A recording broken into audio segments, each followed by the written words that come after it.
aware of one. And that's why they feel lost, disconnected, and stuck in cycles they can't explain. If you don't understand the blueprint of reality, you'll keep trying to fix the physical, while the real causes lie in the unseen dimensions that you have direct access to. You must understand is that the universe only exists in the mind. Everything is a projection of consciousness. Therefore, consciousness produces everything. Our internal world is consciousness. Our external world is this physical body, physical world. Everything is an externalization of consciousness. For example, this was a thought. Now it's made physical. But before this was invented, it was existing in someone's mind, in consciousness, invisible. Then it was made manifest, made physical. So everything in this physical plane is the effect. The cause is consciousness, mind, the mental plane. So now I'm going to explain these different dimensions of consciousness. You don't just exist in this physical plane. The physical plane, in fact, is the lowest plane there is. It's the illusionary plane. So first of all, we have the Buddhic plane. This is the nothingness. So think of it like this. Absolute nothingness. If you turn off thoughts, there is nothingness. This is the void. And out of the void springs infinite potential, which is the mental plane. Now, your mind has no limitation. It can think anything, be anywhere, anytime, any place. In the whole world, there is no limitation with the mind. This is the realm of infinite possibilities. This is the realm of thought. Thought is a dimension, information and thought. To go a little bit deeper on this, there are pockets of thoughts, what we call in the occult fields of thoughts. Your mind does not think thoughts, it receives them. Your mind is like a radio. Whatever the mind is tuning into, setting its mindset, setting your frequency or setting your mind, you will receive thoughts based on that set, whatever you set your mind to. So there are pockets of thoughts that we penetrate in the mental plane. The mind is the mental plane, the infinite possibilities. This is the spark of creation. This is where all things begin to manifest as an idea in the mind as a thought. So if you want to gain certain information, you need to meditate or do thought exercises where you are penetrating that dimension of thought, that pocket of thought. For example, if you want to find a way on how to make financial wealth, you would use your mind, set your mind on wealth and money and think, close your eyes and think about that specific topic and see where your mind takes you. And you will expand your mind into different pockets of thought and gain information. So this is the mental plane. This is how you can use the mental plane. You can use the mental plane to do this. Then we have the astral plane. We have higher, middle, and lower astral plane. The astral plane is the body for thought. So every dimension, physical, etheric, astral, mental, Buddhic, is a body for a dimension above. Each dimension below is a product of the dimension above. So for example, the astral plane is imagination. This is the lucidic realm of imagination. This is where thoughts begin to manifest into some sort of form. It's not a physical form because this is physical, but imagination is a lucidic form. It's not really physical, but it's there. It's a projection of light. It's astral matter condensed by the willpower of the mind. So depending on the vibration of that thought will depend whether it manifests in the higher astral plane, middle astral plane, and lower astral plane. If you think about more material things and visualize material things, this will manifest on the lower astral plane because material matter is low vibration. Now, that does not mean it's evil. That does not mean it's bad, okay? It just means low vibration just means more material. But if you think and imagine more spiritual things, this manifests on the higher astral plane. So the astral plane is the screen in your mind that allows you to vision an apple, that allows you to vision anything. It's that mental projection that's inside of your mind. Now, this is what we call the third eye. It's an eye because the eye is the mind, and the mind can see into the astral plane. It perceives this spiritual world, this lucidic realm that we have access to.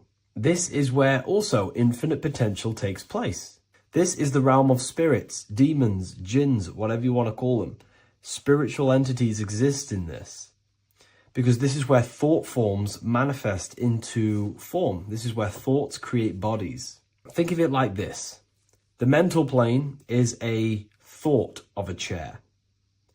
The astral plane is the imagination of that chair and all of the different possible chairs that could possibly be. The etheric plane is the energy double of that chair. And the physical plane is the physical chair. So, as you can see, the higher we go up, the more formless and lucidic it is.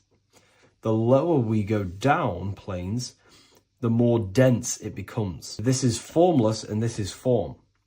Everything manifests through this process. This highlighter is down here in the physical plane, but the idea began in the mental plane. Everything begins in consciousness before it creates a physical body.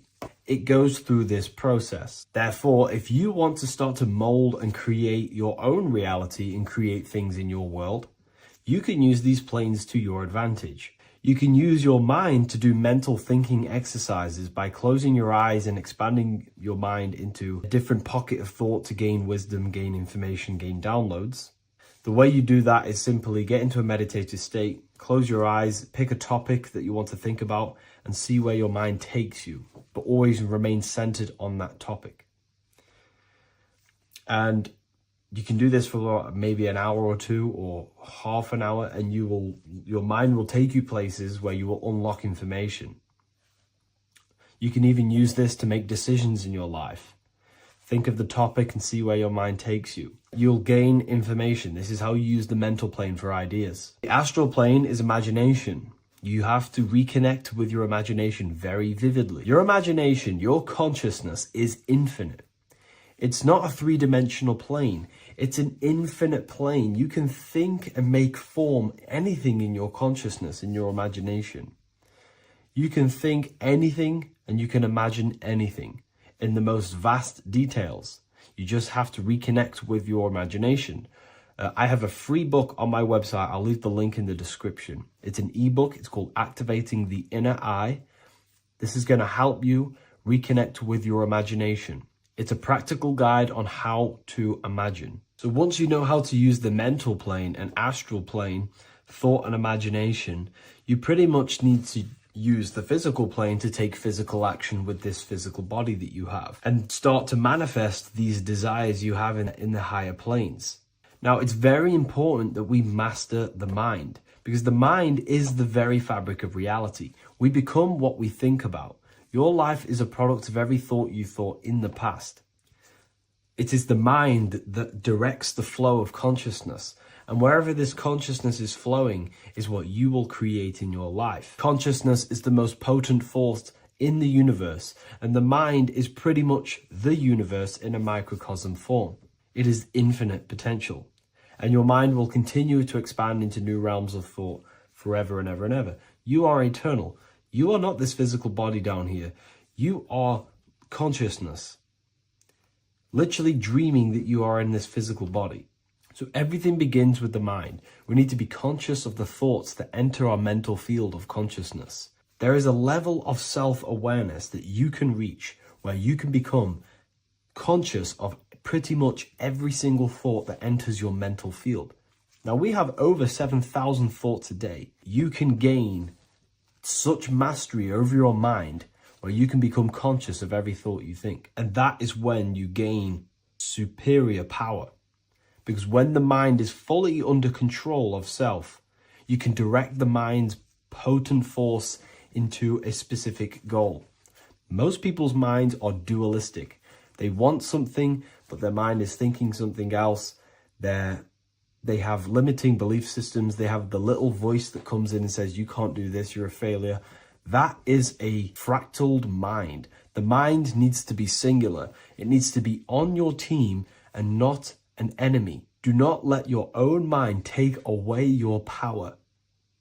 Your mind should be on your team, giving you power, giving you the best possible thoughts and the best possible beliefs. When the mind is in this condition and on your team and not taking away your power through the destructive thoughts, it becomes a potent, powerful force used for manifestation to create anything. And the way we get the mind on your team is through constant meditation to learn how to control the mind and turn it on and off.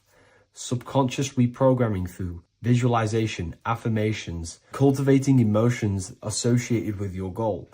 All these three ways we can reprogram the mind slowly over time so that it becomes powerful and becomes on your team and doesn't give you negative contradicting thoughts. When the mind is fully aligned on one thing, it can create massive empires and things in your physical reality. So I hope this video helps, and I'll see you in the next one. This one secret that is hidden and guarded within secret societies grants you profound power, which can fully transform your life and perspective on reality. Today, I'm going to reveal this one secret, which you probably already know, but never realized how deep it truly is. This has the power to change your life. It is the key to your potential. And if you stay with me, this power may be yours, and you could transform your life with this hidden secret that is guarded within secret societies and esoteric orders. And this secret is not really a secret, but something people overlook, that the universe is mental. Everything we experience and interact with and perceive originates within the mind. The universe is a boundless field of consciousness, a mental construct molded and shaped by thought. We do not just live in a physical world, as they want you to believe. There are hidden forces that mold the material world. They want you to believe that you are only a physical being inside of a physical universe. But this is completely wrong. You are the architecture of the universe.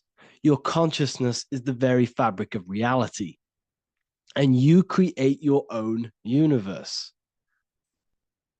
The universe is an infinite field of consciousness, a vast and limitless mental construct, intricately woven and shaped by the power of thought. It is a dynamic and ever-evolving field where the interplay of awareness and attention gives form to existence. Within the boundless realm, every idea, perception, and belief contributes to the creation and transformation of reality itself. Each thought holds the power to transform reality. Your consciousness is the very fabric of reality. And this is shown in the symbol of the flower of life. The flower of life is a symbol. It symbolizes the interconnectedness of all existence, illustrating how every thought is not merely a fleeting moment, but a ripple that reverberates across every layer of reality. Each action, like the intricate overlapping circles of this pattern in the symbol, extends its influence far beyond its origin, weaving a web of interdependence where every choice impacts the whole. It serves as a profound reminder that everything is connected, bound by an unseen field of consciousness. This symbol represents how one action, one thought is a ripple in the whole vastness of the ether of consciousness. To master your mind is to master the universe, because your mind is a miniature universe. The mind is the very fabric of reality. So if we gain the hook, if we gain the power and the mastery over our minds, we have now gained the power to create reality to your will and intent. You see, most people live in a cycle, and this cycle is the outer world manipulating how they feel on the inner world. People's external circumstances are creating their thoughts and emotion in the inner world of consciousness, which is producing a constant cycle of negative manifestation. For example, let's say something negative happens to me in my external world. Then I start to think negative and feel negative. What that is actually doing is manifesting and projecting more negativity, because our thoughts hold the power to control and weave our own life. Your life is a direct correlation of every thought you thought in the past.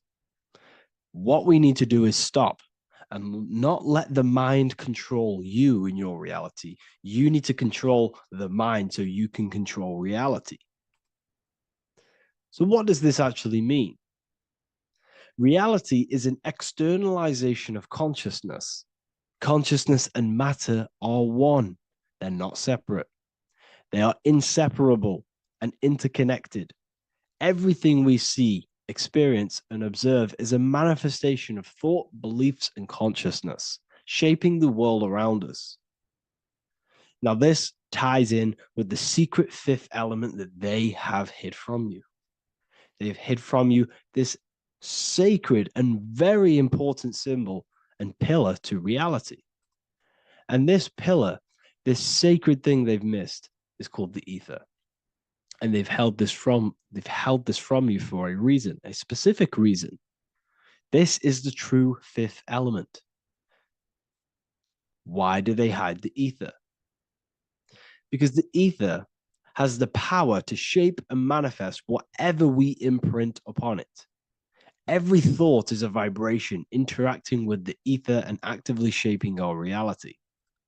The ether, you could see it as the codes to physical reality. It's like an energetic blueprint which surrounds all physical objects. It is the life force that gives life to all things.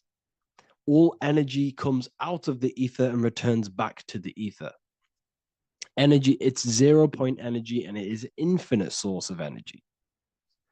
So this is why they hide the ether, because whatever our mind can imprint onto the ether, we can create into a reality. And we imprint the ether through thought and imagination. The mind holds the power. The mind is the very source of reality. The material realm is not separate from the mental realm. Rather, it is intricately shaped and influenced by it through the ether. This subtle, all-pervasive medium bridges thought and matter, allowing consciousness to mold and manifest the physical reality. To transform our lives, we must first transform our minds. True change begins within, as our thoughts, beliefs, and perceptions shape the reality we experience. By shifting our mindset, we unlock the power to reshape our world and recreate the life we desire. This is the power of the mind, and this is the power that's been hidden from you. We're not taught these things in schools for a reason, because they don't want us all to be conscious creators. Instead, they feed you your beliefs. They feed you your thoughts through the music, through the entertainment, through the movies, through the news. They're controlling your thoughts with this information. They're installing beliefs and information into your mind. So you are producing their reality. But this is what we need to stop. We need to take control. We need to stop consuming their music, their movies, their information, their news, because all of this is contributing towards your reality. They have the collective consciousness at the tip of their fingers.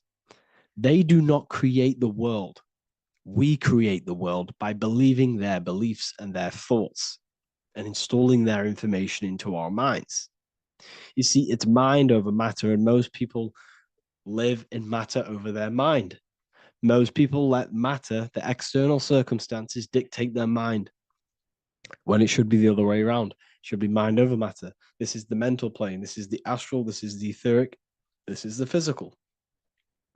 The mind holds power over the emotions, over the imagination, over the physical, and over our spirit. It holds power over everything. It's mind over matter. It's the mental body that we must transmute and change.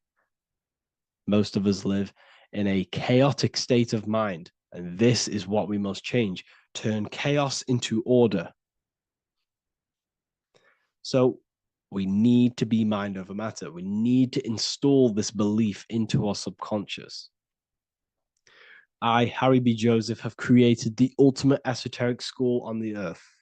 As a member, you'll gain access to live mentoring calls twice a week, along with new lectures, books, and exclusive content released every week. Additionally, you'll have a full access to all my life-changing programs. If you're ready to transform your life and start your journey today with me, join Ethereal University. These are the campuses. We have the real lecture sections filled with lectures that you can watch. Manifestation Mastery, which teach you exactly how to reprogram your subconscious mind so you can live that reality. Sexual Alchemy, the path to empowerment of how you can transmute your sexual energy. The Real Library, where you gain access to powerful esoteric books, PDFs. Symbols of Secrets, an amazing course. The course that allows you to see beyond the veil that has been pulled over your eyes, the language of symbolism that secretly rules the world. I teach you how to read symbolism. Esoteric Exchange, live calls. You get to rewatch all of the old live calls. Mindwave Hub, this is a place of binaural beats where you can listen to infinite amounts of binaural beats. So you can meditate to them. Meditation section, numerology, health section, and electromagnetism. This is a life-changing place. And if you are serious, we only accept serious about changing your life and studying the occult and esoteric, this is the place for you.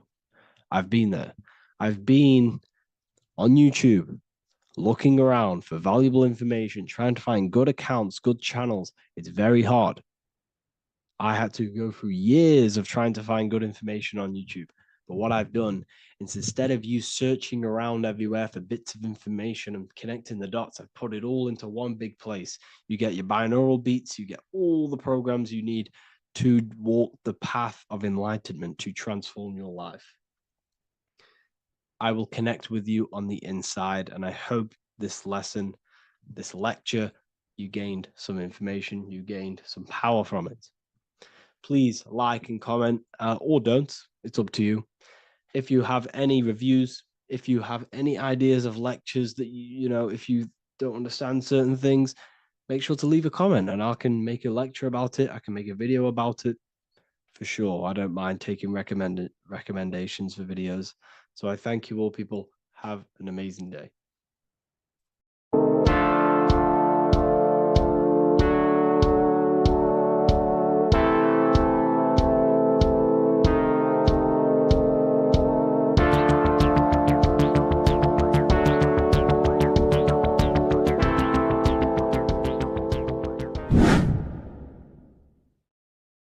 What's good, people? We're back with another video. This is going to just be a quick video.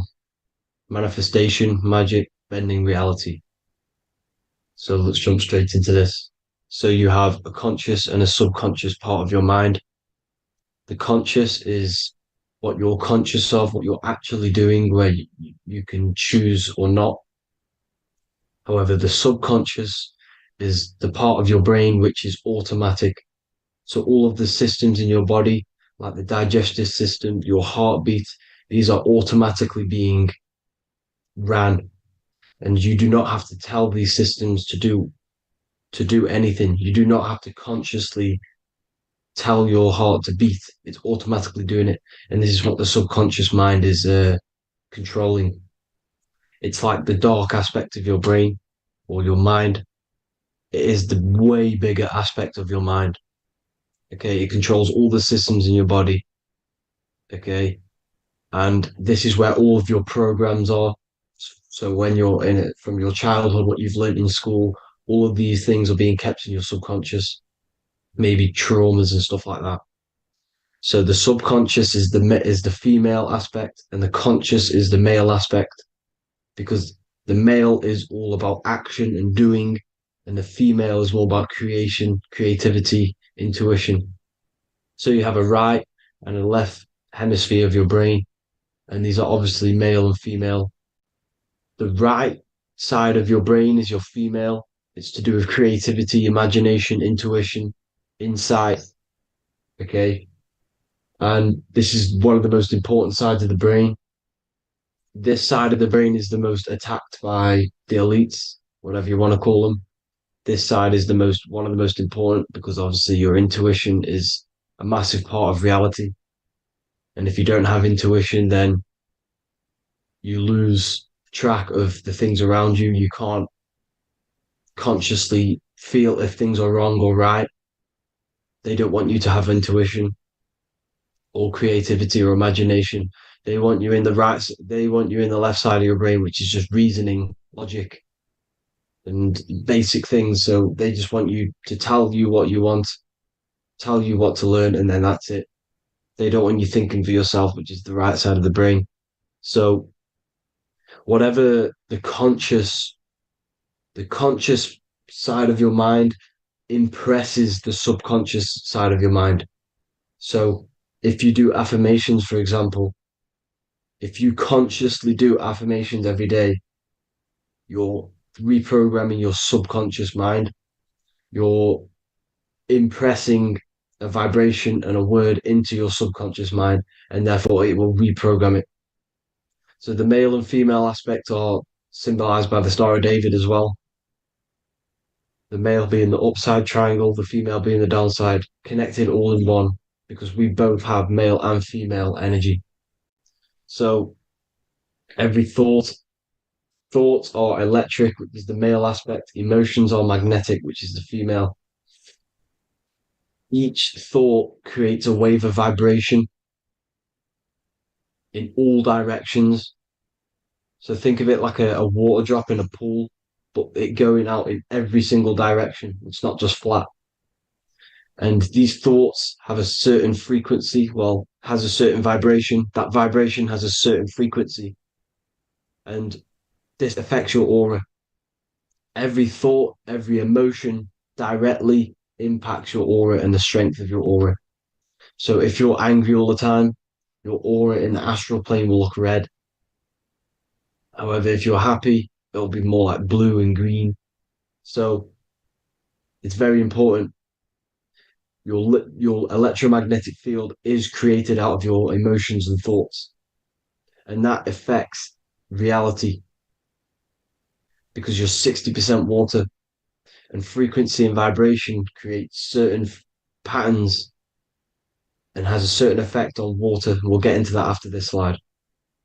So each thought that people are thinking around you, you are actually subconsciously picking up these thoughts because it's emitting this vibration in all directions. So this is why you can pick up thoughts of other people on the odd occasion. However, when you're more in tune with your intuition, your right side of your brain, you can start to pick up on vibrations, thoughts, and other people's auras.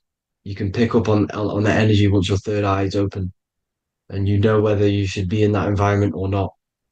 This is what we call an atmosphere when we go into a room and you can feel the tension if someone's been arguing, for example. This is the atmosphere, this is the vibrations, these are people's auras emitting these certain frequencies and vibrations. Okay. So our aura is contained of multiple layers. Obviously, we have the physical body. This is the electromagnetic layer. However, you have the different planes of existence, the spirit, mental, astral, etheric, and then physical. The physical is the lowest plane of existence. And the physical plane is a product of all of the planes above. So the mental impresses on the astral impresses into the etheric, and then the etheric creates the physical object. So the mind is the root cause of reality. The mind is the cause of everything. Your consciousness is pure cause. There's no effect. Everything you see in this reality is the effect. Everything that you experience is the effect, because the root cause was the mind. The decisions you made you experience that certain experience, and that decision was created on the mental plane. And this is just pure thoughts. And thoughts are things. If it exists in your mind, it is a thing. It's a certain frequency. So if you have a certain level of thoughts, if you're thinking positive, for example, you're going to have a strong aura, you're going to have a higher vibration, and that attracts like. Like attracts like when it comes to thoughts and vibrations and electromagnetism. So if you're thinking positive all the time, speaking positive, doing positive, you're then creating a higher vibration, and that's going to attract people on that similar frequency to you. Everything is electromagnetism, frequency, and vibration. Everything. You see, so this is why, for example, if I put my hand to a TV screen, if my finger was the same vibration as the TV screen, it would go straight through it. However, the particles in my hand and the particles on the TV screen are two separate vibrations, and this is what causes the friction to stop and not my finger to go straight through it. So, like I said, when you don't feel the vibe of someone, when you don't feel right, you don't really get along with someone, this is a vibration. Your vibrations are not matching, they're not similar, they're two complete different vibrations, and they're not aligning properly. So music has a massive part on this. Music is a massive, massive tool for the elites because music is frequency. And in 1975, the musical instrument are all tuned to 440 hertz. So Spotify, Apple Music, most of the music on YouTube is all set to 440 hertz. And 440 hertz is not divisible by 3, 6, or 9. And when you can't divide a frequency by 3, 6, or 9, it's not a natural frequency. As you can see here, this is 432 hertz. This makes a nice geometric pattern. However, 440 hertz is a distorted pattern. So when you listen to this, this actually shuts off the whole right side of your brain. Like I said at the start, this is the most attacked side of your brain. It's to do with creativity, imagination, intuition. When you listen to 440 hertz, it shuts off the whole right side of your brain. And obviously shutting off all of these forms of your brain.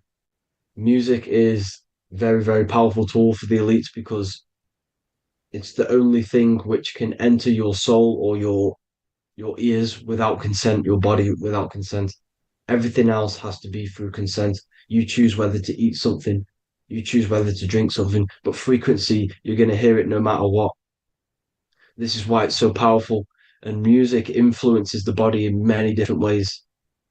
It's the most powerful imitator of everything. It directly affects all listeners. It directly affects intentions, gestures, movements, and actions. It stimulates your mind, and certain songs, certain catchy songs, can reprogram your subconscious mind, invoking certain emotions. This is why when you listen to slow beat songs, it makes you feel more sad. When you listen to upbeat songs, you feel more energetic. This is because these frequencies have a profound influence on reality and on how you feel. Because, like I said, you are 60% water. And as you can see here, each frequency creates a different geometric pattern. And inside of you is 60% water. So, like I said, 440 hertz is going to make a distorted pattern in your water. And this is going to have a profound effect on your emotions and your reality. So, like I said, health is not just the body. It's you are made of body, mind, and spirit.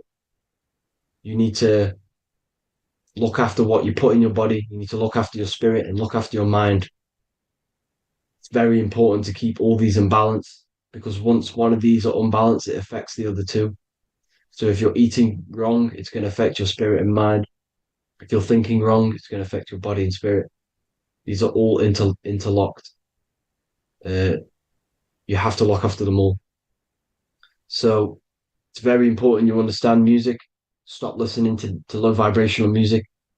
To be honest, you don't want to. You want to listen to music without any sort of speaking inside of it.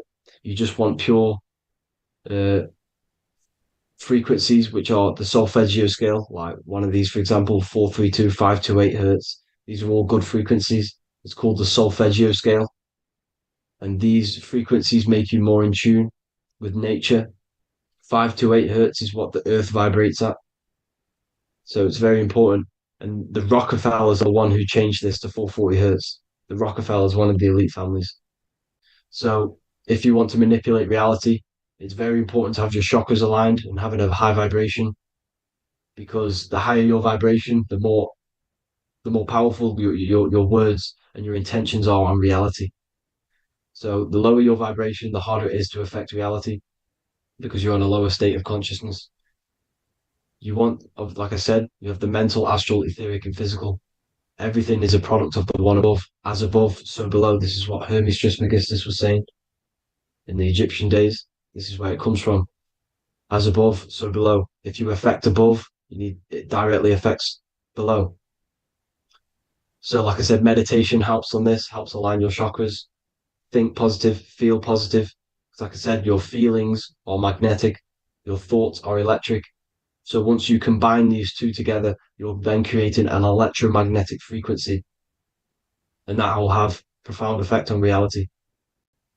So the law of cause and effect, every law, so the law of cause and effect, every effect has the root cause. Like I said, your mind is the root cause of everything.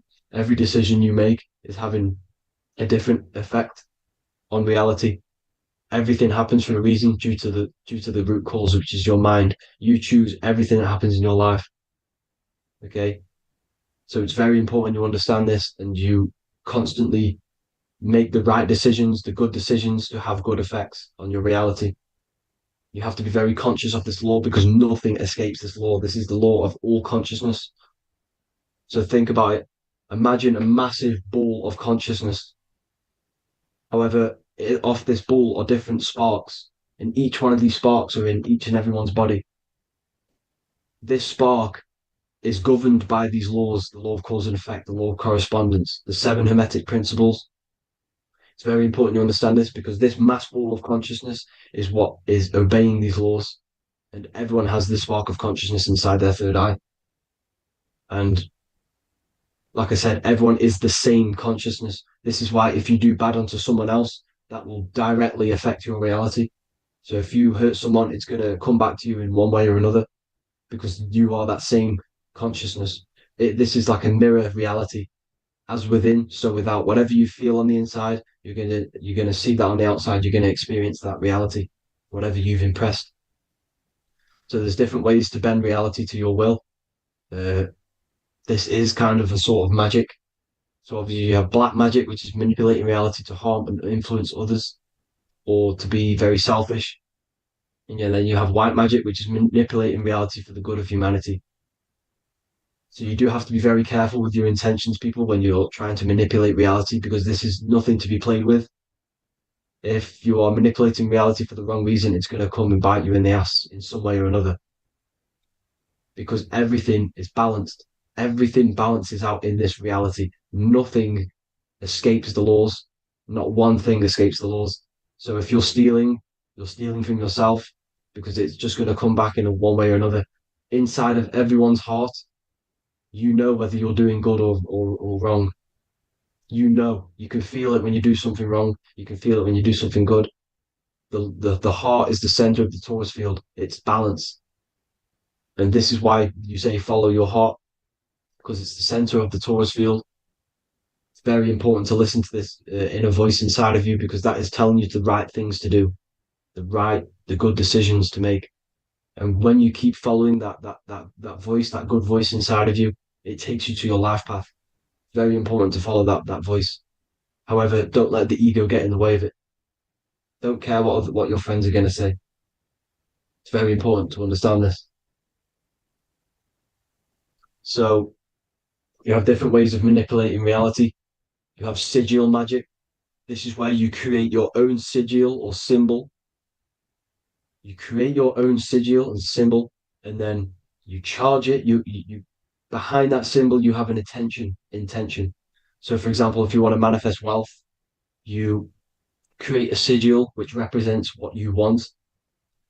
You create that sigil, you draw it out, you charge it, because wherever your attention goes, energy flows.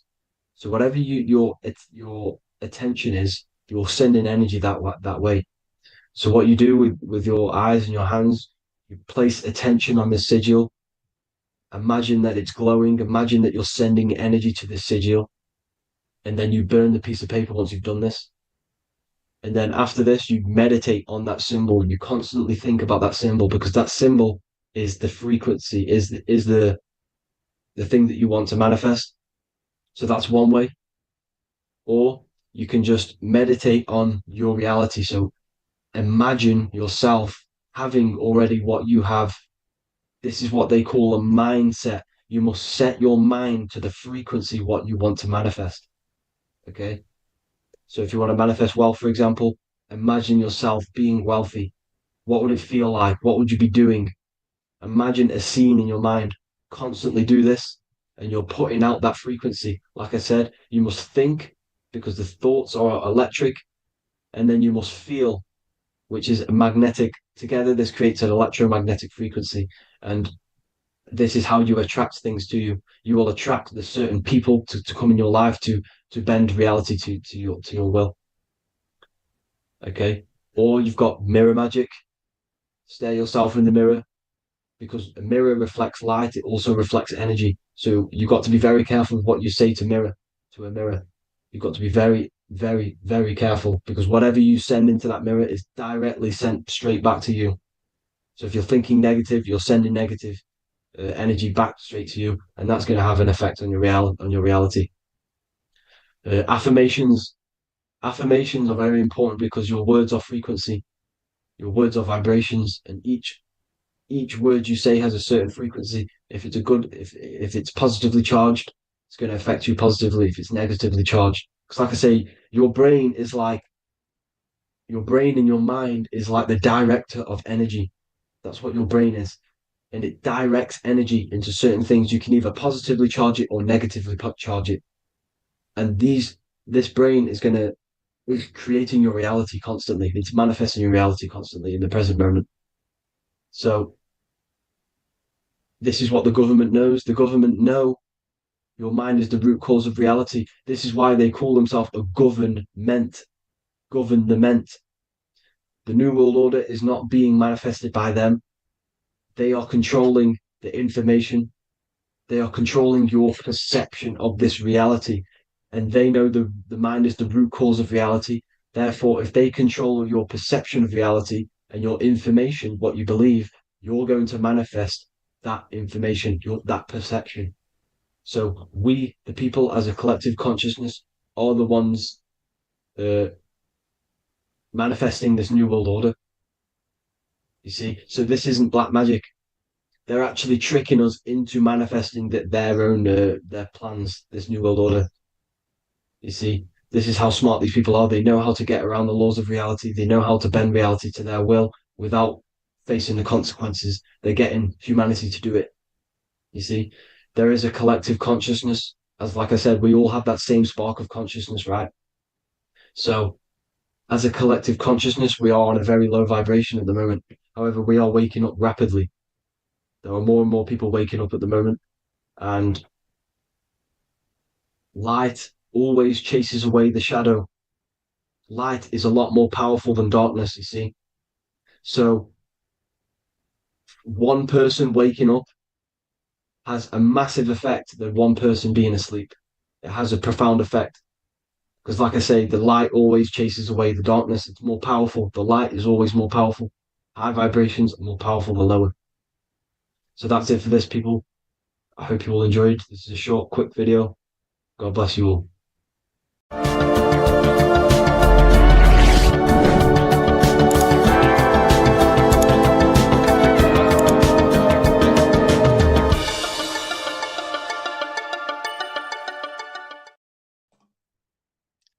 So this is known as the bag of the gods.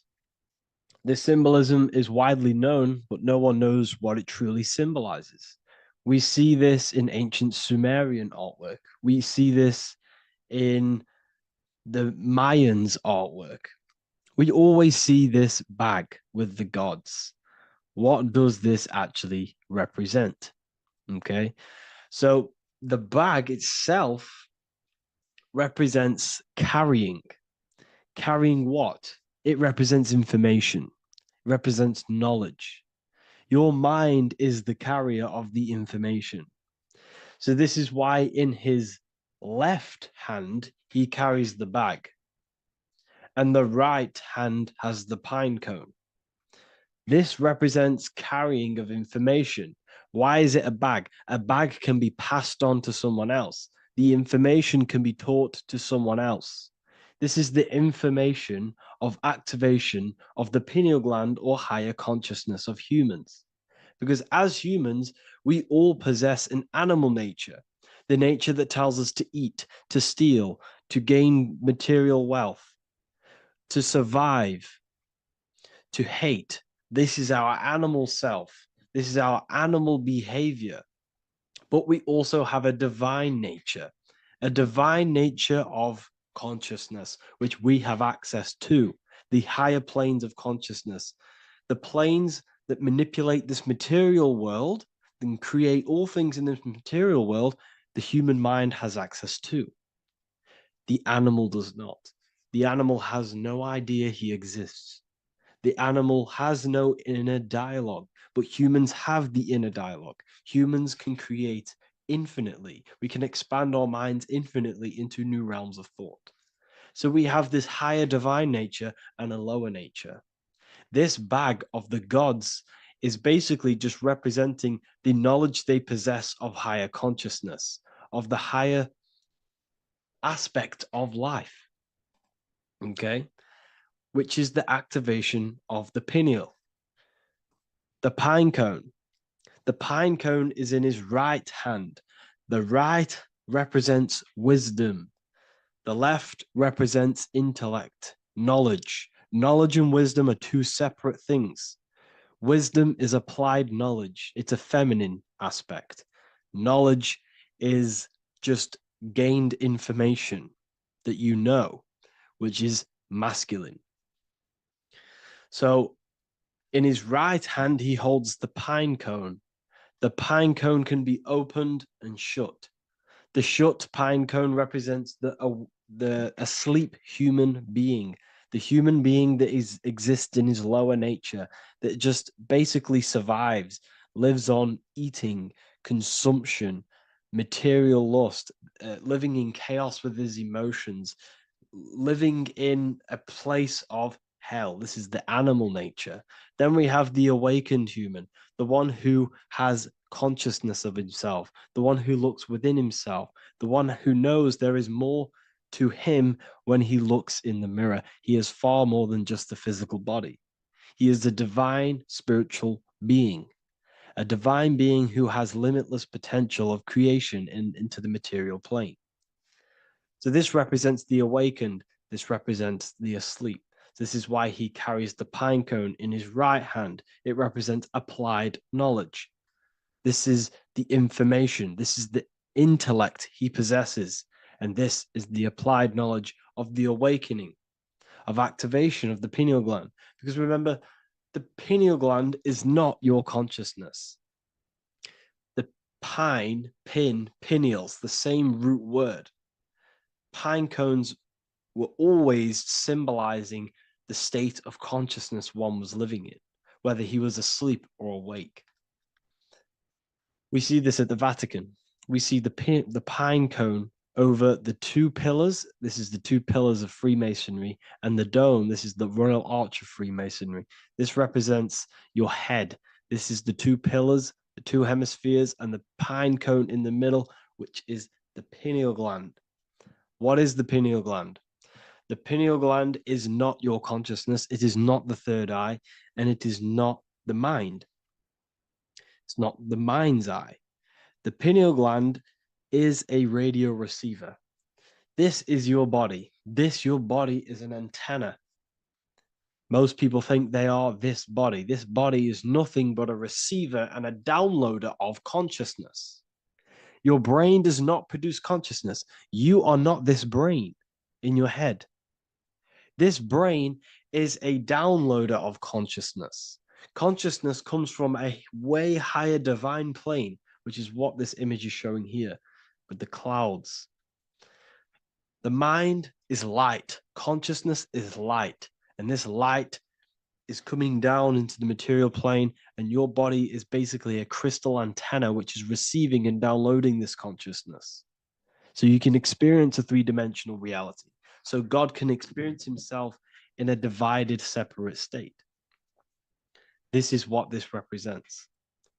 Now, the pineal gland can be activated, okay, and stimulated, because the pineal gland has physioluminescent crystalline jagged shaped cells on it. And obviously these are crystals. Crystals are on your pineal gland. And what do crystals do? Radios use crystals. Your phone uses crystals. They tell you that crystals are woo-woo and pseudoscience because they don't want you to know the power of crystals. Your body is basically a giant crystal. Your pineal gland is a radio receiver for your consciousness. So if they can ruin your pineal gland and damage it, this will damage your connection to the divine, to your true self, to consciousness, to God, whatever you want to call it, the source. There is all one source consciousness, and we're all collectively connected to it. And this is our connection. This is our antenna. So what a radio does, a radio has an antenna, and the frequencies are all around us because all the radios are playing in your ear right now.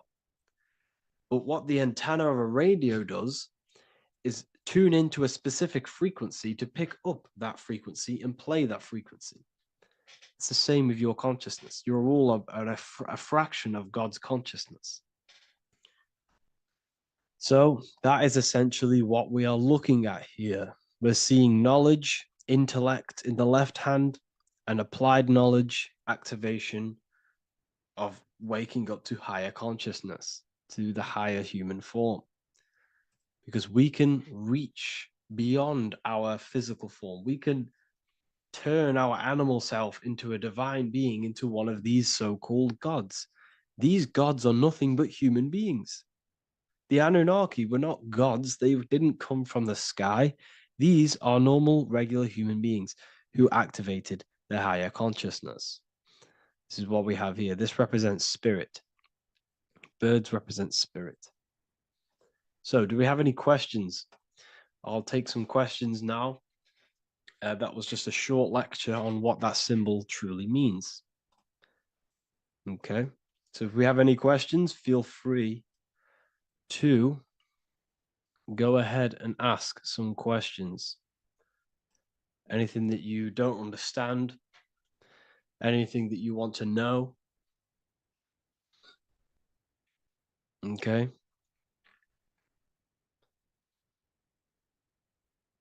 So base reality would be where source resides. Yes, the base reality is your consciousness. Are these lectures available in the university? There's a whole section, basically inside the university, there's a whole section with like over 30 long form lectures like this. So the base reality is where the source resides. Yes, the base reality is your inner world, your consciousness. That is the only thing that exists. Your outer world is just an effect of your consciousness.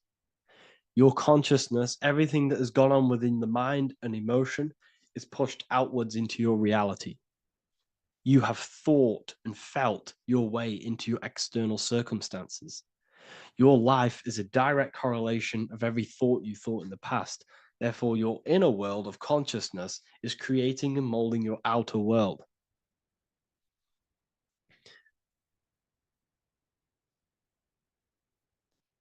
The best way to keep connection consistent, the best way to keep your connection to the divine or the higher planes of consciousness is through meditation and through imagination. Imagination is the fourth dimension. It is the astral plane. That screen that you have in your mind is not a physical screen. That is the divine plane of the astral. And this is essentially where all objects of this material world comes from. The phone that you are holding, the laptop you're watching this on, whatever you're doing, every single object you see in your room that you are in right now began inside of the plane of imagination. This is not a physical plane. This is a metaphysical plane that you have access to. And you have the ability to bring down this plane into physical form. That's what we call manifestation. That's what the ancients called magic. This is what we now call in science metaphysics. It's all the same thing. So yes, you all have access to the divine planes.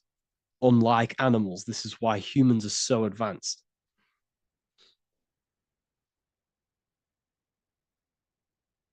Okay. Is the pineal able to constantly activated, or is it just a temporary experience? I don't fully understand that question, unfortunately. Maybe you could word it in a different way. The real meditations on the university, legit, y'all, yes. In order to connect to consciousness, you need to sit in meditation and turn off your feelings, and the feeling of unity will come. Do I understand correctly? Yes, that is correct.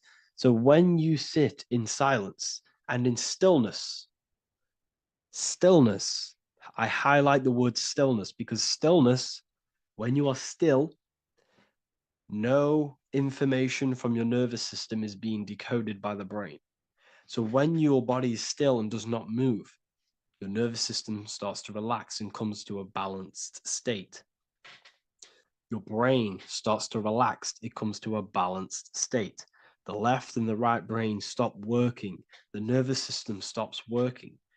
Then, once the body, the material body is shut down, you then have access to consciousness.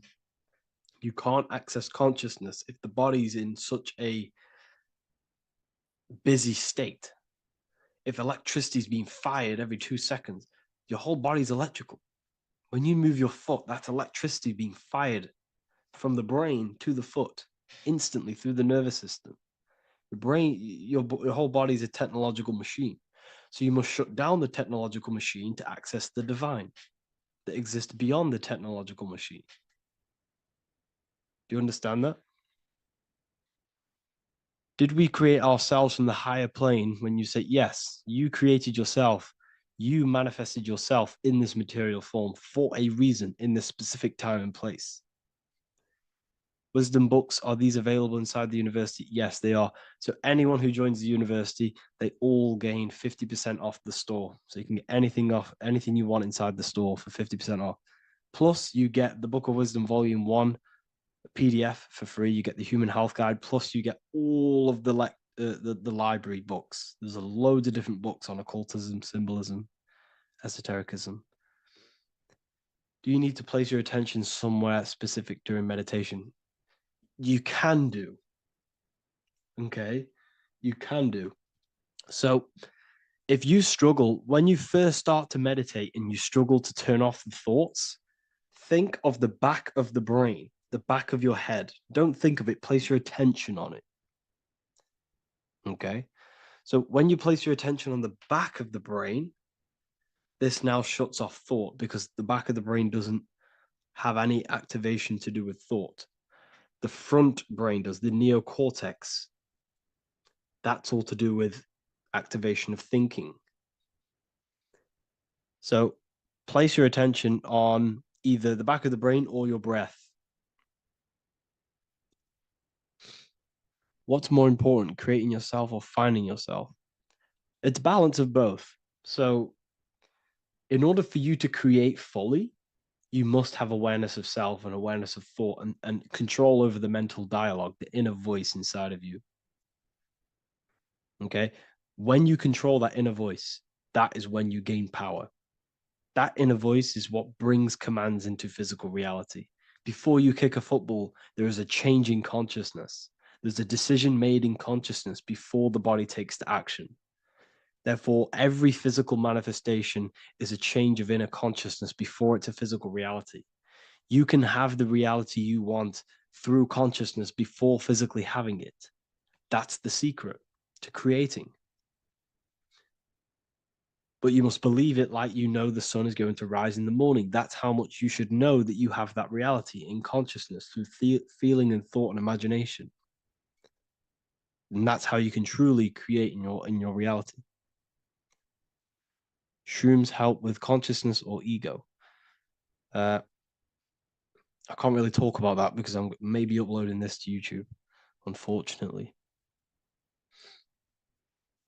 But we need to clean our pineal gland first from calcification. Yes, definitely. You should go on a detox the body. Because you can't really connect with consciousness if your body is in such a dirty state. Because the brain is, your nervous system is in a state of fight or flight, trying to fight off all these toxins.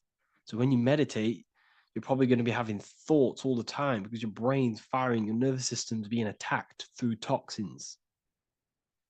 So you must detox to have a true connection with the divine. Your diet plays a big role in your spirituality and mentality. What is the most optimal food for pure consciousness? Fruits and vegetables. They possess consciousness. So when you place them inside of you, they're syncing with your consciousness. How to check the cleanliness of your body, your skin, your teeth, your tongue, your mouth. If your skin has spots, different colors on it, you're not clean because your skin is a reflection of your inner organs. Coffee's not the best for you. Coffee gives you fake energy. Okay. So what coffee does, that buzz you get off coffee is actually the toxic effect of the chemicals reacting with your body. If I'm inside the university and wanted to buy your book, you said it would be 50% off because we are your student. Is that automatic or we need to have a code? You will have a code. Yes, I'm going to releasing a code for all the students after this. Caffeine equals neurotoxin. Yes, it fries your brain, it fries your nervous system, it fries your dopamine receptors. Will the Q&A last week about money symbolism be posted? Oh, I didn't post that. That's my bad. I totally forgot. I will post that after this. Thank you for reminding me. How to detox the body. The best way to detox the body is going through a week cleanse of fruit. So only consume fruit, sea moss, and cayenne pepper, and lots of freshly pressed juice. Do that for a week or 2 weeks, depending on how you feel, and then start to fast. You will lose weight, but you're not losing weight. You're losing impurities.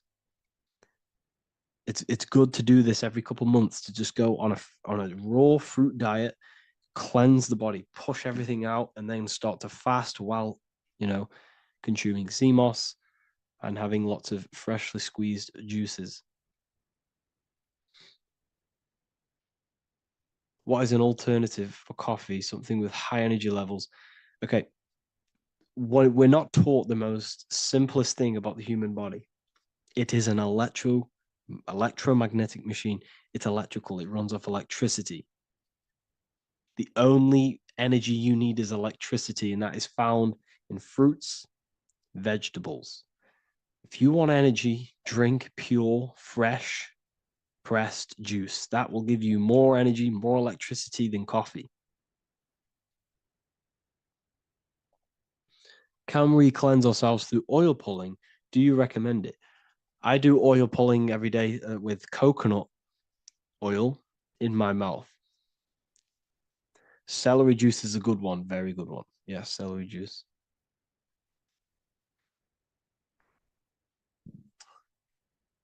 Any more questions? What kind of music do you listen to when lifting? For me, rap, hip hop push me work harder, but I know it's terrible for my subconscious. Yes, very. At least you're aware of it. You should be definitely try and stay away from the hip hop music. Try and stay away from anything that's talking about anything negative because it's all programming your subconscious. And your belief system is your reality, people. Your belief system is your reality. Okay? So look after your subconscious. That's what's controlling your actions. 90% of your actions on a daily basis are controlled through your subconscious beliefs. Okay? I listen to a lot of Pastel Ghost.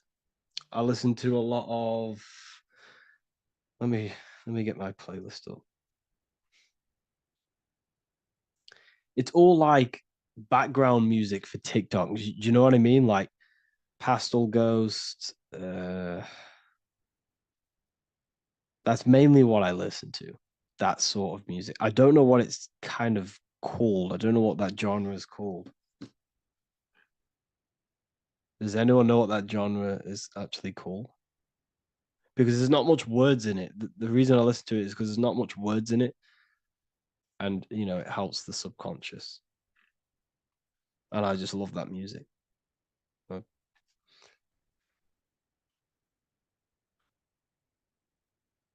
Like lofi, yeah, a bit of lofi. Uh, most people won't even know this type of music.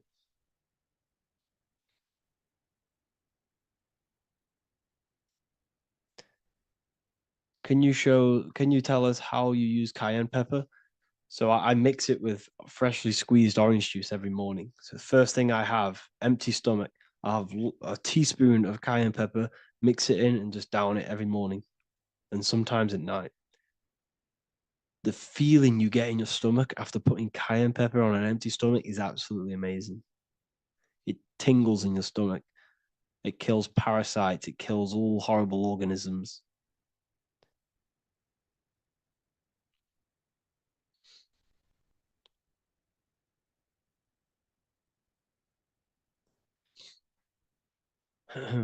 Mix it with hot water. Yes, hot water and key lime water. That I bet that's powerful. If you mixed warm water with key lime with cayenne pepper in first thing in the morning, I can imagine how powerful that is. I've never done that, but I'm going to try that. Do you use sea salt? I don't know what to think about sea salt, to be honest. I try and stay away from it. I don't know whether it's good, don't know whether it's bad. I'm kind of mixed on it, mixed information. Uh, I've heard people have benefits. I've heard other people say stay away from it. So I don't know. I just stay away from it. Just I'm not too sure on it.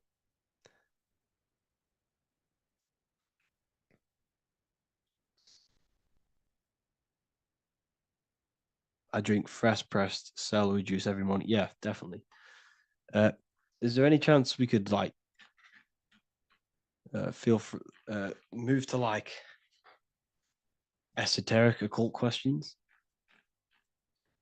The only reason I say that is because I might be posting this to YouTube, so it's like I don't want them. I don't want them thinking I'm giving health advice because I'm not. This is what I do. I'm not giving anyone medical advice. This is what I would do to myself because I can probably get in trouble for that. So the subconscious is the all knowing, it is the all seeing eye. The subconscious knows everything. Your conscious mind does not. Your subconscious knows every single cell in your body. Your subconscious is making your heart beat. It's talking to your heart. It's talking to every organ, every cell in your body is being connected and spoken to by your subconscious mind. It is the all knowing.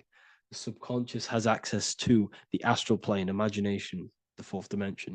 It has access to the mental plane, thoughts. It has access to the ethereal plane, energy. And has access to your physical body. It's the door, it's the portal. The subconscious is the portal to the divine. You must go through the subconscious in order to access the divine. Any coupon codes for book 2? Yes, inside the university, there will be a 50% off coupon code.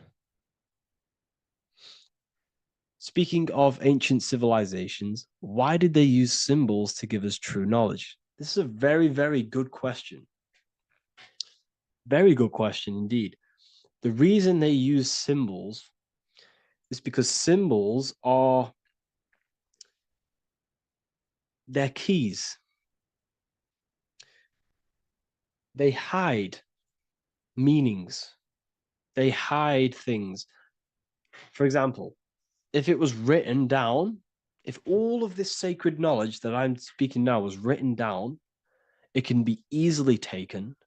It can be easily misused. Someone can take it, read it, and steal it and misuse it and abuse the world and create horrible things.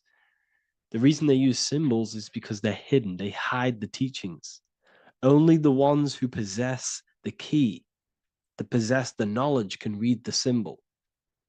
So the symbols act as a guard towards this higher wisdom, this higher knowledge, which gives you power. All of the knowledge I teach you gives you power. And you can misuse it. You can misuse your imagination. You have no clue, unless you've put this into action, how powerful your inner consciousness is. You can become a Okay, listen. If you hate your job, it's not the job that you hate. Think about it. It's not the job that you hate. The hate is coming from your inner consciousness. It's the state of consciousness that you hate. So what does that tell you? You can change that inner consciousness to another reality, the feeling of another reality. You can become that consciousness within before you actually externally have it. And by becoming and knowing that reality, that's what produces effect on shaping your outer world. When you really, truly know that reality inside of you, of being free, of being wealthy, of having abundance, your outer world has no other choice but to rearrange itself to your new inner state of consciousness. That's what magic is. It's manipulating your inner state of consciousness. It's convincing yourself that you already have it, not believing it, knowing it. Okay? Knowing is different than believing. Believing is a lie. You should know thyself. Okay? So we can say that human overpopulation is intentional. There is no human overpopulation. We're all cramped in these cities. We're all cramped into one little place. We're not supposed to live like that. We're not supposed to live so cramped. This is why there's so many weirdos out in public. So many weird people doing weird things. This is when things start to go weird, and we shouldn't be living in this state, in this condensed state. We should be spread out. Okay. There is no overpopulation. It's just an illusion, because we all lived in such. Have you ever been on a plane? Have you seen how much land there is? It's crazy. There's no overpopulation. And how many people do they say there's in the world? There's not that many people in the world that they say. I think it's like 8 billion. I think they say there's 8 billion people. There's not 8 billion people. There's probably more like 2 billion. And the reason I say that is because I have a friend who only has like 300K followers. So that's a lot of followers, okay? And he gets recognized everywhere he goes. And he's into all this stuff. And he says, listen, the population is definitely not 8 billion or whatever they say. I think it's like a couple billion. It's probably more like a billion. How to properly manifest intentions. Thought, emotion, and imagination are the key. You must know that you have that reality. Don't believe it. Become that reality within your consciousness. All day long, as much as possible. Feel it. Imagine it. Say it. And have zero doubt. How to have zero doubt.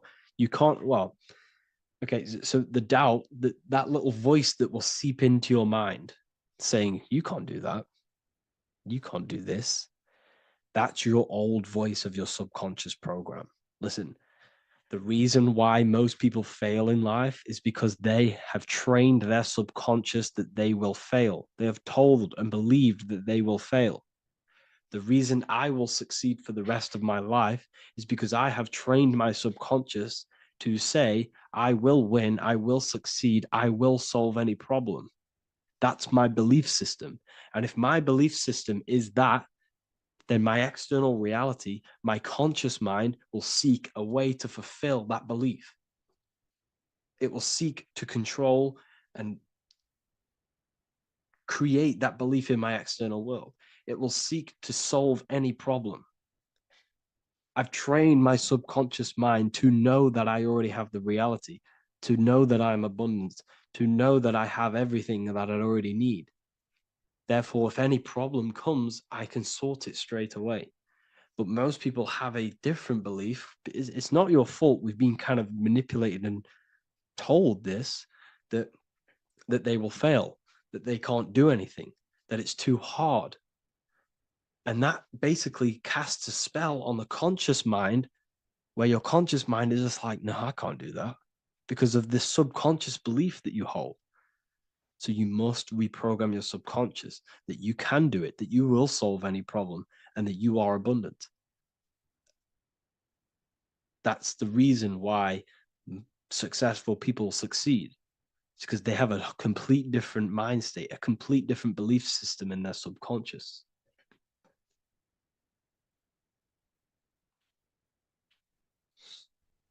Do you offer mentoring? Yes, I do offer mentoring, but it's mainly for people who want to grow their online presence, and for the amount of value and transformation that I can place into your life, and the time that, well, the price of my time, it will be a higher price tag, but your life will completely change if you join my mentoring, because I will transmute your life, I will transmute your mind, and I will transmute your whole reality, because I could tell you exactly what you need to do. How to have super genius power pulling information from the source. Okay, so you can do this. I talked about this in Book of Wisdom Volume 2 if you've read it. This is a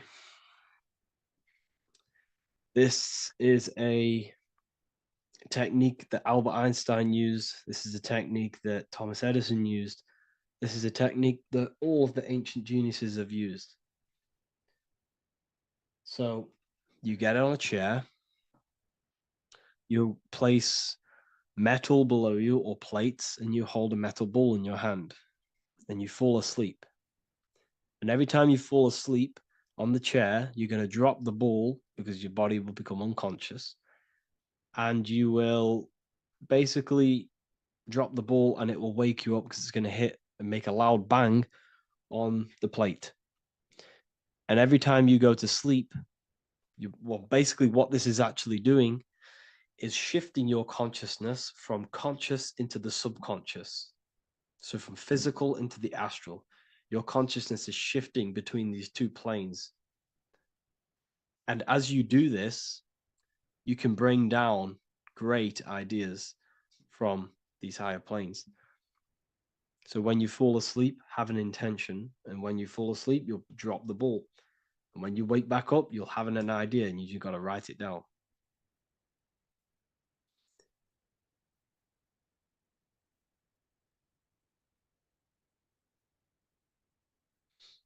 How to balance chakras. Don't focus on balancing your chakras. Focus on the mind. The mind is the cause of the chakras being blocked. If you have a blocked throat chakra, this is a problem in your mind, not the chakra. You see, the chakras are a result of the mind.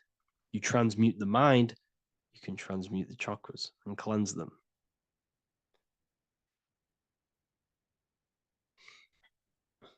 So was Jesus a real man that walked? Okay, so I'm going to tell you something. Like, some of the things that I say in my reels, they are to catch attention. So if I say the first thing on the reel, Jesus never existed, straight away, you see that, it's going to trigger you. It's going to trigger Christians. It's going to trigger people. So yes, I do say things to catch attention. The reason I do that is because I have to in order to catch attention. Maybe there was a Jesus who walked. So in the past, I have said Jesus never existed. Yes, this is to catch attention, to boost the reels, views, and comments and stuff like that. Maybe there was a man who was called Jesus and walked the earth. But listen, he was not the Son of God. You are all the Son of God. Jesus represents an archetype. He represents morals. He represents a way of living that you should embody in your life, not to worship. We shouldn't be worshiping this man. We should be embodying his qualities into our lives so we can become Christ consciousness, so we can live in harmony with our mind, emotions, body, and spirit. Okay? He was not the Son of God. You are all the Son of God. We are all God experiencing himself in a three-dimensional divided form. God is oneness, and he created a divided world so he can experience himself. Why do you quote from the Freemasons oft times? I don't recall me looking at Freemason quotes and quote them. I just simply, when I post a quote, I literally just, whatever comes to my head, I just whack it into Telegram or Twitter. Are dreams tied to your subconscious, and how do you understand them? Okay. Dreams and astral projection are two different things. Astral projection is your soul leaving this plane into the collective consciousness, into the collective mind, the collective astral plane. But dreams are basically the astral plane, but it's your personal astral plane in your personal subconscious. So when you dream, you're entering your own consciousness, you're entering your own subconscious. Every character, every event that happens to you, everything that is said to you, everything that happens to you in your dream is yourself pushed outwards, and you're basically experiencing your own mind. If something scary comes up in your dream, this is your belief, this is something in the back of your mind materializing and coming to you and showing itself to you. So in order to understand your dreams, it's basically suppressed emotions, suppressed thoughts, all lingering in your subconscious materialized. Okay. A few months ago, I'd have concurrent dreams of getting in a car crash that lasted for months. Then one day out of nowhere, I got into a really bad accident, and that low-key bugged me out. I didn't know if my mind was trying to warn me or what.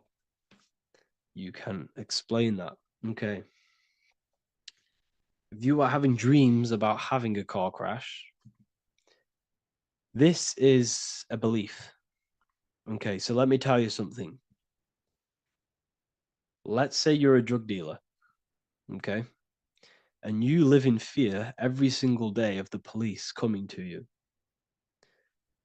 This dealer every day is worried, he's scared, and he lives in fear of the police getting him. He was believing it. This fear, this emotion he was feeling on a regular basis, repetition, and the emotion is basically impressing your subconscious. It's impressed his subconscious that deeply that he now believes it. It's now become a belief. So one day the dealer gets caught and he goes prison. Let me tell you something. He placed himself there because he created a program, a belief in his subconscious of the police. And his external reality is now in a prison cell. But that prison cell is just an external manifestation of the prison cell of fear he installed in his subconscious mind. The four walls he's now trapped in is just basically an externalization of his own belief system that he created through consciousness, through the subconscious. If you embedded your belief that you will be in a car crash, you will be in a car crash. He placed himself there. He materialized that reality through the thought, through the emotion, through the belief. He put himself there.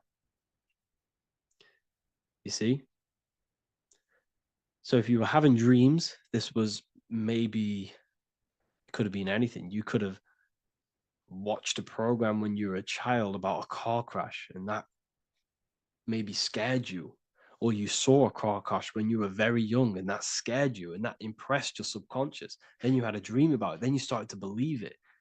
And then one day, bang, it happens.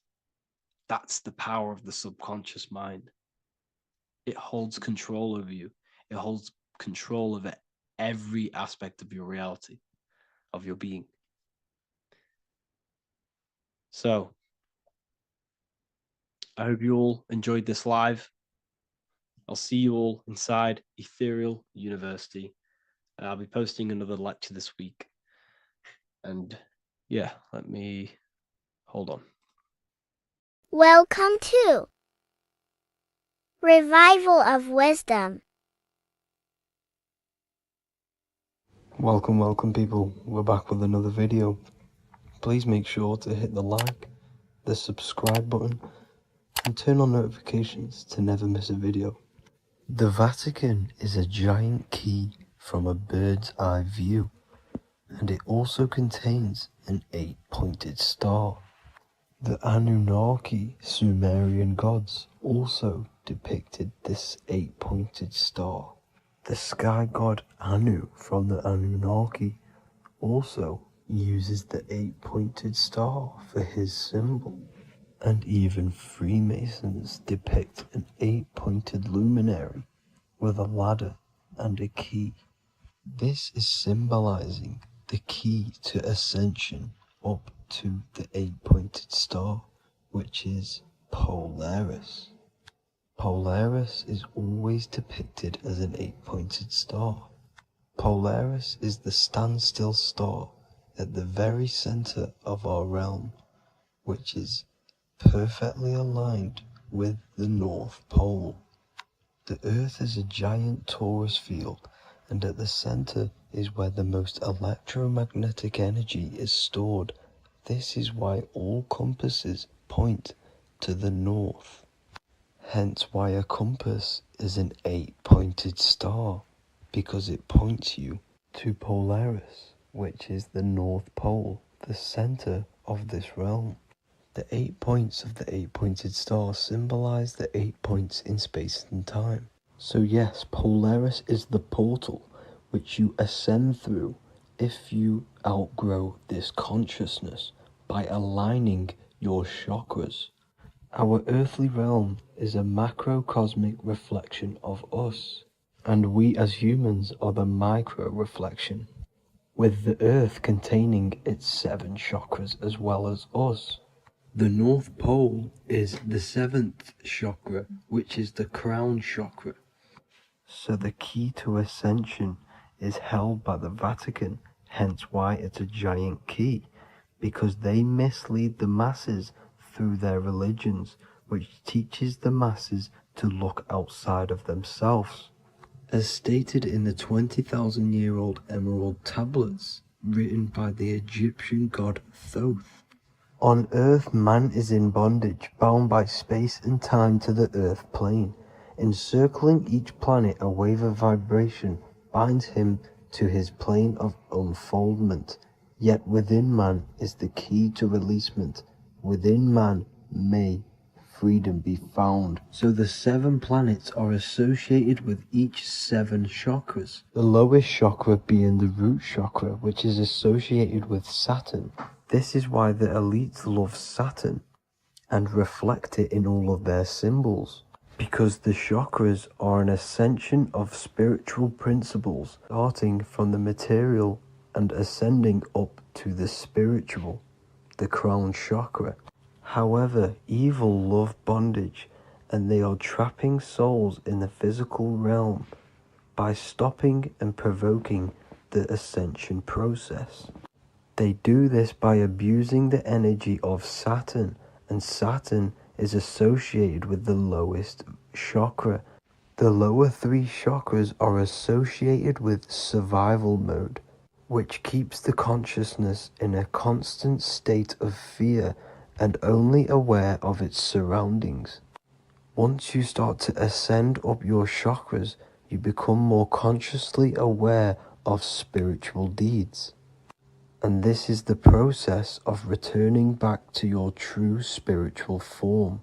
Going back to Polaris and its connection to Ascension, Kanye West symbolizes this on his music video 24.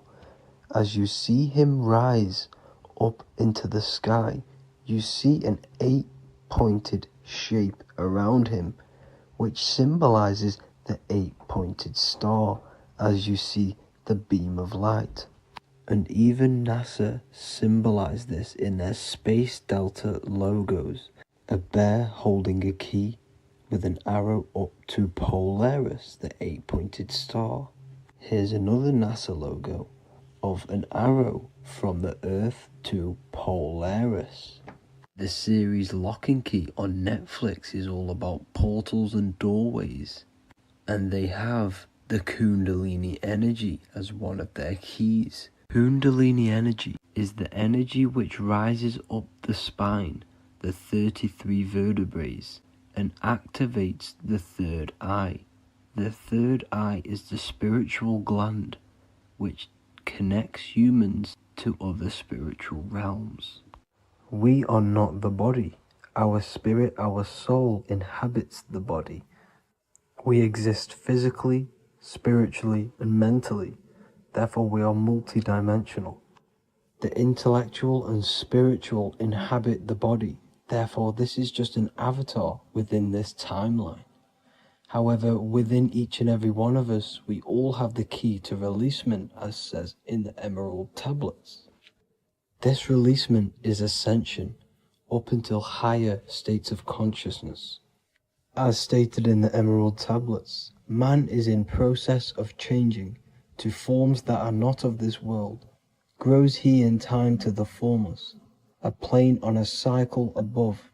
And another one saying, man is a flame bound to a mountain, but we in our cycle shall ever be free. Know ye, O man, that when ye have progressed into the cycle that lengthen above, life itself will pass to the darkness, and only the essence of the soul shall remain. That's it for this video. I hope you all enjoyed. Please feel free to leave a like, subscribe, and comment any subjects you want me to talk about. God bless you all.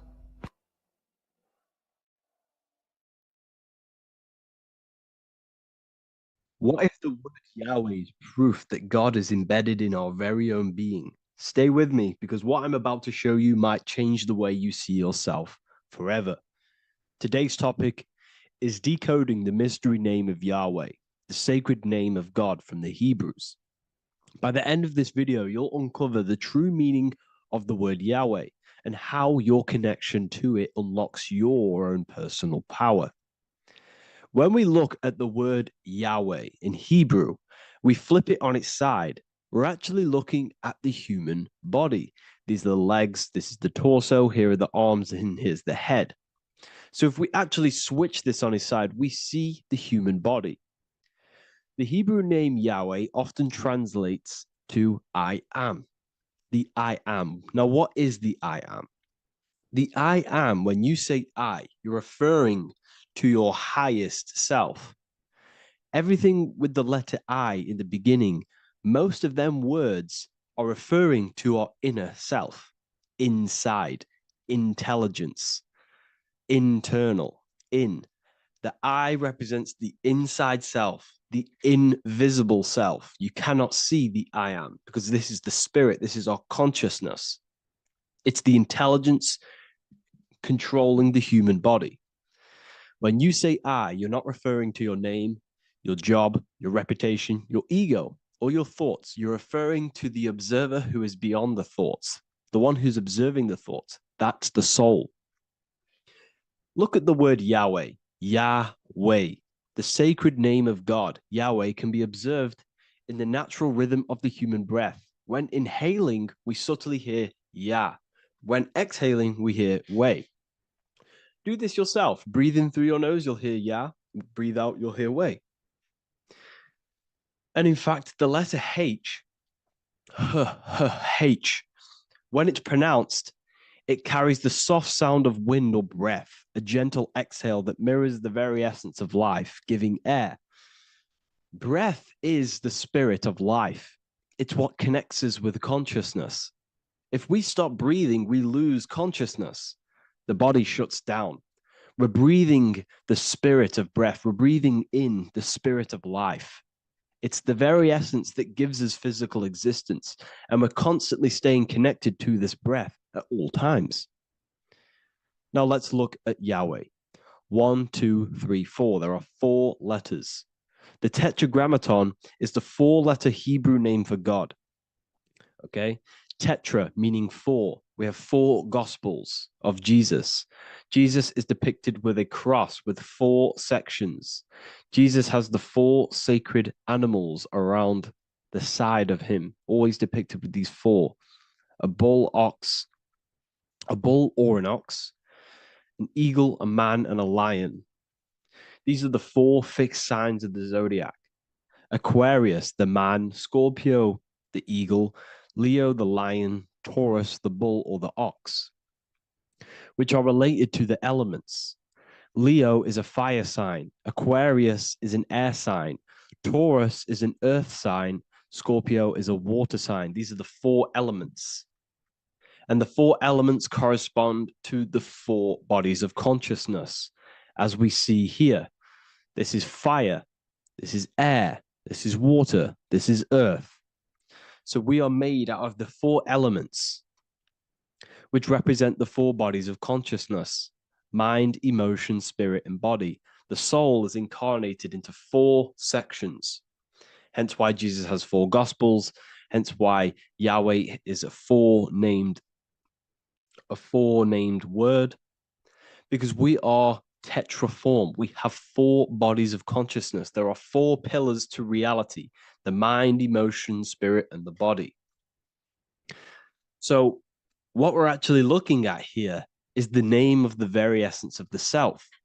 Yahweh represents the universal consciousness that we're all tapped into, because the body is like a radio. The body is basically a radio antenna, which is picking up the stream of consciousness, and we're all the same consciousness, just experiencing it in a different body. And Yahweh is the name for this intelligence that we're all acting out, that we're all manifestations of. So now let's look at the word Yahweh, where we read it this way in Hebrew, which is 10565. 10565 in the Hebrew letters and the numerical values. And the DNA is made up of 4 bases.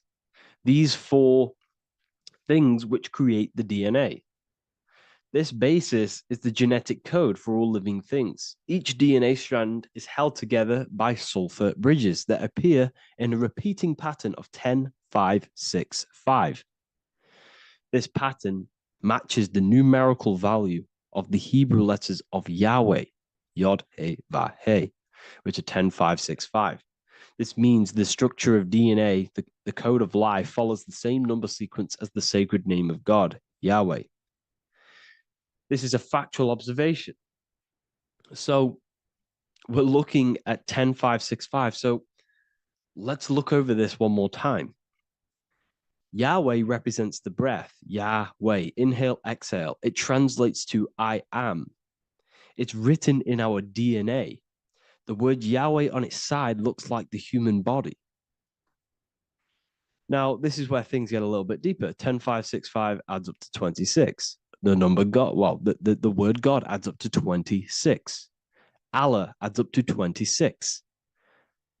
There are 206 bones in the human body, 26. 26 adds up to 8. 8 is the number of infinity. We are all the infinite consciousness. Consciousness will never die. It's immortal. It's infinite. We are all infinite. We are not these skeletal structures. We are Yahweh, the universal consciousness. The creator of all things is our essence. We're all God with individual identities, but the highest versions of ourselves is God. The ego is our own personal experience of God. Does this make sense? So in conclusion, Yahweh is not the name of a separate God from us, but rather the reflection of the divine consciousness manifesting through the human form. The human body is like a receiver acting as an antenna that tunes into the infinite intelligence and life force we call consciousness or God. This means that rather than being external, the divine presence is within us, expressed through our very existence. It's very interesting when we look into this, and what religion has done has flipped all of this knowledge. All of this sacred knowledge has been externalized. They've externalized God so that we worship God and we view God as something separate from the human experience. They do this so that we don't find the God within us, so that we don't find that we have the power of creation. The mind is the creative force of God. The body is the will to act out that thought. They don't want us to figure out that we are creators and we're all creating our own earthly experience. We're all projecting this reality. And they don't want us connecting with the divine intelligence within us because they want to be the creators. They want to keep this knowledge. They don't want the masses to wake up to this powerful knowledge. So what they've done is that they've taken the scriptures, they've externalized it so that we start worshiping and giving away our power to these external things. And when God is external, we start to fear God because we start to think that God has power over us. He can send us to hell or heaven. So this is what's going on. They've been externalizing this for thousands of years to keep us in a suppressed state. Okay? Humans are very advanced because we possess self-awareness. We possess the ability to move our awareness and our thoughts outside of the instinctual nature. For example, a cat or a dog. These things can only live in their instinct. They live based on instinct. They smell, they eat. That's pretty much what they do. But humans, we have the ability to rise above that nature and turn to our infinite selves, our higher selves. We can move beyond our instinctual nature and create very advanced things. That's why humans are made in the image of Yahweh. We are literally God in human form. So this is what we all need to realize. And I hope this video has helped. Please leave a like, a comment on inside of the description. I'll have some links to my books and my university. The people who have read them have just absolutely changed their lives. You could probably see that in the comment sections if someone leaves a review of the book. We also have Trustpilot. But yeah, I thank you all. And I'll see you in the next one.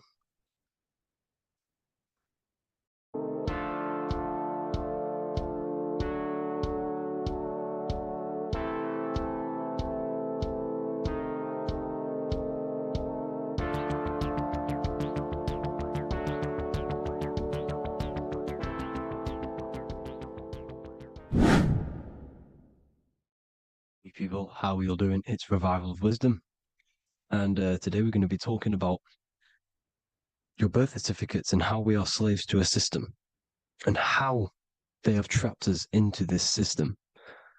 Okay, so the first thing you need to understand about this system is there are two types of laws.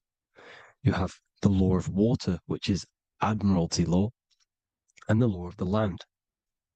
So the admiralty law is the law of water, and this is what money is. Money is water. This is why we say liquidity, currency, the current. A current is water, something moving through something. Cash flow. And this is why banks are called banks, because a river bank is on either side of the water, and it directs the currency. You see? So money is water. And as you can see here, Ripple, the cryptocurrency, Ripple, water Ripple, and they're building a bridge over water, overseas, international banking with cryptocurrency.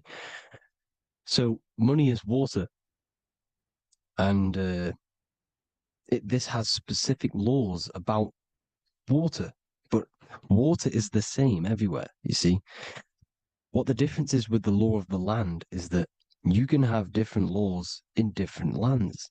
I can't do certain things in the UK that people can do in America, for example. You see, that's the law of the land, but the law of water is the same because water is everywhere. Now, this is very important to understand when it comes to, these birth certificates. So, Pope Gregory, this is where we're going to start off. Pope Gregory in 1582 took the Orthodox Eastern sunrise calendar and changed it to his own Gregorian timeline, not a calendar, a timeline. This timeline was copyrighted by Pope Gregory under the name of the Vatican. So the Vatican owns the timeline that we are using today, 2023. They own it. They own the title of this Gregorian calendar. Okay. Therefore, anyone who is born under this copyrighted timeline, not calendar, they are subjected to Rome because Rome owns the timeline. They have a patent, a copyright for that timeline. What is on our birth certificates? That timeline. We are born underneath, we are subjected to the Vatican. This is why all birth certificates go to the Vatican. They own every single birth certificate. Okay? So when we use this timeline, we are subjecting ourselves to this timeline. Okay? Which the Vatican has a claim over. This calendar or timeline is set to sunset, not the sunrise, which is associated with death, darkness, and the moon, lunatics. You see, so this is a sunset calendar timeline. Okay, this is now, they've changed a couple things, right? They say that the new year is January the 1st. Okay, when we know this is in winter. January is winter, which is associated with darkness, death, the death of nature. So this is a death cult, people. These people are evil. They're so evil. The Vatican. And this is why we use April Fool's Day, because April is in Aries, and Aries is always the start of the zodiac. This is why Aries rules the head region. 12 zodiacs, 12 systems of the body. Each zodiac is associated with each part of the body, and this is why Aries is the head, cerebrum. But we're not going to talk about it in this video. But yes, that is what April Fool's Day is. They're putting it in your face. April Fool's Day is the real start of the year, when the sun starts to rise again, when the risen Savior is resurrected, when it's born again. This is when the Jews celebrate the Passover. This is when the Christians celebrate the resurrection of Jesus, and they eat lamb. The Jews eat lamb because we're in Aries, the new year. The sun is now born again, our risen Savior, the light of the world.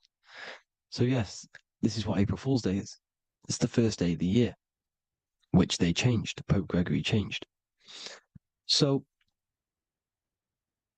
you need to understand is that you are in the womb.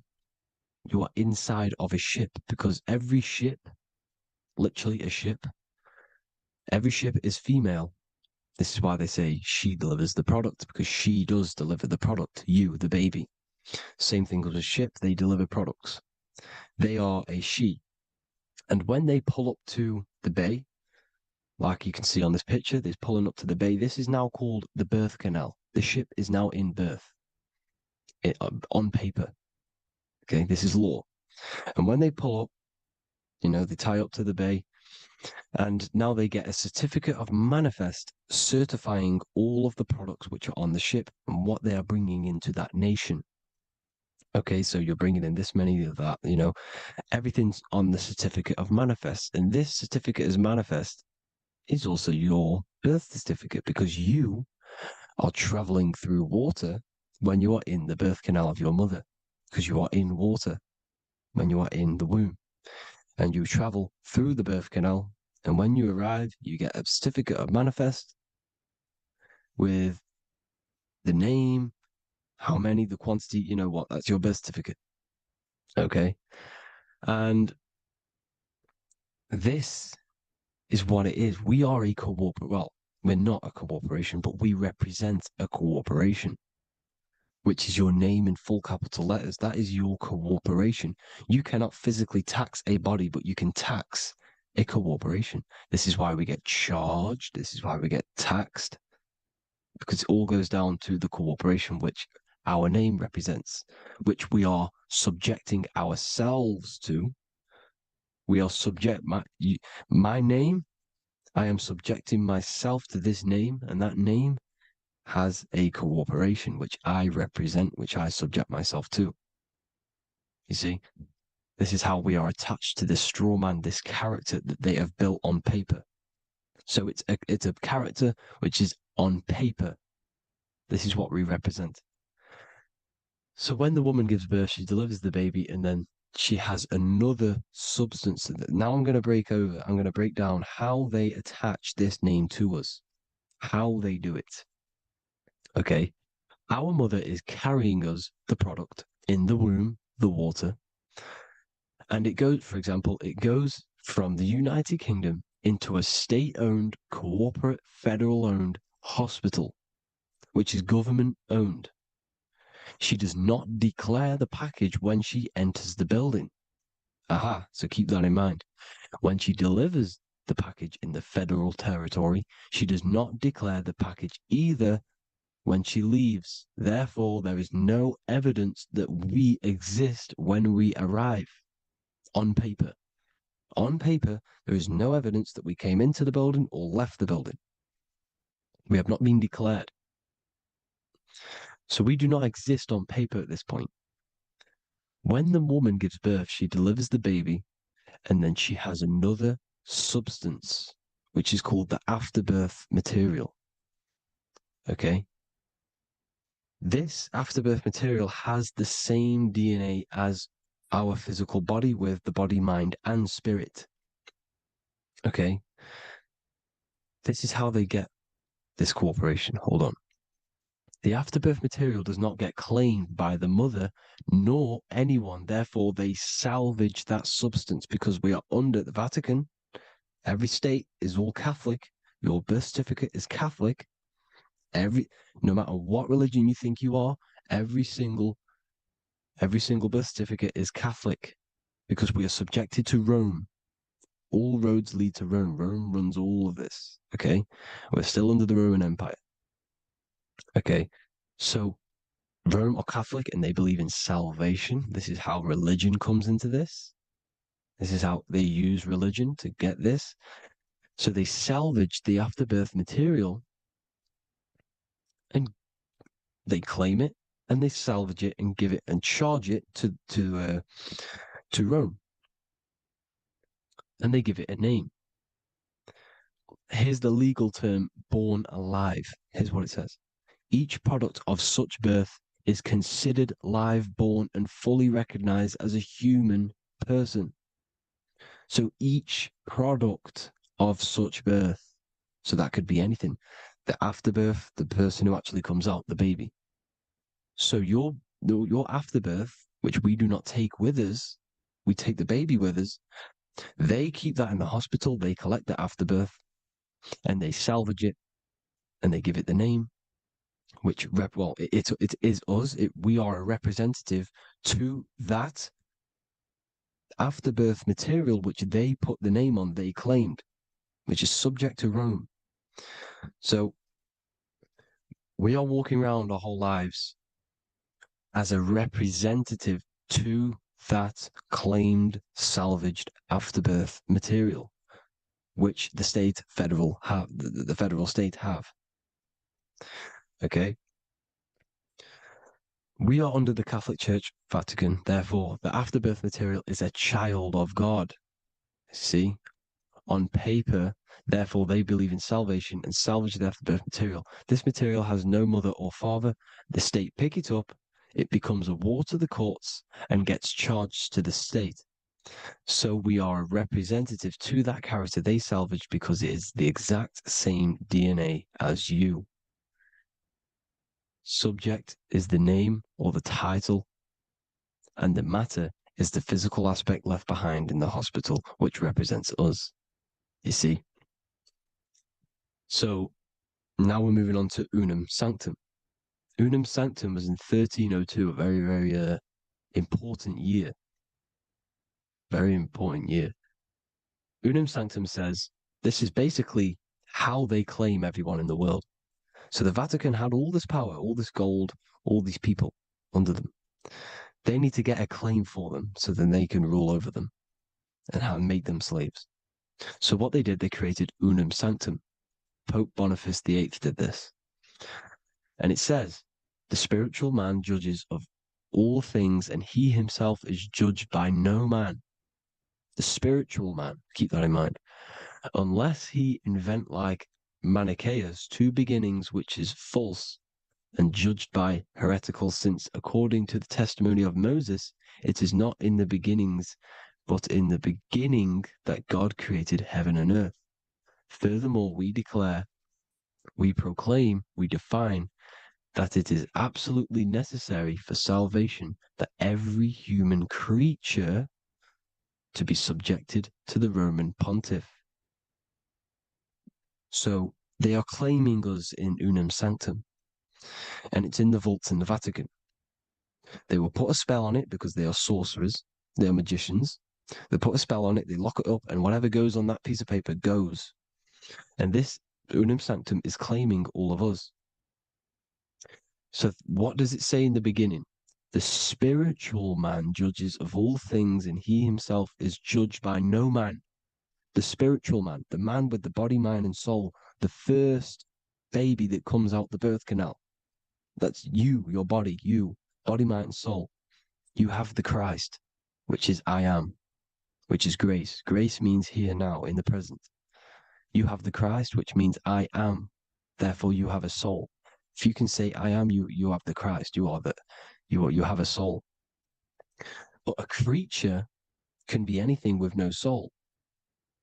You see, so no man can judge the man with the soul. However, as it says in the second part, we proclaim, we define that it's absolutely necessary for salvation that every human creature to be subject to the Roman pontiff. So they are subjecting the afterbirth, not the man with the body, mind, and soul, but the afterbirth to the Roman pontiff, to the Roman Catholic Church. We are the ones who are claiming to be the afterbirth material, which is our birth certificate, which is our representative. We represent that because it is our DNA. This is how we are stuck. We are stuck because we represent this DNA, which is on paper, recorded. You see? So we, being untaught, uneducated in these subjects, we are subjecting ourselves to this system, to this slavery, because we just want to live. We just want to live happily, just peaceful. Think about it. Where's all this coming from? Where's all this war, all this killing, deaths coming from? We just want to live. It's coming from the Catholic Church, these evil death cult, which has subjected us, which has used us as slaves, and we are still slaves, and it's just going to get worse and worse and worse. So this is how we have subjected ourselves to be the slaves to this system. It's a lot to take in, and there's a lot more deeper stuff which goes into this. I'm just going over the surface. I'm going quite deep, but there is little details that I still need to learn myself. But this is the general how that we've been stuck to this slave system. So we are batteries, okay? This is why we get charged. When you go in a court, you get charged, okay? Because you're a biological battery. This is why cities look like motherboards, because we are feeding energy to this matrix. Okay, when we look outside of ourselves, when we give power to so-called Jesus Christ, worshipping idols outside of ourselves, where attention goes, energy flows. We are feeding the matrix with energy. By looking within, placing your attention within yourself, you are taking back your power. Because the I am is Christ. The you, the soul, is Christ. It's God. The awareness is God. Okay? However, we are subjecting ourselves to this system. We're subjecting ourselves to this system and the feeding of our energy. So what we need to look for the future is that, think about it, with the end goal is to change our DNA, is to literally make us robots, transhumanism, slaves. This is why we have smart cars, smartphones, smart watches, smart meters, smart cities. And all of this is going to be connected by the smart grid, which is 5G. This is why 5G is rolling out. 5G is going to connect all of these technologies to one. It's like a big net system. And you know why they're doing this? It's because all of this is going to be connected through AI, through this 5G, and that 5G is going to be controlled by the elites. So you say anything wrong, you do something wrong, you say the wrong thing online, they'll turn off your car, they'll turn off your phone, they'll turn off your smartwatch, they'll turn off your TV, because it's all going to be connected and controlled by the smart grid. And this is what the Great Reset is, people. But they're going to trap us inside of these 15-minute smart cities so we can't leave the area, because they're going to use climate change as a tool to enslave us to not travel because of so-called climate change and the fumes that we are putting into the air, which is all BS. They're doing this to push these new cities, to push all of it. But listen, they're trying to get inside of your body. The only way they can do that is to get you addicted and using this technology. First, they got on the body with the smartphone. Well, first of all, we use the technology. We get used to it with it in our hand. The next step for them was to get on the body, which is the Apple Watch, as you see down here. They have now successfully got onto the body. The next thing is to get inside of the body. This is the brain chip. You see how they've slowly lured their way in, slowly got you addicted to this technology, got you dependent on this technology. And what they're going to do is that they're going to mold society to be dependent on the brain chip. So in order, for example, if you want to go and pay for food, you're going to have to get a chip to pay for the food, because it's all going to be digital money. And that digital money will be connected to the chip, and you'll need the chip to pay for things. You see? So this is how they're slowly transhumanizing us. These phones, these apps, these things which are all which are all using was created by Freemasons. Mason means traveler, because they travel the depths of the mind. They understand human consciousness. They understand the brain. They understand the mind. By the deepest root cause, they understand it. This is what Masonry is. It's the occult. So these technologies is designed by these people. This is why they're so addictive, because they understand how it works. They understand how to get people addicted, because they understand human consciousness, the brain, the body, and the mind. So This is the advantage Freemasons have over us. And these secret societies, which have gone through the orders of Freemasonry and progressed onto these secret societies, which are the evil side, because I'm not saying Freemasonry is evil, okay? But the societies which they go beyond Freemasonry, because you can go beyond the 33rd degree into these secret societies, and they use this knowledge for the bad, to enslave people. And this is what's going to happen. Transhumanism. So I hope you all learned some insight for today. Please do a bit more research on, the birth certificate and stuff like that, the straw man. And have an amazing day, people. Please like, comment, and subscribe. Peace.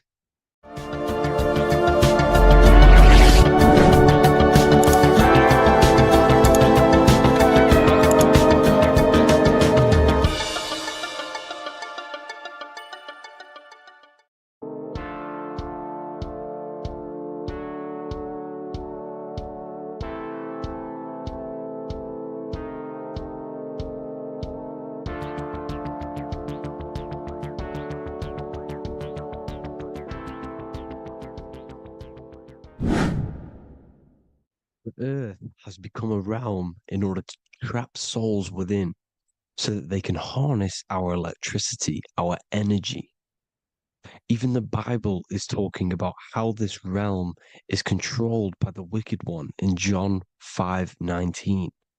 We know that we are the children of God and that the whole world is under the control of the evil one. Ephesians 6:12. For our struggle is not against flesh and blood, but against the rulers, against the authorities, against the powers of this dark world, and against the spiritual forces of evil in the heavenly realms. So the Bible is telling us that this is not the only world. There are other worlds, there are other realms that we can go to, considered as heaven. Heaven being a higher realm where there is no evil, no darkness. This is a midpoint realm where there is good and evil. Now, we're going to explain how the soul trap is how it's working and how your soul is being harnessed for its energy and how you are tricked to come back to this realm after death. What you need to understand is first is that you are the invisible intelligence behind the physical body. You are the mind and soul. The soul is the true you, the good you. It is pure love, pure bliss, eternal, never dies. The mind can be corrupted, though. The mind is the intelligence of the soul. It is invisible. It has no true form. The intelligence inhabits the brain. The brain is the computer to control the electrical machine called the nervous system, which is choice, program, and action. You are the invisible intelligence behind the body, and this will prove it even more. You do not even see into the external world. You are seeing an image produced by the brain because the light is being sucked through the retinas of the eyes. The image is produced in the visual cortex at the back of the brain. What does this mean? This means that we are the consciousness in the center of the brain, in the pineal gland, that is experiencing the program being ran by the central nervous system in the brain. This is the sigil of Lucifer. Lucifer in Latin is Lucy. Lucy is light in Latin. Lucifer is known as the light bearer. This is how the eyes work, people. It's not a demon or a devil. The sigil for Lucifer is how the eyes work and how the left eye is controlled by the right brain. The right eye is controlled by the left brain. There is a crossover. It's the same with the body. The left side of the body is controlled by the right brain. The right side of the body is controlled by the left brain. There's a crossover with our hemispheres in the brain. Now, this empty chamber in the center of the brain is where this universal cosmic intelligence is held, known as the most holy place in the Bible, the throne of God. Okay? This is above the 33 vertebrae on the spine. As you can see here, you are the being in the center of this point. All of the nerves are being sent back to this one particular point, which is which is the seat of our invisible intelligence. You can see it's an empty chamber. Our consciousness, our intelligence is not a physical thing. This intelligence is the true voice inside of your head. This is why your head is heaven, your heart is earth, your heel is hell. Your head is heaven because this is the seat, the throne of God. God is in heaven because the consciousness, this divine intelligence that's controlling the body, is sat in the center of the brain. The brain is taking commands of this invisible intelligence. When you close your eyes, you can feel your awareness, your consciousness, your intelligence is all in the brain. Your awareness is not in the feet, the heart, the legs, the arms. It's all in the center of the brain. Now, if you meditate deeply, you will find that you are beyond the mind. You are the being observing the thoughts. You are the soul observing the thoughts. Now, with this being said, you are the consciousness experiencing the program being ran by the central nervous system in the brain, because you're not seeing into the external world. It's an image, it's a simulated image produced by the brain and the central nervous system. You do not experience the external world. You do not feel the external world. You feel electrical impulses on your nervous system. Your nervous system is decoding what you are feeling. So the only thing that you truly feel is the electrical impulses on your nervous system. This is why the nervous system is the tree of knowledge of good and evil, because it gives your invisible intelligence, your mind, the knowledge of good and evil. It can detect good things, it can detect bad things. If it's hot, if it's warm, if I need to go, the nervous system is doing this. It is the tree of knowledge of good and evil. Okay? Now this universal intelligence is symbolized as the single eye. Okay? Matthew 18:9. It is better for you to enter life with one eye than to have two eyes and to be thrown into the fire of hell. What does this mean? It's symbolic, it's metaphorical, people.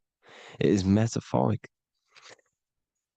Your universal intelligence is the single eye, the one eye. It's the balance between the two poles, between the left and the right, the good and the evil. It knows the right thing to do all the time. This is our inner guide. The inner self is the inner guide. And when you are operating your life off duality, using your two eyes, you'll be thrown into the fire of hell, lower states of consciousness. Because you're split. You need to live in oneness, even, balance. Matthew 6:22, the light of the body is the eye. The light of the whole body is the eye. You are a light being. Human. Hue means an attribute of a color. Man is the word manifested. We are light manifested into physical form. Depending on your vibration is depending on what color that you are vibrating on, which is a hue, a human. If therefore thine eye be single, thy whole body should be full of light. Again, it's talking about the single eye, oneness, completeness. When you balance the hemispheres of the brain, we'll go over that later. But anyways, the body is the earth. This is what we need to understand, people. The body is running the simulation, the program that our consciousness is experiencing. So when we leave the body during death and astral projection, we leave the earth. This is how it works. The body is the vehicle for the earth, for this realm. Everything exists within our mind.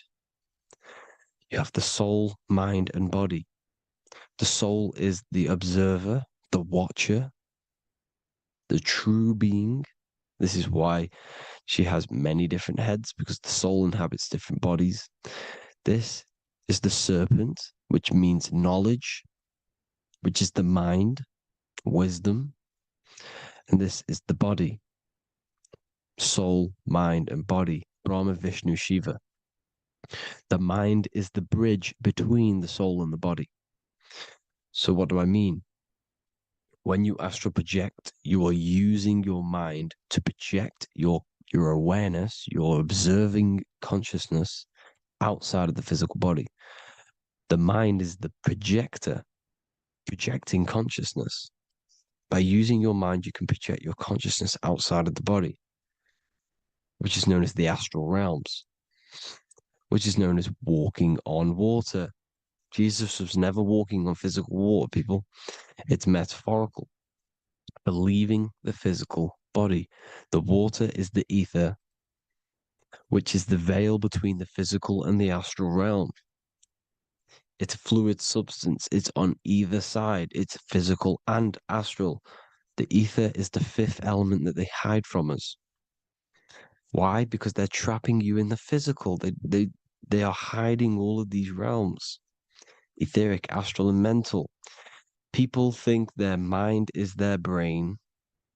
It's two separate dimensions. These are completely different dimensions.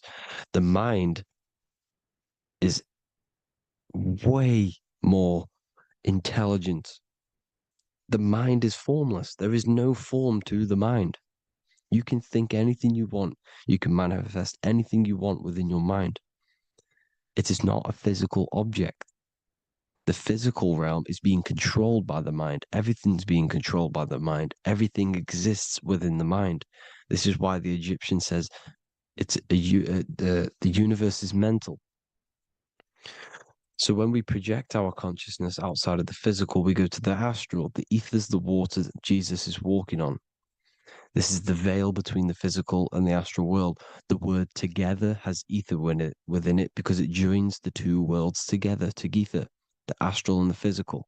The word either is ether because the ether is on either side, physical and astral, physical and spiritual, physical and non-physical. In the astral realm, the mind can manifest anything we want. We incarnate to restrict our minds. This is why Saturn, if you go and watch my video on Saturn, how Saturn is this simulation, okay, our minds can manifest anything we want in the astral plane in the click of a finger. However, when we incarnate in matter, we now have to labor for our manifestations. This is why Saturn's known as the great teacher in astrology, because he teaches you a lesson. When your mind incarnates into matter, it's teaching your mind a lesson, the knowledge of good and evil. This is why the Bible says you shall be gods and know the knowledge of good and evil. When you incarnate here, you have to know the knowledge, you need to know the knowledge of good and evil to become a god. Okay? Now, the square is the physical plane. The triangle's the ethereal plane. The circle's the eternal plane. The circle has no beginning, no end. It's eternal. The physical plane is the square. It's limited. The square is limited. The cube is the geometric shape which gives rise to matter. Now, the term think outside the box has truth in plain sight. You have to think outside the box to project your consciousness, use your mind to project your consciousness outside of the box, the physical plane, into the astrals. The astral realm is the realm of the stars. Above us is the stars. Through the stars is the astral plane. This is why astral has the word star within it. The devil is the de-veil. When you sell your soul to the devil, quote unquote, it's metaphorical. The devil exists in the physical plane. It's the lowest state of consciousness. The de-veil, you de-veil yourself into the physical. when you are the devil, the devil, the ethereal plane. Now, we also know what the famous symbol of the all-seeing eye, right? The all-seeing eye with the eye in the triangle. Look at the Masonic artwork showing you the triangle above in the sky. This is symbolizing the ethereal planes. The eye in the triangle symbolizes your invisible intelligence, your mind, which has the ability to see on either side. Because the triangle's the ethereal plane. The eye is your consciousness, your intelligence. And this intelligence has the ability to see in the physical plane and to see in the ethereal planes, in the astral planes. This is why it's above the earth. It's above the ground. Because it can see here, it can see in the heavenly realms. Now, the stars are, well, this is known as heaven, the realms of the astral planes. This is some quotes from the Emerald Tablets of Thoth. Out of the darkness ye must rise upwards, one with the light and one with the stars. Man is in process of changing to forms that are not of this world. Grows he in time to the formless, a plane on the cycle above. So there's other worlds. The Bible's telling you there's other worlds, there's other realms. Know ye must become formless before ye are one with the light, the astral light above, which shining through the stars. Not of the earth are ye, earthy, but a child of the infinite cosmic light. You are the invisible intelligence controlling the physical body. The body's not you. It's the vehicle that your soul lands in when your mind projects your consciousness into that realm. Free from the body, I flashed through the night. Unlocked at last for me was the star space. Wow, that's powerful. The star space, the astral planes. This is what it's talking about. We are all a star. We descended from the astrals, which is the star. We are all a star.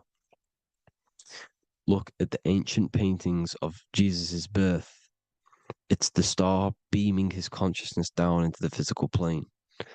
Here's another one. Here's some Freemasonic artwork showing you, again, the ether, that invisible intelligence, the eye, manifesting itself inside of here, in the physical realm, where the people are. You see? It's the same here. This is Jesus. Here's the bird symbolizes the Holy Spirit, your invisible intelligence, descending into the waters, the ether, the ethereal, everything. The ether's the base of all physical matter. Here's Truth in Plain Sight. Mr. Bean, the famous TV program in England, in the UK. He begins the program like we all begin the program from falling from the stars. He falls down with a beam of light. And this is Truth in Plain Sight. This is false. The aliens don't exist. They're a lie, alien. But this symbolizes the star beaming our consciousness. And when we die, this star will suck us back up. Just like this UFO is doing. It's Truth in Plain Sight. So, this is some more Freemasonic artwork. Going from duality to singularity. Sun, moon, masculine, feminine. Right hemisphere, feminine, left hemisphere, masculine. The consciousness in the center, the balance point. Here's another more Freemasonic artwork. The two pillars, left and right hemispheres, and the invisible intelligence between the left and right hemispheres, the light of the body. This is why light's coming off it. Because it's light, it's pure light. The blazing star. The stairs go from the checkered board, the duality, up to oneness, in between the sun and the moon, the masculine and the feminine. This is symbolizing going into oneness. What did the Emerald Tablet say? You've got to become one with the stars, one with the one with the self. Balancing the two hemispheres, so that you can gain, because when the two hemispheres are balanced, you can gain a more deeper connection with your invisible intelligence. Same with the chakras. When the chakras, the seven seals in the Bible, these are seven seals because when you conquer the seven chakras, when you balance the seven chakras, you then gain a more deeper connection with your internal self, because your mind is not filled, it's not being ran, it's not being dominated by these seven deadly sins, the seven seals, the seven chakras. These are seven energy centers which are concealing our true form. Balance makes us have a stronger connection with our true cosmic intelligence. Heaven is even. This is why Jesus is pointing at the heart. The even point is the heart. You got to balance the chakras and live from the heart, because the heart is the earth. You're in good and evil. The body manifests the lower and the higher self. The higher self is in the higher parts of the body. Wisdom, intuition, expression. The lower self is in the lower parts of the body. Sex, food, and power. This is how they are trapping your soul, people. Like I said, the mind is the bridge between the soul and the body. So by tricking the mind, not giving it the right knowledge, and keeping the mind stuck in the lower three centers, thinking about power, food, and sex, this is low vibrating energy. It's going to keep your mind addicted to the physical realms. Okay, this is why you need to go even, balance, heaven. Okay, I will explain the soul trap in a second, how it fully works. But I'm telling you all the science behind it so you can understand. When you are doomed, you are domed. This is the dome, the firmament, the firmament, the mind. Ment is mind, firm is firm. A firmament is doomed under the firmament. You must have a loose mind, an open mind to expand your consciousness beyond the stars, beyond the ethereal barrier. You have to vibrate higher than this world. Your consciousness must be expanded more than the physical plane. You need to learn how to astral project. You need to learn how to leave the body, how to operate outside of the body, so that you, when you do leave the body, you will have recognition. You'll have knowledge. You'll have practice. But this is as above, so below. The woman's belly is the earth. It's as above, so below. It's a microcosm of the macrocosm.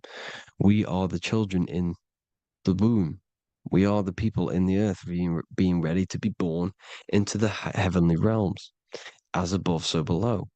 It's a microcosm, macrocosm. Everything is in everything on a bigger and a smaller and a larger scale. Now, when the baby figures out that there is a world beyond its mother, what happens? The baby starts to move around and tries to get out of the mother. Because once it starts to hear the external world, starts to hear people, it's going to wonder, what's outside of why am I in here? What's outside? So the baby will force its way out of the mother. It's the same with our minds, as above, so below. When our minds figure out that there are other realms beyond this world, we will seek a way out. This is the womb, the mother earth, mother nature. It's the mother. We're in the womb. We can be born out of this world, which is being born again in the Bible. When you are doomed, you are domed under the dome, under the firmament, the firm mind. The firm mind will keep you under the firmament. Due to the law of polarity, there has to be other realms. There has to be. Because the law of polarity works in this world, and it will work on every scale possible. It's universal laws. These are universal laws. The law of polarity means that there are other realms polarizing this realm. There is a hell, there is a heaven. There is a midpoint, which is Midgard, which is the one we are in now. Earth, heart. Earth is the heart. Heart is the center, good and bad. The balance between good and bad. Your reality is your level of realization. Your mind realizes other worlds, you will seek a way to them worlds. It's that simple. The soul trap is to keep you stuck in this physical body, which is the earth. This body is the earth. It's running the program, like I said at the beginning. It's running the simulation that your consciousness is experiencing. You are an electromagnetic being, and you're hidden in a cage, your rib cage, and you're stuck in cells, a prison cells. Look, you're in cells. We produce electromagnetic energy. Your soul produces this energy. And by trapping your consciousness inside of this physical realm, they harness this energy within the astral realms. They're using you to manifest demons, because your mind creates demons through emotions and mental thought energy, which is a whole nother video. I can make a video on that.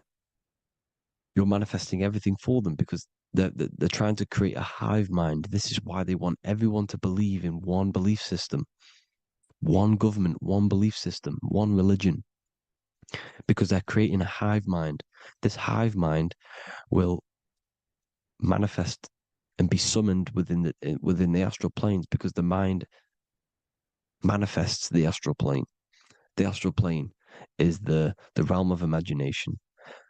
The mental plane is the realm of just thought alone. The etheric plane is the energy. The physical plane is the matter. So all of our minds together are manifesting these demons within these subconscious realms, the astral. Now,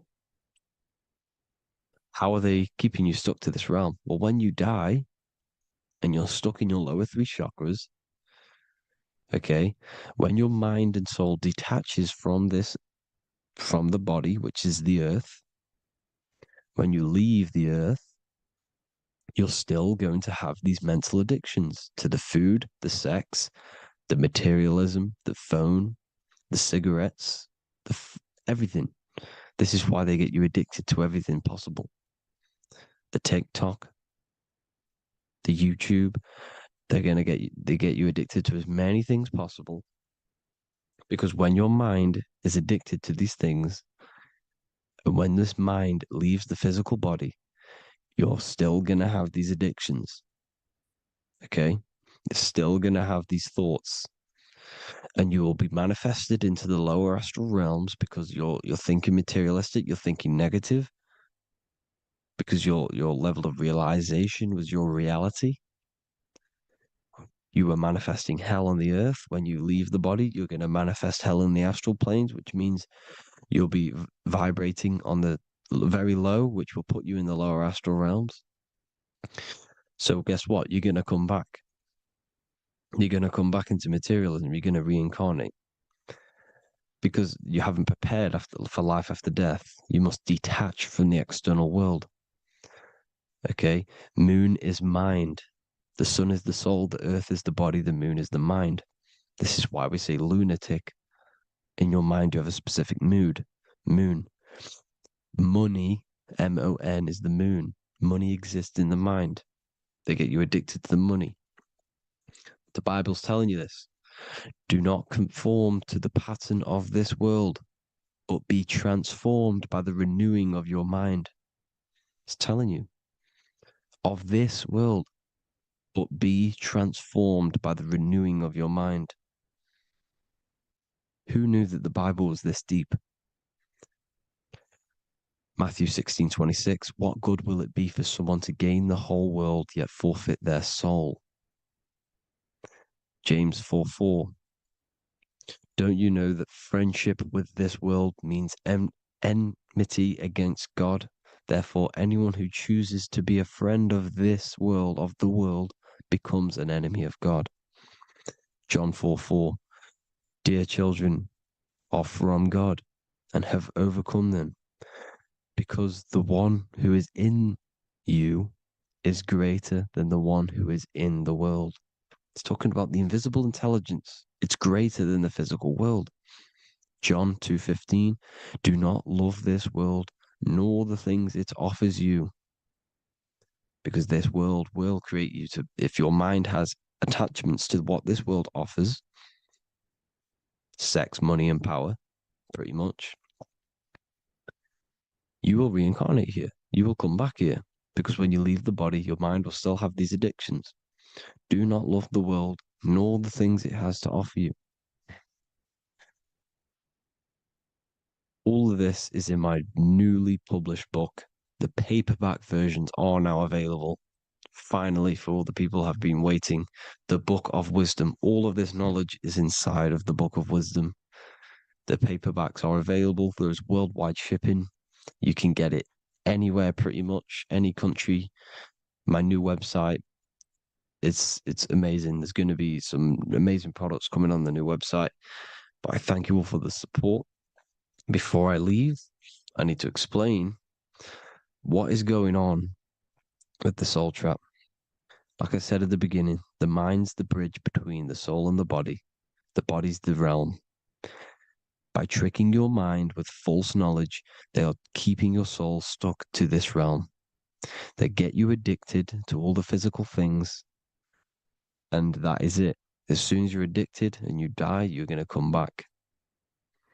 So by tricking your mind, which is the bridge between the realms, they keep your mind stuck within this body. They keep you in physicality.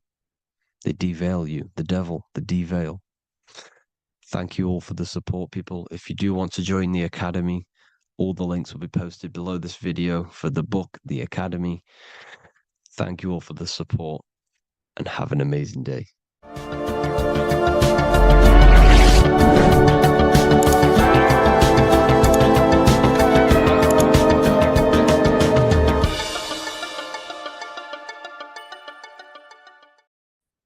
You are not breathing correctly. 98% of people only use a third of their lungs capacity, which is shallow breathing, which ages you, lowers your brain capacity, and also lowers your state of consciousness. So it's essential that you breathe consciously on a day-to-day basis, because this is what truly elevates your consciousness. I am going to give you the key for you to raise your consciousness just through breathing alone. Such a simple thing, but yet the most effective way for raising your state of consciousness and becoming more spiritually and mentally advanced. So tune in for this video, and I'm going to show you exactly how to do it and the symbolism behind breathing. Air is more than just air. It carries electromagnetic energy. So now I'm going to give you the science behind this spiritual truth. This invisible force is what sustains all physical life, providing the life force energy essential for existence. Electromagnetism. Everything is fed off electromagnetism. Your body is an electromagnetic battery. Now, we can prove that air carries electromagnetism just by doing a simple test, a simple scientific experiment, by getting liquid oxygen and pouring it between a north and south magnetic pole, two polar opposite magnets. We see that the liquid does not fall straight through it. It is sucked, it is magnetically attracted to these two opposing forces, opposing magnets. This is proof that air, liquid oxygen carries electromagnetism. When you are breathing electromagnetism, the essential life force behind all living beings. This is known as energy or prana, chi, ether, or spirit. This is all the same thing. Air is not just empty space. It is energy. It is prana. It is life force. It is spirit. It is ether, chi, prana. You are an electromagnetic being.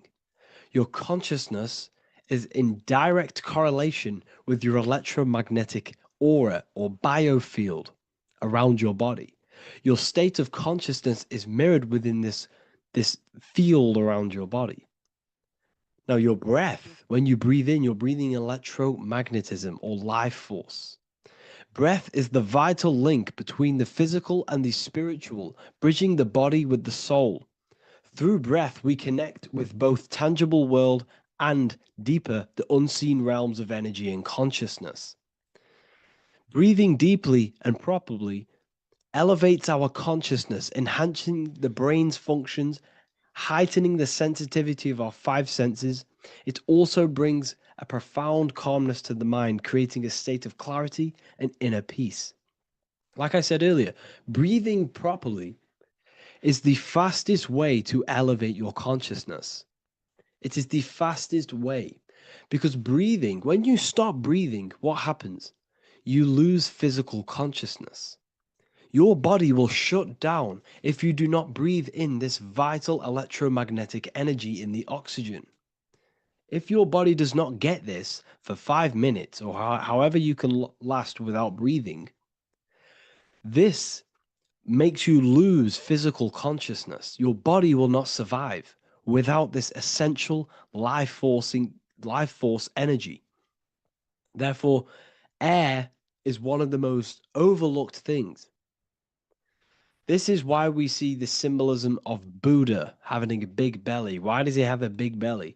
Because it's symbolizing breath work, proper spiritual breath work, the certain teachings of breath work, of when you breathe in through the nose, you have to breathe in through the nose. You don't want to breathe in through the mouth because the nose acts as a filter which catches dust particles and filters out the air before it enters the lungs. The mouth does not do that. The nose is for breathing inward.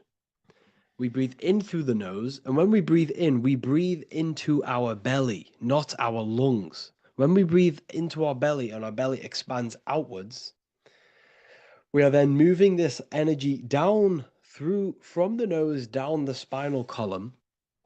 And when we breathe back out, the belly goes in, which is raising the energy up the spinal column, back out through the mouth. This is the true way of breathing, because when we breathe, we are moving energy. We are moving electromagnetic energy. When we breathe in through the nose, the energy travels down the spinal column. And when we breathe out, we are raising this energy back up the spine, some of it going out the mouth and some of it reaching the brain, activating dormant brain cells in the brain.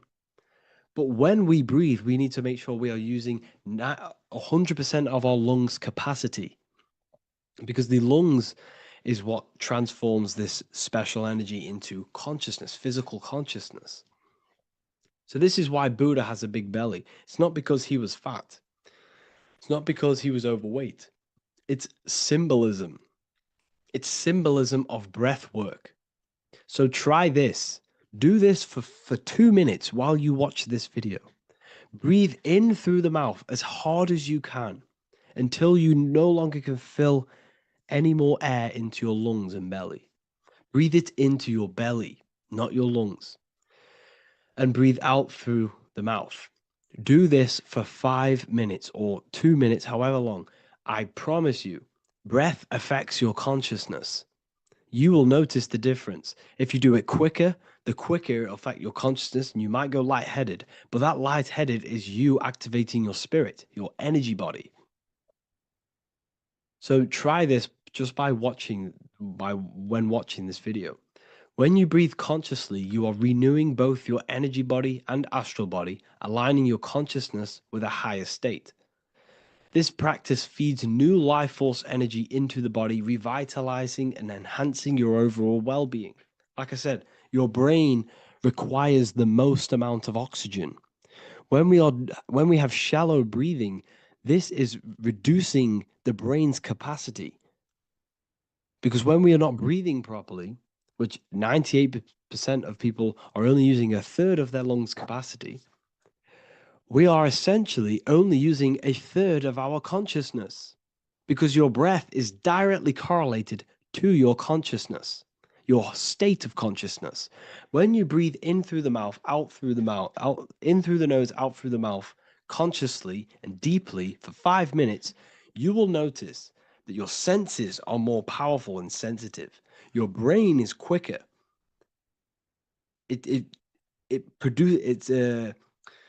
What's the word? It processes information quicker. You become quicker. You become a superhuman, and you feel more spiritual because it activates your spirit, your astral and energy body. So when we meditate, it's definitely important to breathe in through the nose and out through the mouth as deeply as possible to align with a higher state of consciousness. And this is the easiest way to separate your consciousness from the body. When you breathe in deeply for long periods of time, while meditating, while taking no thought, when no thought is present and you gain a rhythm of deep breathing, this is the gateway. This is the gateway to opening your consciousness. Because when you stop thinking, other aspects of your consciousness can open up. All of our lives we've been thinking, which is blocked off the higher states of consciousness. So breathing is very, very important. It affects our overall well-being. And this is Yahweh, the in and the out of breathing. When we breathe in, this is Yah. You can hear it. It sounds like Yah. And when we breathe out, that is Way. This is the name of God, apparently. But God is within you. You can connect with God. You can connect with source consciousness within you by breathing, by raising your state of consciousness through breathing and meditation. This is why the Bible tells you the Spirit of God has made me, and the breath of the Almighty gives me life. You are consciousness. You are God. You're an extension of God's consciousness. Job 27:3. As long as my breath is in me and the Spirit of God is in my nostrils. The Spirit of God is through breath. John 20:22. And when he said this, he breathed on them and said to them, receive the Holy Spirit. The word spirit means breath. In Greek, Hebrew, Latin, it all means breath or wind or air. The Holy Spirit is a certain way of breathing, a breathing technique that elevates your consciousness, that syncs you up to a holy consciousness, an elevated state. That is the Holy Spirit. That's why it tells you in the Bible, when he said this, he breathed onto them. He breathed onto them and said, receive the Holy Spirit. You must breathe to receive the Holy Spirit.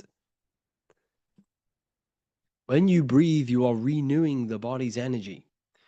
You're taking in new life force, which is regenerating your cells, regenerating your brain, nervous system, and also connecting with consciousness, pure consciousness. This is not something that we should be doing during meditation. Yes, it is. We should be doing it during meditation, but this is something that we need to apply all of the time. This is the fastest way you can raise your consciousness. I just want to say, all of this knowledge is inside of the Book of Wisdom, Volume 2. Make sure to give a like and a comment on this video to help the algorithm. And let me know what you think about the last book or this book if you have read them, to let the new people know what they're looking at with this book. This is truly life-changing, the Volume 2 and Volume 1 is truly life-changing. You can get them in a bundle also. Learn hidden knowledge inside of the Ethereal University. This is where truth seekers belong. I'm not here to try sell you this, but this is the place for truth seekers. And if you are serious about your spiritual journey and serious about gaining knowledge, which gives you the advantage over life, join Ethereal University. This will definitely help you. Thank you for watching this video. Please leave a like and comment. Make sure to give me any suggestions on videos you want me to make in the future. Thank you all. Neo is plugged in on the back of the neck, which is the reptilian brain stem. The reptilian brain is all to do with survival mode, survival state. It's always scanning the environment for safety, whether that's physically, emotionally, or mentally. It does not think. It is instant. For example, do I smack the guy or run off? If something happens to you, like a car's coming really quick to you, you do not think about this. The reptilian brain is the animal instinct that will instantly move your body on the instant reactions. Hence why it's the closest brain to the rest of the body. It has instant access to the electrical nervous system to control the body at instant reactions. Now, Neo is plugged in on the back of the neck, which is the reptilian brain. Therefore, the matrix is the body itself. It is the lowest state of consciousness. This is what it represents. The word matrix means womb. It translates to womb because your body is a womb. Your body is a vessel for universal consciousness, for God consciousness. And the body is also a womb where you can be born again outside of this body by raising your consciousness, by awakening the neocortex. This is why Neo is called Neo, because it represents the neocortex. This is the higher aspect of our brain. This is all to do with new things, higher reasoning, higher thinking, new learning. You see, the brain is a receiver for universal consciousness. Now, what do I mean? It is a radio receiver. Think of it like this. You have a radio tower which emits frequencies. And each little frequency, 00.1, 00.2, 00.3, each 00 point is a different person. We are all the same universal consciousness, encapsulated inside of a different vessel. This is why our body is the temple of God inside of the Bible. Your body is a sacred temple of the divine essence of the universe. However, consciousness is controlling this physical body. And I'll show you this diagram here. Consciousness consists of imagination, emotions, thought, and memory. All of these things are not physical. They're not made out of atoms. You cannot think with atoms. If I split open your brain while you are thinking of a cheesecake, I would not see a cheesecake. It's because these things exist metaphysically within consciousness. They are not physical. The body is physical. It's part of matter. It's part of time. You see the Leonardo da Vinci, the circle and the square. The square represents limitation, beginning and end, because when you draw a square, there is a beginning and end. It represents the body, the mortal self, the ego, the echo. Then you have the spirit raised above, which represents spirit over matter, mind over matter. Invisible forces create physical forces. Everything physical exists in non-physical. This is also the Freemasonic square and compass, why the square is below the compass, because the compass creates the circle, which is spirit or mind. Then you have the square, which is matter. Mind and matter are the same substance. Mind creates matter through thought. Everything in this physical universe manifested through thought. Everything began as thought. So you are spirit and matter. You have a material body and a spiritual body. And you are right in the middle. This is why humans are very, very important. Because we have an animal nature, the reptilian brain, and a higher consciousness, the neocortex. And we must awaken out of the matrix, which means womb, which is the body. And Neo is waken up from the lower self, the reptilian brain, and moves into the neocortex. Because the brain is a radio receiver for consciousness. Now, what do I mean? I went over this before. Your consciousness is controlling the brain. The brain is a computer. And when our consciousness, our imagination, our emotion, our thoughts, and our memories are all contributing towards just survival things, food, safety, fear, all of these things, and our consciousness is locked into a survival state. We are using the reptilian brain. We're no longer thinking. You don't think with the brain, but the consciousness is thinking, which activates the different parts of the brain. When we think for higher reasoning, we use the neocortex. It stimulates the neocortex. When we think about survival, we're using the reptilian brain. So therefore, when Neo wakes up, he wakes up to the higher aspects of consciousness, which is only utilized by the neocortex, by learning new things and expansion of the mind and expansions of consciousness. Okay? So the whole matrix is to keep you designed, well, the whole matrix is designed to keep you in a survival state, in the three-dimensional awareness.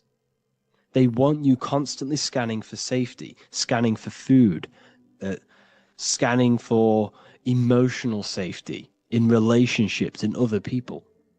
You see, they do not want you to think. They want you stuck in that reptile, that animal state, that beastly state that most people are in. Most people, all they do is eat, listen to music, consume, have sex, lust, desire. This is all the reptilian brain. So when we say the world's being ran by reptilians, it's symbolic. There is no physical reptilian humanoid beings controlling, manipulating human consciousness. We are all the same consciousness. However, there is a corrupted state of consciousness running this world. And this consciousness worships the physical plane. And they control the physical plane. So by doing that, they keep you stuck in a reptilian way of thinking, the animal state, to keep you stuck in the lowest state of consciousness. Now, this is the god Osiris, which represents the reptilian brain. None of the Egyptian gods ever existed. They are all symbolic for the brain and anatomy of the human body. Osiris represents the reptilian brain. As you can see, this anatomy compare to the brain stem and Osiris statue found in Egypt. And we also see an ancient artwork of Osiris with green skin and two reptile crocodile alligators next to him, which also symbolizes the reptilian survival state of human consciousness and the activation of the reptilian brain. This is what it symbolizes.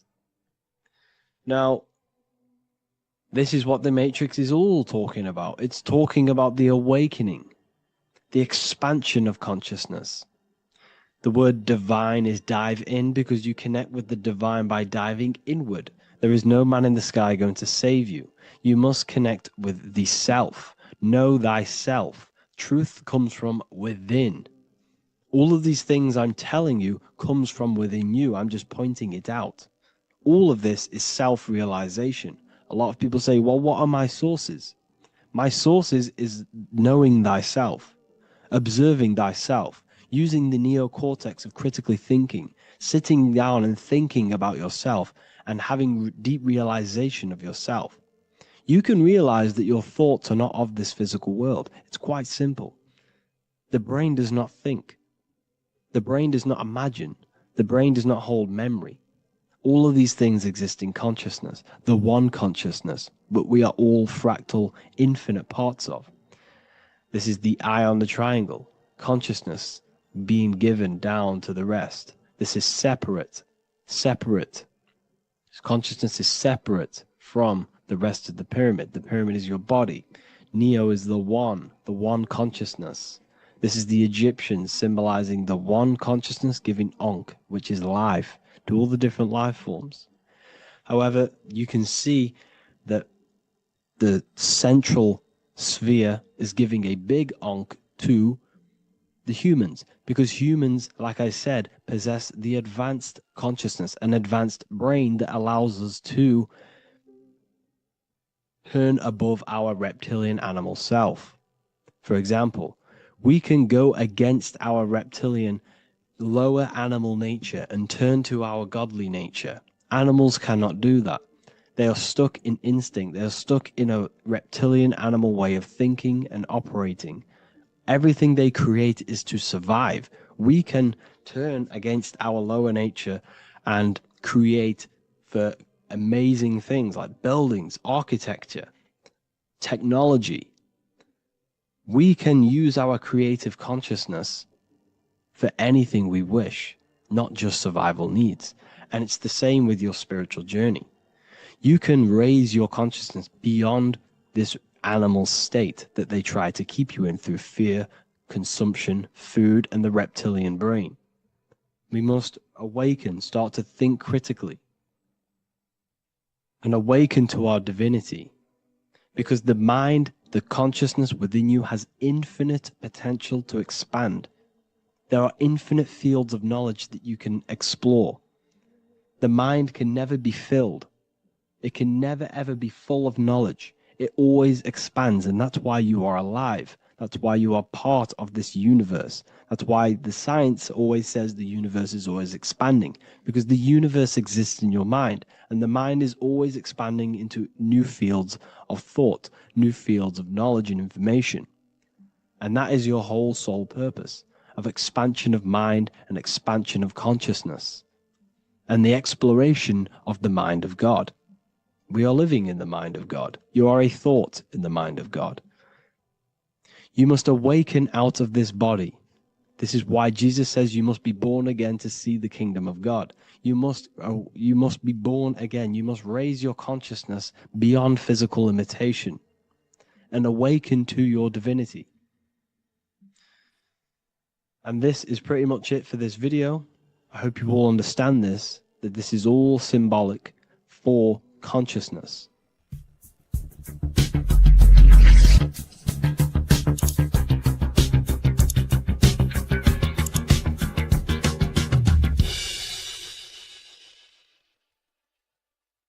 Welcome to Revival of Wisdom. Welcome people, we're back with another video, and this video is about Freemasonry and their connection to the Illuminati. Please, as always, to make sure to hit that like and the subscribe button and turn on the notifications to never miss a video. On May the 1st, 1776, the founder of the Illuminati, Adam Weishaupt, founded this secret organization, and this date can be found in Roman numerals underneath the all-seeing eye pyramid on the $1 bill. This $1 bill also says Anut Coptus Novus Ordo Secularum. This is Latin for announcing the birth of the New World Order. This New World Order will be headed by Lucifer, the all-seeing eye, and followed by the 13 layers of bricks for the 13 elite bloodlines. So your Orsini's, Rockefellers, Rothschilds, Soroses, and the other 9 elite families. So when Adam Weishaupt created the Illuminati, he made it consisting of high-level degree Masons, French and Latin philosophers, and many more powerful people to all become one society. So this is why you see Masons using this same symbol of the all-seeing eye inside the pyramid. But not all Freemasons are part of this Illuminati secret society. As the 33rd degree Freemason Manly P. Hall said in his book The Secret Teachings of All Ages, Freemasonry is a fraternity within a fraternity, an outer organization concealing an inner brotherhood of the elect. So what he's saying here is that Freemasons have to go up the degrees of Freemasonry, and once they hit the top, they either get elected or not into these secret societies like the Illuminati, Skull and Bones, and Knights Templar.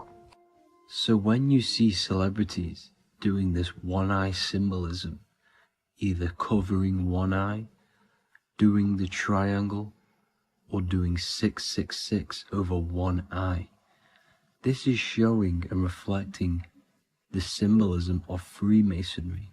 They have taken the oath to never speak on anything they learn about Freemasonry. Duncan's Ritual of Freemasonry book states the oath they have to take. Quote, I ... of my own free will and accord, that I will hail, ever conceal, or never reveal any of the secrets, arts, points of Master Mason's degree to any person whomsoever.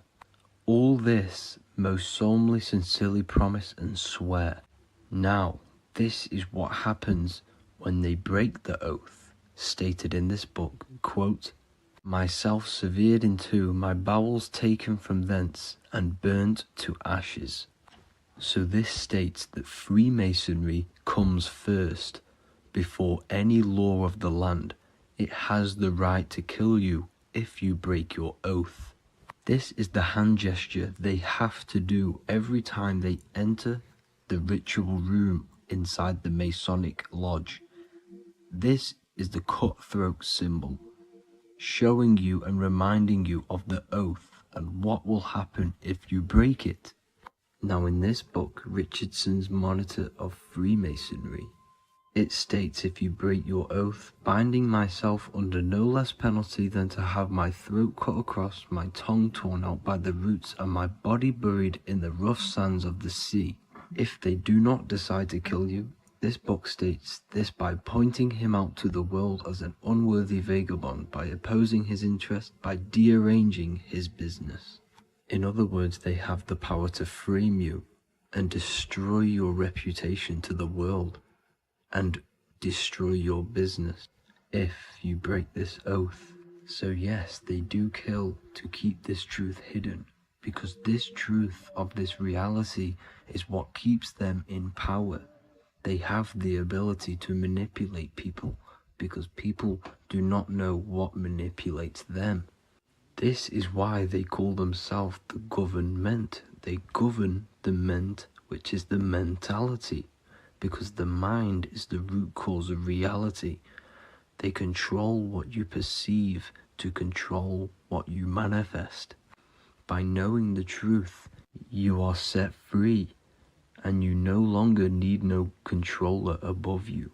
So this is why they are willing to kill and do whatever it takes to keep the truth concealed within these high-level degrees of masonry and these secret societies. However, going back to Manly P. Hall's book, it states, part of the symbols are displayed here to the initiate, but he is intentionally misled by false interpretations. So this is saying even Freemasons are intentionally misled and told lies to conceal the truth, to make sure the truth is hidden in the high degrees of masonry. So that's it for this video, guys. Thank you all for tapping in. Please leave a like and a subscribe. God bless.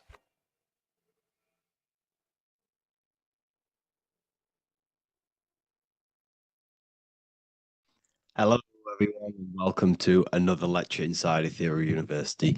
In this lecture, you will learn about the death process and how to prepare for it, and why that preparation is so important. So let's get straight into this. You must understand, as a spiritual creature that you are, you have a visible nature and an invisible nature. You never truly die. You are an eternal soul experiencing a temporary physical world. The inner world of thought and emotion is eternal, while the outer world of matter is mortal. Everything that is seen is mortal. Everything that is unseen by the eyes is immortal. When you die, your external physical world will be stripped away, leaving only your pure consciousness in its raw form, drifting within the astral plane. So here you see your physical external body and your internal world. And your internal world is your state of consciousness. It's your state of consciousness. Your thought and emotion is one overall state. Okay?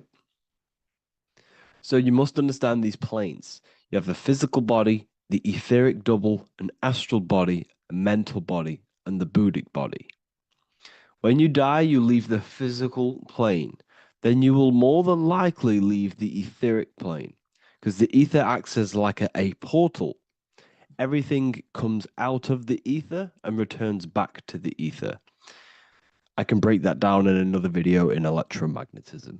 But electromagnetism is ether, energy coming in and out of the ether. You will, every single day you die, every single day. There's a cycle of life and death occurring all the time. Every single day, you go to sleep, you go back, your consciousness slips back through the ether. And then when you wake up, your consciousness comes back through the ether into the physical plane. Death is just a bigger macrocosm of the microcosm cycle of life and death. So you will return back to the astral, which is the realm of imagination, infinite possibilities. And this is where thought forms start to manifest. Okay, so depending on how advanced you actually are mentally and emotionally, will depend how long you stay in the astral. Now, what we must understand is that there is many different components to the astral. We have the higher astral, the middle astral, and the lower astral. These are all vibrational states. So if your mind and soul is operating in lust, lust, desire, hate, food, physical addiction, smoking addictions, then these are quite heavy. These are quite heavy attachments to your consciousness, and they're quite low level desire, which means they have a low vibration. You will manifest in the lower astral when you're stripped from your physical body. The lower astral is not inherently evil. However, there's just low vibrating things going on there. Low vibration does not mean evil. Okay? So just like bad doesn't mean evil. Okay? In the lower astral, you are going to see lower astral beings. You're going to see spirits, souls with low level desire. Okay? People who are attached to the physical plane, people that lust, people that do these things. Technically, this is hell, but you can escape it by escaping yourself. Now we're going to break all this down. I'll break all this down properly once you understand the full context. So depending on your level of desire, you will manifest in a corresponding layer of the astral plane. If your mind is still attached to the low physical desires, you will find yourself in the lower astral realms.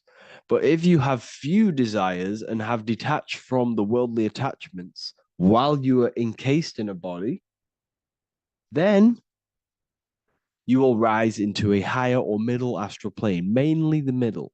Okay. The higher astral plane is very formless. So as I broke down here, this is, well, the physical plane is the lowest dimension. This is the most form, the most matter. It's quite heavy. The higher you go, the lighter it becomes. The more fluid, the more formless it becomes. So you see here, it says denser, down, and lucidic, up. So this is more lucidic in these higher realms. This is more dense in the lower realms. So this is why the ancient Egyptians were always talking about, I'll show you this. This is showing you death. So first of all, we have Anubis, which represents death. Here you have the heart, which represents the soul. And here you have a feather. And this is a scale. You see how this is a balanced scale? So what this is symbolizing, this represents death. This represents your heart, and this is a feather. So when you die, your heart must be as light as a feather, which means your emotions, your soul, should have no attachments to the world. It should be light. It should be detached. This is why the word light and light are the same. Light is in heavy and light is in very bright. Because when you're less attached to the things, your soul shines, you're authentic, you're light, you're very bright soul, and you have no attachments. Your light is not heavy. So you must detach from the worldly desires. We have to detach from the smoking, the food. This is why we should fast. Smoking, this is why we should detox.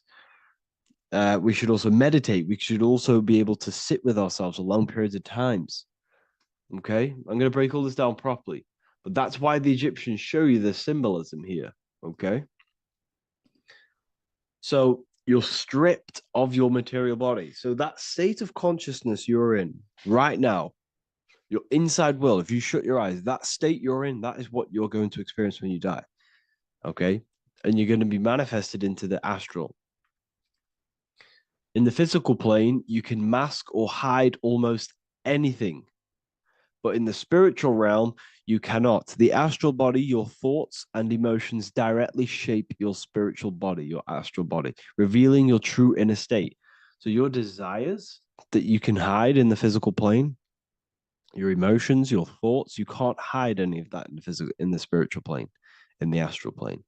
That will directly shape who you are, your color of your astral body, and your astral body as a whole. So here we have Kim Kardashian. If you could see this lady's astral body, you would run so far that you would be horrified for the rest of your life. If you could see their spirit, their astral form, it would be horrific, because their mind is so attached to, physical things, so attached to desire, money, fame, worship, power. These people do not want to die. These billionaires and millionaires will never want to die. They will do whatever they can to stay alive, because they understand what when they die, they have to face themselves. They have to face their inner world. And their astral body, their true authentic self on the inside, is horrible and horrific and so low vibration. So this is where it comes in. You must be as light as a feather. This is what the Egyptians are showing you in their artwork. Your soul must be as light as a feather. In order for the soul to ascend to a higher plane and not look at that physical plane and say, I want to go back, or I want to desire things down there, you must detach now and prepare for death.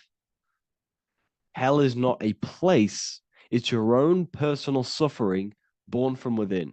If your mind and soul are deeply attached to mental fixations, emotional wounds, and physical addictions tied to the material world, that pain will follow you into the astral. This is your true judgment day. You judge yourself when you die. You see your authentic self. There's no hiding. Right. Imagine right now that you that everything you cling to was stripped away.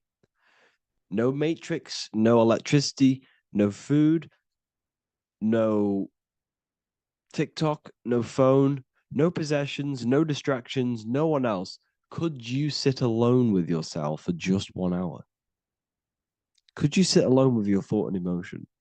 That moment of truth is what you must begin to prepare for. Could you sit alone with yourself? Can you sit alone for long periods of time and just think? And if you cannot, then you're running from your internal world. You're running from your thoughts. You're distracting yourself from your thoughts. This is what we must address. Now, don't feel bad if this is you. We've all have problems. We all have internal problems. But this is what we have to face directly in order to prepare for life after death. We must meditate for long periods of time. Not even meditation. We should be able to sit with ourselves with no distractions and just think. This is what the people of the past used to do when we had no technology. People would sit and think for hours. This is what we need. Because if you cannot sit with yourself, imagine sitting with yourself with no physical body.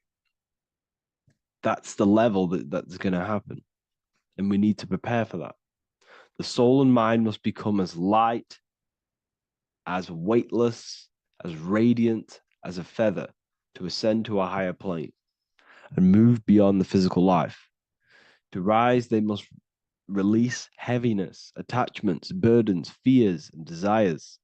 The lighter and brighter your inner being becomes, the more freely it can rise into a higher state of existence.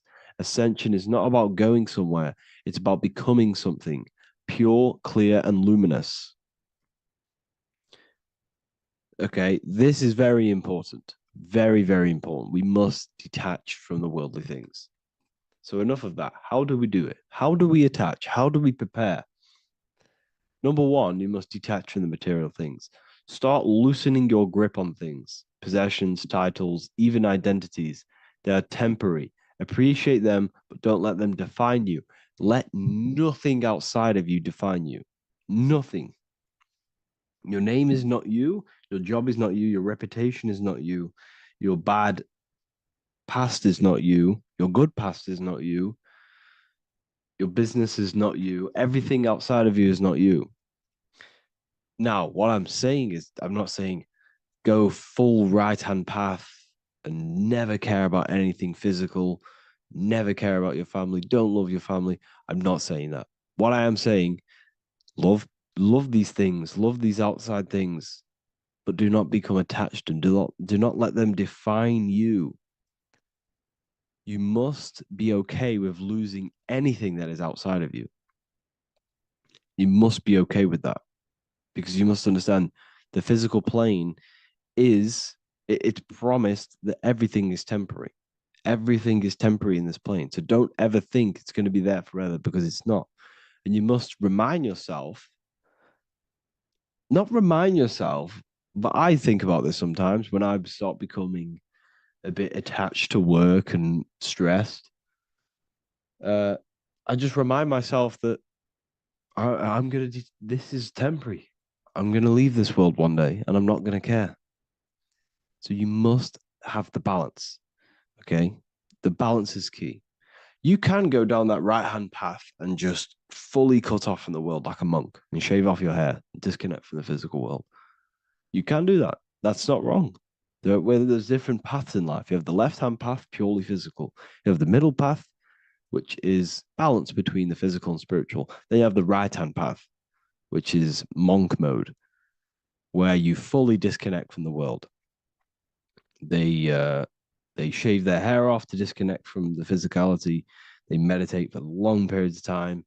This is what they're doing. They're preparing for death. Monks prepare for death. They understand this. They understand that you don't die. Your inner world is the true world.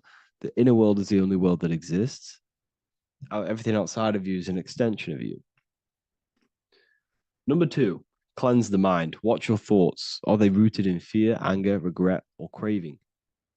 Meditation, mindfulness, and inner reflection help purify the mind. The cleaner your thoughts, the lighter your spirit.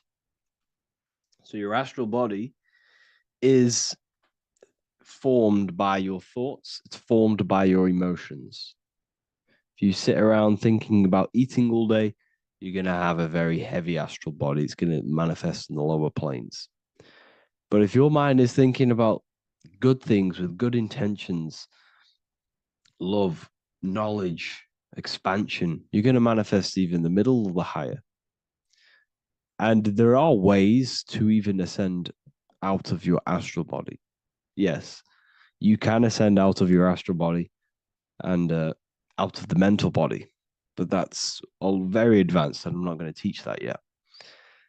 I'll make another video on that, but you can ascend from them bodies. The astral plane is not the end. You can keep ascending as a soul until you're left with just the pure essence of the soul. But we're going to, anyways, cleanse the mind, reprogram the limiting belief systems, let go of mental attachments. And the way you do this is by getting a piece of paper and writing down every single attachment that you have. And you're going to realize, dude, there's more than you think. Okay.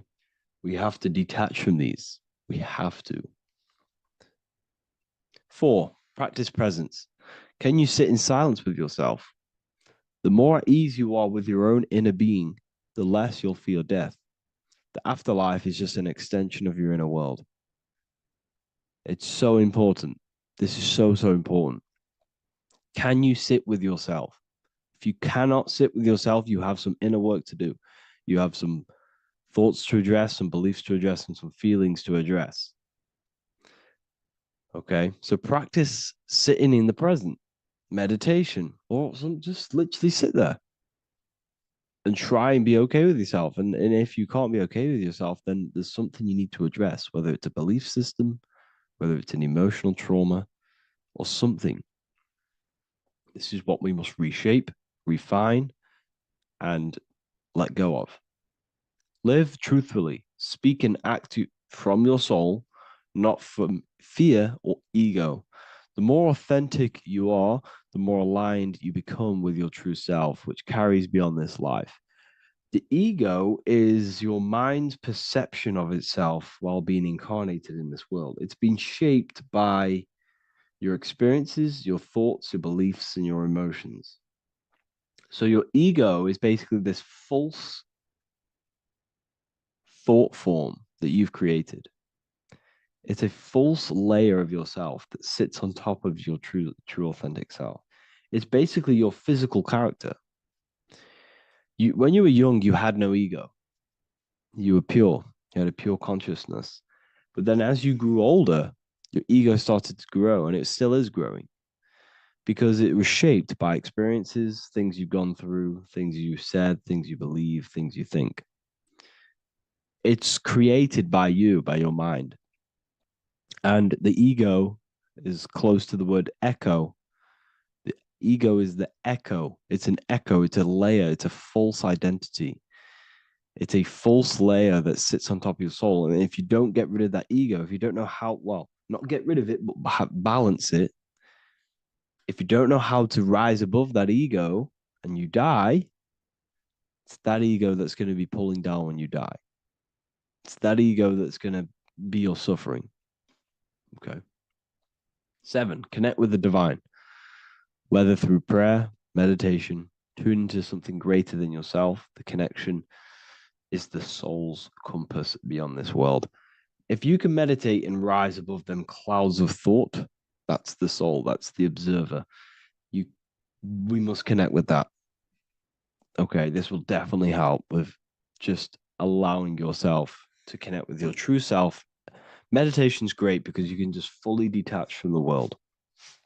And the more you meditate, the more you can prepare for death. A powerful way to cultivate detachment is through daily detachment meditation, done either at night or in the morning or the first breath upon waking. Or do this as many times as possible per day. Start by physically grounding yourself in the present moment. Say out loud, I am here right now, nothing else matters. Let that phrase draw your awareness into the now. Just keep saying it until you're present. Then begin to slowly list everything you identify yourself with, one by one. I am not your body. I am not my body. I am not my name. I am not my possessions. I'm not my house. I'm not my children. I'm not my everything. I am not my thoughts. Release each layer gently. Imagine, if you want to, if you have a good imagination, imagine placing these things into a big box. Placing your body, placing your name, placing your possessions, placing your house, your car, your thoughts, your beliefs into a box, and then shut that box. If you have a good imagination, do that. That can help. And you'll be left with yourself. And you're not even that. It goes even deeper. Eventually, you'll reach the mind itself. Detach from the language that the mind is even using. Now, that's very difficult. And not many people have ever thought about that, and they've ever even been there. Detach from the language that the mind is using. Think about that for a second. Your mind is not what you actually think. It goes very deeper. Your mind is not that little voice. It's that voice that the language is using. So even the language is a spell on your mind.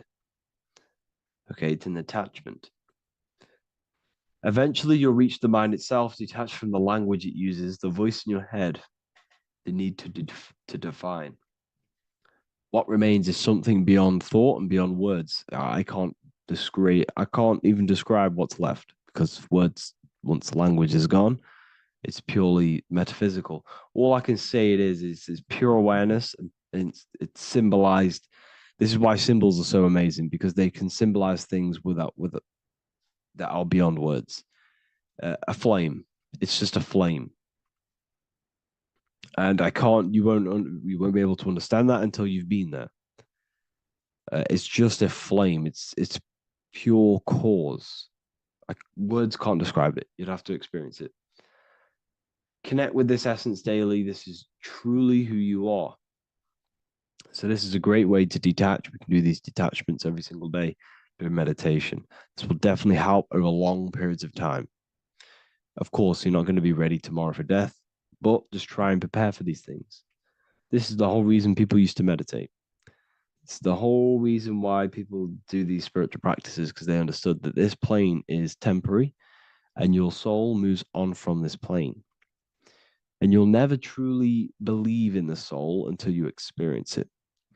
So I can show you these things, but you must go out and experience it. The soul is real, but you won't understand unless you cast off everything else. Okay. So I hope this video helps. It's a very deep video. I'm going to be making more of these stuff, of more self-mastery. And of course, we've made the self-mastery section now. So I'm going to start filling up this place with lectures. And I think it's a great time to start this, because a lot of people have been asking on how to master yourself, prepare to death. So hope this video helps. See you in the next one. Welcome to Revival of Wisdom. Welcome people, we're back with another video. In this video we're talking about how Jesus Christ and Christianity is all sun worship. The Holy Bible of Christianity is not meant to be taken literal for history. It is a story and has lots of metaphors. Starting with the symbol of the cross of Jesus. This cross originates from this ancient cross of the sun. This symbol has been used for thousands of years, way before Jesus was a thing, in Europe, America, Asia, and all around the world.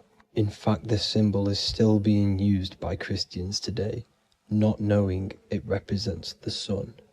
This is a 4,500-year-old artifact, a golden plate with an equal-armed cross found in England.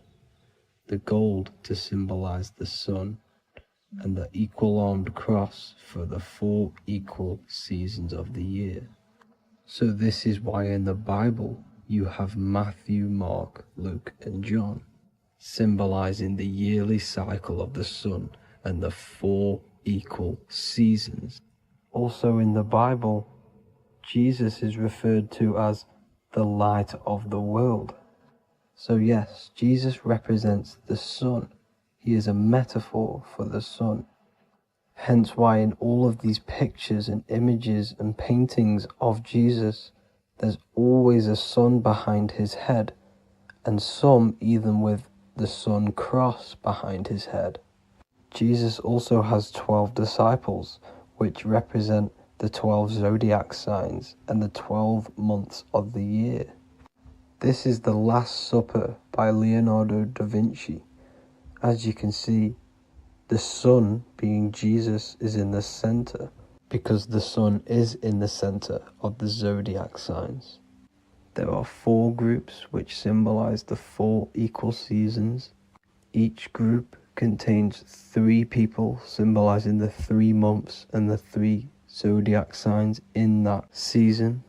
There is only 1 female in the painting, which is Virgin Mary, who symbolizes Virgo, the astrological sign. So yes, Jesus symbolizes the sun with his 12 zodiac signs and 4 gospels for the 4 seasons of the year. However, there is another phenomenon. The 25th of December is known as the birth of Jesus Christ, which is known as Christmas today. So Jesus symbolizing the sun and is born on December 25th. This is the day the sun moves 1 degree northward. bringing back the warmth, the growth of crops, the life and light back to the northern hemisphere. Everything is springing back to life, as we call it, spring. So it is said that the sun is born again on the 25th of December, and Jesus is known as the risen Saviour, because the sun is our risen Saviour, because it gives life to the whole of this realm, the warmth, the crops, and without the sun rising in the morning, we'd all die in about 2 weeks. And we all know how Jesus died on a cross. The sun also dies on a cross in the southern hemisphere. It dies on the Southern Crux constellation. And on December the 22nd, 23rd, and 24th, the sun remains in the same position. So the sun dies for 3 days, and it is born again on December 25th, when it moves 1 degree northward. And this is when the sun is born again, or resurrected, just like Jesus. Constellation Virgo is prominent in the spring sky in the northern hemisphere. So therefore, the sun is born a virgin, Virgo. And as you see in this image, you see Virgin Mary holding the sun. Us as humans do not own the sun, so therefore God owns the sun. So yes, the sun is the Son of God, and this is what Jesus is symbolizing. And just how Jesus sacrifices himself for humanity, that's what the sun does. The sun gives out all of its energy so we can live. There are many other Bible verses which represent Jesus as the sun. Now in Matthew 8:23-27, his disciples are in a boat and there is a massive storm. Jesus is asleep, meaning the sun has not arose. And the disciples say, "Save us, Lord, we are perishing." Quote, "Then he rose and rebuked the winds and the sea, and there was a great calm." End quote. Now this is a metaphor for the sun rising and calming the storm, because in the ocean, when the sun is down, that's when there are great storms. The worship of celestial bodies go back thousands of years, and it's called astrotheology, and it can pretty much be traced back to all ancient civilizations. Now going back to the ancient Egyptians, the god Horus, the god of war, and he symbolized the sun in the morning. Ancients used to say that he walked over the sky in 12 steps. Yes, this could symbolize the 12 zodiac signs. It also symbolizes the 12 hours of daylight. So we have 12 hours of Horus, but now they've rearranged the word to hours.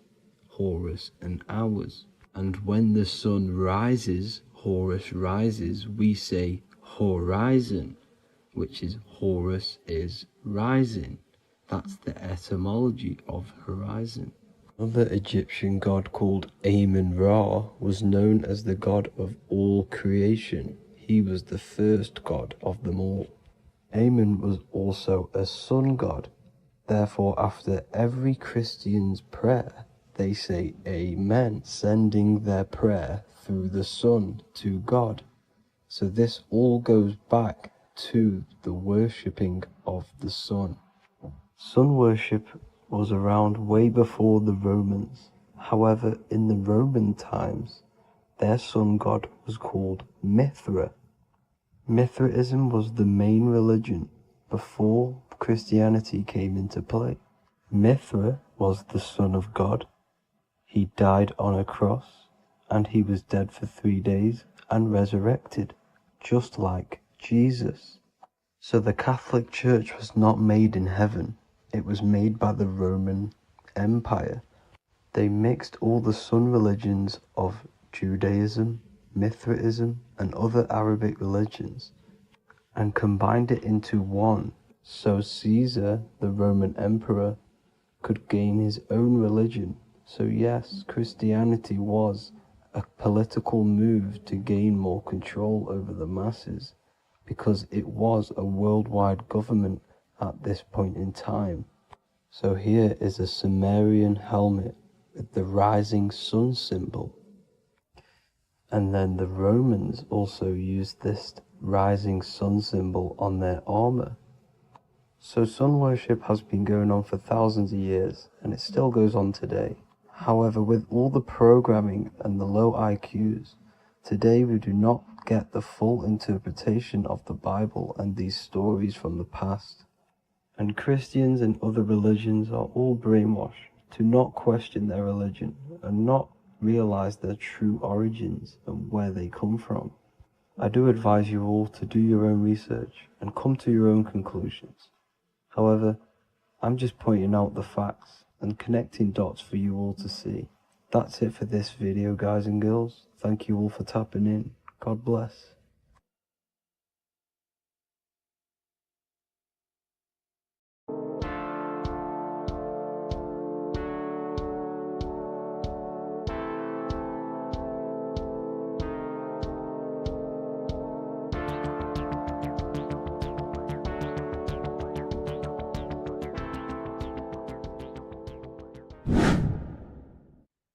How are we all doing, people? It's Revival of Wisdom from the Wisdom Academy.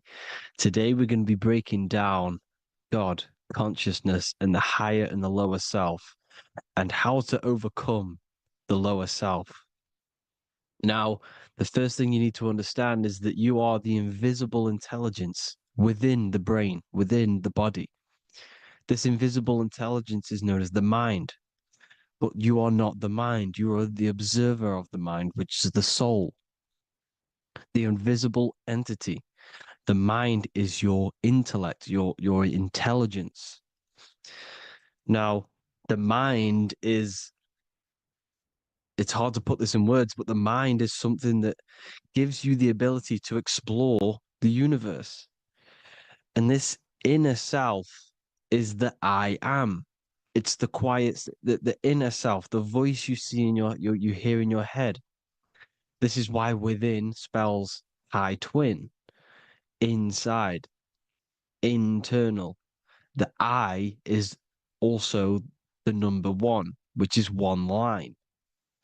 Because the one and only, is the inner self, which is the I am. This is why you say, my name is Harry. You are not Harry, you are the I, the inner self, the intelligence. Okay, this is why Jesus in French is I am. You look with the two eyes and you see with the inner eye. I and I, the same thing. Okay, because the I inside is what gives you the perception of what you're looking at.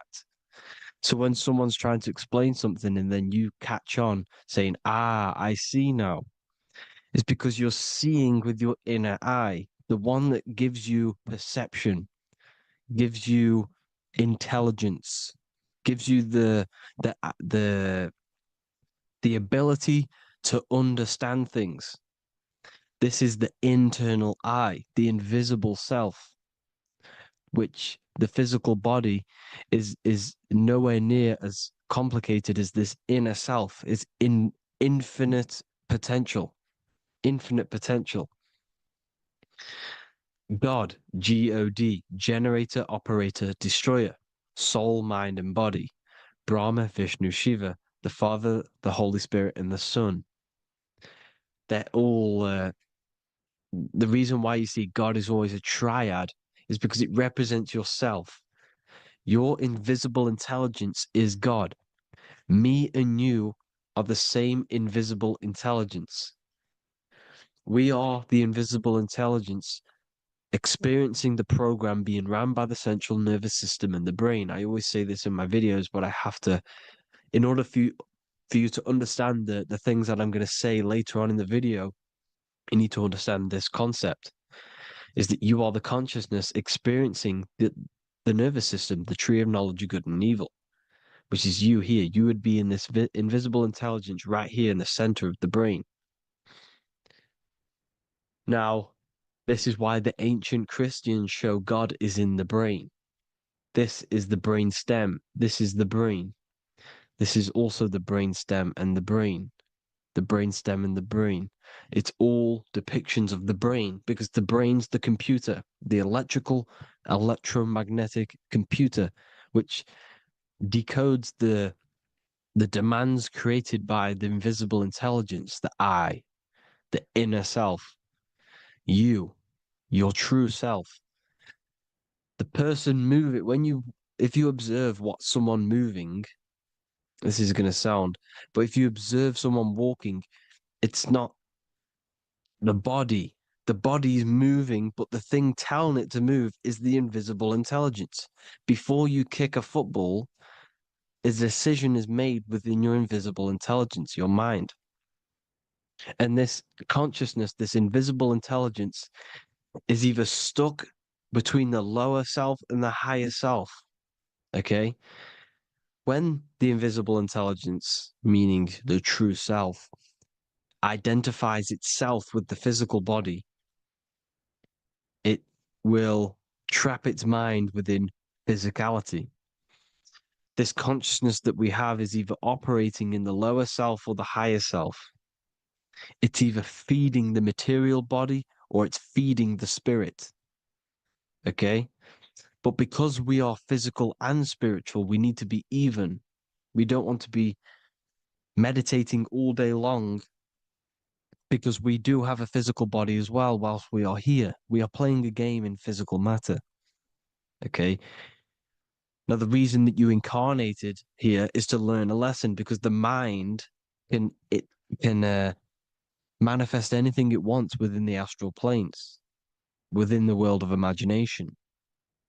It can manifest anything it likes, but it incarnates into matter, into this game, so we can understand labor, because anything in matter, you have to labor to manifest. But in the astral, you can manifest at the click of a finger. You come here to learn the knowledge of good and evil.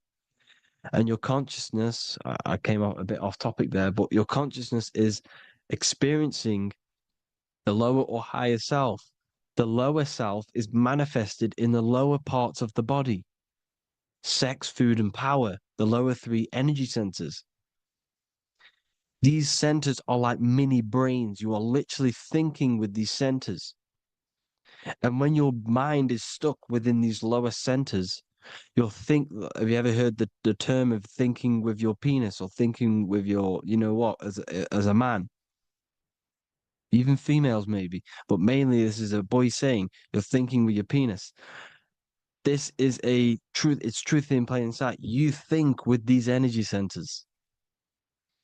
When you're living off the lower three centers, all you care about is sex, food, and power.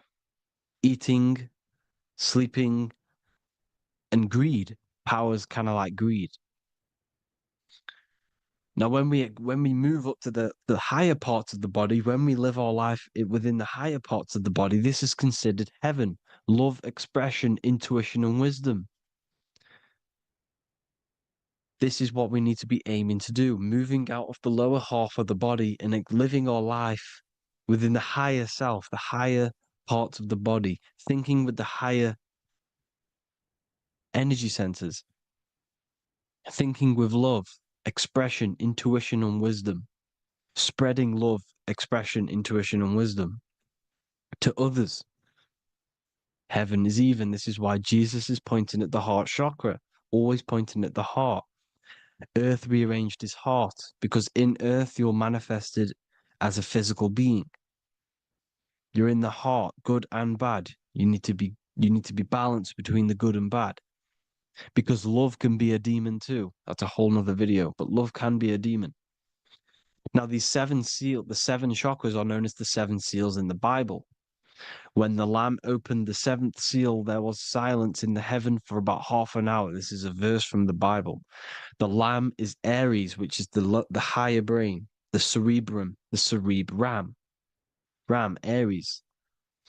Because when the Ram opens the seven seals, you enter the kingdom of heaven. Because these chakras seal your invisible intelligence. They seal your true self. You are behind these seven seals. your true invisible self, your true consciousness. Because behind these 7 seals, you do not think about anything materialistic.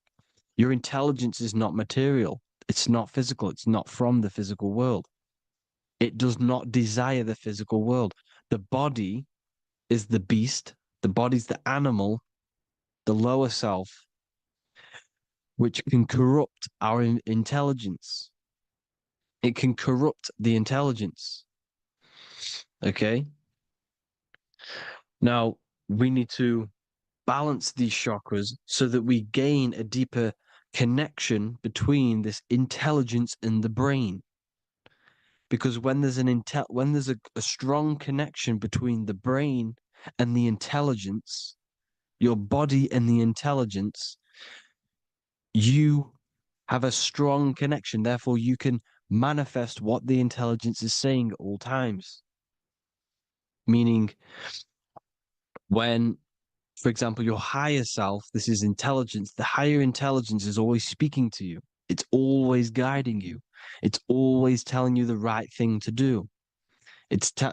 You can feel it when you're doing something wrong. You can feel that you're doing something wrong, because this higher self, this intelligence knows what it needs to do here.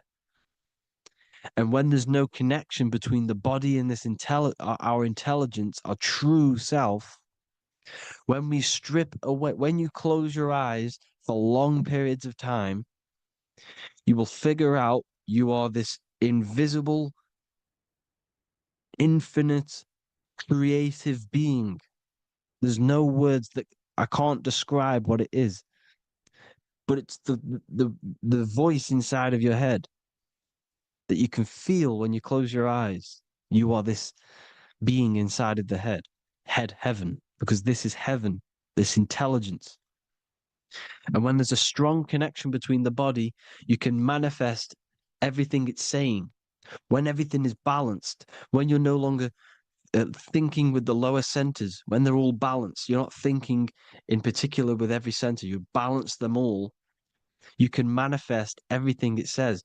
Your body will act out what the intelligence is always saying.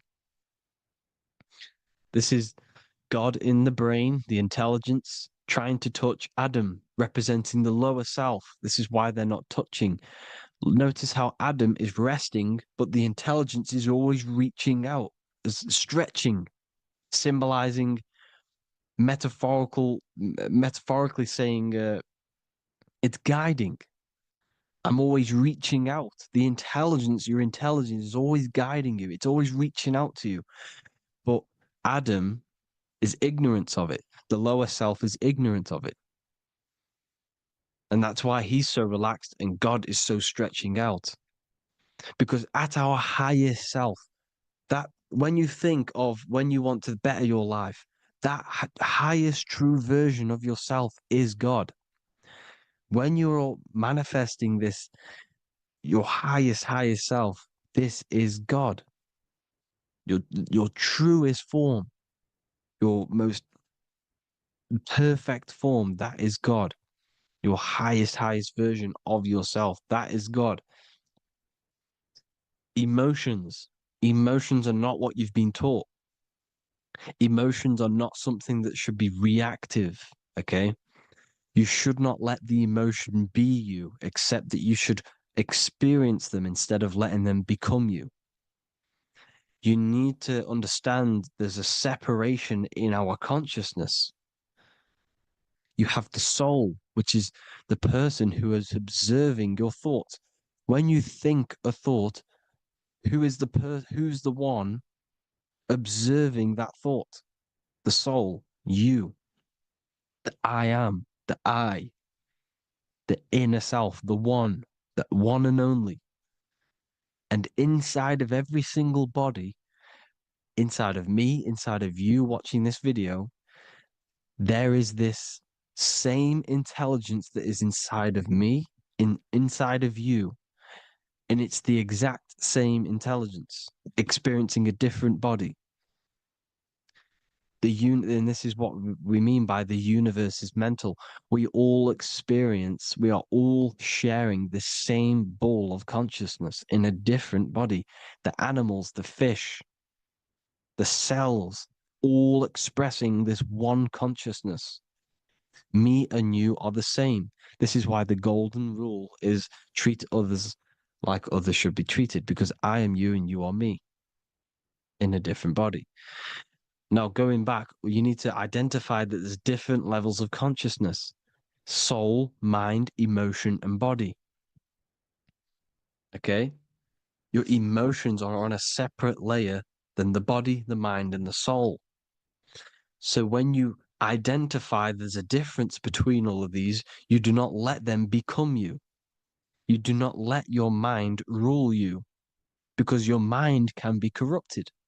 Your soul is the one that is pure good, pure love, but your mind can be corrupted. Okay?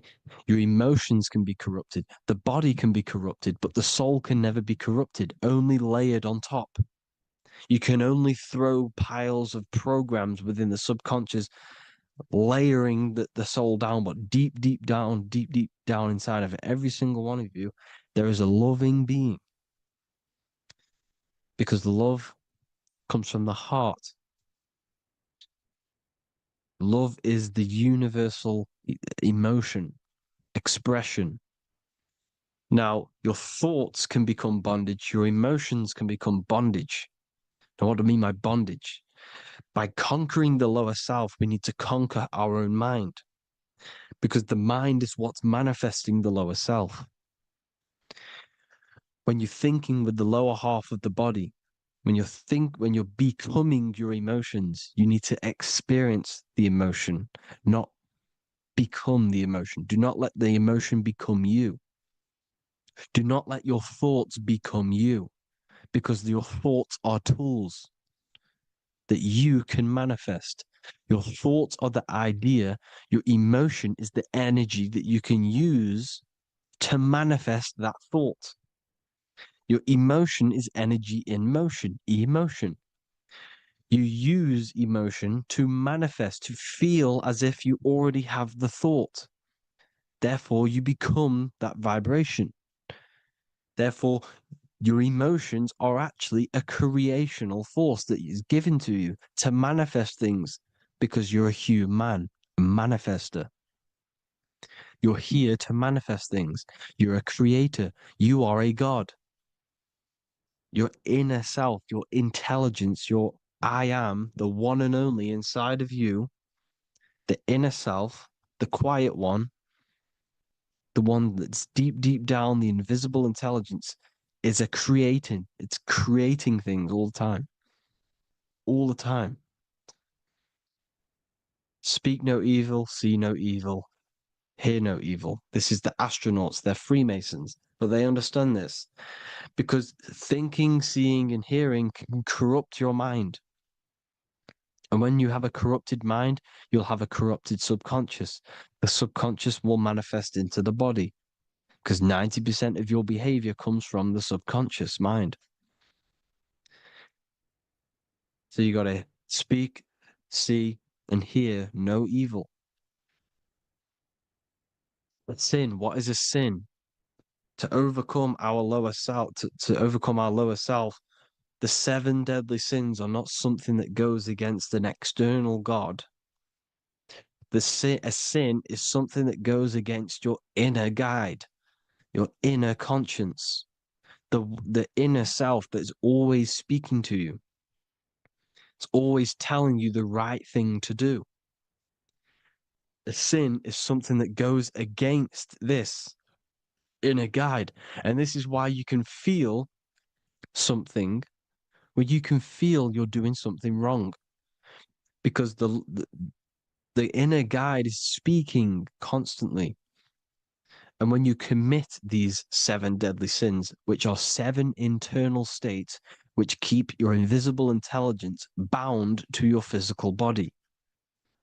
Because evil, right? Evil love bondage. This is why they stay in this realm and they control this realm, because they love the bondage of the body. They like matter. They want to stay in matter for eternal life. They don't want to ascend back into the heavenly realms where you do not have a physical body. You can explore the universe within the astral planes. They stay bounded to the body, bounded to the 3D construct of the physical world. They have greed, lust, envy, gluttony, wrath, sloth, pride. They want all of this. And if you want that, that's okay. But deep, deep down, you don't want that because your soul is always telling you the right thing to do. Your soul knows what to do to get out of here. It needs to detach from the external world. Detach from all of these 7 internal states which bound you to your lower self, your lower centers. That's what a sin is. You know, you have a left and right brain. The left brain is always analytic. The right brain is metaphorical. So the right brain is producing a holistic view of reality. Now, what do I mean? And not view, perception. When you see, because your eyes are parts of the brain, so when you look at something and you look, that image is produced in the back of the brain in the visual cortex. And then the right brain produces a perception, a holistic, it breaks down what you're seeing into a holistic image, a holistic perception. So, for example, if you're in a woods, the right brain sees the whole woods as one big woods. The left brain is breaking that perception down into individual trees, branches, and leaves. So the left brain's to do with duality, the right brain's to do with wholeness, unified. The left brain's dualistic, analytic. This is necessary so that we can pick things up and manipulate them and break things down. We need the left brain. We need the right brain. I'm not saying any of them's bad, but the left brain, sinister in Latin, means left. Because when you're left-brained, you see everything in dualistic. You see everything is dual, when everything's actually one. We need to be focusing and strengthening our right hemisphere. I'm not saying sit in the right hemisphere all the time, but we need to be strengthening our right hemisphere. And this is why left is sin and right is right. Because when you focus on the right hemisphere, you see the holistic perception of creation. The right hemisphere sees humanity as one unified consciousness. The left hemisphere sees everyone as individual persons and egos. Because the left hemisphere is dualistic.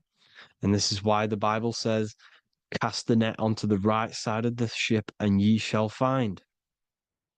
John 21:6. What does that mean? Cast your energy, cast your perception into the right hemisphere of the brain, and ye shall find unified consciousness. You shall find your higher self, the one and only. If then you have been raised with Christ, seek the things that are above, where Christ is seated at the right hand of God. Wow. Powerful. What does this mean? Seek the things that are above, where the Christ is seated at the right hand of God. God is your consciousness, your invisible intelligence between the 2 hemispheres. The right hand of God is the right hemisphere. Seek the things that are above the heart. Love, intuition, expression, and wisdom. Seek the things that are above the heart, the higher self, the higher part of the body. Because when you seek the things of love, expression, intuition, and wisdom, you create a strong aura. You attract the same frequency. And this frequency is heaven, God. This is the Sumerian artwork showing the Lamb. This is a step symbolizing stepping upwards, raising up. He's stepping over the Lamb up to the bird. His hand is going to the bird. The Lamb symbolizes the lower self. Okay?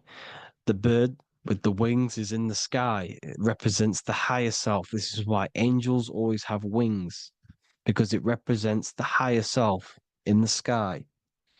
The lamb is a ground animal, symbolizing the lower self. He's stepping over the lamb to the bird, his higher self, his invisible intelligence. Horus and Set, Jesus and Satan. Look, Horus has an evil brother, Set, just like Jesus and Satan. Horus is a bird, higher self. Set is a ground animal, lower self, which is the devil and the angel on your shoulder. You see? The right and the left hemisphere, the two wings. So the devil and angels always speaking to you. The higher and the lower self. It's the battle between the higher and the lower self, between the invisible intelligence and the physical body, because the body's the one that wants the sugar, it wants the pleasure, it wants the sex, it wants the porn, it wants all of the materialistic things, it wants the 7 deadly things. Okay, it wants this. There's a battle between the higher and the lower self, your intelligence and the body. This is why you need to become balanced, so that there's a deep connection between the body and the invisible intelligence that I am. You need to master your mind with discipline, and you gain a connection between the brain, the body and the intelligence. Resurrection, transmuting sexual energy. Okay, this is important. Res is Resh, which is Hebrew. The early Hebrew Resh symbol is the head. This is the head. Resh, erection. Erection is a sexual stimulation. Resurrection is rise erection. You got to raise your sexual energy up the base from the spine to the head. This is the Christ, the Christos. Because there's a psychophysical germ, psychophysical oil produced in the brain every month. Go and watch my other video on raising the chrism. Okay? And every month there's this fluid produced in the brain, which takes 2 trips, because one's produced by the pituitary, one's produced by the pineal, magnetic female, magnetic and electric charge. And it takes 2 trips down the spine to the solar plexus, the bread of life in the Bible, or Bethlehem in the Bible, because the River Jordan's your spine. Goes down to Bethlehem. It gets born in Bethlehem, just like Jesus. Because when this oil travels to the solar plexus, it creates the seed, the seed of life, and it feeds the body, all the central nervous system, all the cells. It regulates the blood, does all sorts of good things for the body, this oil. Now, when you save your sexual energy and you raise your resurrection, you awake the Christ, you raise it from the solar plexus or the sacrum bone up to the brain, you activate 100% of the brain, and this is the true resurrection of Christ. Instead of wasting the energy and giving away your sexual fluids, because behind the fluids is the energy. So when you release that fluid, the energy is out there. You've released the energy. Your sexual energy is the most potent emotional force a human could possibly feel. Same with any animal or anything. The sexual urge, the sexual emotion is the most powerful, potent emotion that you can feel. It takes over the whole body. When you feel sexually aroused, it takes over everything because it's so potent. And when you fight the serpent, when you fight the sexual energy, which is shown here in the Egyptians, the cat cutting off the head of the serpent, or Hercules fighting the serpent, or in the Greek mythology fighting the 7-headed dragon, the 7 chakras. The serpent is your sexual energy because it symbolizes your kundalini. When you fight it and you transmute this energy instead of releasing it, instead of acting sexually on it, you can transmute the energy, transfer it from the solar plexus up to the brain. You can also you can do this with other tasks. Instead of releasing it, instead of raising it from the solar plexus to the brain, you can use it for other things. So, for example, you want to think critically. You can use it for critical thinking. You can use it for going to do exercise. You can transmute sexual energy into anything. But you can do this, you can raise the sexual energy, and you can use this energy to push the cerebrospinal fluid from the solar plexus up through the spine, up the 33 vertebrae to the brain, and it'll activate 100% of the brain. And this is the resurrection of Christ. Jesus was never dead. Jesus was never rose from the dead. It symbolizes the Christ, Jesus Christ. Christ is Christos, which means oil in Greek. The resurrection of the Christ, the Christos, the oil. And when it activates 100% of the brain when it's raised, and it can regulate all the systems, it can regulate all the blood, it can regenerate the body. And this is the true Antichrist. They don't want us doing this process. The Antichrist is not against Jesus, it's against the fluid in our body that makes us live hundreds and hundreds of years and makes us live as gods. This is the true resurrection. And when you fight the serpent, you fight your sexual urges, your sexual emotion, the most strong emotion that you could ever feel. You can do this process. And this is the true secret of transmuting sexual energy. Because when you transmute the sexual energy, you can become a god. And this is why Hercules is fighting the serpent. Notice how the serpent is low. He's reaching down to it. It represents the lower self. Because the lower self wants the lust. It desires sex. The body desires sex. There's a fight between the higher and the lower self. But when there's balance, there's even. Heaven is even. When there's evenness between these, this is the kingdom of heaven. This is when heaven is on earth. So at our highest levels of ourselves, the highest level of our intelligence, this is God. God is something that we manifest. We need to achieve Christ consciousness by battling the body. There is no battle outside of the physical body. It's an internal battle. Jesus and Satan have been externalized. Nothing exists outside of you, because I explained in the beginning how you are the consciousness experiencing the central nervous system. Therefore, there is nothing outside of you. It's all internal. Jesus and Satan have been externalized. Why? Because it's business. The church is a business. It's all a business.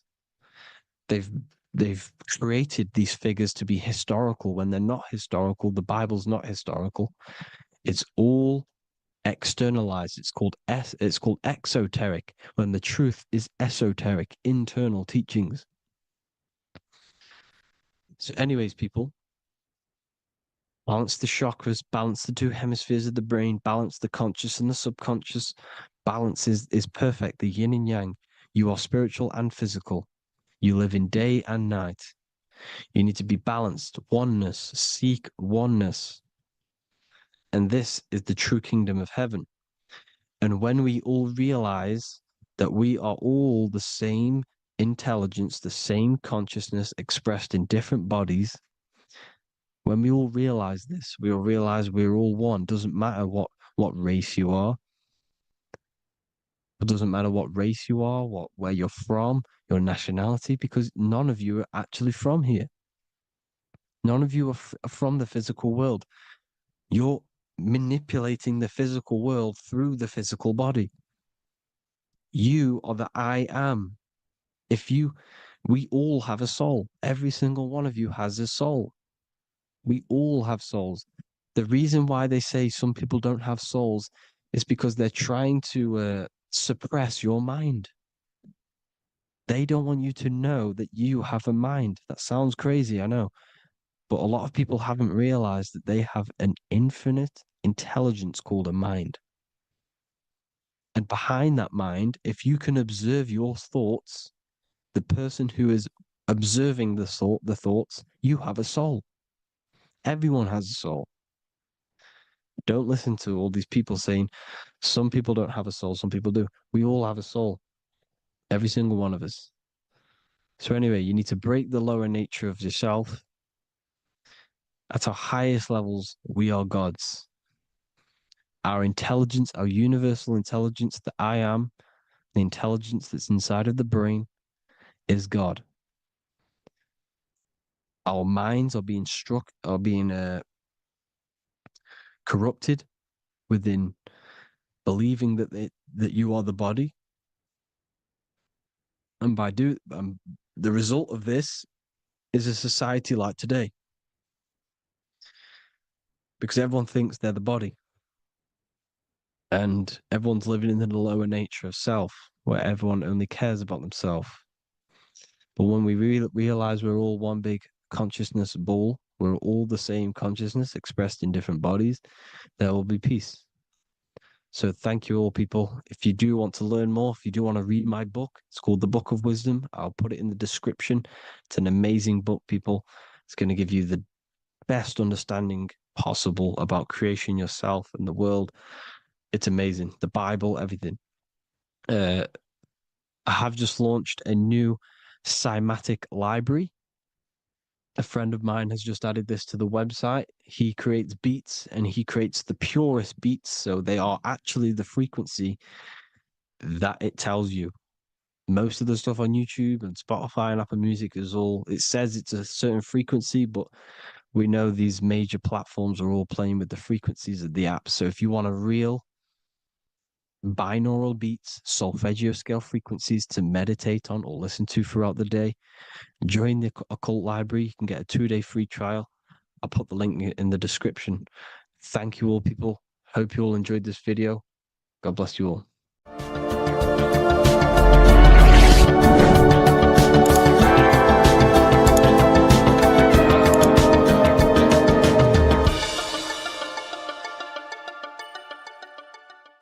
Mentalism, conscious and subconscious mind.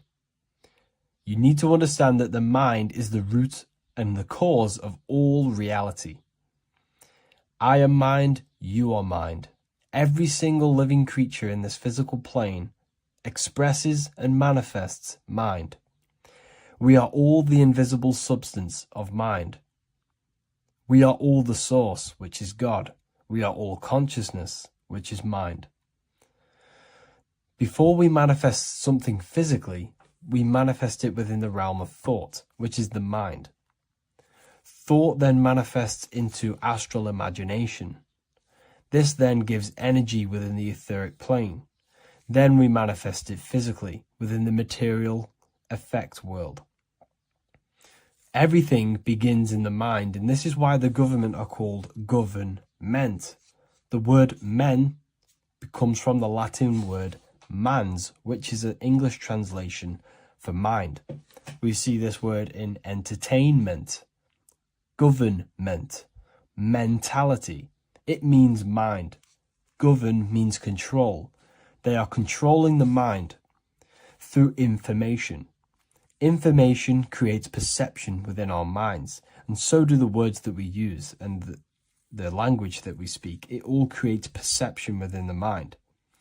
It is our perception that creates reality, and our reality is a level of realization. Your reality is realization. Everything begins in the mind. This is why they are controlling your mind through many different things. Okay?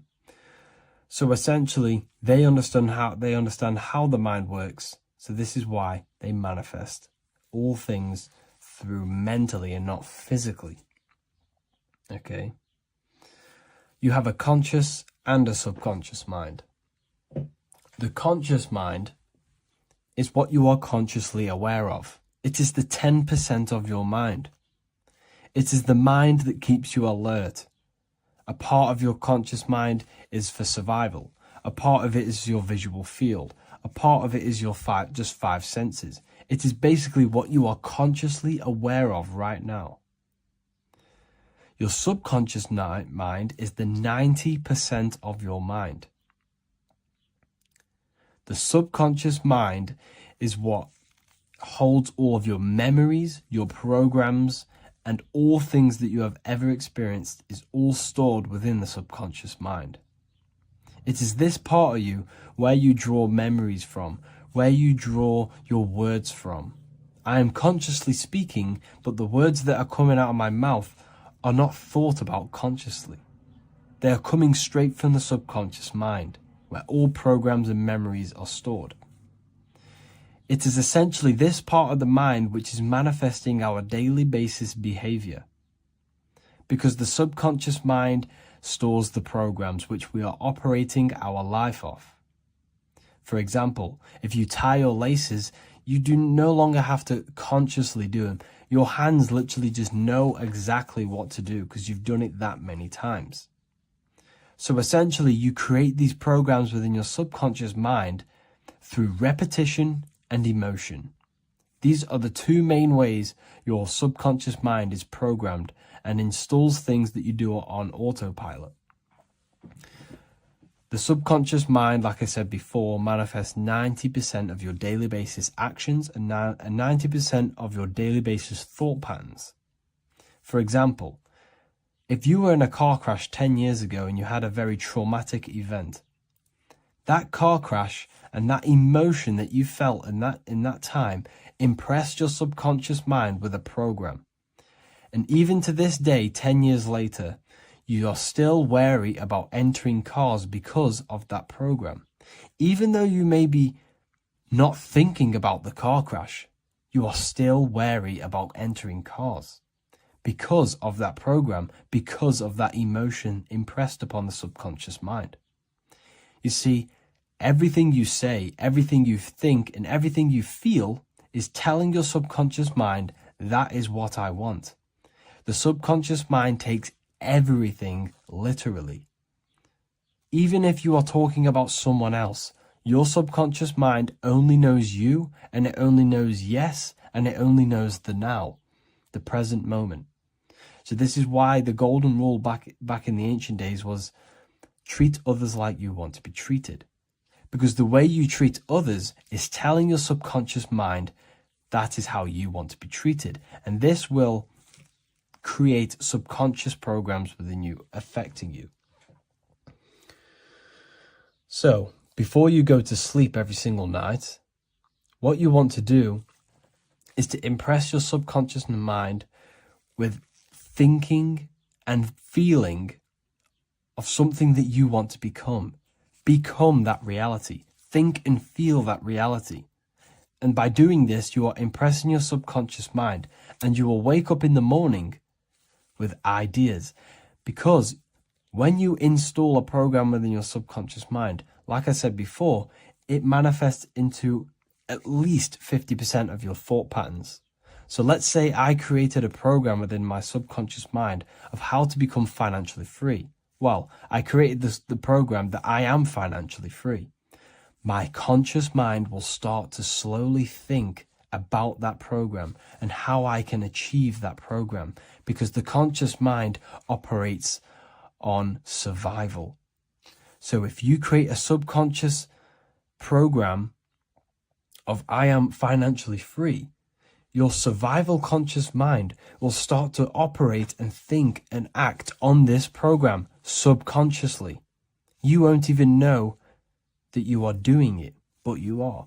And this is the power of the subconscious mind. You have to reprogram it properly. You have to be careful of the things you think, say, and feel, because all of this is contributing towards molding your subconscious mind, which essentially molds your reality. It draws things to you. Hello, people. Today we're going to be talking about the secrets of the human heart. Everything they told you about the heart is a complete lie. There's secrets behind it, and you're going to find out why.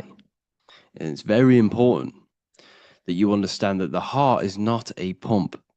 It's not a pump. They lied about this. The lungs is a pump. The lungs is what pumps the blood around the body. It's the oxygen. Oxygen is reacting on the blood. Now, what do you use to use a pump? You use air to pump things up. That's what your lungs are. They use air, oxygen. Now, oxygen carries magnetism. If you pour liquid oxygen between two magnetic magnets, you find an attraction, as you can see here. So this attraction proves that there is magnetic principles within oxygen, liquid oxygen. So when we breathe, we are essentially breathing in magnetism. Magnetism is the force driving this world. So your heart is a chestahedron. It's a seven-sided shape in geometry, and each side is pretty much equal. It's a chestahedron. Look at the word chestahedron, chest, where your heart is. And it looks very, very similar. So this is the sacred geometry of the heart. And when a chestahedron is placed in an angle, when it's placed in a box, a cube, it sits at an angle of 36 degrees off center. This is the same angle which the heart sits within the chest. That's why it's called a chestahedron, because that's what the heart is. It's a chestahedron. And when you place a chestahedron into water, it causes a spiral. It causes a vortex motion, because your heart is essentially a vortex generator. So the heart is not a pump, it is a valve. This is where blood goes into. And when the blood goes into the heart, this is what causes it to vortex, because the heart is in a shape of a vortex. Look at the tissues, everything's wrapped around, everything's spiraled. See this here? This is the spiral of magnetism. So all of the valves and the cords and the fibers are all wrapped around each other. It's a vortex. And if you take off the tissue of the heart, you would see this. It kind of looks like the Holy Grail. And this is essentially the vortex spiraling of the heart tissues. And if you unraveled the heart, because your heart is one tissue, it's one muscle. Look at it here. This is a heart unfolded. And it's just spiraled together to create this. That's what the heart is.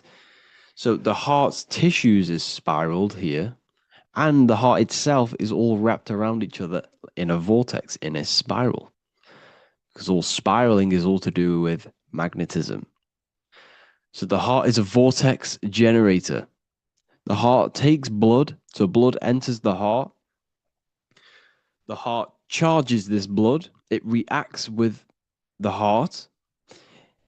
The blood is turned into the heart moves through the blood moves through a vortex motion within the heart and then goes back out of the heart.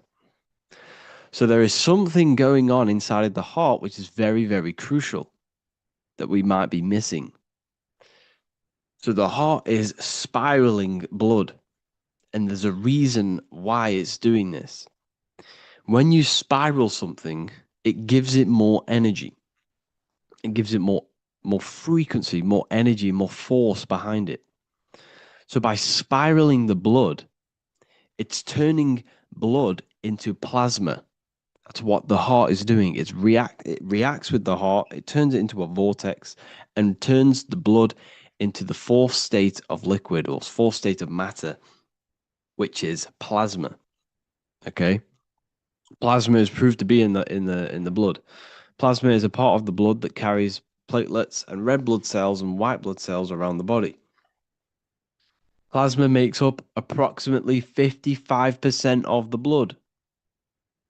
So plasma is a state of matter, which they'll never tell you about because they try and hide plasma as much as possible.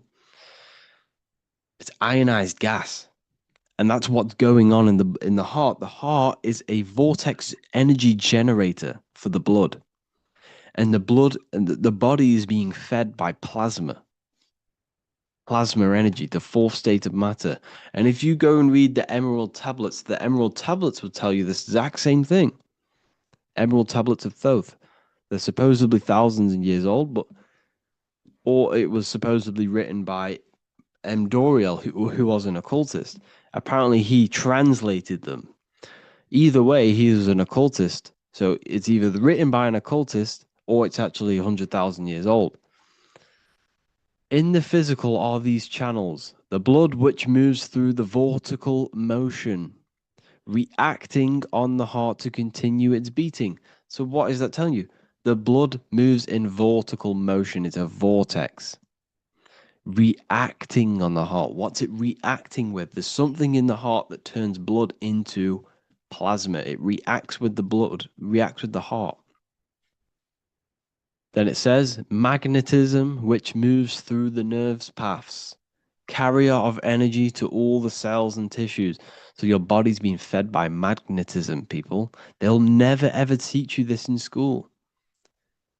That your whole body is running off magnetism and plasma. You're literally you are an energy being. When you understand this, you are made of energy. You're running off spiritual, etheric energy that you cannot see. They just teach you in school that you're running off blood and oxygen. It's way deeper than this. We're being run by magnetism. Magnetism is the driving force of all creation. Magnetism, which moves through the nerve paths and carrier of energies to the cells and tissues. Akasa, which flows through the channels, subtle yet physical, completing the channels. Personally, I think Akasa is plasma. Okay, plasma is Akasa. Completing the channels. Each one of the three attuned with each other, each affecting the life of the body. So all of these three things, okay, the heart, magnetism, and Akasa they're all working together to create the body, to create the life. Form they the skeletal framework through which the subtle ether flows. So it's telling you ether is real. Ether is the substance that connects the physical and the astral. It's your etheric body is where your chakras are. So your chakras are your etheric energy body. And these energies, these 7 energies, is what gives life to the physical form. They feed energy into the physical form. So the ether, subtle yet physical, is charging the body through the skeletal framework. So it's telling you this, and even the word heart has ether within it if you just rearranged A and the E. Put the H on the beginning of, put the H on the end of heart and you get earth. Because what the heart is actually doing, it's taking the energy of the electromagnetic field around us, which is everywhere, that everything is filled with magnetism and electromagnetism. The earth is a giant electromagnetic torus field, and all of this energy from the center is feeding directly into your heart. Because the center of this earth is the heart of the earth. The center of you is your heart. And the center of the aurora borealis, whatever you want to call it, this energy that's emitted from the center of this earth is feeding directly into you. And your heart is transmuting this energy from the earth to react with your blood. And your blood is then feeding your physical body through plasma. That's what's going on. You yourself and your heart is directly connected to the earth. That's why your heart rearranged its earth. You're directly connected to the cosmos. Everything they do to poison you and give you all this stuff is to keep you disconnected from the universe. You yourself are the universe. Your body is directly in correlation electromagnetically with the earth. So the heart is the balance. That's how you connect with things, through the heart. Okay. Here you see Jesus with the Sacred Heart, always pointing at the heart. Matthew 6:21, for where your treasure is, there your heart will be also. What's that telling you? What's your treasure, your goal, what you're doing in life? There your heart will be also, because your heart is a guide through this lifetime. Your heart has an intelligence. Every single organ in your body has consciousness, and you think with it. You can think with these different organs. You can think with the brain, you can think with the heart, you can think with, the reproductive area. That's why, everyone always says you're thinking with your penis. For if you're a man, you know about this. People say that. That's just a saying, but it's true. You think with these body parts, people, and your heart is a guide. It knows everything that's right. It knows the things that you need to do. So that's why your heart is called a chest, because your treasure chest is in the chest. Sorry, your treasure is in the chest. And what's the treasure? Your heart. All of the wisdom, all of the understanding, all of the guidance is inside of that heart. And you need to follow your heart. That's why we say follow your heart, to find your treasure in this life. Find your purpose. That's what your treasure is, your purpose in this life. So the heart is also producing your electromagnetic field around your body. And the heart is all to do with emotion. So thought happens in the mind, which is not the brain. Then the thought in the mind produces brain activity, electrical signals, and then these electrical signals are sent to the heart, which produces an emotion. So essentially, the brain and the heart are directly connected. You need to sync them. You need to sync the brain and the heart. Why? Because you need to be thinking with emotion behind it. If you think with lack of the heart thinking, also, if you think without the heart, you are only thinking for yourself and not for the empathy of others. You have to think before you take action of the emotion of others and have thought of people's feelings behind. So you must sync the heart and the brain. The actions you must take must be in line with your heart. Your heart tells you everything. Before you do something, you can feel whether it's right or wrong. You can feel it deep down within you. When you quiet in your mind, you can feel it. Where when you're doing something wrong, especially when you're a child, because as you get older and you constantly do negative things, then yes, you can block out the heart completely. But deep down within people, they know what they're doing and they know whether it's right or wrong. You feel horrible when you do something bad. You feel it inside of you. And Manly P. Hall said, every time you go against the heart, you are destroying your electromagnetic field. It kills the magnetism of your body every time you go against it. Obviously, I don't know if this is true, but I agree with this. Manly P. Hall was an enlightened individual who understands the anatomy of the body, understand all of the occult things. And essentially, every time you go against your heart, you are killing the magnetism of your body, your cells, and everything about you. Because your whole body is magnetic. You have magnetic attraction all over you. So there's a saying, well, obviously in Christianity, what happens in heaven happens on earth. Well, what happens in the brain happens in your heart. Heaven is the head, earth is the heart. Every thought you think produces an emotion in the heart. Every single thought triggers an emotion. When people say they got a broken heart, because all of that emotion is in the heart. Not in the heart, but in the invisible intelligence behind the heart. You must understand there's a consciousness, an invisible spiritual consciousness behind every physical thing. So your brain is dual, your heart is single. Your brain consists of two hemispheres. So when it comes to decision making in the brain, there can be confusion between the left and right hemispheres. This is why when people are confused. But the heart is a singular organ.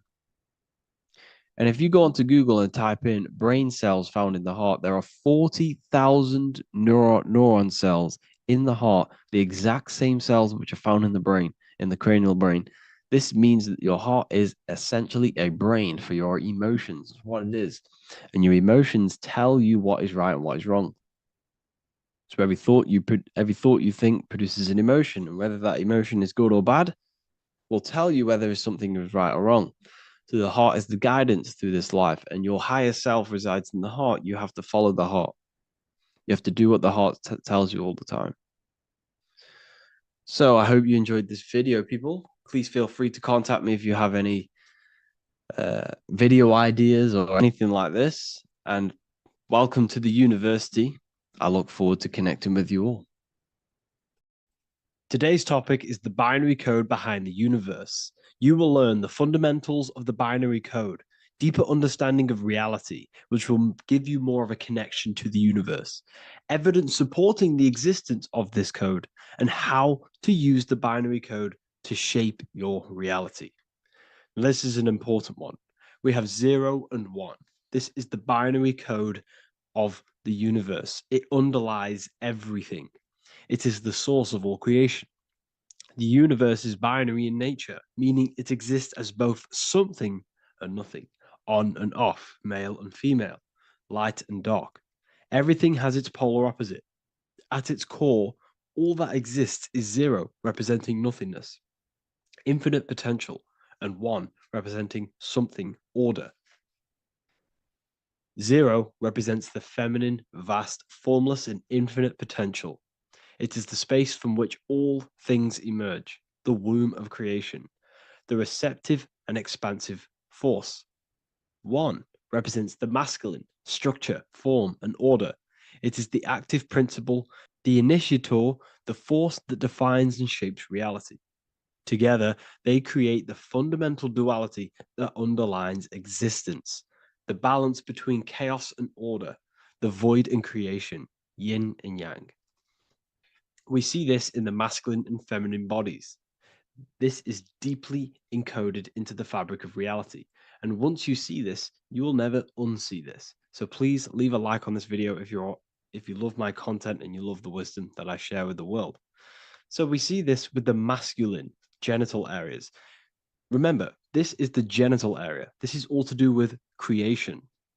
These are the generative principles, the generative organs in the body that allow creation to continually outfold into new life. The genital areas are all to do with the code. The male is the 1, the action. He's the initiator. The feminine is the 0, which is the infinite potential, the womb of creation. 0 and 1. This is why we have 10 numbers. 0 and 1. Masculine and feminine. We even see this in the bodies. The feminine body is made out of curves, which is 0, curves. And the masculine body is made out of lines. So please leave a like and comment if you love this. And if you have any lecture ideas, feel free and I can make a lecture on any suggestions that you have. So look at the word masculine. Masculine, line. Line is just one line, which represents order. 1. Feminine. 9. 1 and 9 equals 10. 0 and 1. The binary code of all creation. Why is feminine? Why the number 9 for feminine? Because the moon has to go around 9 times to create a human in the feminine's womb. And look at this image of nature. All nature is zeros and ones. Now you can tell. The stick is a 1, it's a line. And here we have curves. It's curves and lines. Curves and lines create reality, creates matter. Everything is 0 and 1. We even see this with the sky. The sky represents zeros. They represent curves, the heavens, the heavenly bodies, the sun. These are circles, the moon, circles, the planets, circles. Down here is matter, representing the square. We have the Freemasonic square and compass, representing lines and circles, masculine and feminine. We see this with Leonardo da Vinci, with the circle representing the spirit, the void, the womb of creation, and matter, which is the body. This is the soul in matter, infinite potential in matter. This represents spirit over matter. This represents the architect of reality, zeros and ones, spirit and matter. This is all the same thing. Understanding this binary nature of the universe, where 0, feminine, represents the infinite potential and 1, masculine, symbolizes order and structure, can benefit you in several ways. Manifestation and creation is the first way it can benefit you. Now that you understand this, you understand that everything comes out of infinite potential. 0, infinite potential. 1, action, equals manifestation, equals creation. So you must pull things out of infinite potential. If you have ideas but don't take action, too much 0, nothing materializes. You'll never materialize if you sit there imagining all day, visualizing all day. You have to take action. They both come hand in hand. If you only take action without tapping into intuition and creativity, too much 1, your actions may feel hollow and misdirected. Using both effectively leads to greater success in life, work, and relationships. This is the 33rd degree motto, or this is on the 33rd degree of Freemasonry Scottish Rite logo, and it's called Order ab Chaos, order out of chaos.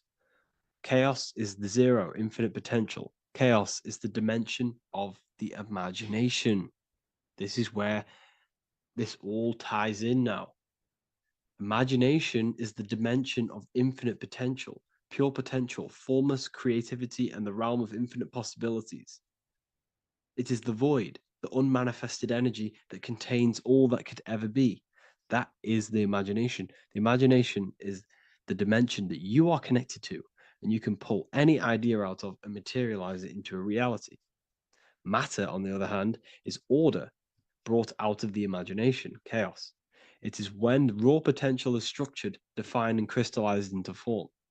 This is the fundamental principle of order out of chaos, the process of turning the unseen into the seen, the abstract into the concrete, the dream into reality. That's why we say dreams into reality. Dreams are in the imagination, infinite potential, and the human mind is connected to high dimensions of consciousness, which we can pull ideas, things out of, and materialize it into our lives. Whether that's good or bad, that's completely up to you. But we have access to higher dimensions beyond the physical plane. And this is the secret, that the human mind is connected to, and that you are not just a physical body. Okay? The universe itself was born from chaos. Before form, there was only energy and potential. Our minds function the same way. The mind is a microcosm of the universe. Our thoughts exist in an infinite field of possibility, but they only become real when we take action and give them form. If your inner world is filled with chaotic thoughts and impulsive emotions and negativity, then creating order within is essential for balance, clarity, and growth. What do I mean? Order out of chaos, 0 and 1. All creation comes out of infinite potential. The mind, the imagination, is the infinite potential. The material world is the order. It's the effect. Therefore, if your material world has chaos, if your room is messy, if your body is out of shape, if you do not look after yourself, everything in the physical world is just a reflection of what's going on inside of you, what's going on inside of you. So if you have a messy room in a messy house, this reflects as a messy mind, a chaotic mind, and we must create order in our mind. So this applies to all realms of your life. This applies with your mind, it applies with your emotions, it applies with your manifestation, it applies with the physical world, with the masculine and feminine. 0 and 1 is heaven and earth. It's everything. It's duality. It's on and off. It's everything. So it applies to all realms of your life. Okay. So in order for this to benefit our lives, we must, 1, have awareness and observe the chaos. Step back and observe your thoughts and emotions without reacting to them. recognize that you are not your thoughts. You are the observer of them. You are the soul. You are in between them. You are the midpoint between the left and the right, the 0 and the 1. You are the soul. Journaling or meditation can help you identify patterns and negativity and impulsivity. So it's important that we recognize these patterns. We recognize the chaos within us and we transmute it. 2, implement structure, mental discipline, mindful practices, meditation, breath work, and slowing down your reactions. Cognitive reframing, replace destructive thoughts with constructive ones. This is so important. For every negative thought that you place attention to, place your attention onto 5 more positive. Never think about something that you don't want to manifest, because whatever you're placing attention on inside that mental field of consciousness, you're giving attention to, which then can manifest into your action, and that will materialize into your world. Routine and ritual. Create daily habits that anchor you. Morning routines, exercise, or creative outlets bring stability. We must master the inner world of thought and emotion. We must bring chaos into order. In order to create anything in your life, you're turning chaos into order. Order out of chaos. You're turning 0 into 1. This is the binary code. All things underlie it. 0 and 1. So it's so important that we master our minds, we master our emotions, we master our inner world so we can produce effect in the outer world. We cannot create consciously and effectively if we have chaotic thoughts and impulsive emotions. So I hope this has made more clarity to you so you can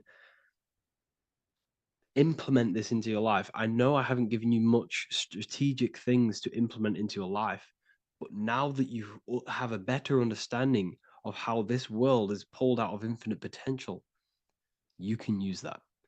Everything in your life is pulled out of your imagination. Every text you send, everything you think of, oh, I'm going to do this later, that is your imagination thinking about the future. So you just have to do this on a mass scale to create something big in your reality. So I hope this gives you a better understanding of how the universe works and has benefited your life.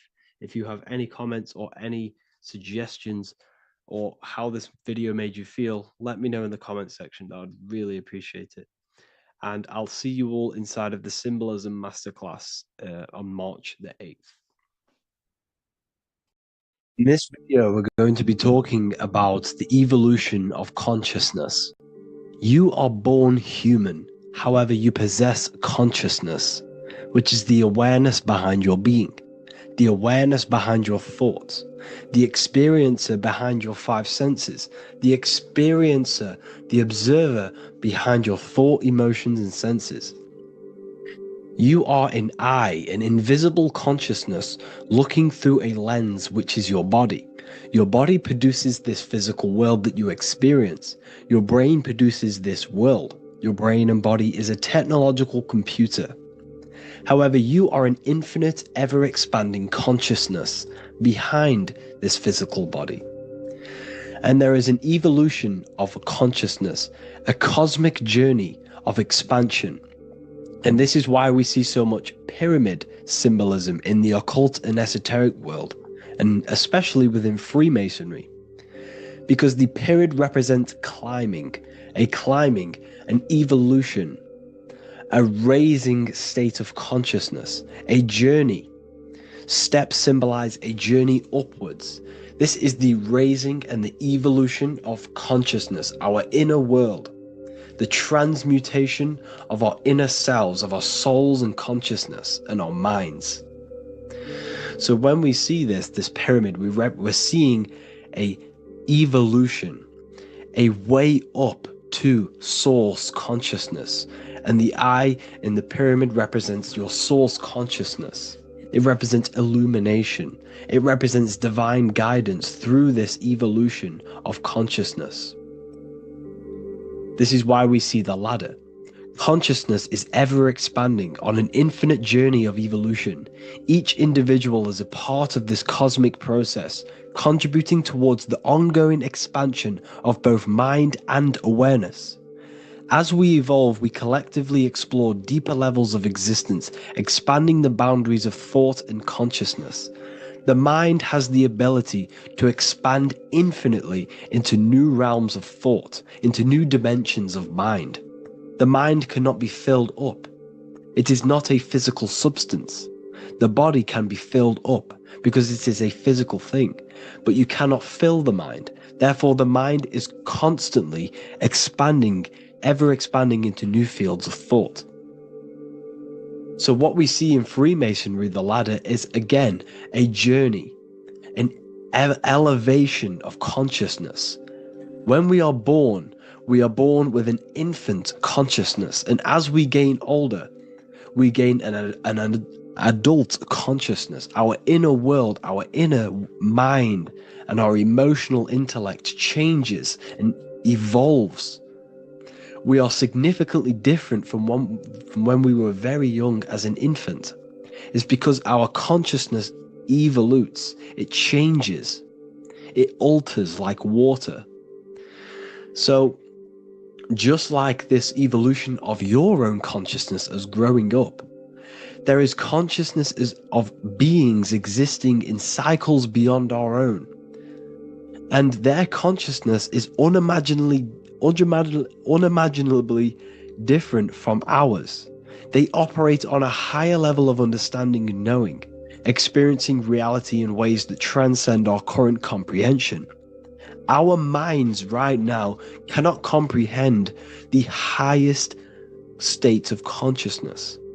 There are entities, there are beings beyond our own, existing in higher dimensions of consciousness that we cannot comprehend because they have expanded. They are on a further way up the ladder of consciousness.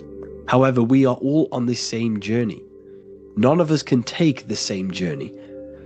There is one ultimate goal, reaching source consciousness. However, this is always ever expanding.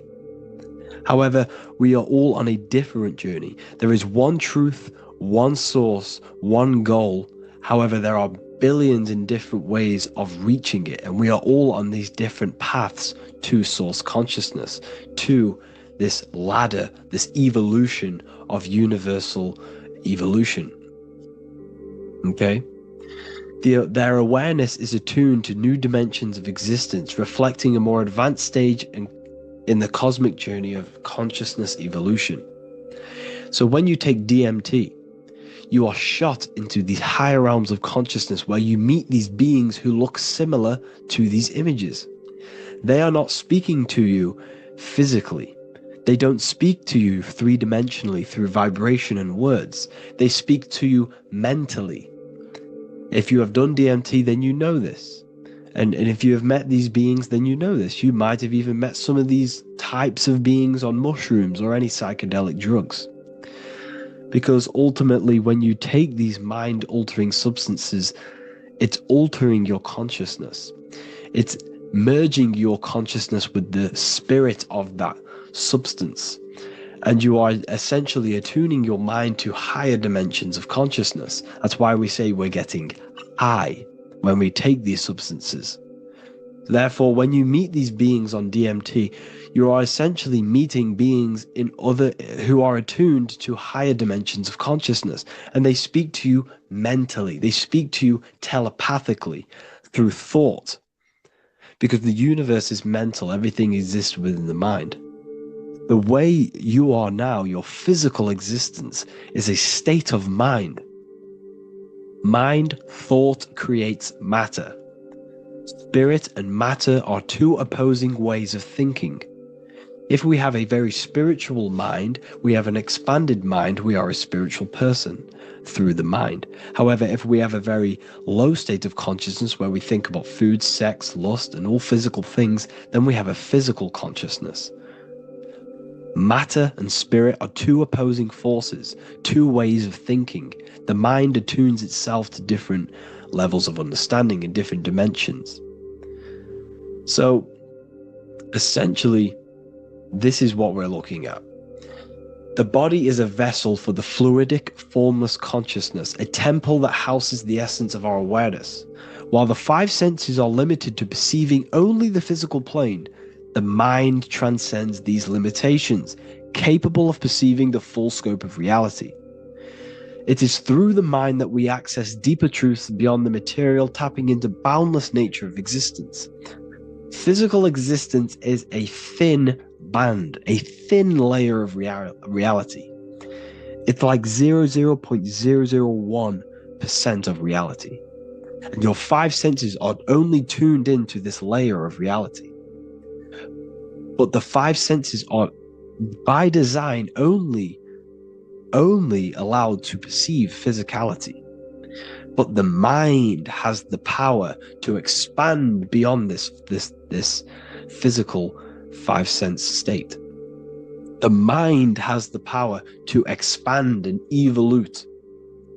It is a conscious decision whether you want to take this path or not.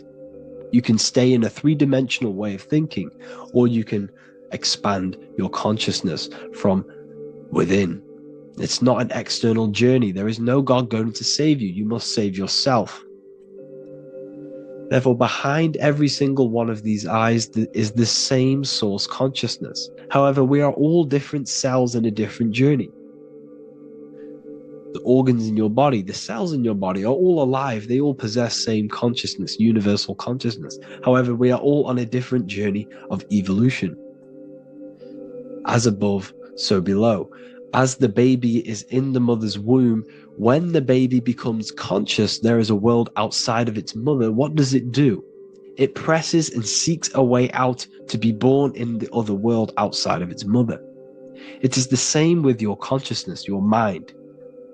When your mind becomes aware that there is realities beyond the immediate surroundings, it seeks a way out. And this is exactly what I'm doing to you now. I am now expanding your mind and telling you there is other ways of reality. There is other dimensions of consciousness which you can access through inner transmutation, through different ways of thinking, spiritualism, and meditating and connecting with yourself and detaching from external things. We can upgrade our consciousness. Your body is a womb. Why Jesus says you must be born again to see the kingdom of God, because you are born physically and then you must be born again spiritually, awakening your inner consciousness. So like I said, as the baby is in the womb, it's the same principle. As above, so below. You were a baby, you were in your mother's womb, and you figured out there is a world outside of your mother, so you seek to way out your mother to be born in another world. It's the same now. You must do this now. This is your spiritual evolution. This is the evolution of consciousness. It's ever expanding. When you die, this is a transition. You must learn to not fear death. This is another part of your spiritual journey. You must master death. Therefore, like I said before, the mind has limitless capacity to expand into new realms of thought, continuously exploring uncharted ideas and concepts without boundaries. The mind can ever expand. It can never be filled. It can never ever know everything. There is infinite fields of knowledge, infinite fields of thought.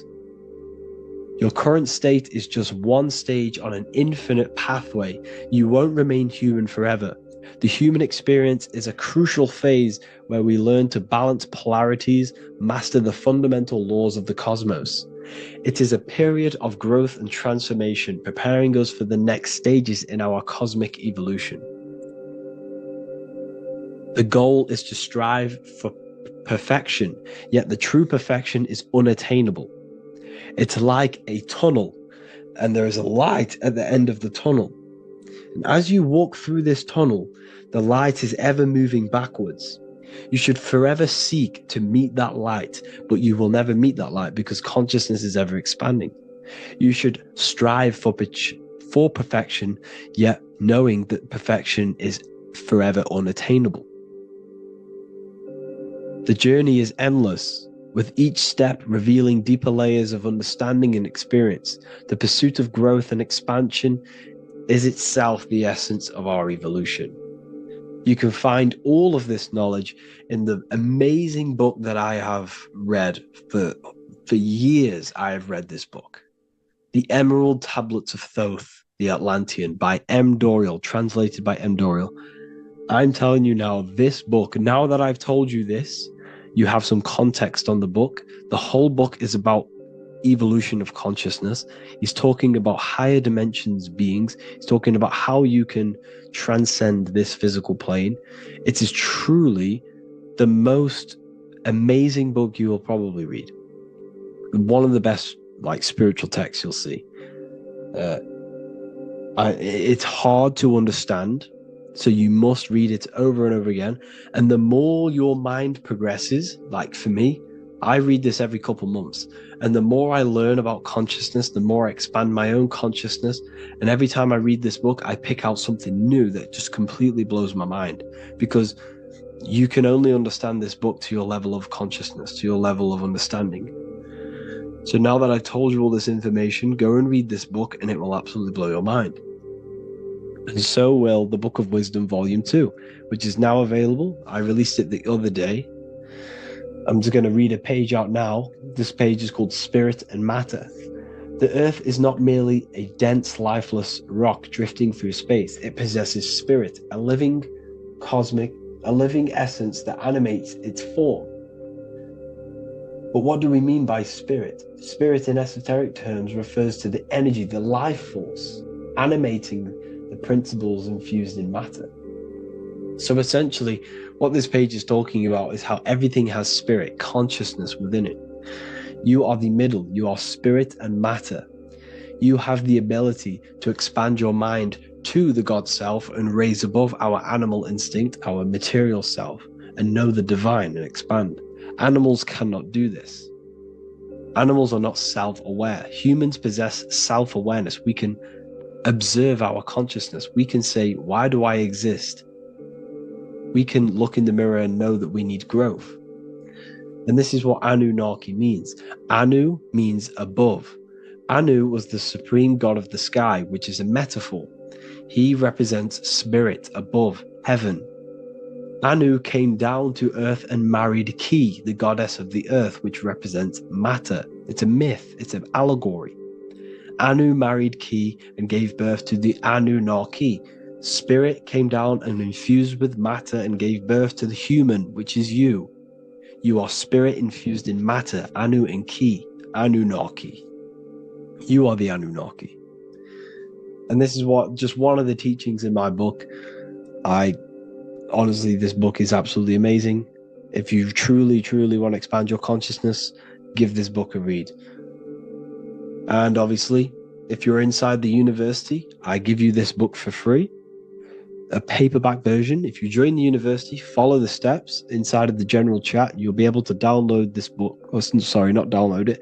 Order a paperback for free. All you have to do is pay for the shipping. You'll also gain amazing knowledge inside of my library, where your mind will just be overblown with the amount of esoteric books. There's over 45 rare occult books, plus you get a PDF of the Volume 1 and Human Health Guide. You get reoccurring updates where I expand on symbolism, occultism, where you will just feel absolutely amazing once you understand esotericism in yourself. You'll also learn how to create the dream reality that you want with the Manifestation Mastery course, where I teach you how your consciousness creates reality. You'll have a real lectures where I post lectures on symbolism, occultism, esotericism. There's a conscious community and live calls and Q&A where you can ask me questions and I'll answer your questions. I just want to say thank you to everyone who has joined the university. Thank you for even liking and watching this video. Any support I just appreciate every single one of you. Please, if you can, leave a comment and a like on this video and let me know any videos you want me to make in the future. And I will start uploading a lot more to the YouTube. So yeah, thank you all for tuning in today. Have an amazing day. You don't just have a physical body. You have a physical, mental, spiritual, and emotional body. Each one of these aspects are a body of its own. Body does not just refer to a physical substance. You have a mental body for thinking, an emotional body for your emotions, a spiritual body for your energy in your astral form, and a physical body to encapsulate all of these. Each four of these aspects are essential for the human experience and essential to balance. Now, today we're going to be syncing the four aspects of your consciousness with the four seasons and the four elements and how this ties into the Bible. So we have four physical elements. We have 5 elements in total, spirit being the most important, but spirit is pure invisible. We have 4 physical elements. We have air, fire, earth, water. Earth and water are feminine. Air and fire are masculine. Air and fire are active. Water and earth are passive. The air corresponds with the mental body of consciousness. This is where your intellect, this is where your communication, this is where your thoughts, intuition all comes from. This is the mental body of consciousness that allows you to think, allows you to process, figure things out, and have intellect and gain knowledge. This is your intellectual aspect of your consciousness, located in the head region. We have a fire nature, a spiritual nature. This is our astral body. Our astral body is all to do with the subconscious realms, the higher realms of consciousness. This is the body that allows us to be free from the physical body. Our spirit is more of our energy. Water is our emotional body. This is what allows us to feel things, that allows us to gain intuitive feelings of conscience. So emotion allows us to understand what is right and what is wrong. When we feel something bad, we know that this is wrong. When we feel something good, we know that we are doing good. Emotions are a creational force that allows us to feel certain things to bring them into existence. Our emotional body is a creational force and should not be reactive, and they should be controlled. Most actions are stemmed from emotions. Actions bring thought into physical existence. Emotions are the driving power. They are what drives your actions. The thought, then the emotion, then the action. Earth is your physical body. This is your physical state that allows you to take mind and emotion into action, into fruition, into physical matter. This is what your physical body allows your consciousness, your soul, to interact with the physical world and bring things into physical existence. The physical body, the physical world, is an outcome and an effect of the thinking mind. All physical substance comes from the thinking mind. The pen, the phone you're holding, the microphone I'm speaking into, all began as a thought in the thinking mind, then it was brought into physical reality. Earth is the most dense. So it goes in this order: body, emotions, spirit, mind. The higher you go up, the more lucid and fluidic it becomes. The lower you go down, the more dense and dull it becomes. Air is the mind, fire is the spirit, water is the emotion, earth is the physical body. So this is why you are a microcosm. You have these 4 things within you. You contain of these 4 elements, which correspond to the 4 bodies of your consciousness, the 4 bodies of the soul. You are the soul. You are the spirit. So this is why in Theologians 4:17, it says, caught up together with them in the clouds to meet the Lord in the air. You don't meet God or the Lord in the physical air, in the clouds.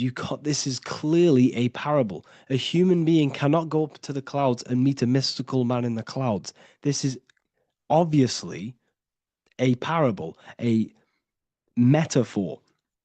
The air is your mind. You must raise your consciousness beyond the body, beyond the emotions, beyond the spirit, and enter in the mind during meditation, turning the mind inward to connect with the Lord. The Lord is the highest aspect of your consciousness, the one that exists beyond the physical body, beyond your emotions, beyond the thought. So you meet the Lord in the air, in the mind. The mind represents the air. This is why in America there's a saying called an airhead. You're an airhead. This means that you are stupid, or you don't think, or you have nothing in your mind.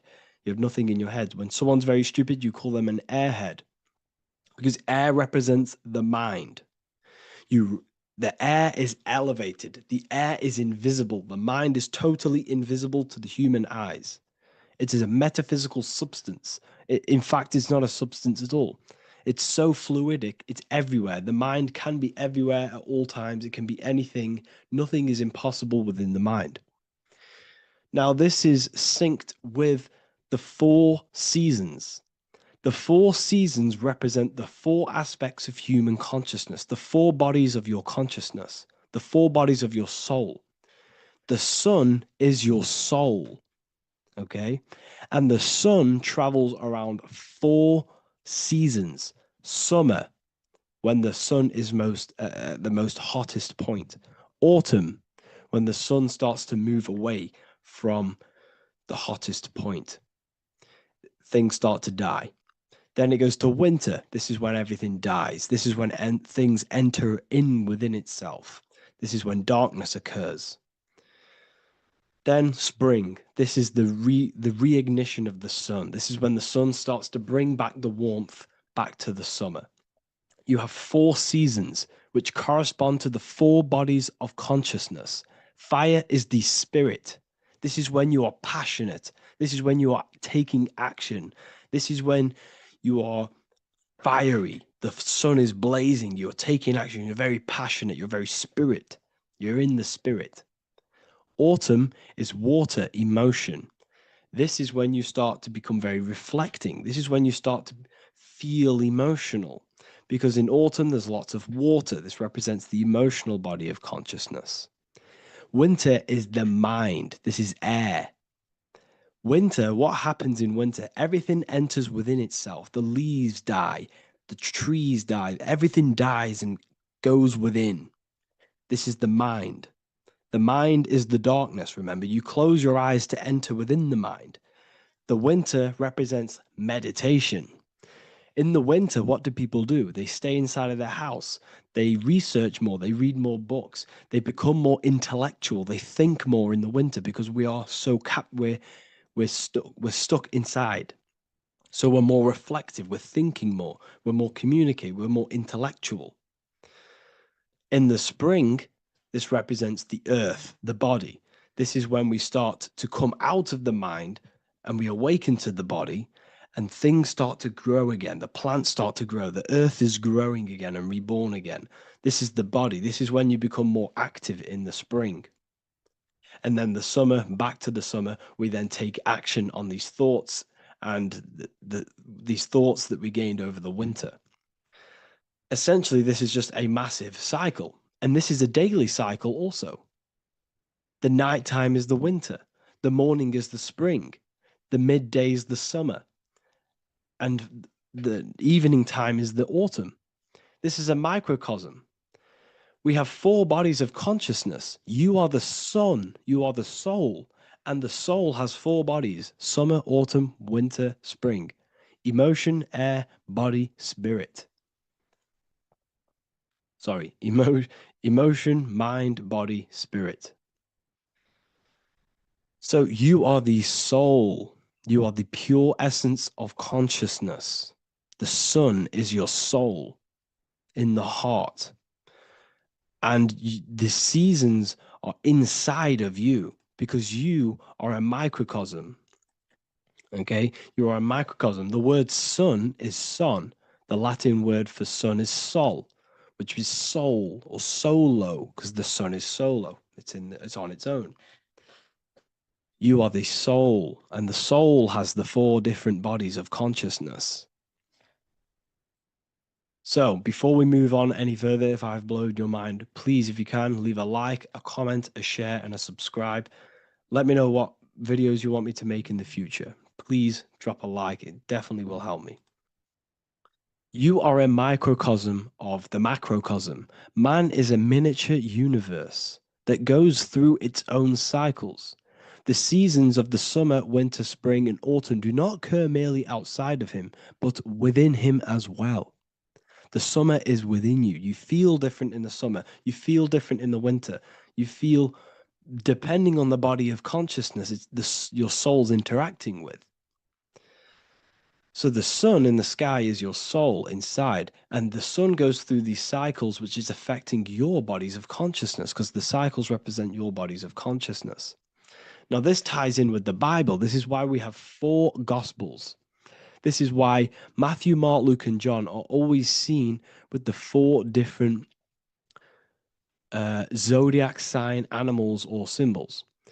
So you always see each one of the Gospels. If you just type in on Google Matthew, Mark, Luke, and John, type in ancient pictures, paintings or pictures of them, and you will find these 4 zodiac signs are always standing with each one. Taurus, the bull; Leo, the lion; Scorpio, the eagle. An old symbol for Scorpio was the eagle. And a man for Aquarius. Here you see very, very ancient paintings and artwork. Here we see Matthew, the man, Aquarius. Here we see John, the Scorpio. The same here. We also see it on the tarot cards, on the world card. We see the 4 fixed zodiac signs. Here we see it as well. These are called the 4 fixed zodiac signs. Now, when we look at the zodiac, we're no longer looking at the sky, because what you must understand is as above, so below. What is above you is inside of you. What is above is what is below. What is outside of you is within you. The zodiac is inside of you. The zodiac revolves around the sun. The sun is your soul. These are different energies of your soul. Like I said earlier, the 4 seasons are the 4 bodies of your consciousness. And in each body of consciousness, you have these different energetic energies that you can work with. Okay, so this is the true astrology. This is the true astrology, the internal esoteric astrology. You can't find much information on this at all. Very hard to find. So what we're looking at are the 4 bodies of consciousness. Obviously, when you look in the middle of each, when we look in the middle of each season, spring, the middle of spring is Taurus. The middle of winter is Aquarius. The middle of autumn is Scorpio. The middle of summer is Leo. These 4 signs are known as the 4 fixed signs. Okay, Scorpio is fixed. It's the middle of autumn. Scorpio is a water sign, emotion. Aquarius is the air sign, the mind. Taurus is an earth sign, the body.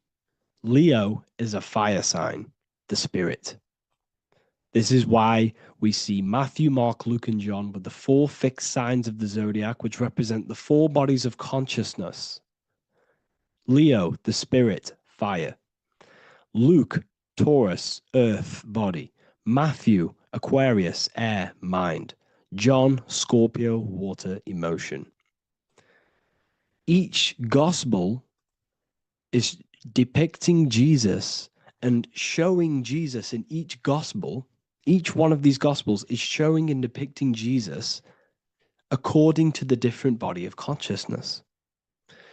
In John, This is when Jesus starts to turn water into wine. Water is emotion, wine is transmuted emotion. This is when he does miracles with his emotions, water into wine. Aquarius, which is Matthew, air, the mind. Inside of the Gospel of Matthew, this depicts Jesus as an intellectual person, a person who's communicating and using his mind, his mental body a lot inside of the Gospel of Matthew. Go and read it, and you will see this. Luke, Taurus, earth, the body. Luke shows and depicts Jesus according to the body of consciousness, the physical body. He shows Jesus as a human, being a human being, helping people physically and helping people's physical needs, like giving away food and doing all sorts of good things for other people. Leo, Mark, inside of the Gospel of Mark, this shows Jesus as a spiritual teacher, a passionate person who is taking action. Each gospel is showing Jesus according to the different body of consciousness. And Jesus represents you, the Son. That's why it's called the Son of God, the light of the world. Jesus represents your soul, and your soul has these four gospels, the four bodies of consciousness, the four fixed signs, the four elements, and the four seasons. These things all correspond to your consciousness. So this is Leonardo da Vinci, showing you the exact same thing. Jesus is the I am, the Son, the soul, in the middle, on his own. Luke, spring, earth, body. There are 3 people in each group. There are 4 groups, and there are 3 people in each group. 1, 2, 3. 1, 2, 3, 1, 2, 3, 1, 2, 3. Fall, winter, summer, spring. These are according to the 4 bodies of consciousness. Here we see Aries, which rules the head region. He's on the head of the table. Gemini, he's holding up the 2 hands because Gemini rules the 2 hands, the 2 arms. Gemini is the 2 twins, which is the 2 arms and 2 hands, and the 2 lungs. Here we see the beginning of summer, which is Cancer. You see the big knife here. Cancer, him here, this gray-haired guy, holding a knife for the crab. Cancer, they pinch. You have a knife, symbolizing the crab. Leo, the middle of summer, showing dominance. The sun is very dominant. He's got his elbow on the table, showing dominance. Virgo has no Adam's apple. Cancer here is pointing at this woman's neck, saying there's no Adam's apple. This is Virgo, the virgin, the only woman. Jesus, the sun. This is Libra, the balancing. He's holding his arms out, balanced, showing the balancing of the sun, because when the sun enters Libra, the sun is balanced between winter and summer. So it's balanced. This is all astrology, but this is internal. Okay? This is Ezekiel's vision. Ezekiel had a vision in the Bible, and he saw the face of a man, the face of a lion, the face of an ox, and the face of an eagle. The eagle, Scorpio, the ox is Taurus, the lion is Leo, and the man is Aquarius. He saw the throne of God, and he saw the different bodies of consciousness. This is all symbolic for the different bodies of your soul. So when we look at the zodiac, we are actually looking at a map and the energies of our soul, and the energies of our bodies, and the energies of our consciousness. This is what we are looking at. Each zodiac is an aspect of our consciousness and an energy that we can work with and that we must purify. Balance and purification is essential. Imagine playing a brand new video game. Let's say a brand new video game came out and you had to play it. What happens when you play that game? You don't know the controls. You cause chaos in that game.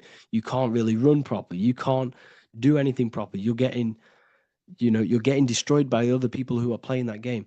It's the same with your physical body. When you are born, you must learn how to play the game. You must learn how to balance the mind, learn how to balance the spirit, the emotions, and the physical body.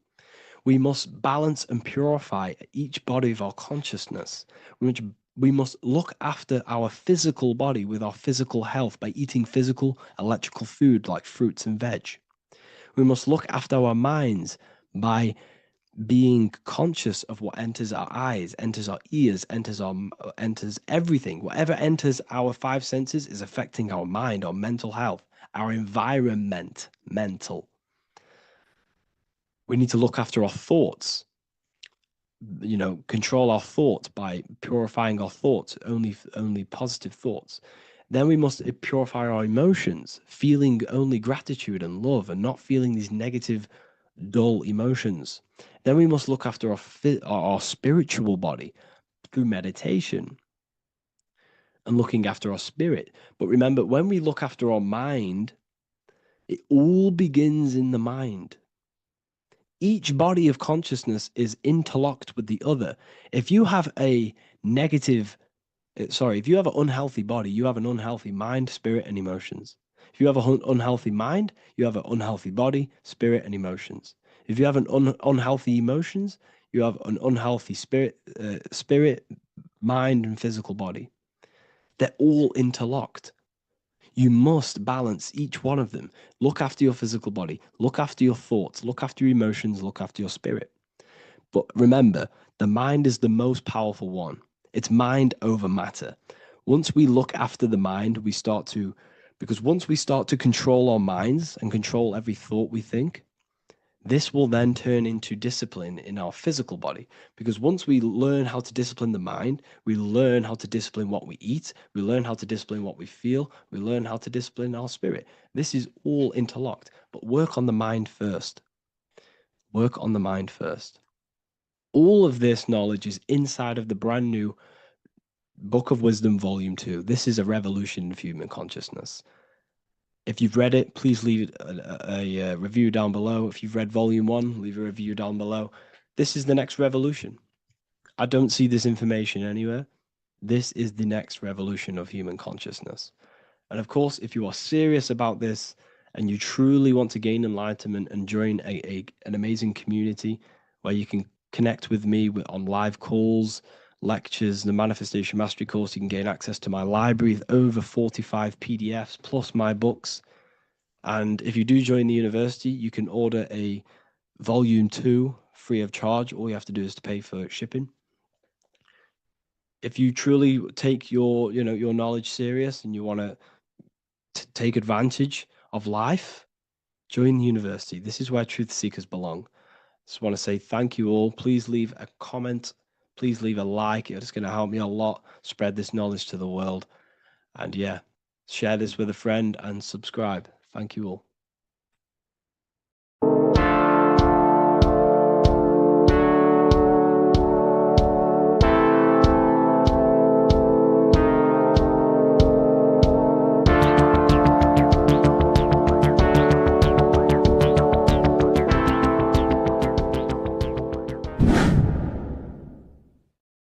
What is good, people? It's Revival of Wisdom. I hope you're all doing well.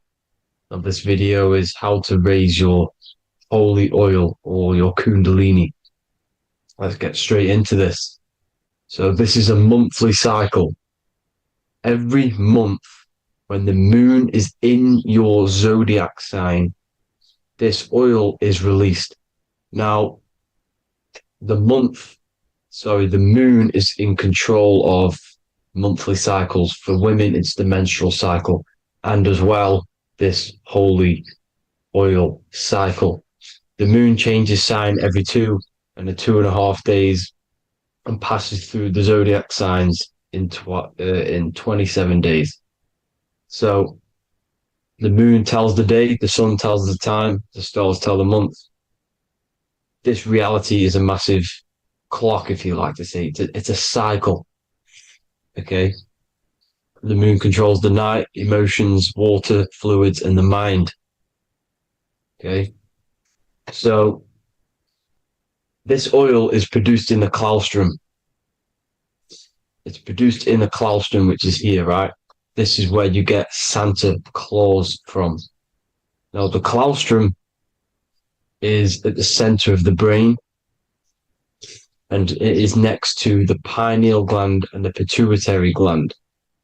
Once it starts in the claustrum, this is the holy present. This is the present that Santa gives to us, Santa Claus. And it goes to the pituitary gland and the pineal gland. And what's connected to the pituitary gland and the pineal gland is the Ida and the Pingala. The Pingala is the pineal gland's nerve, which is the honey, which is the positive charge, electric. And the pituitary is the Ida nerve, which is the magnetic charge. This is the milk, the land flowing with milk and honey. This is the brain, the heaven, heaven, okay? And it travels down the spine using these two nerves, these electromagnetic charge. And this is what the ancients symbolized with the two serpents wrapped around the spinal cord, the Ida and the Pingala. And this travels down to the sacrum or the solar plexus. Okay. So once it's here, okay, the spine is an elongation of the brain. So the spine is pretty much the brain. It's an extension of it. And it's kind of a microcosm of how we descended from heaven to physical reality, to physical matter, which is our consciousness has done. Our consciousness has descended from heaven into physical matter, and this is a microcosm of it. Okay, so once we're in the sacrum bone, this holy oil, like I've just explained, this holy oil starts in the Santa claustrum, goes down the chimney to the sacrum. This is the sacrum, the solar plexus, and drops the present off at the sacrum. Now, once we're at the sacrum, we need to raise our vibration to take this oil back up the spine. Okay, and the River Jordan symbolizes this in the Bible. King Herod wants to kill Jesus in Nazareth, which is here, this is the River Jordan, is Nazareth. He goes to be born in Bethlehem and then goes back up to Nazareth, to Joseph and Mary. Joseph and Mary, the pineal gland and the pituitary gland. The Bible is huge symbolism. It's all metaphors for this sacred process which goes on inside of your body. You are the Temple of Solomon. You are the Holy Land. The Holy Land is your brain. Once this oil is at the sacrum, you need to raise your vibration in order to take it back up. Once this oil has gone back up to the pineal gland, it activates the crystals which are wrapped around your pineal gland. Your pineal gland is this tiny little beam here. This is the claustrum. This is the pineal gland. And it's wrapped in crystals. And when this oil travels back up the spine by raising your vibration, back to the upper room where Jesus met the 12 disciples, or the 12 cranial nerves in the brain, and it activates and it turns on this pineal gland. And once it's turned on, it illuminates all the cells and the nerves in your brain and turns them all on and activates the higher God man, the God consciousness, Christ consciousness. And it regenerates the whole body. This is the secret to regeneration. It regenerates all the cells in the body. And this is how the ancients lived for thousands and thousands of years, as talked about in ancient texts. They lived for hundreds and thousands of years because they knew this secret. And this fluid, this brain fluid, the secretion, or the Christos in Greek, which means gold, because this is the alchemical process from turning lead to gold. Your body is the alchemical furnace. Now, the ancients knew about this center of the brain because they symboled it. This is the Eye of Ra, and it's the brain. And this is what's wrapped around our consciousness. Our consciousness isn't wrapped around the brain. The brain is built around the consciousness. We are the consciousness. You don't have a soul, you are the soul. Okay? Now, the head, heaven, hell, heel, Heel at the bottom of your foot, that's hell. Head is heaven. Heaven and hell. Simple. Now the pineal gland produces DMT, which is dimethyltryptamine, which is known as the spirit molecule. So let's move on. Now, when this oil travels up, back, the spine, the chimney, it crucifies at the top, which is called the vagus nerve. So when it reaches here, the optic thalamus, it crosses and crucifies once it's raised back up. And this is why Jesus dies at 33. He was crucified at 33.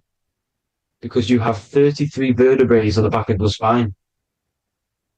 And then it's crucified by the cross of the vagus nerve. When this oil crosses the vagus nerve, this is the crucifixion at 33. And it symbolizes the death of the physical consciousness. You then become spirit. You then become God consciousness, activating the Kundalini, regenerating the body and the mind. Okay. The Garden of Eden. You are the Garden of Eden. The land of milk and honey is upstairs. The pituitary, which is the milk, the pineal gland, which is the honey, which is DMT. It even says this in the Bible. As he brought us into the place, and he has given us this land, a land flowing with milk and honey, which is also symbolized as the sun and the moon. The Bible also says, the light of the body is the eye, not the eyes, the eye.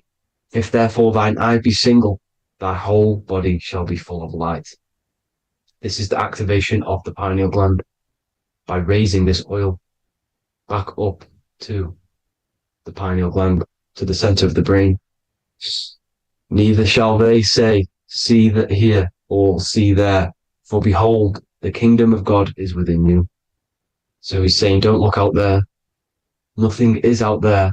It's all inside of you. Everything's inside of you. You're the universe. Now, how to raise this oil back up to the pineal gland? Every month, like I said. The moon controls the cycle. The moon controls monthly cycles.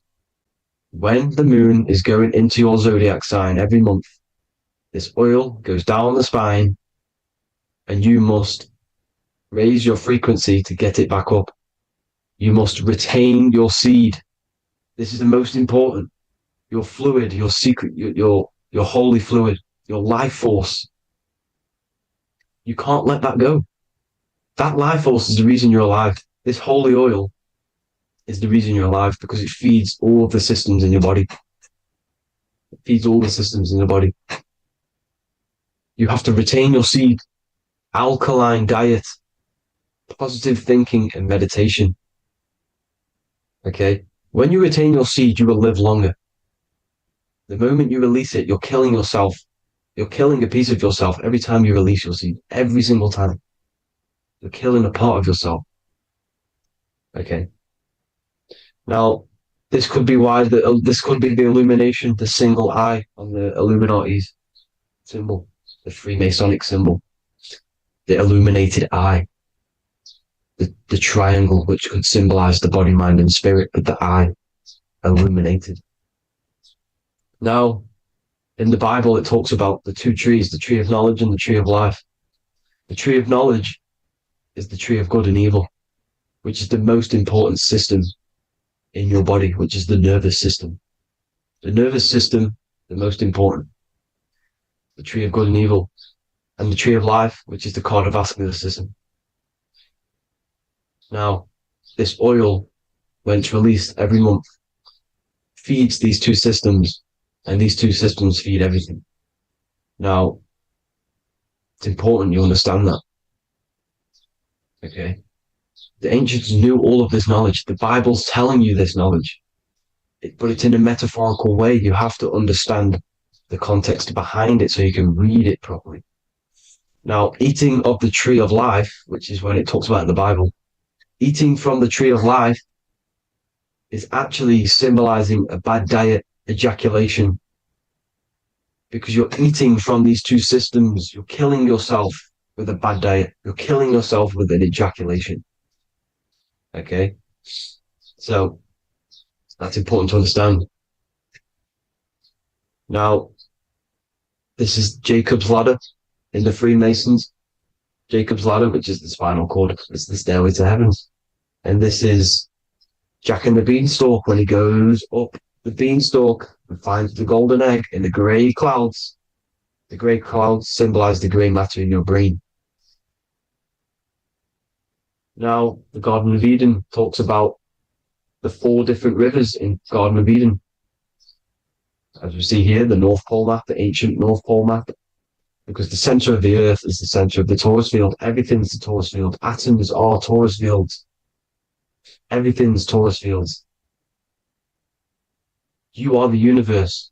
Everything is within you. The North Pole is your spinal cord. This is why they say Santa Claustrum comes from the North Pole. This is the North Pole. And the Santa Claustrum is the center of your brain. Now, there's 4 rivers which come from the Garden of Eden. There's the blood, the Christ oil, which is the oil we're talking about, urine, and saliva. These are the 4 sacred oil, 4 sacred fluids in your body.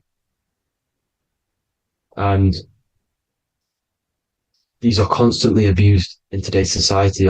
These secret societies are targeting these fluids. Okay? This is why porn is free. They sexualize society through Disney. Go and look at some of the Disney movies. There's so many subliminal messages which sexualize these children because they want you sexualized. So you release your seed, which is one of the holy fluids in your body. Especially your semen, your sexual energy. So important you retain this. So important because it's your life force. It keeps you alive.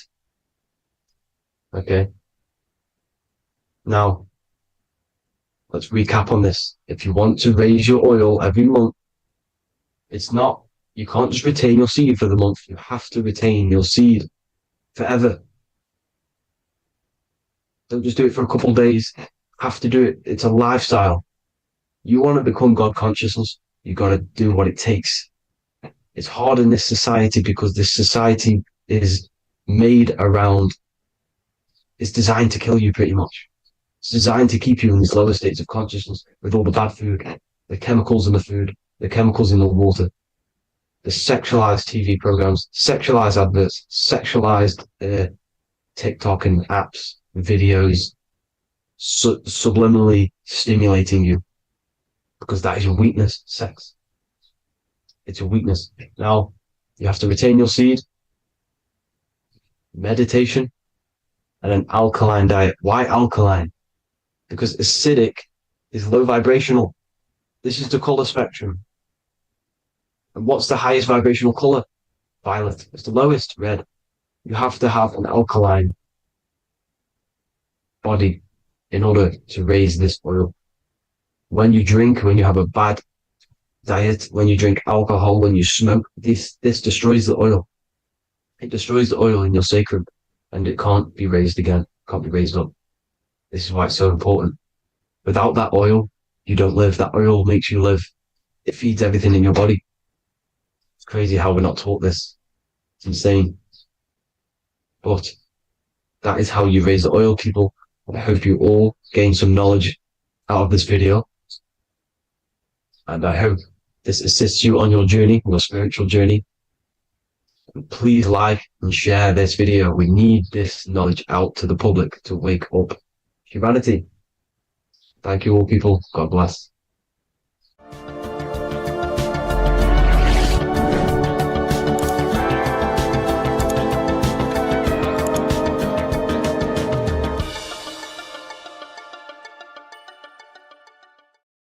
So depression doesn't actually exist, and in this video I'm going to show you how depression is actually a choice. And I'm going to give you some solutions on how to deal with it. And this is probably going to change your life forever just by doing this alone. Okay, so the first thing you need to understand about depression is that it exists in your conscious mind. It exists in your thinking mind. So what is inside your thinking mind? You have your your body, your name, your reputation, your trauma, your memories, your family, your worries, your interests, your bills, your passion, dislikes, goals, right? Most people identify their lives with this. They identify their lives with their thinking mind. They think they're their name, their job, their reputation, their memories. But this is not who you actually are. Who you actually are is the observer of that. What happens if you stop thinking? What is left? You're left with unconditioned consciousness. You're left with the self, which is what we refer to as I.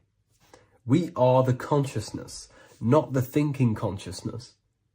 You are not these labels. You are not your thoughts. You are not your job, your name, your reputation. Okay? And the reason why I'm telling you this is because it's very important, is that we are something beyond this body, beyond this name, beyond our thoughts. We are the consciousness. So depression exists inside of the thinking mind, the conscious mind. Okay? So if you want to get rid of depression, you must learn how to escape the thinking mind. And not only just escape, but that's step one. In meditation, you do meditations, right? We sit still and we have to learn how to control the mind and turn off the thoughts. And when we turn off the thoughts, depression goes out the window because there's no thought present in your mental field of consciousness to be depressed. Okay? You must understand, who is the one suffering from the negative thoughts? Who is the one suffering? Your mind is not suffering because the mind is producing the thoughts. Your body's not suffering from the negative thoughts. You are suffering. And who is you? You are a soul. You are that feeling. You are that person beyond the thoughts, beyond the feelings, beyond that. You are the one experiencing. You are that. Meditation gives us the ability to turn off the thinking mind. This allows us to escape our thoughts. Okay? And it gives us, over a long period of time after meditation, you'll be able to turn this switch. And this switch will be able to turn off your thoughts. And by doing this, we will be able to control our conscious mind directly by the hand. So when you notice yourself gaining them negative thoughts, we can then turn off the switch of turning off the conscious mind and rising to our authentic self and knowing the thoughts are just illusions. Now, let me tell you something that's very powerful. Most of your thoughts are coming from beliefs. Most of your feelings are coming from beliefs. So if you have a feeling of lack, this is coming from a belief that you don't have much. If you are feeling alone, this is coming from a belief that you are alone. So what we must do is restructure ourselves. We must restructure the subconscious mind. And we do this in many different ways. We can do this with meditation. We can do this with visualization, visualizing our desired reality as if we are living it. We can do this with affirmation. Now, a lot of people think, oh, I'm trying to speak something into existence with affirmation. No, you're not using vibration to try and change reality with what a lot of these new age people will teach you.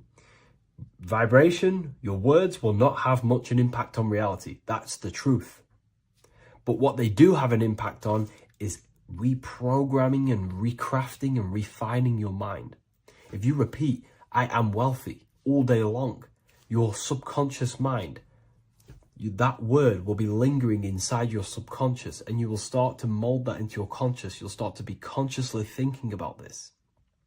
Most of your thoughts are coming from your subconscious. So if you want to get rid of depression, you got to figure out the trigger. What are you depressed about? What are you feeling? What are the beliefs that are making you feeling and thinking this way?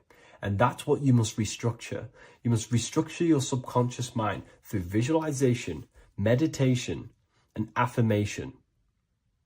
You do these all the time. You do these every single day, and you will slowly, if not surely, restructure your subconscious mind. While by doing the practice of meditation, you'll gain the off switch as well. Sometimes depression comes from not living in your authentic self. You're not doing the things that your soul is telling you to do.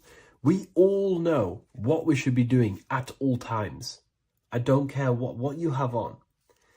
We all know we should be doing something. We all know that we have these, there's a higher aspect of our mind that tells us, oh, we need to be doing this, but I'm actually sat here on my phone. Oh, I shouldn't be eating this, but I'm doing it anyway. There's always that higher voice. And that is the voice that has to be connected to. And when there is not, when that voice, when your body's not acting out the voice of the soul, then the soul becomes sadder, sadder, and suffers more and more and more. There has to be a connection between the soul, the mind, and the body. They have to work in unity. Okay? So I hope this video helps with depression, with whatever you're going through mentally.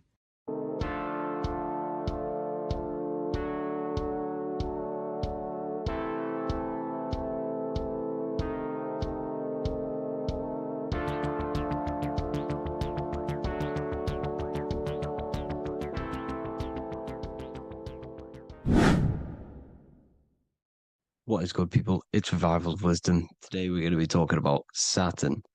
I've done this video in the past. However, this video is going to contain a lot more in-depth explanation of Saturn.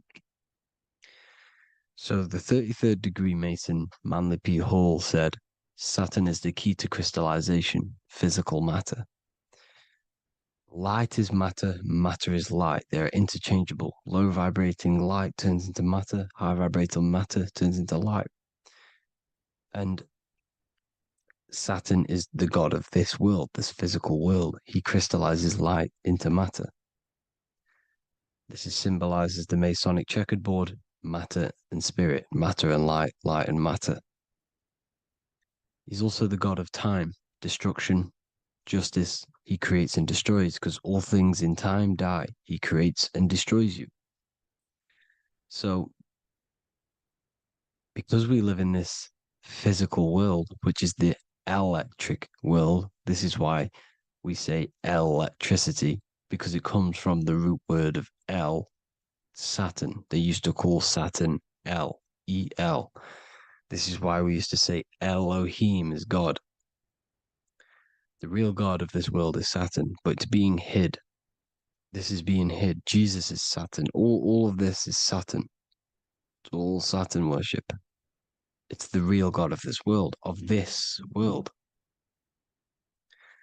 So, physical matter is a result of two opposing forces equalized on the plane of inertia, because everything is created out of electromagnetic toroidal fields. And these two poles equalize on the plane of inertia, which gives you planet Earth, plane of inertia. The plane of inertia is what Saturn is. It's the ring around the center of the plane of inertia. Thank you to Walter Russell saying, physical matter is a result of two opposing forces on the plane of inertia. This is what Walter Russell says, so please check out his work. He's got many books, many books on light and electromagnetism and stuff like that. So I advise you to check him out. So the torus field gives you the binary code 0 and 1, the female vagina and the male phallus. This is the code for this world. Saturn crystallizes physical matter. Now Saturn is the most outermost layer of the 7 layers of heaven, where it says in the Quran, it says, Allah, it is he who created the 7 layers of heaven. Saturn is the outermost layer. He's the top. He's the most high. So when we say the most high, we're referring to Saturn. He's the most high before the firmament, before the stars. So Saturn is the god of this world. He's the Lord of the Rings. He wears the crown. The crown is the rings. Crown, Chronos. So the planets are luminaries. They are lights. They are beings. They are energy, conscious energy. And we're in the heart of the solar system. Saturn is the outermost layer. He is the one of this world. He's the god of this world. Now, on the North Pole of Saturn, you have the hexagon. Add up all the sides. It creates the 6-pointed star. Or it can be created as a cube. The cube is very important. The 6-pointed star is very important. 6.6 triangles, 6 side, 6, 6, 6. Black cube adds up to 6 in gematria. Now, what did I say in the beginning? Saturn crystallizes the physical world. He creates physical things out of light. You are a light being. This is why we say human. Hue means the light spectrum. Hue, man, we are light manifested into physical forms. Human. And we are incarnated through Saturn. Satan, same thing. The number of the beast is 666, and the 666 comes from the 6.6 triangle, 6 sides of Saturn, 666. We are all known as carbon-based life forms. Carbon, the atomic structure of carbon, is 666, 6 protons, 6 electrons, 6 neutrons. We are materialized into our physical bodies through Saturn, through the number of the beast. These bodies are the beast, it's the animal. The divine, the Christ, is the consciousness within, because you're a physical, spiritual being combined into one, hexed into one. Hexagram. This is a hexagram. You're hexed into physical matter, spirit and matter, light and dark, combined into one. Now you contain of the mark of the beast, the mark of your body. Your body's the beast. It says in the Bible, Satan, who is the god of this world. This world. There are many different worlds, but this world is run by Saturn, and it says that in the Bible. Saturn is Satan. It's the same thing. And look at the crown of thorns are wrapped around the heart. The soul is in the heart. The mind is in the brain. The soul is wrapped around the rings of Saturn. You're wrapped in physical matter. This is what it's showing you. This is symbolizing the rings of Saturn wrapping you. And the cross on top is the cross of the cube. The cube, the black cube of Saturn, unfolds into a cross. So Satan, who is the god of this world, Corinthians 4:4 in the Bible, Satan, who is the god of this world, has blinded the minds of those who don't believe. Satan blinds your mind because the god of this world materializes you and he blinds your mind when you incarnate into physical matter. When you enter this soul system, not the solar system, you hit Saturn first. He materializes you. And look at the symbol for Saturn. This is the symbol for Saturn. All of the planet symbols are created out of the Holy Trinity. The Earth, Moon, and Sun. Body, mind, and soul. The Sun is your soul, the Moon is your mind, the Earth is your body. Your body's made out of the 5 elements. The Sun is your soul because the Sun is life force. Gives life to everything. Your Sun is a soul. Your soul is the sun of your body. The moon is the mind. The moon is the moon of your body, the mind of your body. Intelligence. So all of the symbol of the planets are created out of these. The Saturn symbol is created out of the Earth cross, matter, and the moon crescent, moon, mind, matter over mind. This is why Satan, who is the god of this world, has blinded the minds of those who don't believe. He blinds your mind. Look at the symbol. It's showing you. The Saturn symbol is matter over mind when it should be mind over matter. So we descend into a soul system, into our 666 Saturn carbon suit bodies, and we are matter over mind. Then we have to move up the spine to go back up to spirit, to mind over matter, where you manipulate your own reality. Now look at this. It creates the number 5. 5 is the number of change. You're moving from this side of the number sequence over to the right side. You're moving from the spiritual into the physical world. You're incarnating into the 5 elements, the 5 senses. So the cube, the black cube of Saturn, is another major symbol. Very important symbol. Here you see the cube, and the color black is associated with Saturn because Saturn's associated with death. He creates and destroys, light and dark. Death is associated with black, spirit, because you can't see spirit, which is blackness. So the black cube is black because Saturn rules the nighttime, which is dark, blackness, and he rules the winter, which is death, blackness. So Saturn is the black cube. Cubes have 6 sides: up, down, right, left, back, and forward. Cubes are 6-sided. Everything is 6-sided inside of this creation because you're incarnating, you're materializing, crystallizing into the cube, the world of the cube. Everything's a cube. Everything's got 6 sides. Here's Leonardo da Vinci showing you that you're in the cube.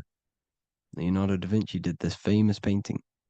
You're in the cube, you're hexed into physical matter, or you're incarnated into the 3rd dimension, the 3-dimensional world, which is a cube, 3D. And black cube adds up to 6 sides of the black cube. The Kabbalah means cube god in Arabic. And look at what they do. They worship the cube, the black cube, and they stand in rings like the rings of Saturn. Australia, Denmark, Manhattan, Santana all have these black cubes. You go to New York, you will see the black cube there as well. These black cubes are everywhere because it is the real God of this world, So look at the cross. The cross unfolds into the cube. Xbox, Nintendo GameCube, Sega Saturn, anything to do with a simulated gaming reality, they put Saturn in it because we're in the simulation of Saturn. This is a simulation. And this is why they reflect this through the Xbox, GameCube, Sega Saturn, anything to do with gaming, simulations, is all Saturn. Because we're in the cube of Saturn, the black cube. We're in the GameCube, the Xbox, the Sega Saturn. As above, so below. So they reflect it through the simulations that they create inside of this simulation. Cubes have 8 points for the 8 points of time and space. 8 is the number of time. Everything's cycling, infinity. So look at the cube. The cube is symbolized as in Judaism. The Judays have the black cube. They wrap themselves in a black band and they cover their eyes into blackness. The black cube for the black cube of Saturn. They use the star of Saturn and they worship their god on Saturn Day because it's all Saturn worship. And look how the Saturn god is wrapped around with these thorns or leaves, just like Jesus is wrapped around his heart. And Jesus on the cross is us on the cross. We are in the cross. We are in the cube. The cross is the cube. And the cross is even in the Saturn symbol. This is another symbol for Saturn. There's 2 symbols. You got this one, the one I've just broke down. And there's this one. This is the cross of Saturn, the cube god, the simulation, the game cube. Now, Chronos is another word for Saturn. Chronos means time. When you clock into work, you go to the Chronos machine. Well, I did anyway.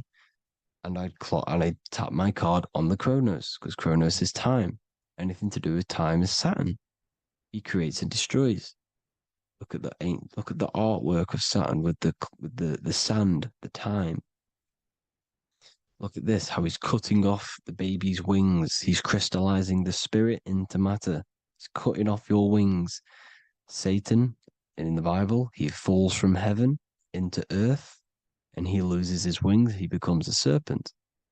You see it's all symbolic for us.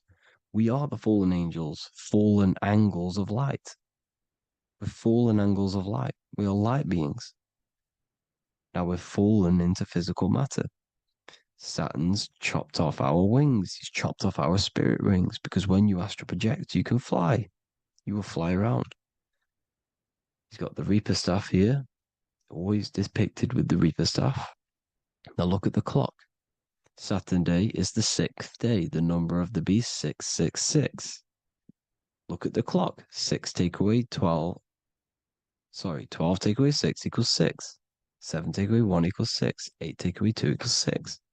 60 seconds in a minute, 60 minutes in an hour, 24 hours in a day. 2 plus 4 equals 6. That's 666. Everything's 666 because it's time. Saturn. All goes to Saturn. He's the god of time. We're in time now. We're in time. We're in the time, which is God, the god of this world, the god of time. Now look at this. The Reaper is also depicted as the Reaper with the staff, the black cloak, black symbolizing death, spirit. Judges wear black because Saturn is the law. He's the god of this world. He's the law. This is why they wear black cloaks. When you graduate from university, you wear a black cloak and a black cube on your head. You've been hexed. Funerals, you wear black because it's all to do with Saturn, Father Time, Father Crystallization. Now, Saturn, here's another one of him cutting off the wings of a child. Because he cuts off the wings. He creates and destroys your body. We're in the electrical world. Everything that is electrical vibrates. All vibrations have to come back to a standstill point, which is death. This is why your body dies. Your atoms stop vibrating. Corona. Look at the crown. The crown is the corona. Corona means crown.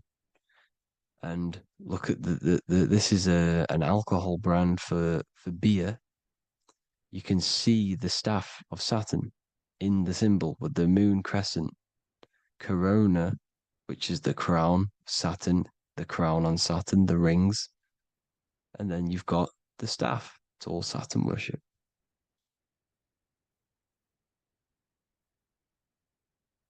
Is the black cubes of 9/11. 2 black cubes. This was a ritual for Saturn. It's all ritualistic. And look at the Star of David, the Star of Saturn. It's not the Star of David. Creates IXXI, the sigil of Saturn. IXXI means 9/11 in Roman numerals. 9/11. It's all a ritual for Saturn, and they have the 2 black cubes of Saturn. Now look, XX. There's more symbolism of Saturn now. We're going deeper. XX is more symbolism for Saturn. The sigil of Saturn is XX, as above, so below. Same with the Star of David. You split it in the middle, as above, so below, as above, so below. XX, this is a Knights Templar Cross of Lorraine. XX, Knights Templar, High Order of Masonry. They all worship Saturn. Well, Saturn's the real god of this world. X Eon with the XX, XXL magazines, which is all to do with famous rappers and stuff like that. When you die, you put XX on the eyes because it's Saturn. He's the Reaper. Is Jesus with the XX crown with the thorns around his heart, around his soul, with the cube on the top, the cross cube. Lil Uzi Vert with the XX Cross of Lorraine. Jay-Z with his alcohol brand, XX Cross of Lorraine. The X Factor with the rings of Saturn. All Saturn worship. The seal of Melchizedek is also Saturn. This is the cube. This symbolizes the cube with the 8 points for the 8 points of space and time. And this is the cube. It's another ancient symbol for Saturn. Here you see the star of Saturn with the Melchizedek symbol around it, which is all to do with Saturn. Here you see an altar, the Holy Grail, the Melchizedek symbol on it, and they're worshipping it. This is why we wear rings, wedding rings for the rings of Saturn. It all goes back to Saturn. earrings. The 8-pointed star of the ancient Sumerians is all Saturn. It's all Saturn. So the ancients, the symbols of Saturn goes on forever. It's in all of the major corporations. You can see it everywhere, the rings of Saturn. Toyota is an obvious one. Internet, Nike, Target, Sega, Saturn. It's all Saturn worship. All Saturn worship. Because he is the real god of this world. Here's Kanye West's album with a Saturn here. Here's Michael Jackson's album saying X, escape. There's the X again. The X, escape. You have to escape this reality. Maybe that's what he's pointing at. Here you see it on the dollar bill. The star of Saturn. Here you see it again on the dollar bill. So that is it for today's people. I hope you all gain some insight on Saturn. Please like, comment, and share if you can. Subscribe if you like the channel. Please have an amazing day. God bless.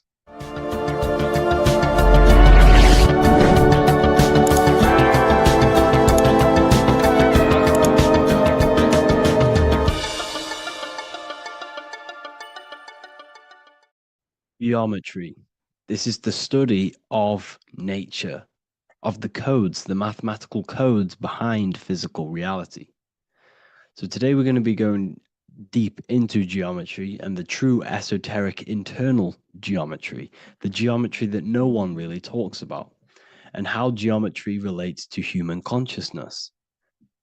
So essentially, what we must understand when it comes to geometry, the basics of geometry is everything is vibration. And this vibration is vibrating on a certain frequency.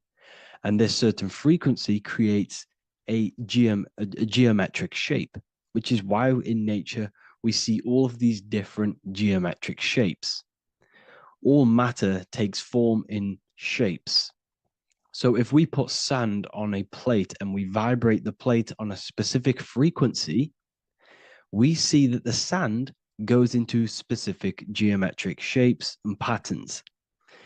So essentially, matter is energy condensed. It's energy vibrating on a low frequency, vibrating at a certain frequency. So matter is condensed energy. And each geometric shape is manifesting and showing a specific energy. Some shapes carry more energies than others. For example, the cube is what traps energy. A square is what traps energy. So geometry and the flowers are basically how energy manifests itself into physical matter. We are in a world made out of energy or light. Light is energy. So everything is vibration, everything is frequency, and everything is energy. Even the words, each atom in our body, everything. So everything in nature has these mathematical, energetic codes. So geometry is basically the study of nature and the shapes that are in nature and their energetic principles. Because like I said, matter is energy. So this is what we call cymatics, when we place water in a petri dish and we shine light on top and we vibrate the water. And we can capture, this creates certain patterns. Each frequency, like you see here, has its own pattern. So what we are seeing here in the physical plane is essentially energy condensed into physical reality. We see it in the turtle. We see it in every single form in nature. Now, external geometry and normal geometry, we normally get taught that this is God's way of creating physical reality, which is essentially true. However, it's far more deeper than that. Far, far, far more deeper.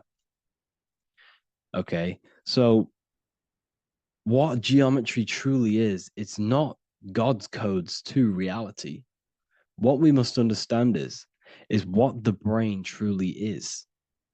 And what we must understand is that we are not in the world. We are not in the universe.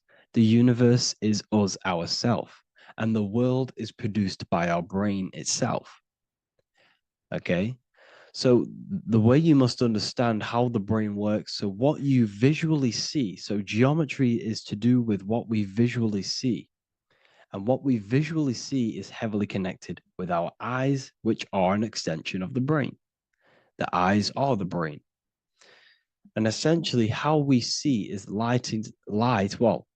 energy enters the eyes, and each eye goes to the optic nerve.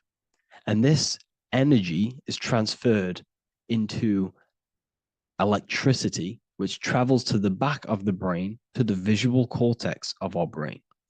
And this is where the image is produced, what we see. Therefore, the world outside of us is truly inside of us. It's a projection from within the brain. The brain is an energy condenser, a decelerator, an energy decelerator. Everything outside of us is basically formless energy.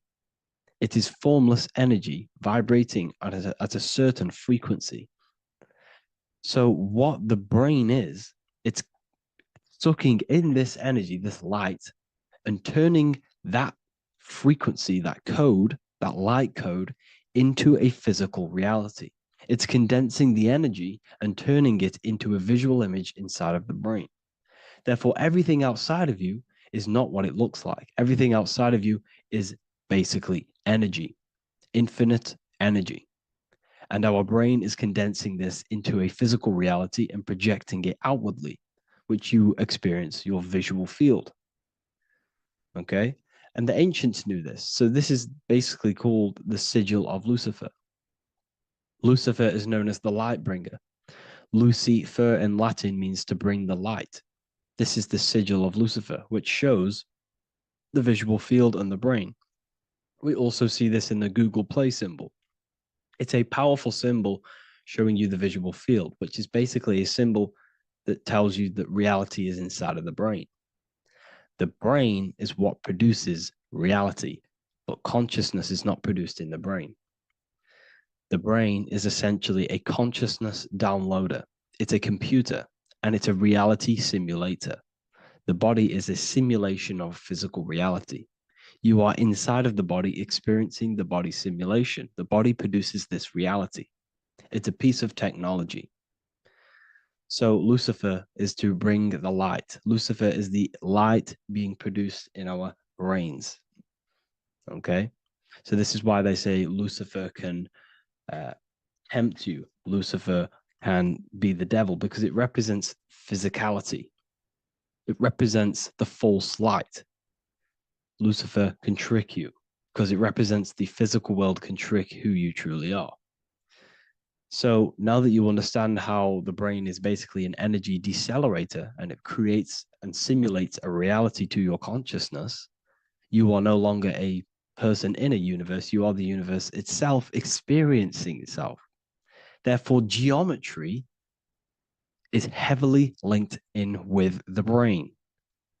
Geometry is essentially how your brain and how your eyes decode energy. So what you are seeing is the mathematical codes of your brain creating reality.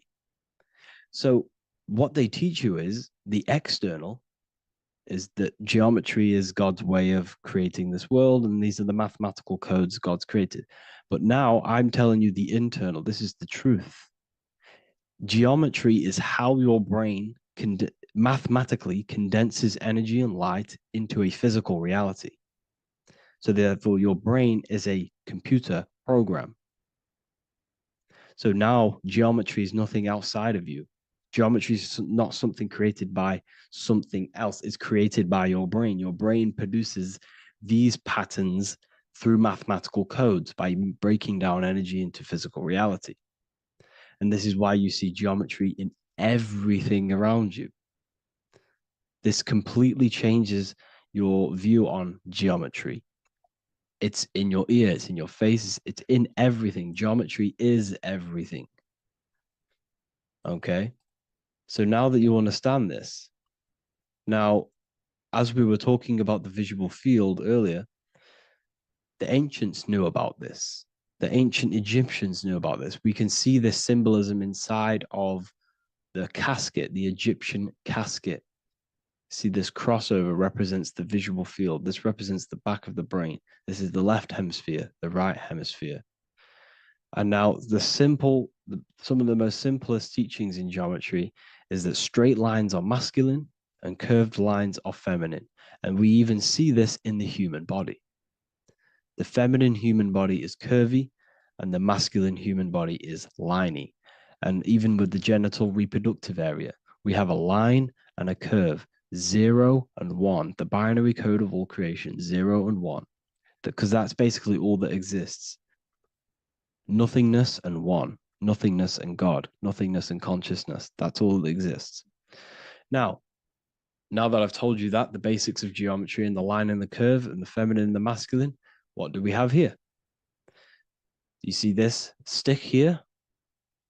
This is a curve. And what's the right hemisphere? The right hemisphere is the feminine, the feminine energy, the feminine aspect of our brain. Then we have a straight line. This is straight lines. Now this represents the left brain.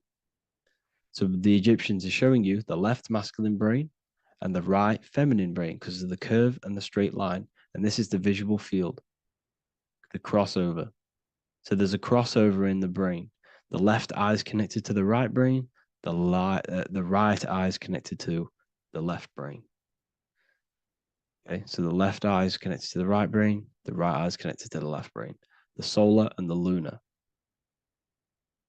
So, like I said, everything outside of you is basically energy. Your body is basically a holographic avatar, condensed energy produced by your brain. There's nothing actually outside of you. Your 5 senses are electrical threads of light. And when you touch something, this is basically electrical signals in your nervous system, which are reporting back to the brain. Therefore, what you touch is actually, you're not touching. The feeling that you feel when you touch something is not the true feeling. That's your nervous system you're feeling. You're feeling your nervous system in the brain.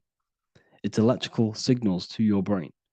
So the 5 senses do not decode, well, what you're experiencing as the 5 senses is not outside of you. This is your brain interpreting electrical signals.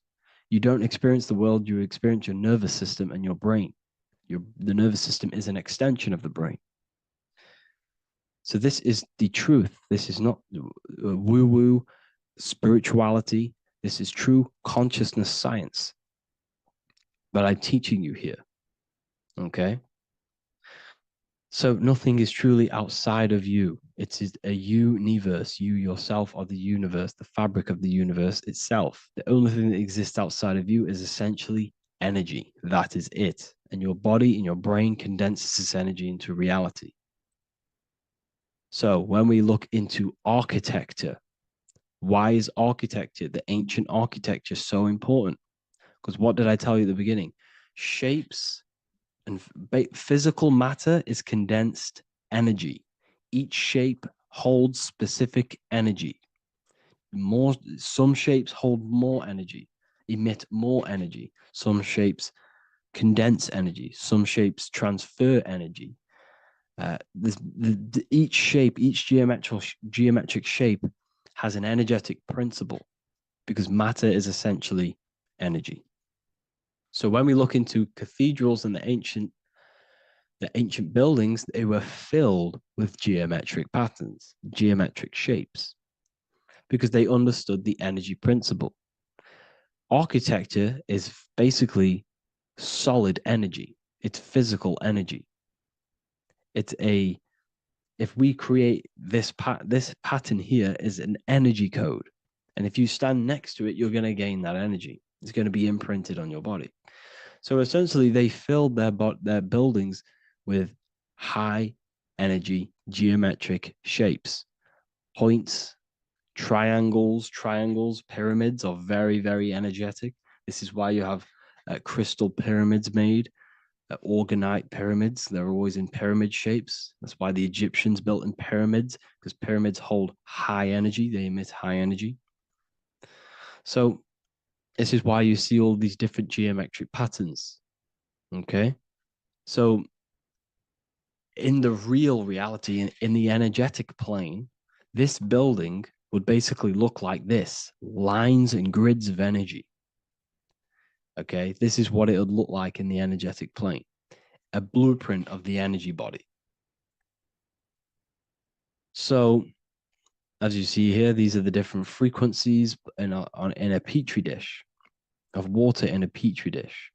And you can see they are specifically aligned up with these specific patterns. You can see geometry even within geometry. It's fractal. So essentially, when you would stand inside of these buildings, they would imprint the energy of the building in your body, because your body is healed through energy. You have an electromagnetic field around your body. So by creating buildings with geometric patterns, we are essentially increasing the energy of the building, because the building itself is energy. Okay. So when we fill it with geometric patterns, we're increasing the energy. We're giving it a certain energetic imprint. So when you stand inside of that building, you're being imprinted with that energy. Okay. So especially with these windows, these stained glass windows. Well, why are they stained glass? Well, color is frequency. So when you have all of these different colors, and not only were they just painted, some of these colors are specific gemstones, crystals, natural stones, which all hold energetic principles. Each crystal is vibrating on a certain frequency. Wood has its own frequency. Metal has its own frequency. What you must understand is that everything in nature is not just a piece of matter. It's vibrating. The atoms of wood are vibrating on a certain level, which give it a certain energetic principle. Each crystal is vibrating. The atoms of the crystal are vibrating on a certain frequency, which give it a certain energetic principle, quality.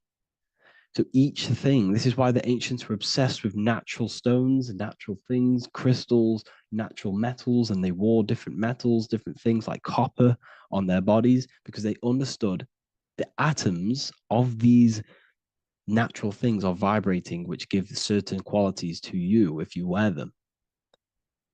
So you're not wearing it, you're basically putting that frequency onto your body, because they understood this is energy.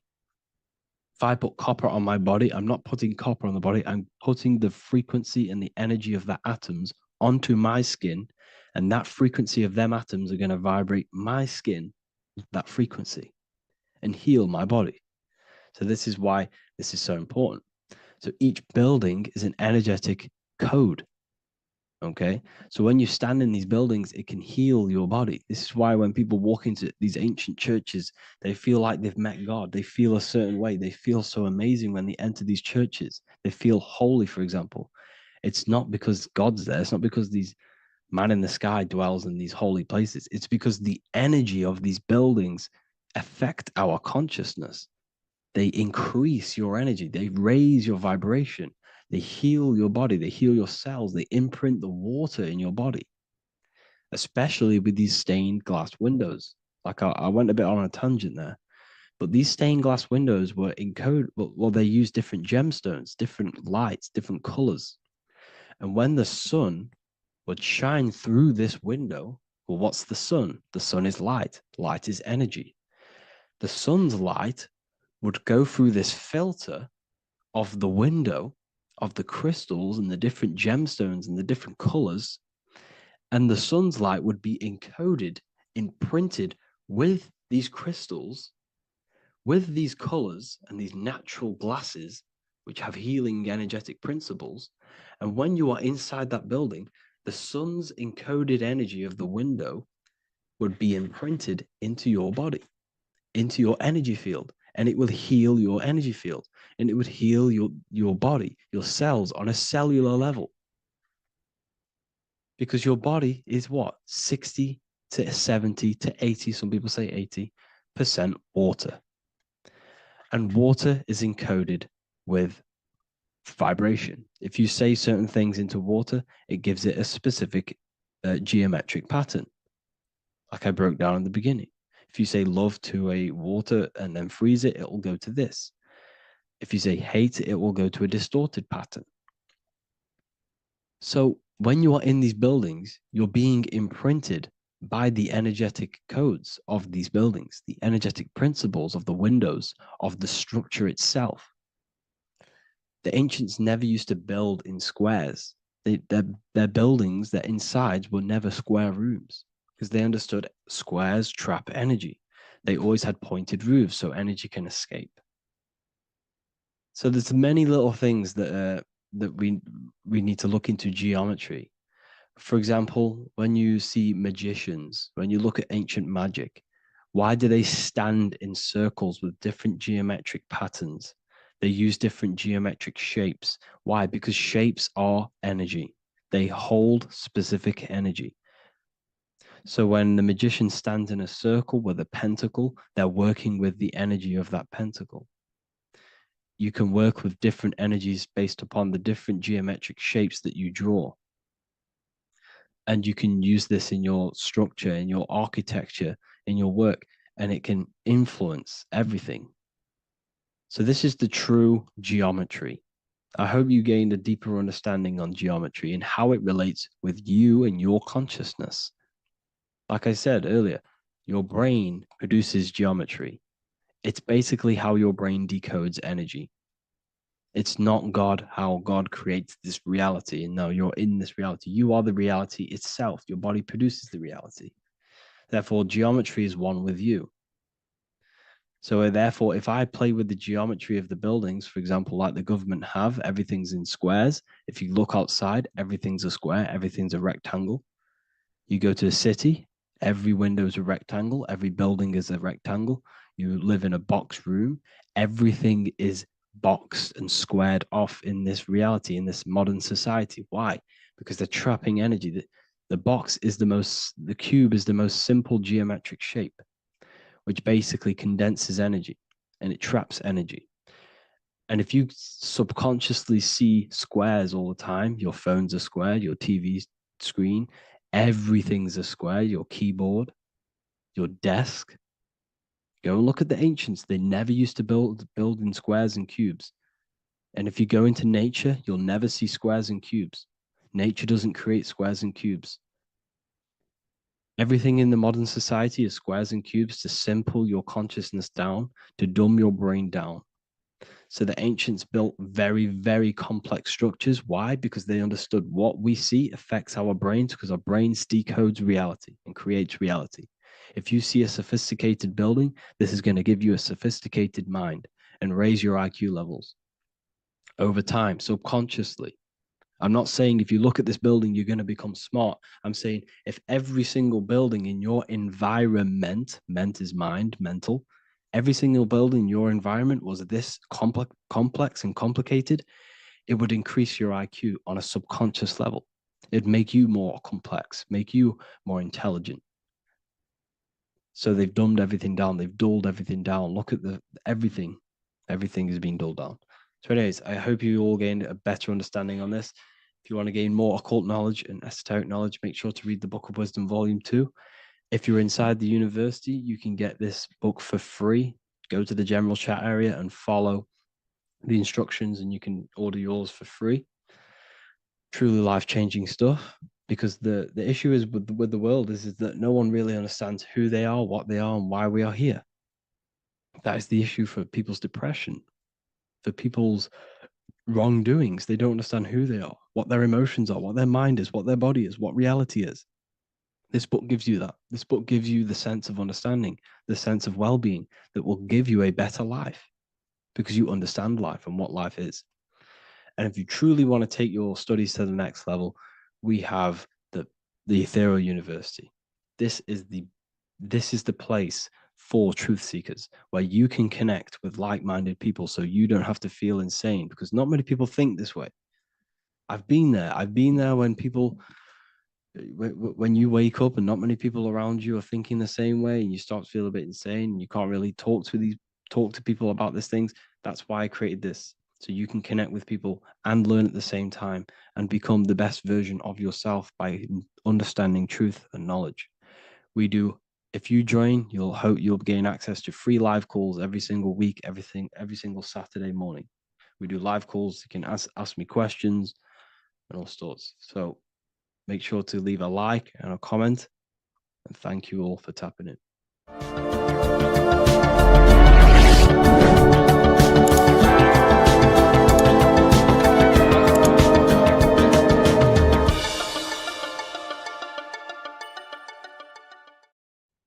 What if I told you many people around you have probably sold their souls? It's more popular than you think, and it's very easy to do. Selling your soul is not something that you can just go and meet the devil and do it. It doesn't work like that. But before I tell you exactly how you can sell your soul and how not to sell your soul, what is the soul? So looking at Jesus, we always see two lights surrounding his head, one surrounding the heart. And as of course, if you've been watching my channel, you know Jesus represents you. He represents the divine essence of the universe made in human form. Each one of us possess a fractal of God's infinite consciousness. We are all God. We are all God experiencing himself in a three-dimensional divided form, separated from his oneness. God wanted to experience himself, so he made this world. So each one of us possess a soul, and the soul is the spark of God's infinite loving consciousness, filled with God's loving moral law. So the reason why Jesus is always have a light above his head and a light on his heart is because this represents the brain and the heart. The brain is not the mind. The heart is not the soul. The brain is the physical manifestation of the mind. It is the physical mechanical computer for the spiritual mind. The heart is the physical manifestation of the soul. The heart is a brain.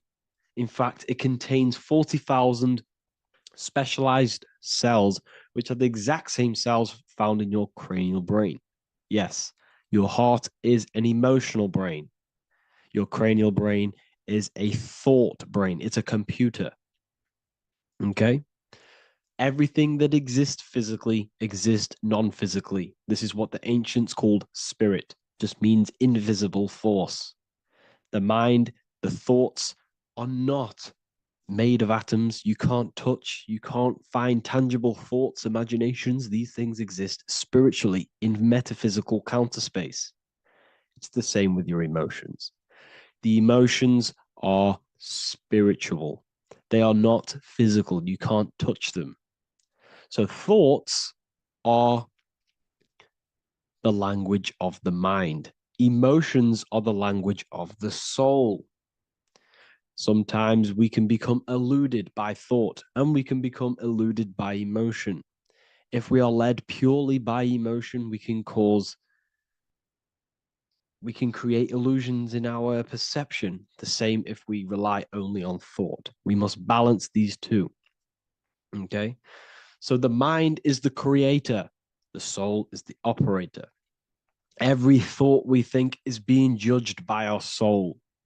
The soul is the judge. The soul tells you what is right, what is wrong. And even the Freemasons depict this spirit and matter in their black and white checkered boards. White is spirit, black is matter.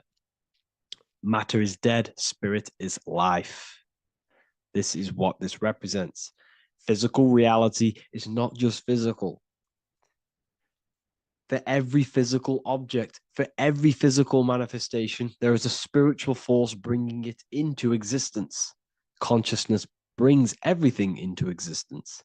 Before you kick a football, there is a change in your inner consciousness before you take that action of kicking the football. Everything exists in spirit before matter. You existed in spirit before you were physical. We also see this in alchemical Freemasonic artwork. This represents the clouds. This is the mind. This is the heavens. And then coming down into the heart, which represents the earth. The light entering the mind into the heart, because every thought we think is being judged by the heart. The heart speaks to you through emotion. The soul speaks to you through emotion. Every thought you think, your heart is telling you that is right, or it's telling you that is wrong. Why? Why is this? Emotions can guide us, okay? Emotions are the language of our soul. Our soul guides us to our soul purpose. Each one of us contains a purpose in this physical life. There is a reason you are alive. There is a reason why you came from spirit into a material reality. Your jealousy reveals where you need to be in life. If you are jealous of someone, this is your soul saying you need to be there. That's where you need to be.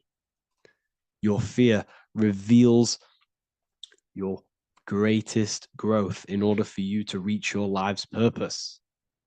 If you fear something, this is your soul telling you you need to overcome this in order to reach your life purpose. This is the next obstacle. The soul, your life purpose is not found in your passion. It's found on the other side of your greatest fear. The soul's always seeking, it's always seeking truth. It's always seeking to expand, to learn. The soul must go through pain in order to overcome, in order to grow. That's why we are here, to grow and expand and create.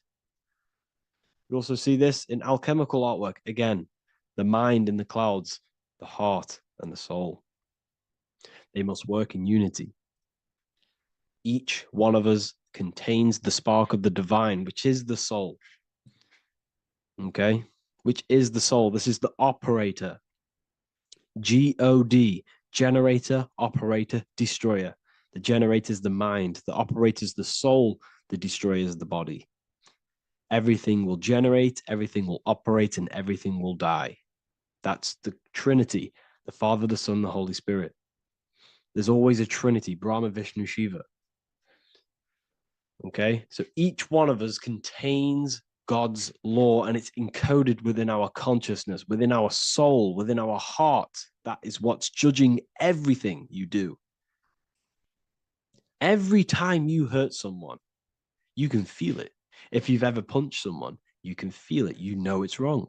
If you've ever stole something from someone, it doesn't matter what you've learned in the past. If you steal something, you know deep down within your soul it's wrong. This is because each one of us are encoded with God's law of love and integrity. I don't care how tough you think you are and how hard you think you are and what you've done in your life. I don't care. You know what is right, what is wrong, because you are encoded with love. Does not matter how far your mind can take you away, how corrupt your mind can become. There is always a spark of love and empathy in your heart, in your soul. You know this when a child. When you're a child, you're not racist. You don't want to hurt anyone. You don't want to steal. As a child, you're pure love, you're pure awareness, you're pure. You would never think about being racist. It's the corruption of the mind that leads us to corruption. Our soul always wants to do good. So the soul is encoded with God's law. And when we go against this law, this destroys our body. Yes, because your body is electromagnetic, and that's being casted from your heart. So every time you go against the heart's guidance, moral law, we weaken our electromagnetic field, which weakens our body. If you've ever looked at someone who's very negative, you can see them. You can see that they are aging quicker. You look at Scrooge, for example. If you ever watched Scrooge, look at how corrupt he looks. That's his heart. You can see the people's hearts on their face. People who do negative things and have negative thoughts, negative emotions, you can see it in their eyes, in their face. It's because it corrupts you. It corrupts the body. It ages the body. Goodness is life. Okay? So can you sell your soul? You cannot sell your soul physically. But what you can sell is your conscience. What you can go against is that moral law. And you can exchange physical material things such as money, fame, cars, houses, business, in order for you can exchange that to go against your inner dialogue. For example, these rappers, celebrities, what are they doing? They're not selling their soul. You can't sell your soul to some entity on the astral plane. But what you can do, you can take money to say, I'm going to go against my heart. I'm going to go against my inner moral law. I'm going to take that money and I'm going to do something wrong. It's basically going against your soul. It's selling your soul's guidance of moral law. That's what selling your soul is. And that's what these rappers are doing. That's why they're so sad. You know, this is why all these rappers are on drugs, doing all sorts of things to escape, to short-term escape what they've done. They're going against their inner guidance for money. And yes, short-term pleasure may be happy for now, but in the long run, it will leave you feeling voidless because nothing material can ever satisfy your soul. Nothing. You could gain £1 million tomorrow, guaranteed within 2 weeks, you'd be back to the exact same position mentally, emotionally as before, because nothing physical can ever satisfy you. Guaranteed, if you received 1 million yes, if you received 1 million now, in a week's time, you'd be hunting for the next million because it does not satisfy you. There's a reason why these billionaires don't stop working, because they're so addicted to earning and earning and earning. It doesn't satisfy you. The only way you can satisfy yourself is through Christ consciousness, is through self-love, is through loving thyself, knowing thyself, and becoming balanced internally in consciousness instead of seeking external validation through material things, which end up leaving you feeling voidless, empty inside, and sad and depressed and anxiety.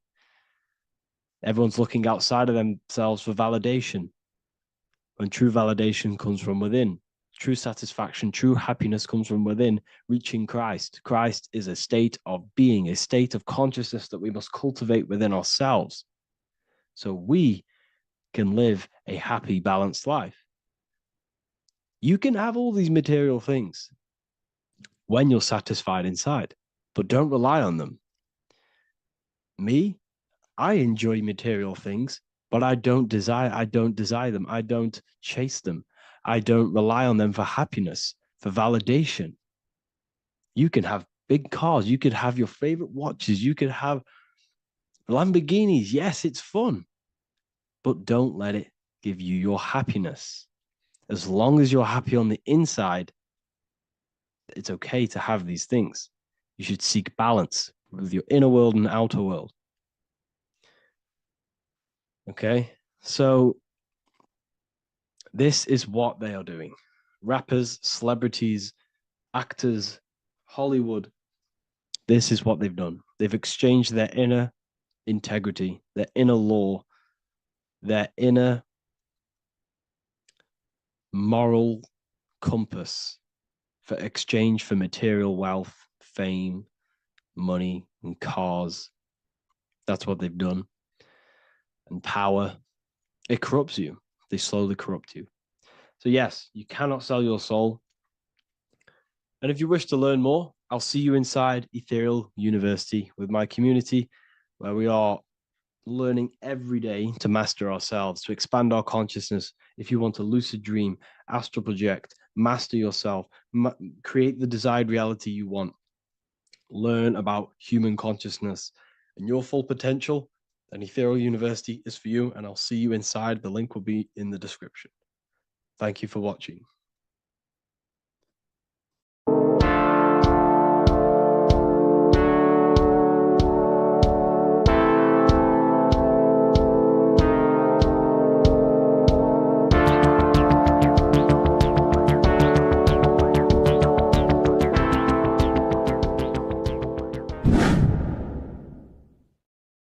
Welcome back, people. We're back with another video. Let's jump straight into this. Make sure to tune in till the end, because this has got so much information in this video. So sit back and enjoy. So everything's torus fields. The Earth's a torus field. Everything's torus, which is electromagnetic field, electric and magnetic. The center of the torus field is where the two opposing forces meet in the center. And this is what creates the plane of inertia, the dielectric plane of inertia. Okay? You got red shift, blue shift, positive, negative, south and north pole, right? This is what the ancients were showing with the tree of life. As you can see here, this is the plane of inertia, and this is the torus field. Everything consists of this. Everything is a torus field. A atom is a torus field.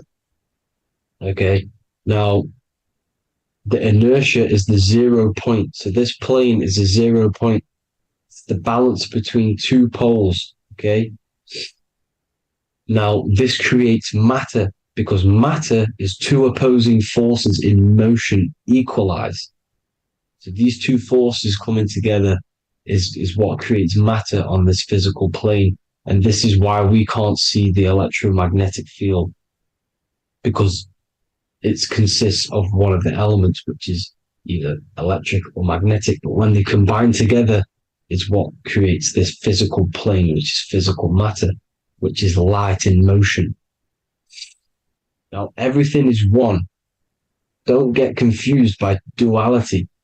Duality is two opposing forces, but them two opposing forces are created by the same substance. It's two aspects of the same substance.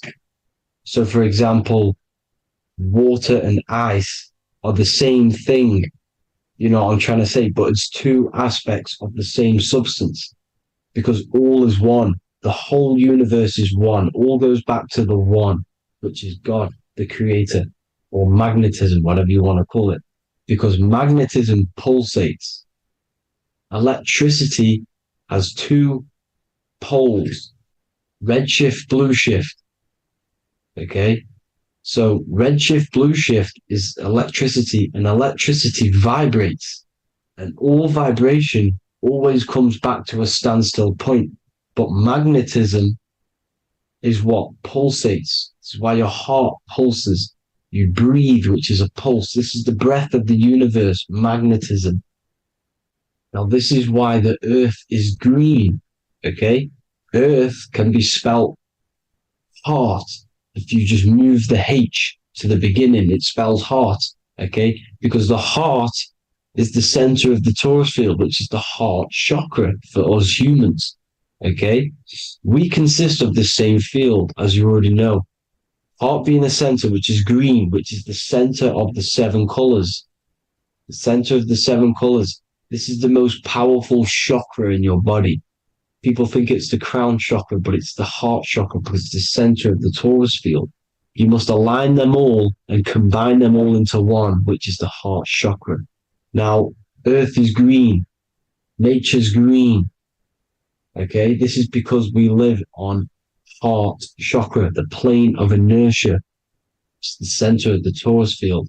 Okay, and this is what the Egyptians called Isis, which is nature. Nature is balanced, and nature is female, Mother Nature, because it looks after us with the fruit it grows with abundance, and the water.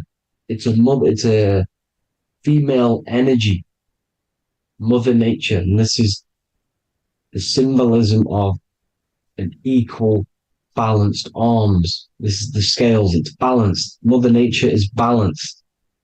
This is why the sky is blue, because what comes after the heart chakra? Blue. Sky is blue. We live in Midgard. This is what the ancients called Midgard. You don't have to take this tree literally. It's a metaphor. We live in Midgard, where both positive and negative duality here. Now, Mount Meru. Mount Meru was known as the center of the earth, okay, or known as Hyperborea. And this is the North Pole, the electromagnetic North Pole. But when I say Mount Meru, it's not an actual mountain. They weren't saying there was a real mountain in the center of the earth, a magnetic rock. No.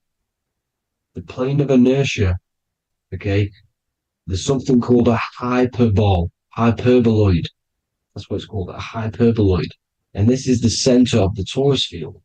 And this hyperboloid is what is in the shape of a mountain, you see? So if I go to this next one, they say Hyperborea on this map. Why did they call it Hyperborea?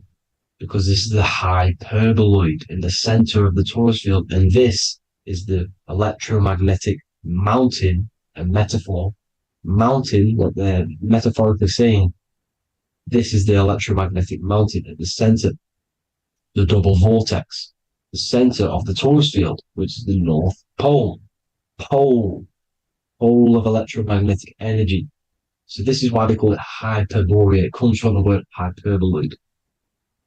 And the center of the earth is so sacred. And they symbolize this with, obviously, the North Star, which is Polaris. And this is where the swastika comes from, because it's the 4 seasons moving around the North Star. This is the Big Dipper constellation moving around the North Star, which is Polaris. There's that pole again. Pole. Magnetic pole of the torus field. And this is where the green, emerald green, aurora borealis comes from. It comes from this center hyperboloid at the center of the earth, where the most electromagnetic energy is stored. The center of the plane of inertia. The center of the plane of inertia. This is the all-seeing eye as well. As you can see, they got the sun, the moon. This is the Masonic cosmos, the sun, the moon, and the all-seeing eye, because the eye is Polaris, the eye of the stars. It's all a big eye.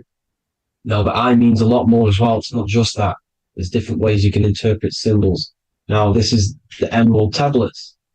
Deep in Earth's heart lies the flower, the source of the spirit that binds all in its form. Okay? The flower of life is thine own place of thine spirit, and stream through the earth as thine flows through thy form, giving off life to the earth and its children, renewing the spirit from form unto form. This is the North Pole. This is what he's talking about. He's talking about the aurora borealis. Aurora borealis. It's the earth's aura. Emerald green. Heart chakra. Plane of inertia. Green. Earth. Heart. You see? All related. Now, there's many symbolism of this. So much symbolism of the ancients. The 7 layers of heaven. 7 layers of heaven, which are the 7 planets. Okay? These planets are the solar system. It's the solar system because we are the soul. We are the sun, the soul. And we're inside of a solar system, which is the 7 planets. That's why there's 7 layers of heaven. Okay? The rings of Saturn, the rings of the planets are moving around us. Okay? So this is what the ancients were depicting in their cosmology. Now this is the Hebrew cosmology of the earth. This is the Mayan cosmology of the earth. You see, it's all an enclosed system. We live inside of a giant torus field. All is atum. It's what the ancients said, ancient Egyptians said. All is atum. Atoms are torus fields. Don't be tricked by the modern science today with the current model of an atom. It's completely wrong. They're hiding the torus field. They're hiding the electromagnetic field, which is in everything. Absolutely everything is in motion, and motion comes from this field. And you see, this is upside down, but this is the I think it's pretty sure it's 2 candles, but the 7 candles, the 7 planets, the 7 Elohim. You see? It all goes back to the stars and the heavens. Now, this is how the earth really works, with the stars on the outside of the cosmic egg. and then the torus field spinning around the sun and the moon, the positive and the negative charge. The sun gives you energy, the moon takes your energy. The moon controls monthly cycles. Moon is mon. This is etymology. Mon, month, money, demon, monster. Stir is star, moon star. We are all stars. Youngster, minister, superstar, Hollywood star. We're all stars. We come from the stars, which is heaven. Our soul comes from the stars. You see? We are the universe. The image of man is made in the universe. We are a microcosm of the universe. The universe is a macro. We are micro. We consist of everything. The body, mind, and spirit. The sun, the soul. Moon, the mind. Earth, the body. Body, mind, and spirit. We have 12 systems in the body, which are governed by the 12 zodiac signs. Starting at the Aries, which is the ram, the ram of God, all the way down to Pisces and Capricorn, kneecap. It all goes back to the stars. We are the stars. We are the universe. Everything is inside of us. Everything. Like I say, the Temple of Solomon, the Temple of the Soul and Man. The soul, the temple is the body. The soul is the soul, and the man is the mind. The temple of the soul and the mind. Body, mind, and spirit. We consist of the 5 elements: air, spirit, water, earth, and fire. We consist of everything. We are the universe. We're made in God's image, which is the universe. You see? Now, everything goes back to the stars. The ancients worship the stars because the stars govern everything. They govern the systems in the body. They govern your life. This is why your zodiac is so important, your sign. Each zodiac has a specific element associated with it as well. Aries, which is the first sign, the Ram of God, which is a fire sign. Fire, first. Fire, first. F-I-R, this is etymology. The cerebrum, ram, which is in the brain. Aries, the ram, controls the head, the face, and the nose upwards. So it controls the cerebrum. The Torah, which is, I'm pretty sure it's the Hebrew Bible, which is the Taurus. Tornado comes from the Taurus field. You see? Everything's inside of you. It all goes back to the Taurus field, and the Taurus field is everything. Now, like I said, 12 zodiac signs, 12 systems, 12 cranial nerves in the brain, the 12 disciples of the Bible. All symbolic. Have to read the Bible properly. Now, this center, at the center of the earth, right? This is what's stirring the ether. And the ether consists of the 4 elements. Because there's 5 elements. Spirit can be called ether. People call it spirit or ether. Ether is pure potential, pure energy. It's what connects the astral to the physical. It's the dimension between the physical realm, which we're on, and the astral. So it has pure potential. It's pure energy. This is why we say either. I either want to go there or there. It's connecting 2 scenarios. That's what the ether is.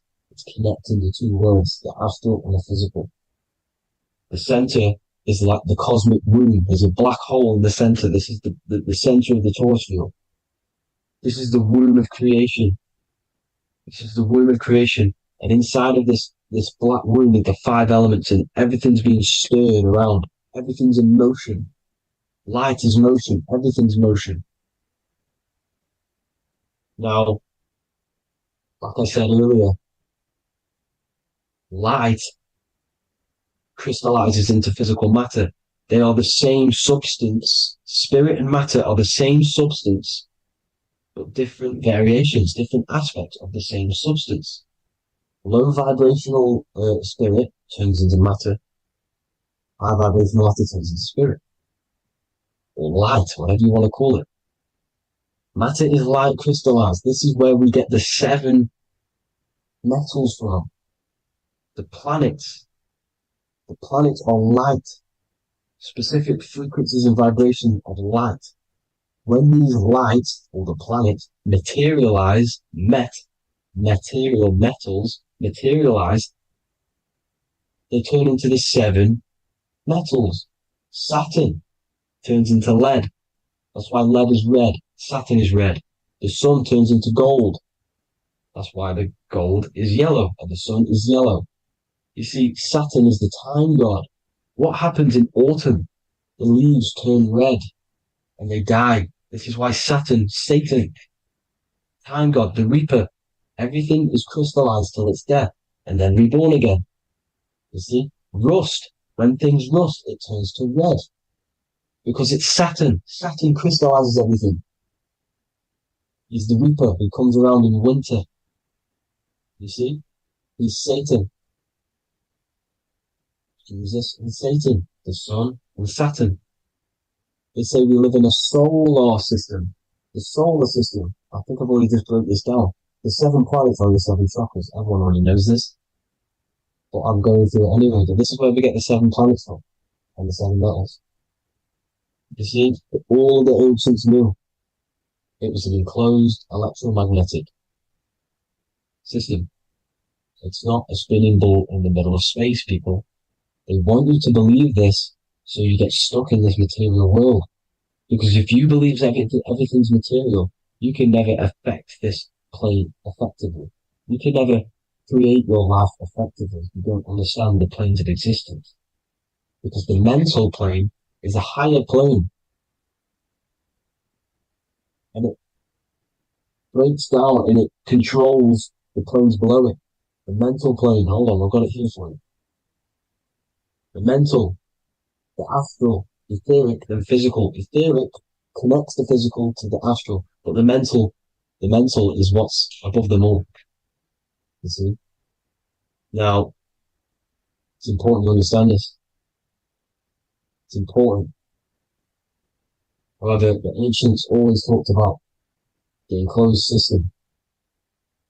Only NASA, which is introduced around the Roman times, not NASA, but the globe Earth was introduced around the Roman times. Okay? By these Masons. These Masons introduced this because they wanted to take over the minds of the masses and control them. These people worship the physical realm. They know how it works. They know the ins and outs of it. They know how to do the magic. They know how to do it all. They understand it all. That's why Masonry have to take the oath. The oath of not speaking. You're not allowed to speak about anything you learn about in Masonry because they're discovering the truth about your mind and how it creates reality and stuff like that. So this is the Masonic cosmology, the 5-pointed star, the 5 elements, the checkerboard for duality, positive and negative, the 2 aspects of every substance. This is another ancient painting depicting the firmament, the stars inside the firmament, the sun. You see, the ancients worshipped the sun because it's so important for sustaining our life. It's the only reason we're alive is because of the sun. But then people think it gives you cancer today. They brainwash you to think the sun gives you cancer when it's the #1 source of all life. They want you to believe it's a big, spinning, dangerous ball in space. It's not. It's here to give us life. It's God's son. That's why Jesus is known as God's son. It is the Son of God. God created that to sustain us. You see?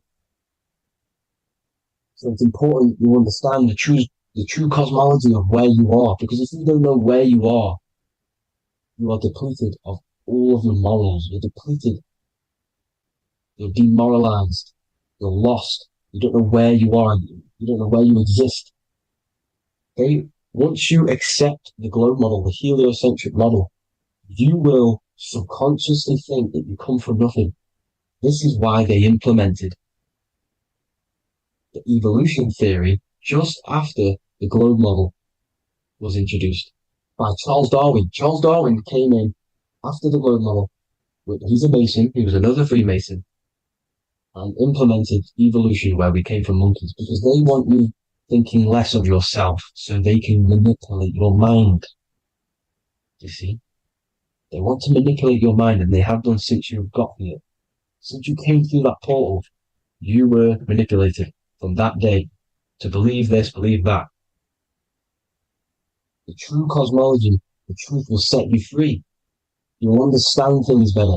You will feel better in yourself when you know the sun is here for you. You'll feel better in yourself that you know that you didn't come from a monkey. You were created as a human man, a manifester, a creator. You're so intelligent. Your mind is amazing. You can manipulate matter, mind over matter. See? Thank you all people for tuning in. Tap in with yourself. Love yourself. Find the truth. Spread the truth. Nothing dies. Nothing in this creation dies. Everything's energy. Everything's light. Light can never die. You're a light being. That's why it says Q. Q man. Q is light in Hebrew. Or Latin. Either one of the two. You are light. You're a light being. You never die. Ever, ever, ever die. Ever. Stop thinking you're going to die. This body will die because it contains electricity. And electricity always goes back to a standstill point because of vibration. Electricity vibrates. You are pure light. You will never ever die. Thank you all people. God bless. Make sure to like, subscribe and share.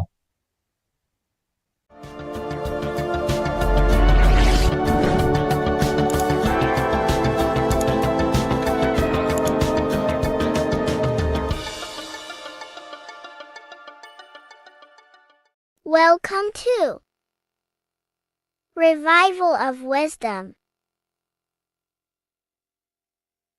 Welcome people, we're back with another video. Please make sure to hit that like button, subscribe and turn on notifications to never miss a video. The Earth is a giant torus field consisting of a positive and a negative pole. The Sun being the cathode with a positive charge and the Moon being the anode with a negative charge. This is why the Sun rules over the day, giving you lots of energy, and the Moon taking your energy from you, making you go to sleep. Now, the plane that we live on is called the plane of inertia, and at the center of this plane of inertia is the North Pole. This is where the two electromagnetical energies meet. Now, this is where the most electromagnetic energy is stored. This is why all compasses will point north, because it's the most magnetic place in this reality. So the Sun and the Moon is spinning around this center point, which is stirring the ether of this reality and making everything move in circles, meaning this is a cycle. Everything's recycling itself. It's an organic simulation. The ancients also knew about this sacred land at the center of this reality, known as the North Pole. As you can see on this map from the 1500s of the North Pole, you can see 4 islands around this center black rock. Ancient civilizations like the Mayans, the Buddhists, and ancient Chinese also depict these 4 islands. The endless symbology of these sacred lands at the center has been going on for thousands of years. These sort of secrets are now kept by the elites, but as always they have to show the truth in plain sight, and this is what they are doing with the Windows symbol and also the Wizard of Oz. Now in the Wizard of Oz, as you can see, there's something called Munchkin Land. Munchkins are these unusually short people. Then on the ancient 1500s map it says pygmy, and then the pygmy people in mythology are also these unusually short people. Just like Santa and his elves, they come from the North Pole, and elves are these unusually short people. These stories that we are told about Santa and Munchkins are putting truth in plain sight about this sacred land. This sacred land at the center of the earth is where the aurora borealis comes from and is being emitted from this black hole in the center, also known as the black sun. The aurora borealis is the earth's aura, hence why it has the word aura inside of it.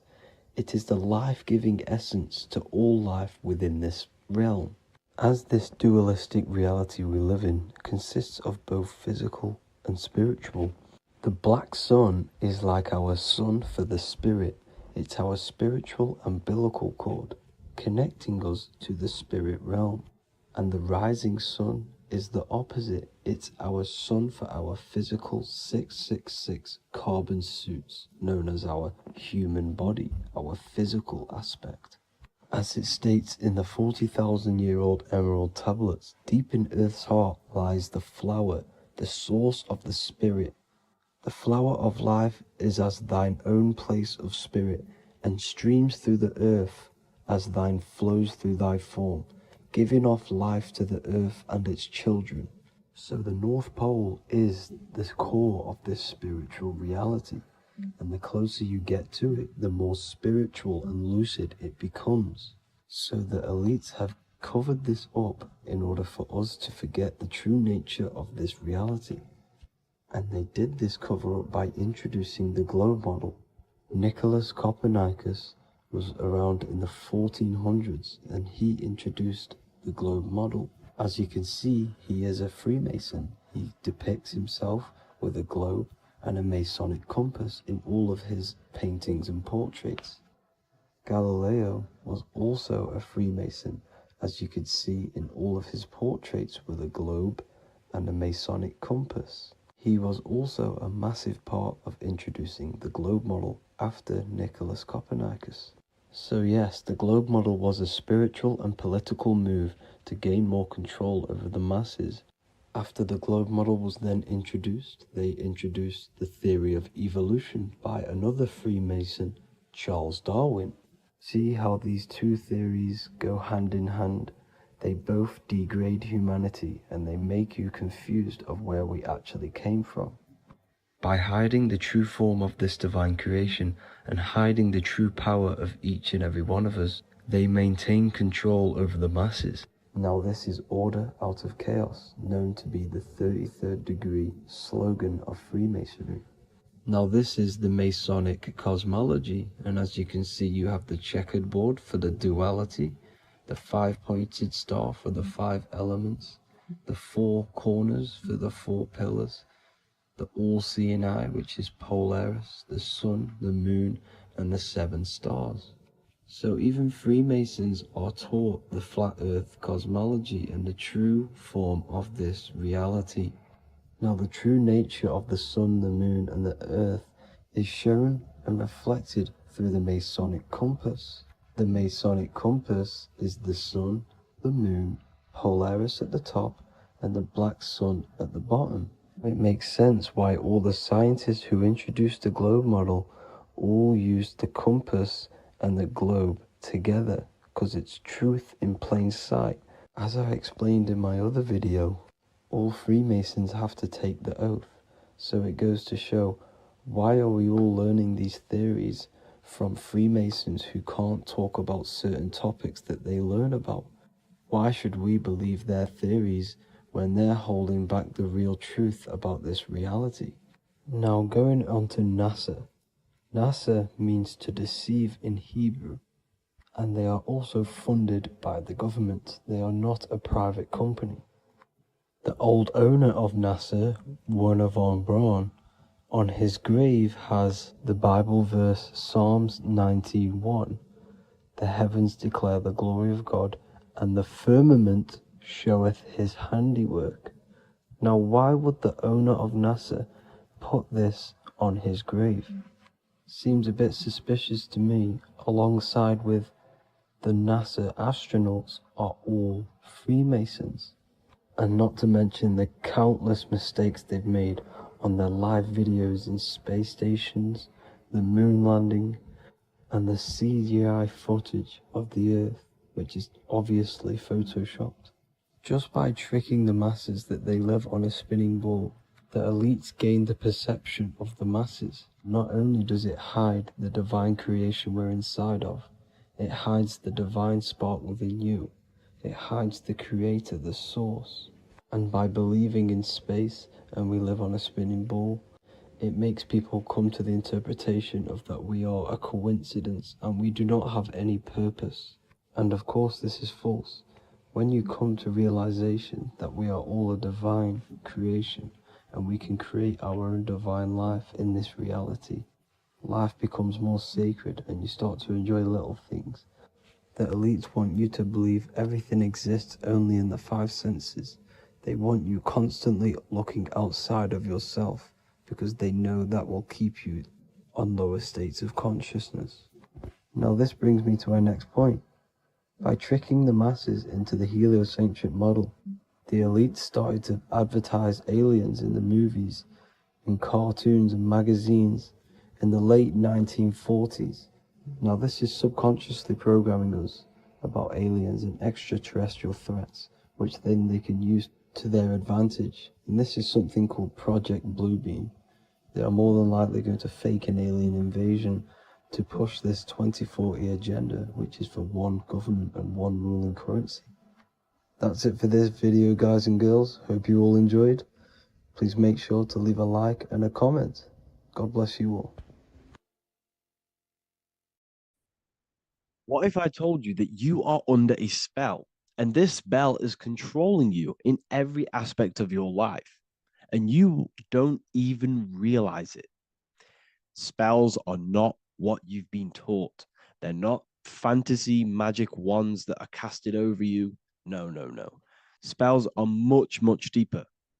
A spell is a belief system that is installed into your subconscious mind, which holds power over you. Okay? If I install a belief into your mind and that belief holds power over you and controls you, that is you under my spell. A spell is a belief that someone has installed into you. Okay? You have a subconscious mind. The subconscious holds power over 90% of your daily basis behavior, thought patterns, and overall emotional state. Because the subconscious is the back end of our mind, the mind that we don't really have access to. It's the shadow self, where all of our programs, all of our memories, all of our traumas, all of our everything that we've ever experienced is recorded and kept in this vast database called the subconscious. Now, the subconscious is the 90% of our mind. We are only aware of 10% of our mind, which is the conscious mind, which is what you're using now, what you're consciously aware of. But there is a subconscious mind that holds power over your conscious decisions, and you don't even realize it. For example, as a child, you had a very, very traumatic event happen. Let's say as a child, you were not loved enough by your parents. And this feeling of you not being enough for your parents and feeling alone as a child implanted this seed. And this seed was planted by your emotions, a strong emotion. And over time, as you grew older into an adult, this seed grew and grew and grew. And what this seed grew into is you being very needy, you always seeking validation from others. Okay. But you taking this conscious decision 10 years down the line actually stems from this hidden cause within your subconscious mind, within this little feeling, this seed inside your subconscious where you don't feel like you are worthy. So this results in a conscious decision of you seeking validation from others, being very needy from others. Okay. This is what the subconscious is. The subconscious holds power over us. For example, posting on social media. Why are you actually posting on social media? If you take a selfie with your new watch, new car, and you go and post that onto your social media, why are you actually doing that? On the deepest root cause, it's not because you just want to post a picture. No, it's much deeper. It comes from a subconscious belief or a subconscious emotion of you seeking external validation, whether you believe that or not. But that's what it is. If you're posting on social media, you're seeking attention, you're seeking validation from others on a deep level, on a subconscious level. You may not even realize this because it's subconscious. Now, this is what a spell is. Money is a type of spell. Remember, money doesn't actually exist. Money does not exist. Money is a physical object inside of the material plane.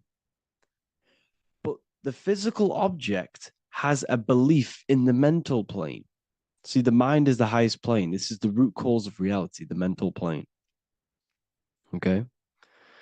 So our belief in our mind has given this piece of paper value and a meaning. But in reality, it's just a piece of paper with a belief behind it. But this subconscious belief behind this piece of paper is controlling your daily basis behavior. It's controlling your emotional state and controlling your life without you even realizing it. Without you even realizing that it's all an illusion. Money does not exist. It's the belief that gives the piece of paper a power. And the way we break the spell is by realizing that the money doesn't actually exist. The whole world is under the spell of money, and it's controlling all of us. But the spell is the belief. Once we all wake up and realize money has no value, it doesn't actually exist, it's only a belief. There is no actual money. That's how we break the spell. The spell is broken when we figure out that we are under the spell, under the belief, under the illusion of this piece of paper having value, and it's controlling our lives. That's why the word money has mon within it. Mon is moon, and the moon represents our hidden aspect of our mind, our subconscious, and the sun represents our conscious mind. So you have two versions of yourself. You have the self that you show to everyone, the conscious mind, and you have a shadow self called the subconscious, which is the hidden aspect of you.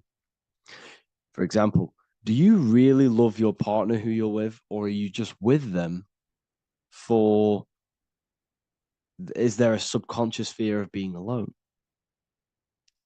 Do you really want to be with this person, or is it stemming from, are you staying with them because it's stemming from this fear of being alone, of being lonely?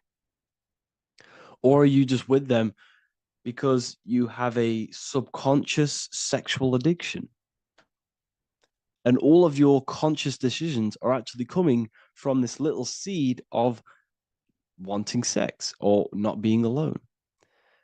You have two versions of yourself, the conscious mind and the subconscious, the shadow self and the self that you show to everyone else. Okay? And the subconscious is what's holding power over you. When you drive your car, you don't consciously have to think about changing gear. You've done it that many times. It's on autopilot. That's the subconscious doing it. You can be walking down the street. Your conscious mind can be thinking about what you're going to cook for tea later, but your subconscious mind is controlling your body and walking your body. You don't have to think about moving the body. You just do it because you've done it that many times. It's a program. It's a belief in the subconscious that's giving this movement power. You see, the subconscious holds a lot of power over you. Our beliefs hold power over our daily basis behaviors and actions. Okay, like I said, posting on social media, this is seeking external validation. There's a subconscious stem, there's a subconscious urge bringing this desire into conscious reality.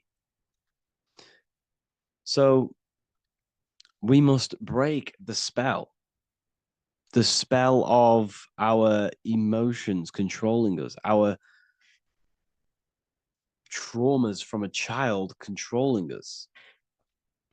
For example, another example of this, let's say you were in a car crash years ago, and this car crash led you to having a very traumatic event, very traumatic emotion you felt in that car crash. You felt a lot of pain. That was impressed into your subconscious. And even to this day, you're probably scared of going into trains, going onto cars, going inside of vehicles. And you might not even be aware that it's actually stemming from this event that happened 10 years ago. That's the spell. That's the spell that's holding power over you, and you don't even realize it. You realize the spell when you realize you're being controlled by this old belief, this old trauma. That's what a spell is. A spell is not something I cast over you with a wand like Harry Potter. Spell's much deeper. It's the hidden aspects of our mind that hold power over us, that control us. Okay? So how do we get rid of the spell? How do we break the spell? By installing new belief systems, by installing new programs into our subconscious. The subconscious is impressed by repetition and emotion. Everything you do on repeat, for example, tying your shoelaces, you can be looking up into the sky, closing your eyes, thinking about what you're going to create for tea while doing your shoelaces. You've done it that many times, you don't have to think about it. That's the subconscious taking over. Okay? That's the repetition aspect of the subconscious. For example, you could probably run down your stairs. You know exactly how to run down the stairs. If I tried to run down your stairs, every staircase is different. I'd probably fall over. But you've done it that many times, you know exactly how to do it. It's what we call ritual. When you have an evening ritual, when you tidy the house, you do your skincare routine, you wash your teeth, that's a ritual. This is what the ancients called ritual. When we do rituals, we're trying to implant something into our subconscious to either remove an old program, an old seed that is controlling us, for a new one that's going to grow into new light, into a new reality. So you can implant messages, implant new programs into our subconscious, which will then grow into a new reality. Okay? Because if I tell you something over and over and over again, every single day, for example, if I say, you do what I say every single day I repeat this statement into your ears, about a month or 2 months in, you're going to start to believe in that statement, and you're going to start to be under my spell. You're going to start to do everything that I say. So this is what spells are. Spells are subconscious beliefs that hold power over you, and you don't even realize it. So we need to remove these old programs we have that are controlling us for new programs. And we do that through ritual, affirmation, and imagination. Repetition and emotion is key to impressing the subconscious. They are the two ways that spells are created, that programs are created. The subconscious only knows the now, and it only knows you. So every word you say is a spell. So when you call someone else a name, you're calling yourself a name, because your subconscious takes everything you say as truth, because it only knows you. It doesn't know anyone else. So every night we can do affirmation. We affirm the reality we want. This is what we call a ritual. We sit down or we stand up, whatever it is. You affirm the reality you are, I am statements. And then you imagine that reality. And you do this over and over again, every day, twice a day, 3 times a day, however many times. And this will cause repetition. This will install a new belief system into your subconscious, which will then start to show in your external reality. It will start to put you under a spell of the new program. For example, if I install into my subconscious that I believe that I am rich, every single night I affirmate that I am rich, I am wealthy, I am free. And then I do a ritual. I start to imagine this reality. Every single night I do these 2 things on repetition, and I start to feel the reality and imagine the reality. Over time, I'm going to start to believe that I am rich, that I am free, and I am wealthy without having the physical reality. And what this will do is that it'll implant a message deep within your subconscious mind. It will plant the seed of this belief. And this belief over time will grow into 90% of my thoughts, 90% of my actions, 90% of my words. My words, my thinking will change due to this new belief. I may not even realize it, but I'm looking for more opportunities to make money. I'm speaking to more people because of this belief that I've installed. This belief has triggered new ways of thinking. My mind, my conscious mind is now only operating to fulfill this belief. And my conscious mind might not even be aware of it. You won't even realize that you're manifesting this belief of being rich. And that's how it happens. You implant the belief within your subconscious. You implant the spell into your subconscious, which will then gain control over you. So we need to make sure we're removing the negative spells, the negative programs that are controlling us, for new regenerated ones, for new ones that are going to create new realities, a better life. Okay? You don't want negative traumas, negative seeds controlling you and growing into your life. If you don't cut them off, they will continue to grow and grow and grow. Your anxiety will get bigger and bigger and bigger. Your depression will get bigger and bigger and bigger. But it's all actually stemming from one belief system or one trauma. Okay? So this is important. Everything in this physical plane is an effect of the higher planes. It's a shadow of the mind. Everything we think, all physical objects began as a thought, then an imagination, then energy, then a physical reality. So we must change the mental plane. We must plant seeds into our mind to change down into our physical material life. It's about manipulating this higher plane so we can create change and effect in the physical external material plane. That's what magic is. This is what spellcasting is. This is all what it is. It's not fantasy. This is the manipulation of the higher planes of consciousness, which your mind has access to. You have access to these higher planes. Okay? This is exactly what I teach in my university. I teach different rituals. I teach specific rituals to get rid of certain things, certain belief systems. I teach all different rituals, all different ways for you to create your own reality and live the best reality you want. We also have all of these different courses. We have Activating the Inner Eye. This will teach you exactly how to lucid dream and activate your inner vision of imagination. We have the Sexual Alchemy course. This will give you the power of transmuting your sexual energy into creativity. We have electromagnetism studies. We have esoteric exchange, an exclusive live call that we do every single week, and I connect with all of the students. They can ask me questions, can speak with me one-on-one inside of these live calls. We have the real numerology section. We have the health section. We have a lecture section. Look at all of these lectures we have on occultism, symbolism. All of these lectures are designed to gain you power, to give your personal power back to you, to make you realize things about you. We have a meditation section. We have a library section where you can download all of our library, all of our books, different books on occultism, symbolism, Freemasonry, astral projection. And of course, we have the Manifestation Mastery course, which teaches you exactly how to create reality so you can live that desired reality that you want. This is the last chance to lock in the price of $55 a month. This is less than $2 a day. You can really level up your life because the price is going to increase as the value of the university increases, because there's a new symbolism course coming out. And if you join now, you'll get this course for free, because obviously when this course releases, the price will go up.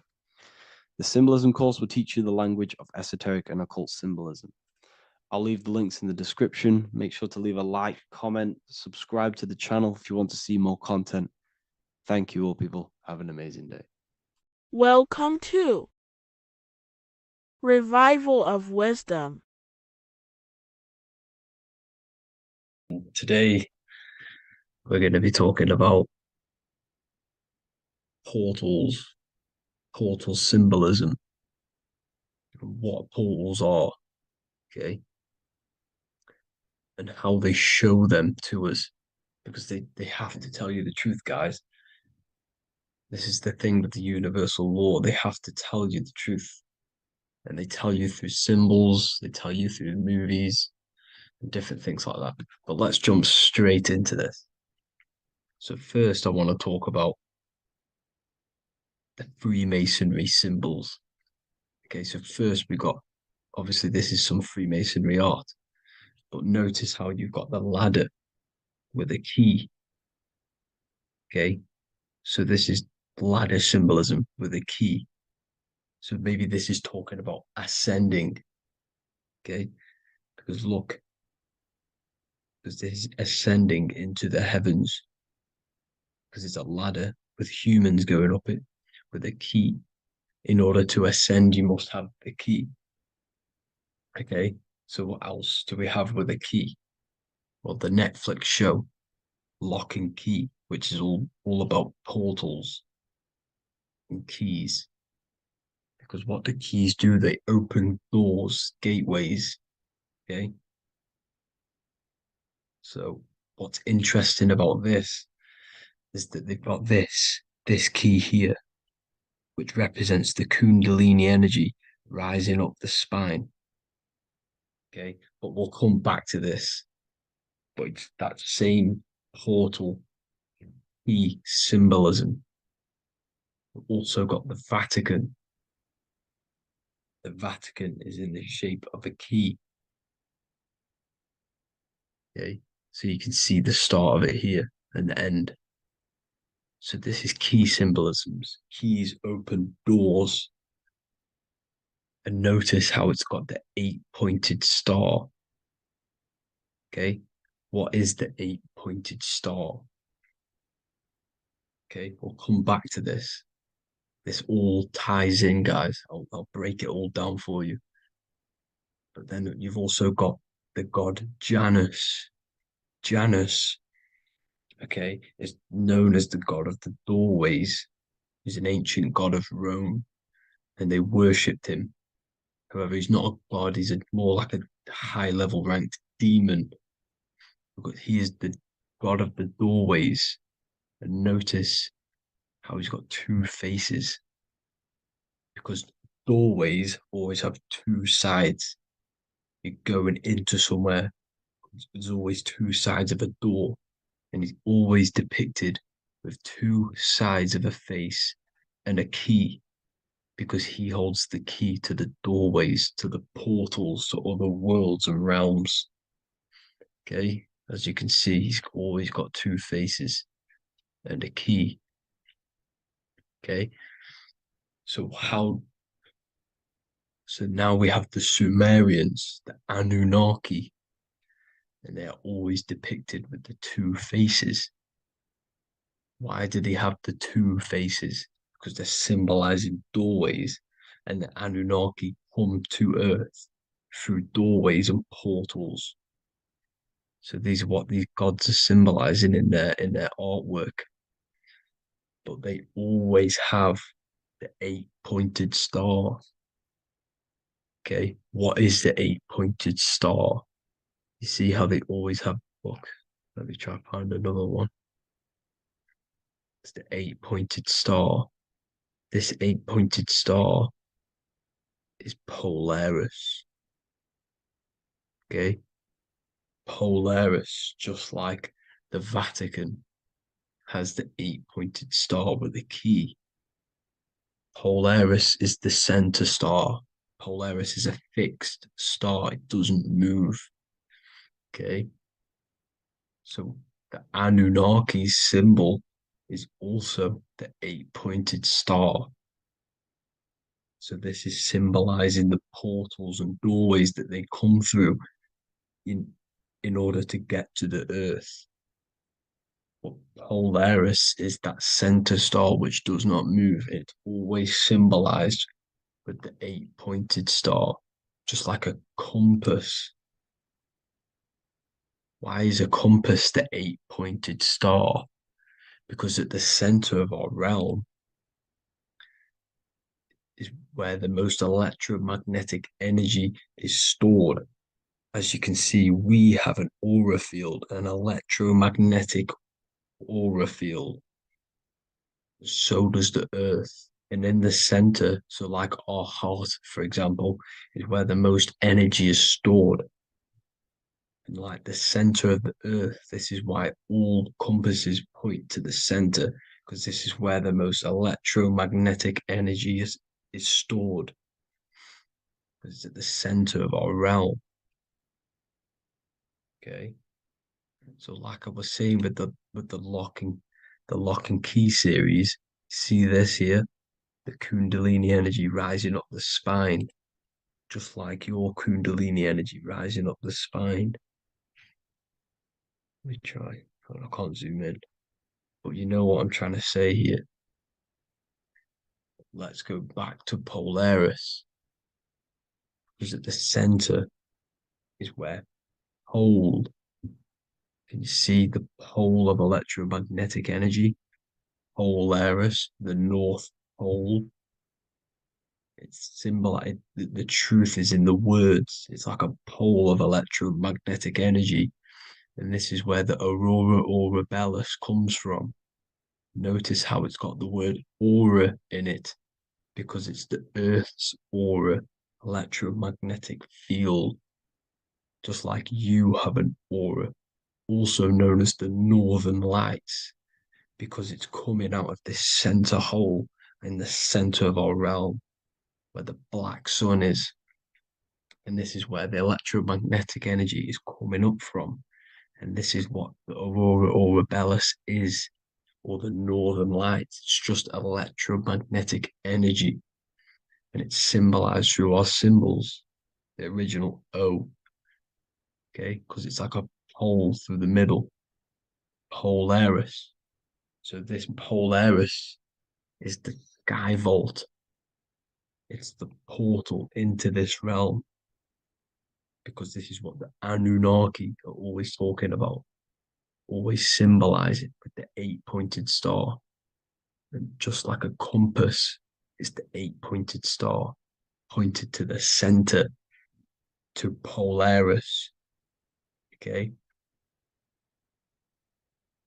See here on the Sumerian tablets with the 8-pointed star again. And how we know it's talking about portals with this 8-pointed star is because CERN 666 are opening up portals to the underworld, letting in demonic entities into this realm. How do we know it's a portal? Because their Hydra Collider has 8 points, just like the 8-pointed star. So they are creating synthetic portals to the underworld to let these demonic entities into our realm. But what is the key? Because if we're talking about ascending through Polaris, notice how here on the masonry art, this luminary here, so this is the sun, that's the moon, this is Polaris, because it's a luminary with what? 1, 2, 3, 4, 5, 6, 7, 8 beams coming off the luminary, just like the 8-pointed star. So you see the ladder with the key going up to Polaris. It's symbolizing ascending out of Earth. So what is this key that they're keeping from us? Because it's a human holding a key going up the ladder to Polaris. Well, chakras. We have 7 chakras. Okay, so this is what they are telling us in the lock and key symbolism. The Kundalini energy rising up the spine. Okay, just like they have 33 vertebrae on the back of your spine. Okay, this represents the Kundalini energy going up your 33 vertebrae, just like in Masonry has 33rd degrees. Okay, so what is the key? Your chakras. Your chakras have to be unlocked. Okay, you have to unlock your chakras, and you can't unlock this one without going through this one. You have to go through them all. It's like a ladder, just like Jacob's ladder. You can't go from the bottom to the top. You have to unlock each one. Okay, just like you have 7 chakras, you have 7 layers of your aura. Okay, you have to unlock your chakras to the highest point in order to reach Christ consciousness. And this is the key that they're talking about. They're symbolizing the organic portal within each and every one of us to ascend out of this realm. Okay, so this is the key that they're talking about, and they're holding back this knowledge to keep us trapped in this 3D realm. Okay, so like I was saying with the 33 vertebrae and the Kundalini energy coming up the spine, 33 vertebrae, you can see this sort of symbolism going up to the light, because it's the light. You see here, your crown chakra turns on and becomes enlightened, just like the Illuminati symbol. Can you see it? But also, Jesus also died at 33. So this is symbolizing, okay? They're symbolizing the death of the ego, the body. So once you open up your chakras and reach Christ consciousness, which is your 33rd vertebrae, once your Kundalini energy goes up your 33rd vertebrae, your body technically, not physically, but spiritually dies, because you then become formless. You reach Christ consciousness. So then you can travel other worlds. Okay. This is what they're talking about with Vatican, 8-pointed star, and the key. Janus with the key. The Sumerians with the 8-pointed star. Anunnaki, the 8-pointed star. Polaris, 8-pointed star. So Polaris is the way out of this realm, which is at the center. Pole, North Pole. Okay, so the key is that they're hiding from us is the knowledge to unlock our chakras. Okay, and without this knowledge that they keep from us is trapping our souls in this reality to keep reincarnating. Okay, well, thank you all for tuning in. I'm going to leave you all there. Make sure to leave a like and a comment in the comment section. Let me know some topics to talk about so I can break it down for you. God bless you all.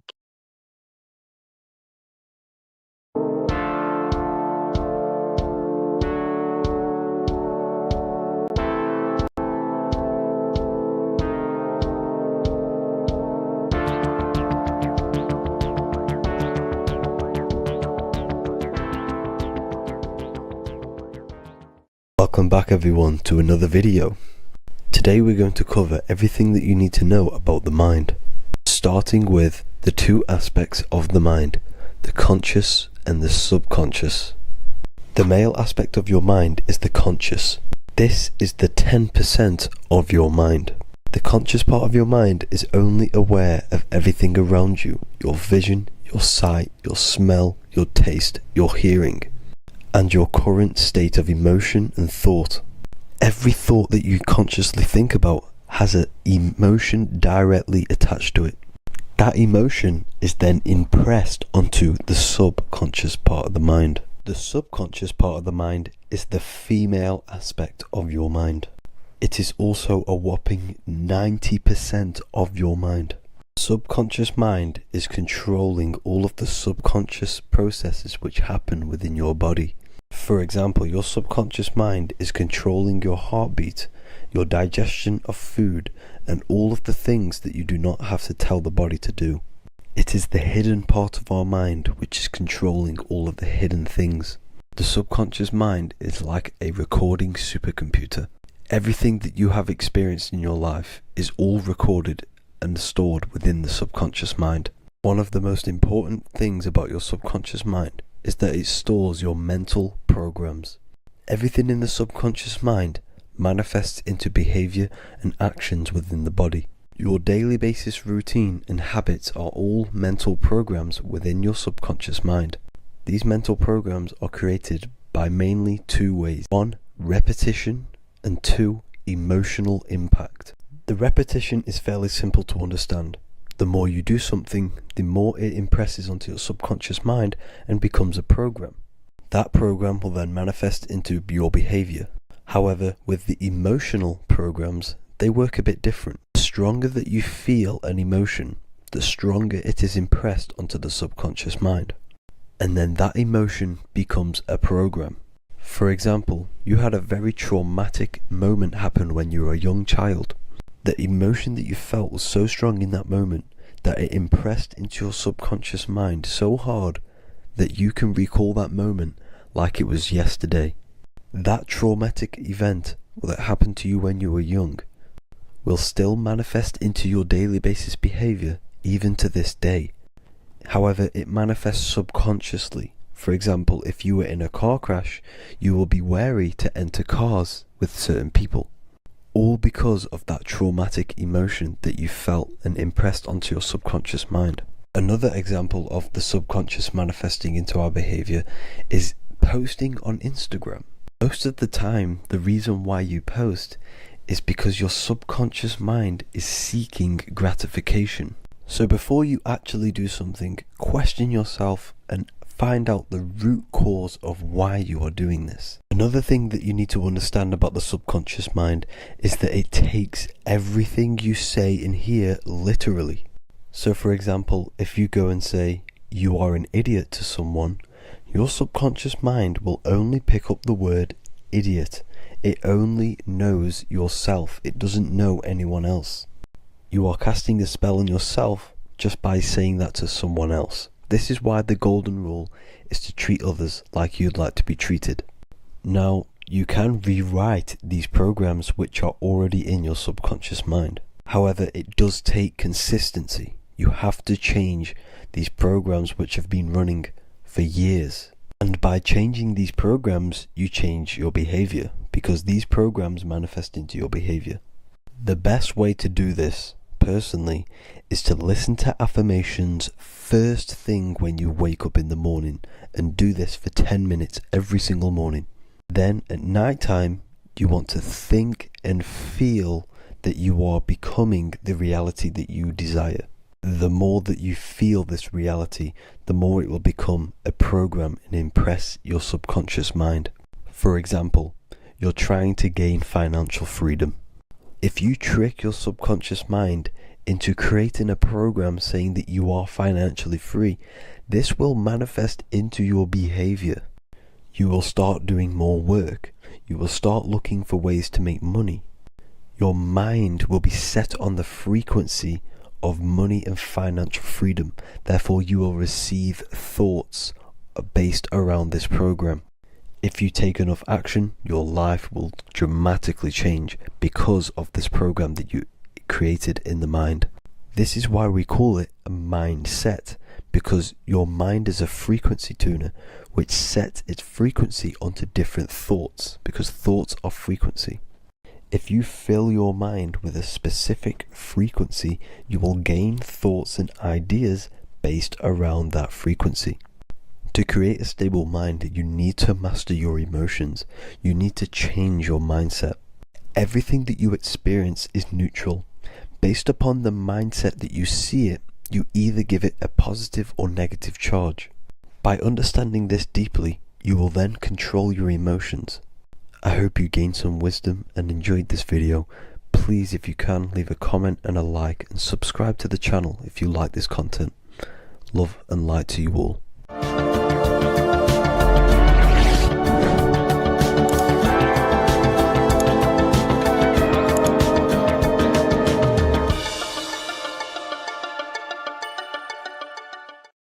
Hey everybody, welcome back to Living Life with Miss Faye. And today I thought I would talk about the Book of Wisdom because to me, this is information that should be in every household. And you really shouldn't pass this by because information like this may not be out here forever. But this information is so important, especially for you today, because so many things have been hidden from you about the world, about our living in the world, about our own existence. So many things have been hidden. And these books, the Book of Wisdom, this is book 1,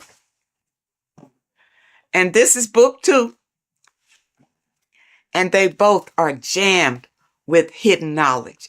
Now, I realize, I have been promoting this material for some time because I wholeheartedly recommend that this material should be in everybody's home. Your children should be exposed to this material because when they go to school, they're taught one thing. They're taught to be, not to be free thinkers. They're taught to be followers in school. And this information goes into why that happens and why the system keeps you in the dark. All right. And also your religion has a lot to do with it. Now, even in your religion, a lot of things have been misconstrued, and some of it is just downright lies that have been told to you. But in this material, it tells you exactly what's going on. It really does. And it tells you the meanings behind a lot of the artwork that we've seen, and the beautiful figures and the way that the chapels are painted. There's a meaning behind all of that we are not privy to. But this information reveals it. These people have really dug deep into finding the truth. And I am a truth seeker. So I am all about finding out the truth. Now, in book 1, it's an overall summary, and it really opens your eyes about a lot of things. Look at this. Know thyself. Do you really know who you are? Do you really know who you came from? Do you really know how powerful you are? The powers that be don't want you to know that you have power. They want you to live your life in fear, number 1, because when you're fearful of everything, then it's easier to control you, easier to manipulate you. And people look at it. When you go to school, what are you taught in school? You're taught to follow instruction. You're taught a skill to work for someone else. You're not taught to work for yourself. You're not taught to think for yourself. You're taught to obey orders. People, you're bigger than that. You're more intelligent than that. And this book of wisdom will help to open your eyes. You're not stuck in a life that you have no control over. In book 1, it talks about man is God made flesh, and it tells you why that is. We're all a part of the God source. That's how we were made, being a part of it. And a lot of us don't know that. We just think we're just out here flapping in the wind, and that's not true. It talks about the influence that the moon has over our lives. In a full moon, you realize that there's a lot of activity that goes on during the full moon because it energizes people. It energizes, and a lot of times there's a lot of crime that goes on because people are energized. They don't know what to do with that energy, but they're being affected by the moon. And it tells about Saturn and what Saturn has to do with your religion and what Saturn has to do with our existence. Okay? This book goes into all of it. And what it does, like I said, book 1 is more of an eye-opening summary of it all. And it says here, this discerning wisdom doesn't merely offer easily assimilated insights. It serves as a guide, illuminating the intricate threads weaving between our essence and the cosmic expanse. It provides an abundance of information to facilitate the evolution of your mind, your body, and your soul. This is genuine awakening.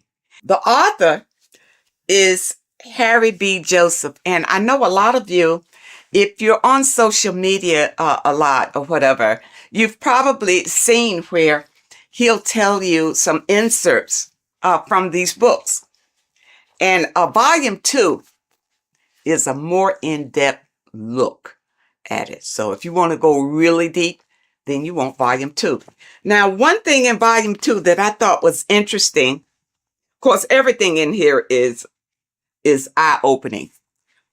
But I wanted to bring this one to you because it's about the significance of sex. It says sex is a sacred ritual that transcends the physical realm and also takes place in the astral plane. So, you know that saying, as above, so below? Everything that happens here on this plane happens in the astral plane. So when you have sex with someone, you have bonded with them in the astral plane. And that's why you can't just walk away from a sexual experience and not have the energies from that person, because you have shared energies during this sexual ritual. And really, that's why it's better to wait until you are married to have sex and not have casual sex with all sorts of people. Because even here it says, casual sex, often driven by superficial desires such as greed, lust, and monetary attraction, tends to vibrate at a lower frequency on the astral plane. Now, what does that mean? If your casual sexual experiences are vibrating on a low vibrational astral plane, well, what's in a low vibrational astral planes? Demons, low entities that will attach to you, because that's where you are. They will attach to you and make your life miserable. You see, that's one way how we get these entities attached to us like parasites, because of casual sex. You got to be careful of that. And the only way that you can break the tie from a casual sex is through a spiritual awakening. See, when you have casual sex, these entities feed off of that energy. That's why they attach to you so easily. This is what you need to be aware of. And a lot of you don't understand why your lives are in the toilet. It's because of the things that you are doing and the people that you are interacting with. And if you had this material beforehand, then you would be aware and able to guard yourself from a lot of heartbreak and disappointments in your life. Because once these entities attach themselves to you, they're not bringing you any good. They're going to bring you harm. Okay? And devastation. You don't want that. When sexual activity is engaged from a place of love, deep passion, and high vibrational energy, it fosters a protective and positive atmosphere. Protective and positive. When you engage in a sexual experience and you both love each other, it's genuine love. Okay? That's what you get. Not when somebody's fooling you and tricking you and making you think that, is love. And as soon as you've had sex with them, now they disappear. Now they have nothing to say to you. Now they'll tell you that they didn't want to get involved. They're not looking for a relationship, that sort of thing. But no, that's still low vibrational because you didn't wait until you got to know the person. Just had sex with them. Don't do it. And when you have a love-based connection, elevates the energy, creating a shield against negative influences and ensuring that the experience aligns with higher spiritual principles. Okay? And that's what you want to see. This book goes into everything. And it goes into the foods that you should be eating, the foods that you shouldn't be eating. And it goes in a lot of Masonic symbolism because the Masons have been ruling for a long, long time. And we're not aware of it. It just passes us by, because we are in survival mode. And the powers that be have put us in survival mode. We hardly have time to just enjoy our lives because we have to work for the elites. Work hard for the elites, you see. But if you have knowledge and understanding about how they maneuver and how they manipulate and control you, it will help you to improve your own life. In this book, you will discover more than just knowledge. You'll unlock the mysteries that lie beyond the veil of the ordinary. Dive deeper into the cosmic currents that flow through the universe, guiding your mind, body, and spirit toward a higher plane of existence. People, you don't realize how powerful you are because you have been dumbed down from the time you got here and made to believe you don't have any power. There's an external God that you must pray to for forgiveness of your sins, for anything that you desire in your life.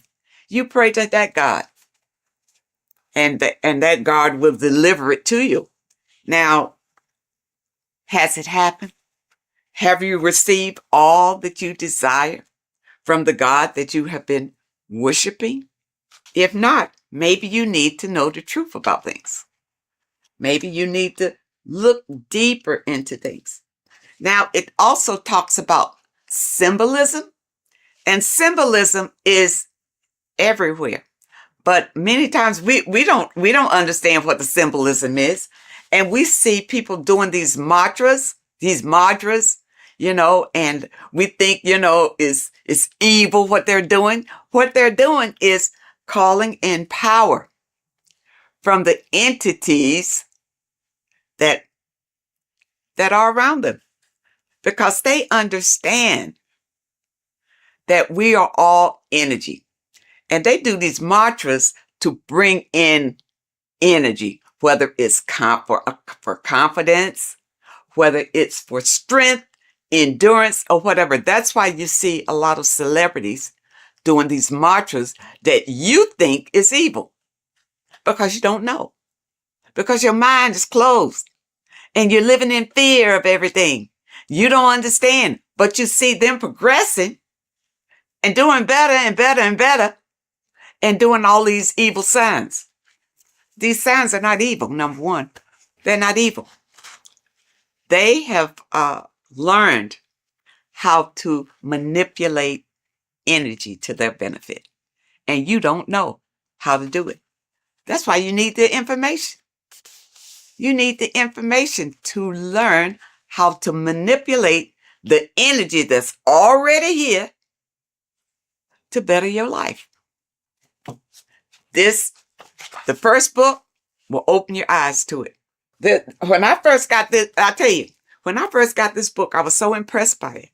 I bought my people a book, sent them a book, whether they can understand it or do something with it or what.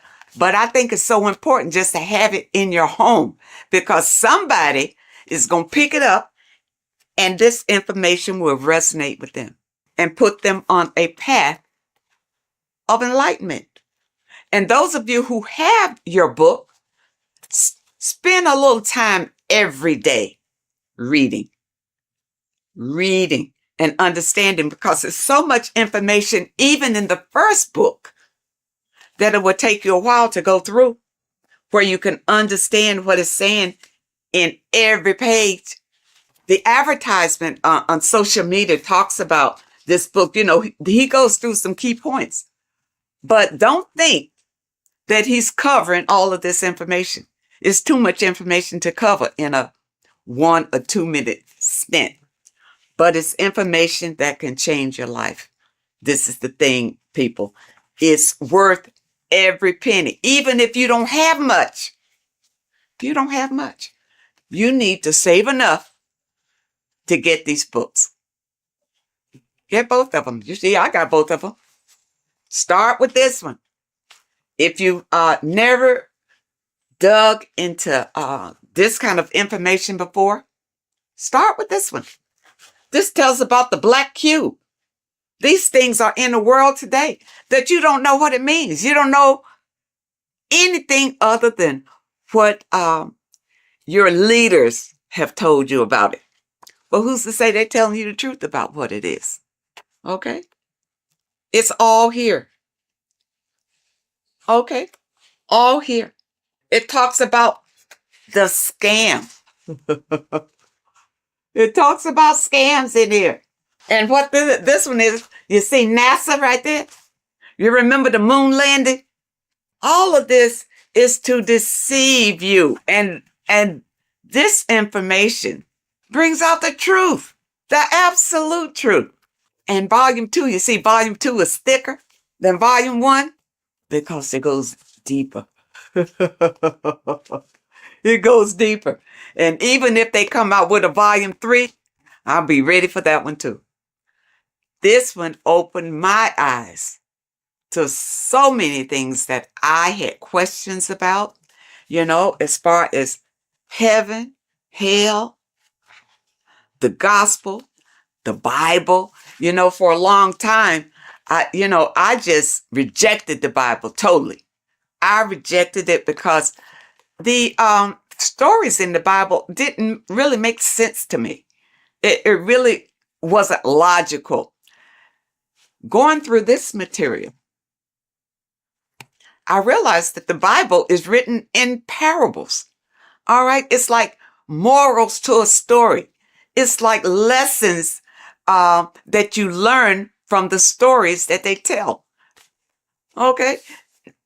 Because think about it. In the Bible, it says that, the apostles wrote these chapters in the Bible. During those days, those apostles couldn't even read or write. So how they write that? Okay. But from whichever documents that they pull certain information out and put the Bible together. All right. But the Bible, and I'm going to use this little slogan that I heard that I really like. The Bible is basic instructions before leaving Earth. It's not for you to take the stories literally. It's to take the meaning behind the story and apply it to your life. And because many of us have not read the Bible, and many of us have. You know, the Bible is written in a way to it's hard really to understand. That's why you go to Bible study, so somebody can tell you the meaning of it or what. And most of the times when you go to Bible study, they don't know any more than you do. They haven't ventured out into research to know exactly what those scriptures mean. In this information, it goes through it. It goes through your scriptures and tell you what it really means. Okay? And it leaves no stone unturned, really. And it opened my eyes so much to the Bible until now I can embrace it. I can embrace the Bible because I understand that these are stories for you to learn from.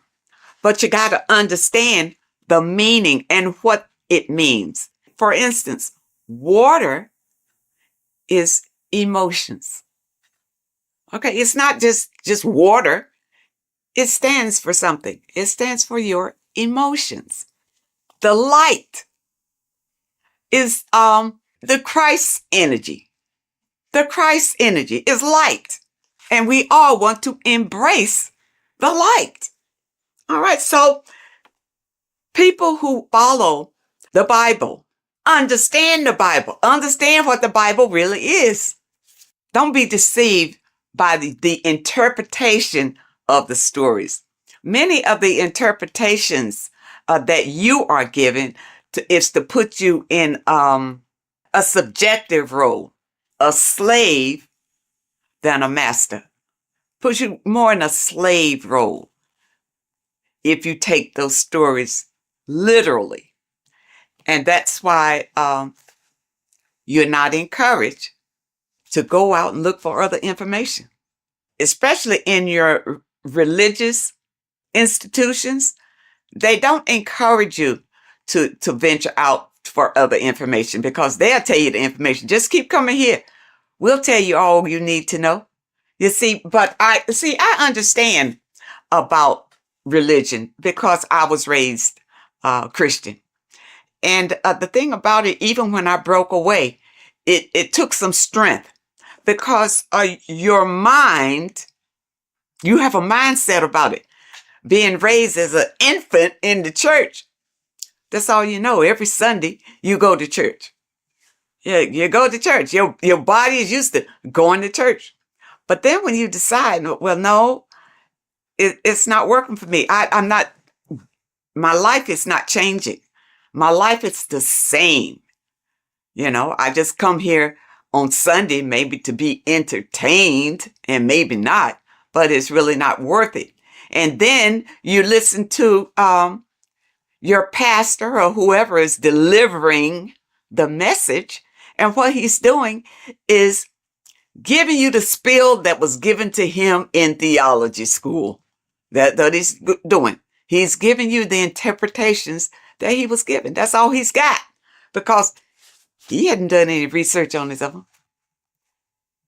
He didn't know any different. You see? And there are many people out here who feel like ignorance is bliss. I know you've heard that. Ignorance is bliss. No, it's not. Especially in today's world with so many changes coming down the pike and fear is leading it. Fear is right in front, leading all these changes down the pike. And fear is leading it so that you won't buck against it. So that you will be so afraid, you'll just hold on tight and hope that you come out okay on the other end. But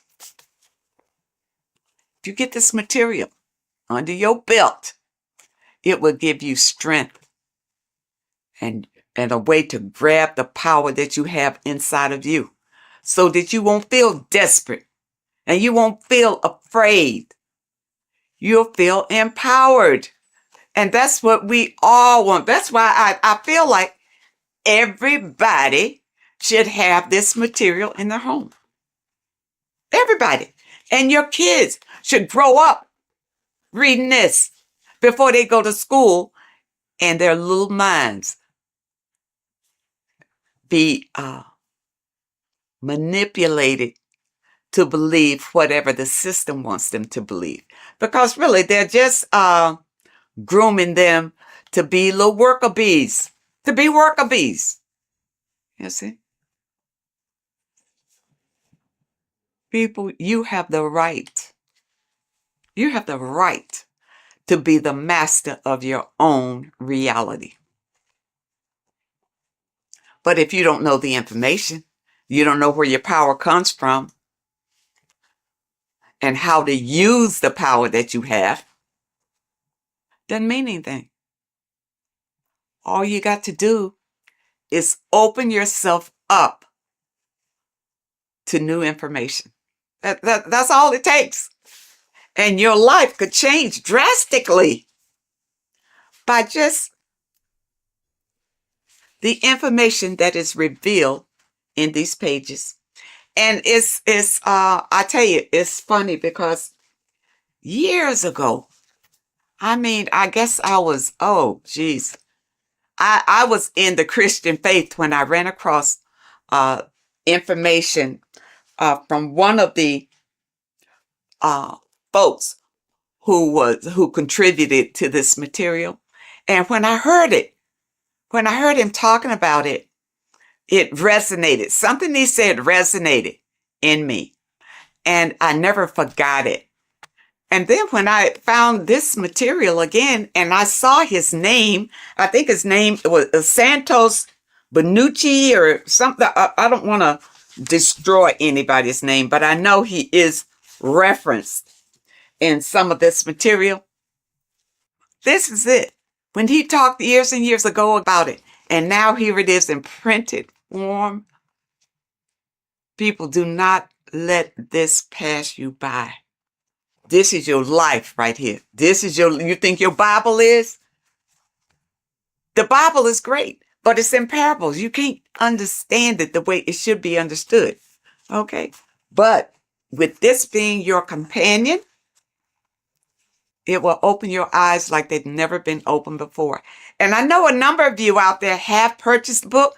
Leave us a comment and tell us how you feel about it. But take your time. These are not fast reads. Either one. And the thing about it is, I keep going back to them. It's not the kind of material you read one time, put it aside and forget about it.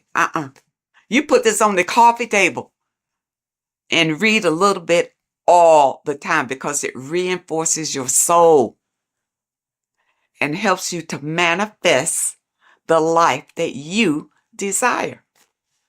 Okay, people?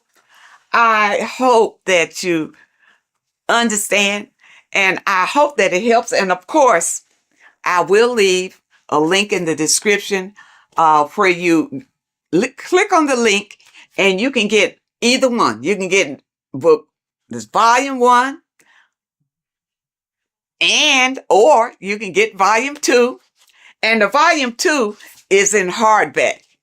You know, when I first got it, it was in the soft cover, but I love hardback. So I have this in the hardback too, because the hardback I absolutely love. And because the books that I purchase, I want to pass them on to my people when I'm gone. They mean something. Stop wasting your money on stupid magazines and crap that doesn't mean anything. You buy a book, buy one that's going to change your life. Oh, and also, when you click the website, you'll notice that there are courses on there that you can sign up for those of you who want to go really deep. And also, there's a PDF on food. And I'm waiting for them to come out with the book on that. I don't want a PDF. I want the book. And once they come out with the book on foods that you eat and foods that you don't eat, I will be the first one to get that one. So I encourage you to add these to your library.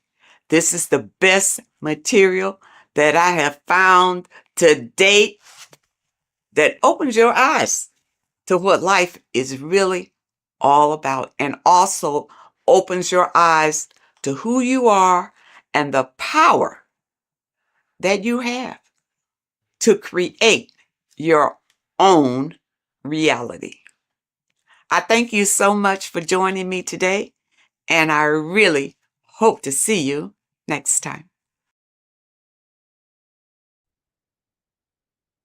In this video today, we're going to be breaking down some Freemasonic artwork, what we have here on the screen. And particularly, this is called the Freemasonic Royal Arch. Now, this is the archway that we're going to be breaking down. Now, this is what we call complex symbolism. Now, what do I mean by complex symbolism? This consists of many different symbols all together producing one piece of artwork. It's many symbols used together to portray one meaning. Now we have checkered floor, we have pillars, we have an eye, we have an archway. This is all complex symbolism. It's painting a picture, an overall symbol. Now, when we're talking about Freemasonic symbolism, it's all about how to gain enlightenment and more self-awareness. Now, that is the aim of Freemasonry, of the spiritual path that you are walking, uh, consciousness and gaining higher awareness. Because this is the eye. The eye is conscious. The eye sees, it perceives. It's about gaining more consciousness, more light, more awareness of yourself, understanding of your power, the power of the mind, the power of yourself, the power of the body. Okay, so this is symbolism and instructions. These symbols are hiding instructions on how to gain higher awareness, which is symbolized as light. Okay, so when we look at this image, the thing that stands out the most is that we have these two pillars. We have a left and right pillar. The left pillar represents masculine forces because normally we have like a sun here and a moon here in their different artwork. But in this one, we don't have a sun and moon. Okay. So everything in the universe has masculine qualities and feminine qualities, including consciousness. Okay, so remember, this is all about gaining more consciousness, gaining more understanding. We have masculine traits of consciousness and feminine forces of consciousness. Okay, so the left masculine force of consciousness would be direct action, the physical world, the physical body moving. That's a masculine force. Okay, and what else? We have action. We have the material world, the material body. This is what we can see with our two eyes, the material world. We can see our action. We can see physical reality. However, we have a right pillar, a feminine pillar, which represents what we cannot see. This is the feminine pillar.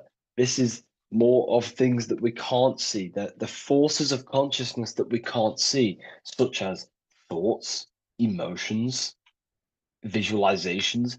You know, these are internal qualities. Because remember, we don't have one world. We're not this material body. We're not the external world. We are the internal world also. The internal world is a mirror of the external. The external mirrors the internal. So this is why these two pillars stand the same. However, they're different. They are mirrors of each other. Your internal world of consciousness produces the external world of material reality. It is the inner forces of thoughts, emotions that shape our external experience and our external actions. Okay.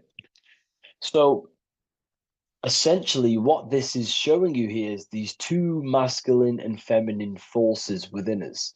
The inner world, the feminine pillar, more emotional, intuitive, and the external world, the action, physical action, what we can see. Okay. And they're mirrors of each other. However, most people on surface level base consciousness is what the occult and esoteric call it. That conscious state that we're in when we just wake up, we realize we have consciousness and we realize our mind is not powerful because we have divided thoughts, we have divided actions, our mind and body are not working together. We have a very negative. When we become awakened, we realize that we're in an animalistic state, a divided state of consciousness. This is what we're looking at here. This chessboard, the checkered board. It's black and white. It's duality. It's opposing. This symbolizes consciousness. Remember, symbols are symbolic of you, nothing external, but the state of your consciousness. This represents base level consciousness, hence why it's on the ground. The ground represents low. It's at the base. It's the surface. It's the ground upon we rise upon. We have to climb these pillars. Remember, we climb these pillars towards the archway, the eye. Now we're going to break that down later. So the black and white checkerboard is confusion. It represents base level earth consciousness. You know, it's me versus you thinking. A lot of the world is stuck in this. They think, you know, they're stuck in their ego. It's me versus you, when in fact we are all part of the whole. We're all part of an infinite awareness, an infinite consciousness. We're all actually one. We're all one. But on this chessboard down here, it represents base level thinking, base level consciousness, base level awareness. It's you versus me. You know, we see life through the ego of of selfishness, pretty much. This is the internal division where our inner world is not aligned with our external world, where our mind, our internal thoughts are not being acted upon. Now, and that's not to say, oh, you should act on every single thought, because we all have intrusive thoughts.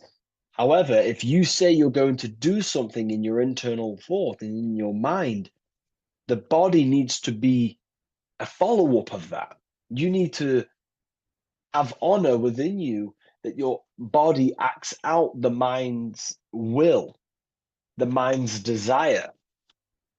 If you say you're going to start something, you need to start something. You should not have the contradiction between the inner and the outer world, which is this division you're in. If you say you're going to better your life, which is what Freemasonry and the spiritual path is about, bettering your consciousness, mastering your mind, leveling up your awareness.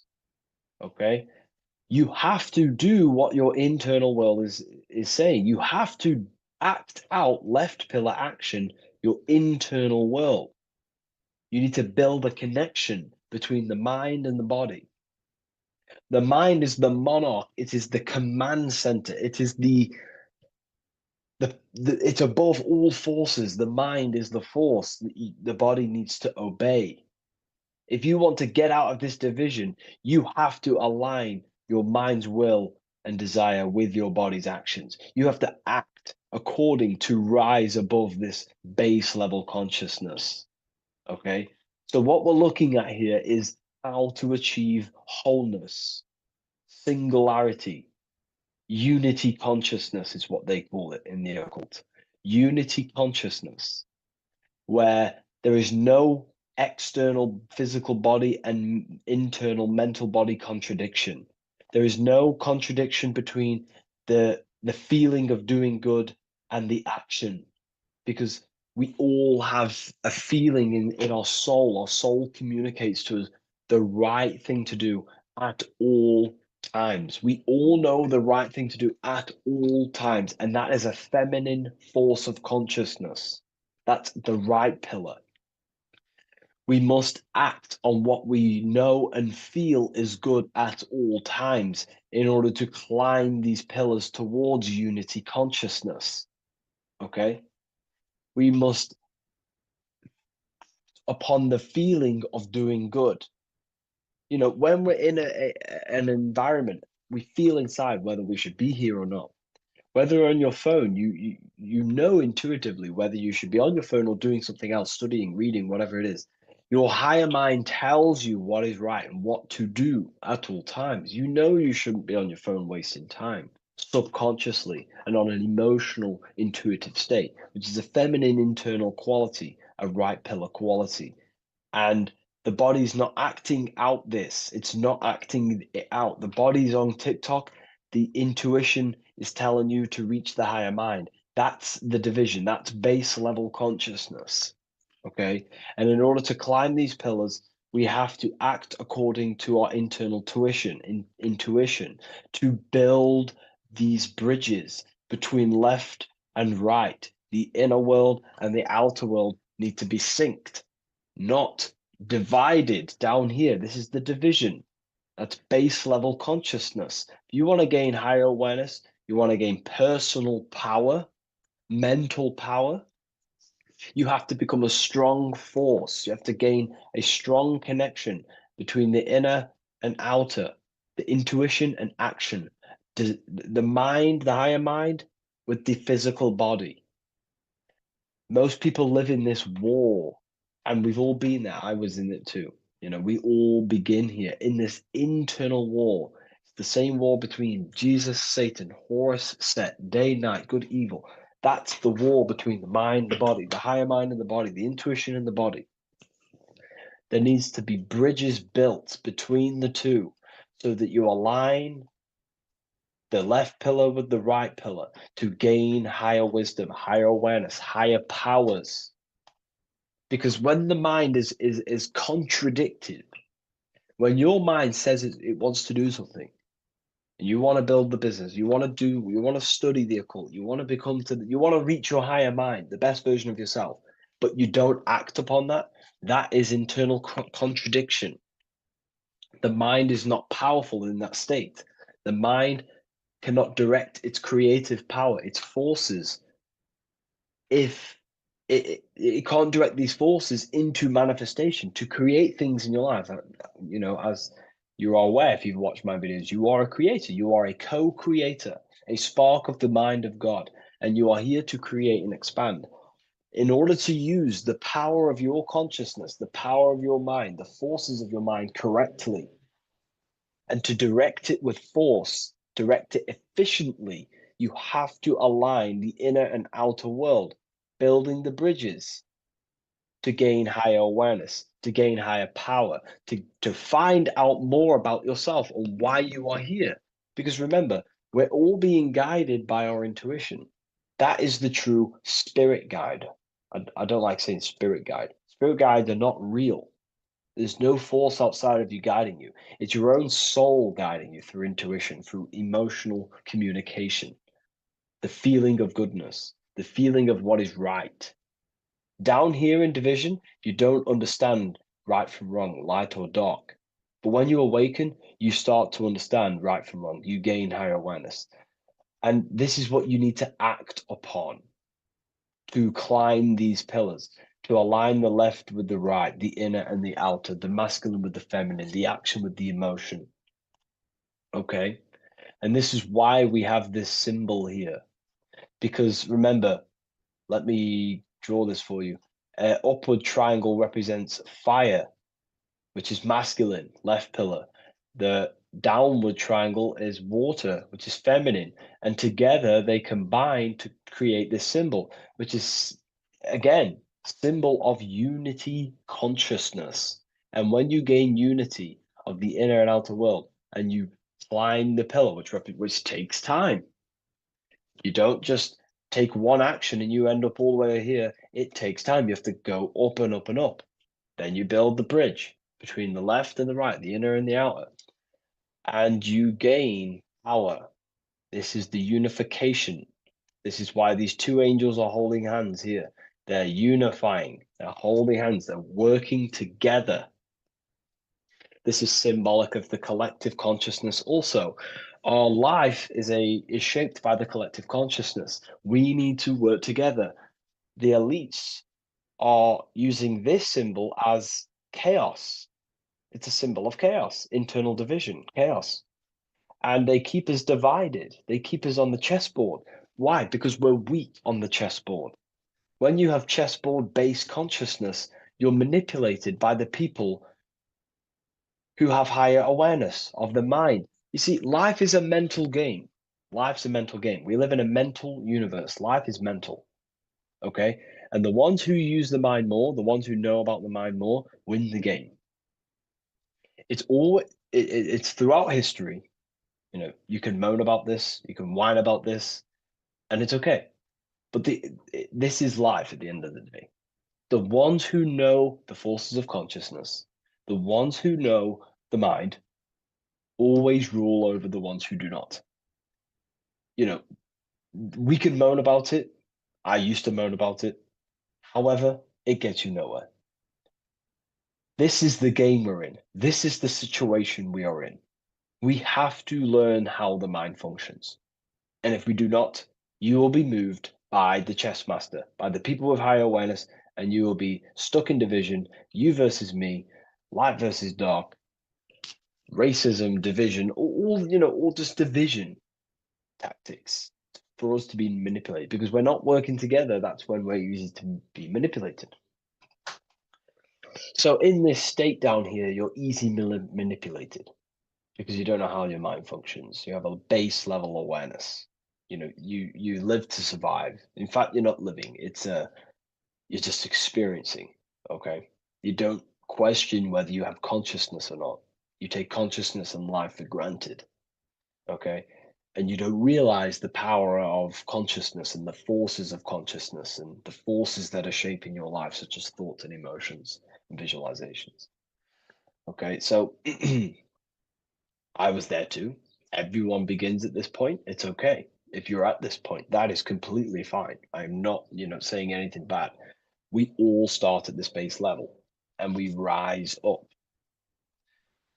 Okay. And we have to take action. So this is a massive misunderstanding in the spiritual community today is that, most people just focus on the left pillar, meditating, visualizing, trying to manifest things, or they sit around visualizing all day, hoping something's going to change.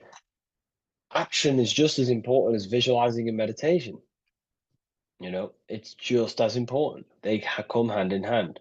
Masculine, feminine need to be unified. Okay. This is why we have these tools up here, right? We have the spade and a pickaxe. These are Masonic tools. The spade does what? It digs. It digs down.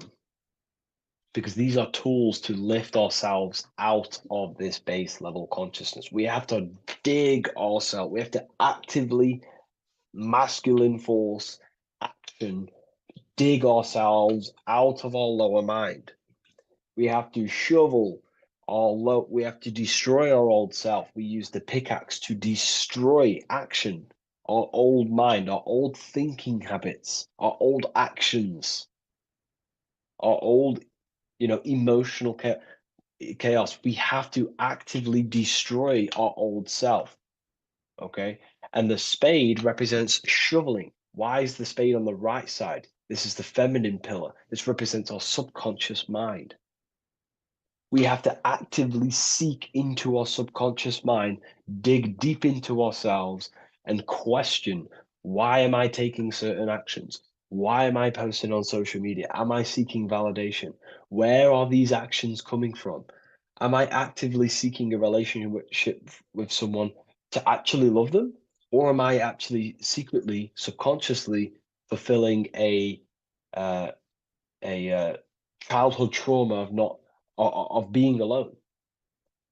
We have to actively seek within our subconscious and question and go deep within ourselves with the spade to question, where are these lower actions, these low level actions coming from? What forces are driving our actions that are keeping us stuck in the lower mind, in the division? You have to question our subconscious. We actively have to dig within ourselves to build this bridge, this archway, which unifies our consciousness, which unifies the inner with the outer, the left with the right, the body with the mind, the emotions with the action. It's all about mastery, self-mastery, mastering the self so we gain light. Now, why do we have an eye? The eye needs light to perceive. Your physical eyes on your brain and your head needs the sun. It needs light to see so you can see into the world. But a single eye represents the mind or consciousness, awareness, right? So it represents light, and the mind needs light. Light is symbolic for information. Okay. Light is symbolic for information. The mind needs information to perceive truth. So when we say someone's intelligent, we say they're very bright. So the physical eyes need light to see, and the mind needs information to perceive. Same thing, symbolic. And when we align the left with the right, the masculine with the feminine, we gain higher light of awareness. You gain deeper understanding of your consciousness, who you are, what you are. You gain deeper awareness of the power of your consciousness, the power of the forces of consciousness.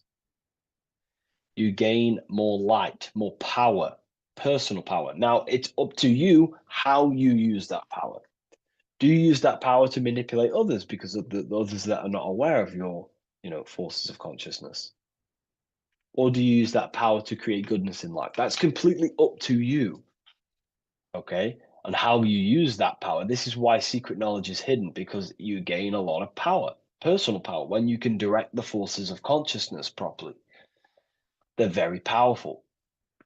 In fact, it's the most powerful force in the universe, consciousness. It is. It shapes all things. It's created all buildings, all creations.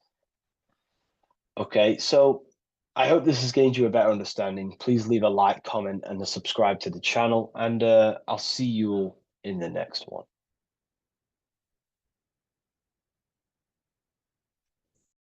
There's an ancient symbol hidden in plain sight, one that holds the key to transformation, power, and unlocking your true potential.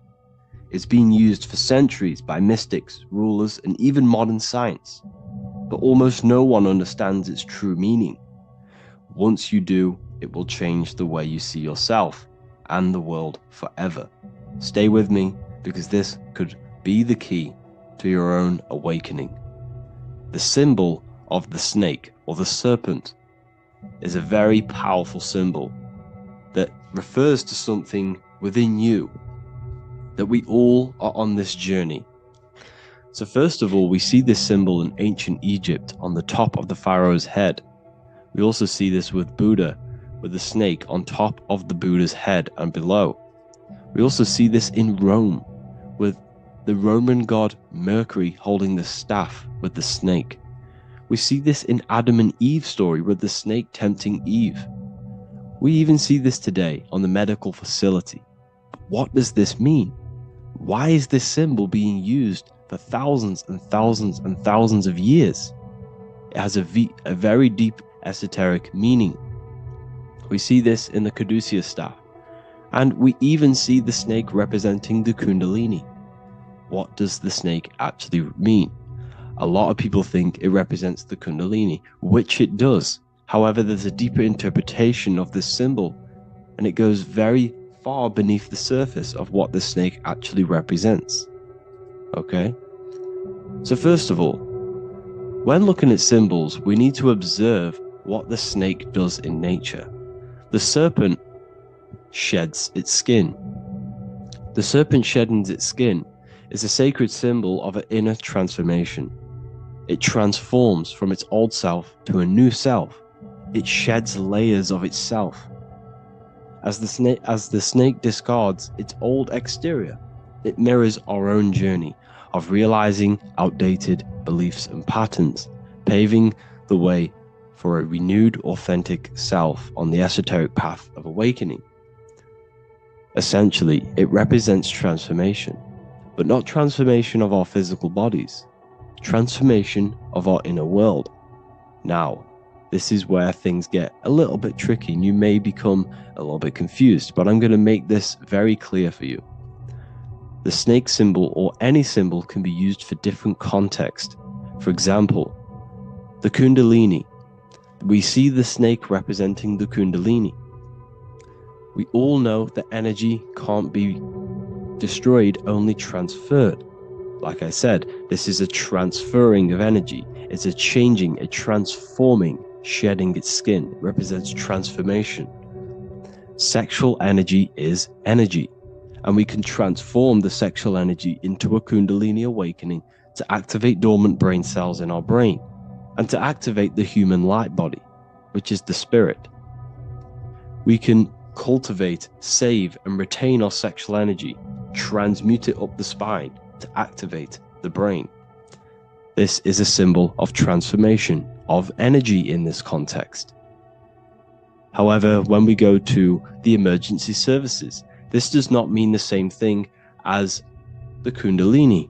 The snake in this context represents transformation of health. When we are picked up by the emergency services, we are looking for a transformation. We are unwell and now we need to transform to well-being. This is why they use this symbol. It represents transformation, especially with the pole and the snake climbing. It's climbing, it's transforming from the bottom to the top, shedding its skin, shedding old layers, transformation. We see this in the Bible with the snake tempting Eve to eat the apple of the tree of knowledge of good and evil. Well, what does this mean? Where's the transformation in this? Well, this is a very hidden one. The transformation takes place in Adam and Eve's consciousness and their mind. They go from a pure, whole state of consciousness, from being tempted by the snake, and they eat it and they transform into knowing the good and evil, into the dualistic ways of thinking and the dualistic meaning of this world. Let me rephrase that. They understand the dualism of this world, and they now understand the two good and bad ways of thinking. They know the knowledge of good and evil, of duality. They shifted from a whole state of consciousness into their consciousness being split into good and evil. This represents the journey of every single soul that incarnates into this world, including yourself. When you were a child, you were whole. You had no understanding of good and evil. But as you grew older, you eaten the fruit. You grew to understand the knowledge of good and evil. Your consciousness split from a whole into a separate and divided way of thinking and divided understanding of the world. We suppressed aspects of ourselves to fit in with society norms. And we just limited ourselves with limiting belief systems. We knew the knowledge of good and evil. Our consciousness split from a whole state. This is what Adam and Eve is symbolic of. We see this with the Roman god Mercury, with the snake. Mercury represents intellect, communication. He's always flying in the air, which represents the air, the mind, the intellect. He's holding the snake to represent transformation of the mind. This is what we call mental alchemy, turning base metals into gold, turning the unenlightened aspects of our mind into enlightened ones, turning our negativity into power and control. We see this with Buddha, and Buddha is all to do with transformation of the inner world, transformation of the mind and the soul and the emotions. And it also represents the Kundalini. We see this in ancient Egypt. We always see the snake on the head, representing the place where the third eye is, representing the intellect or the mind, the mind's eye, the third eye, whatever you want to call it. This is the place of the invisible intelligence within us. This is our mind or intellect. And this is the transmutation of the mind. This is why the snake is on the head, representing the transformation of the mind, going from the unenlightened into the enlightened, going from the uncontrolled to the controlled mind, so that we can control the very fabric of reality. I've kind of just given that away. Why is this important? Humans are creators. We're the architects of creation, endowed with the divine power to channel the fourth dimension, which is the imagination, into reality. Each thought and intention is a seed. When nurtured with focus and clarity, transforms the unseen into the tangible experience. This creative process bridges the gap between the ethereal and the material. Humans are creators. It's impossible for you not to create. Whether you're doing this consciously or subconsciously, you've been creating your whole life, turning non-physical thought into physical reality. We are creators. However, the mind cannot create in a state of chaos. The mind cannot create with limiting beliefs. The mind cannot create with thoughts that come and destruct our minds. The mind cannot create consciously and effectively if there are impulses within our mind and we have no control over the mind. So this is where self-transformation comes from within. This is where the snake comes in. The snake represents the transmutation of our mind from the uncontrolled to the controlled. In this context of the Egyptians with the snake on their head. It's all to do with mental alchemy. In the occult tradition, the mind is seen as a delicate instrument that demands constant vigilance. Left unchecked, it reverts to archaic and destructive thinking patterns. Like a finely honed blade, it must be continually sharpened through discipline and self-refinement. In this unending process of unveiling and mastery, we learn to shape reality, harnessing the power of our thoughts to manifest the highest potential. It's all to do with mental alchemy, and this is how the snake is connected to you.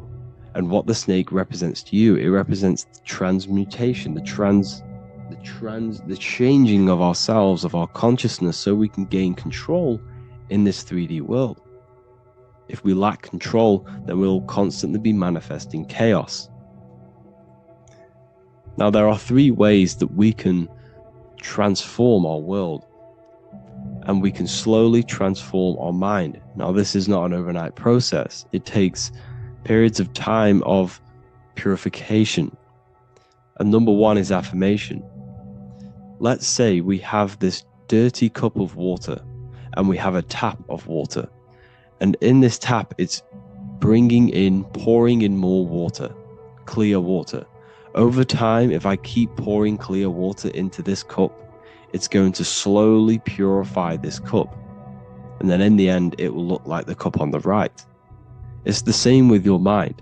The cup represents the limiting beliefs, the negative thoughts, the negative mind, the uncontrolled mind.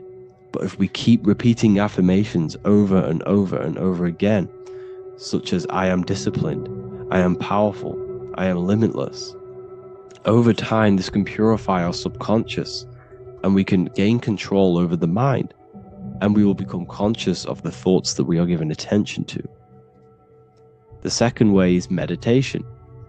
Meditation allows one to develop an off switch for the mind, providing a sense of control over it. Over time, we gain the ability to filter our thoughts and become more conscious of the ones we choose to engage with.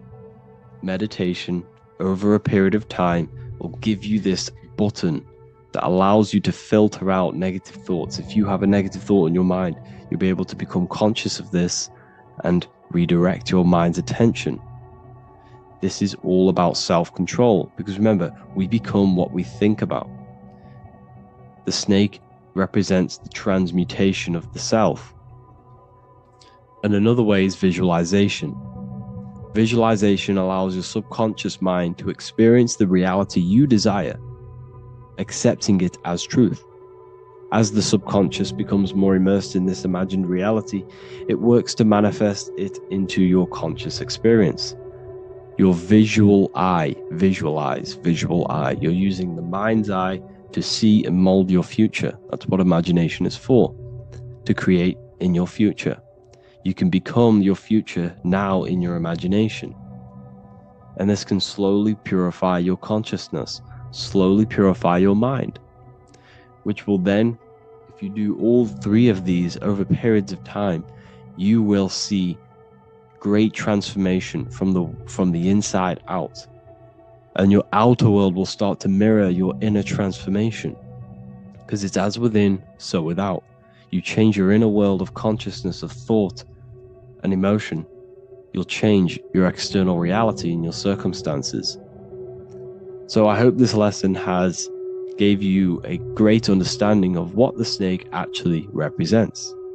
And now that you see it, you will see this everywhere. Every time you see a snake, you know it represents the transformation. So please, if you can, leave a like, comment, and subscribe, and turn on the alerts to make sure you never miss a video. And if you have any video suggestions, feel free to make a comment and I can make a lecture on it. I appreciate you all watching this video today, and I'll see you all inside my university if you're inside, and I'll see you all in my Telegram if you join, and I'll see you in the next video, of course. Thank you and take care.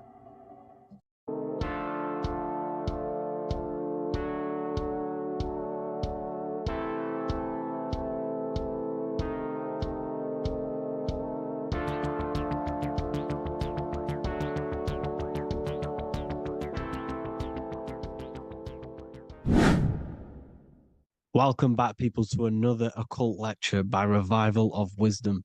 Today, we're going to be talking about magic and how it's being used on us for the New World Order. Magic has the word mag within it, which is magnetism. Magnetism is the force. Magic is influencing forces, natural or supernatural forces,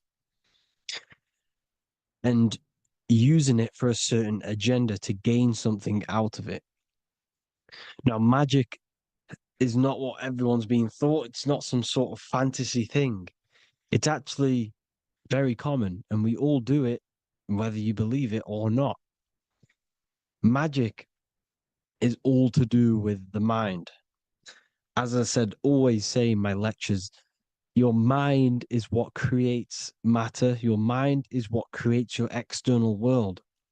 So it's all about manipulating and planting seeds within the mind, because your mind is a garden, and thoughts and words are seeds which are being planted in that garden.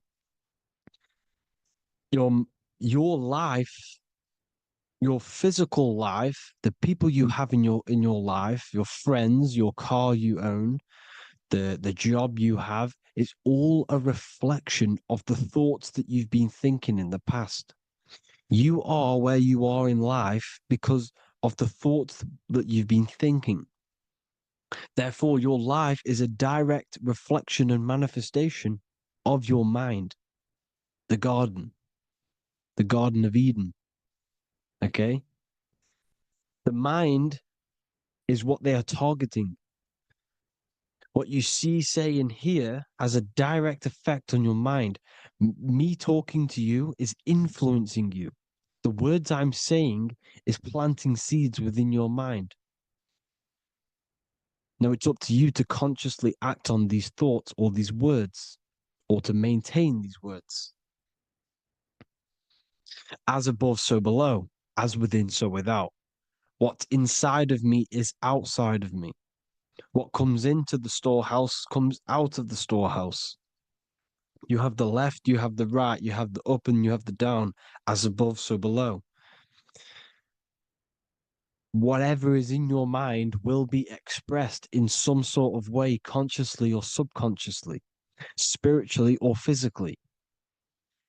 The mind is what manifests everything.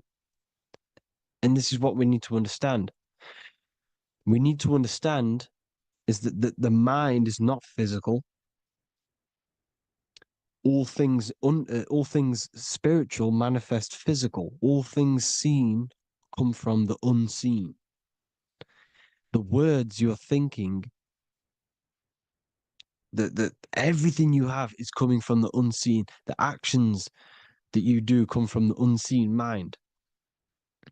Another expression for as above, so below is you are the universe itself. You are a universe, a mini universe. But just because you are mini does not mean you are the whole thing. If I take a little piece of infinite, let's say there's an infinite light source. Let's say I take a little chunk of that infinite light source. That little chunk I took is still infinite because it's been taken from infinite. You are the universe. Your awareness, your mind is the universe. It's information. You are the universe experiencing itself. This is why we say we are all God. As above, so below. What is in me is outside of me. The sun, the physical manifestation of the sun, is your soul. The 12 constellations are manifested in the physical body. The 5 elements are manifested in the physical body. They're manifested in the 5 fingers you have. As above, so below. This is manifested, well, this is a symbolized in Freemasonry and secret societies as the 2 pillars. The mirroring reflection, the reflection of reality, the mirror. As above, so below. What happens in the mind, what happens in the astral, happens in the physical. This is Aleister Crowley. This is all symbolism. This is the two pillars with the all-seeing eye and the triangle at the top. Aleister Crowley was a master magician, very powerful dark magician, black magician. There's two types of magic. You have white and black, just like the checkered board, the Masonic checkered board. You have white and black. You have good and evil.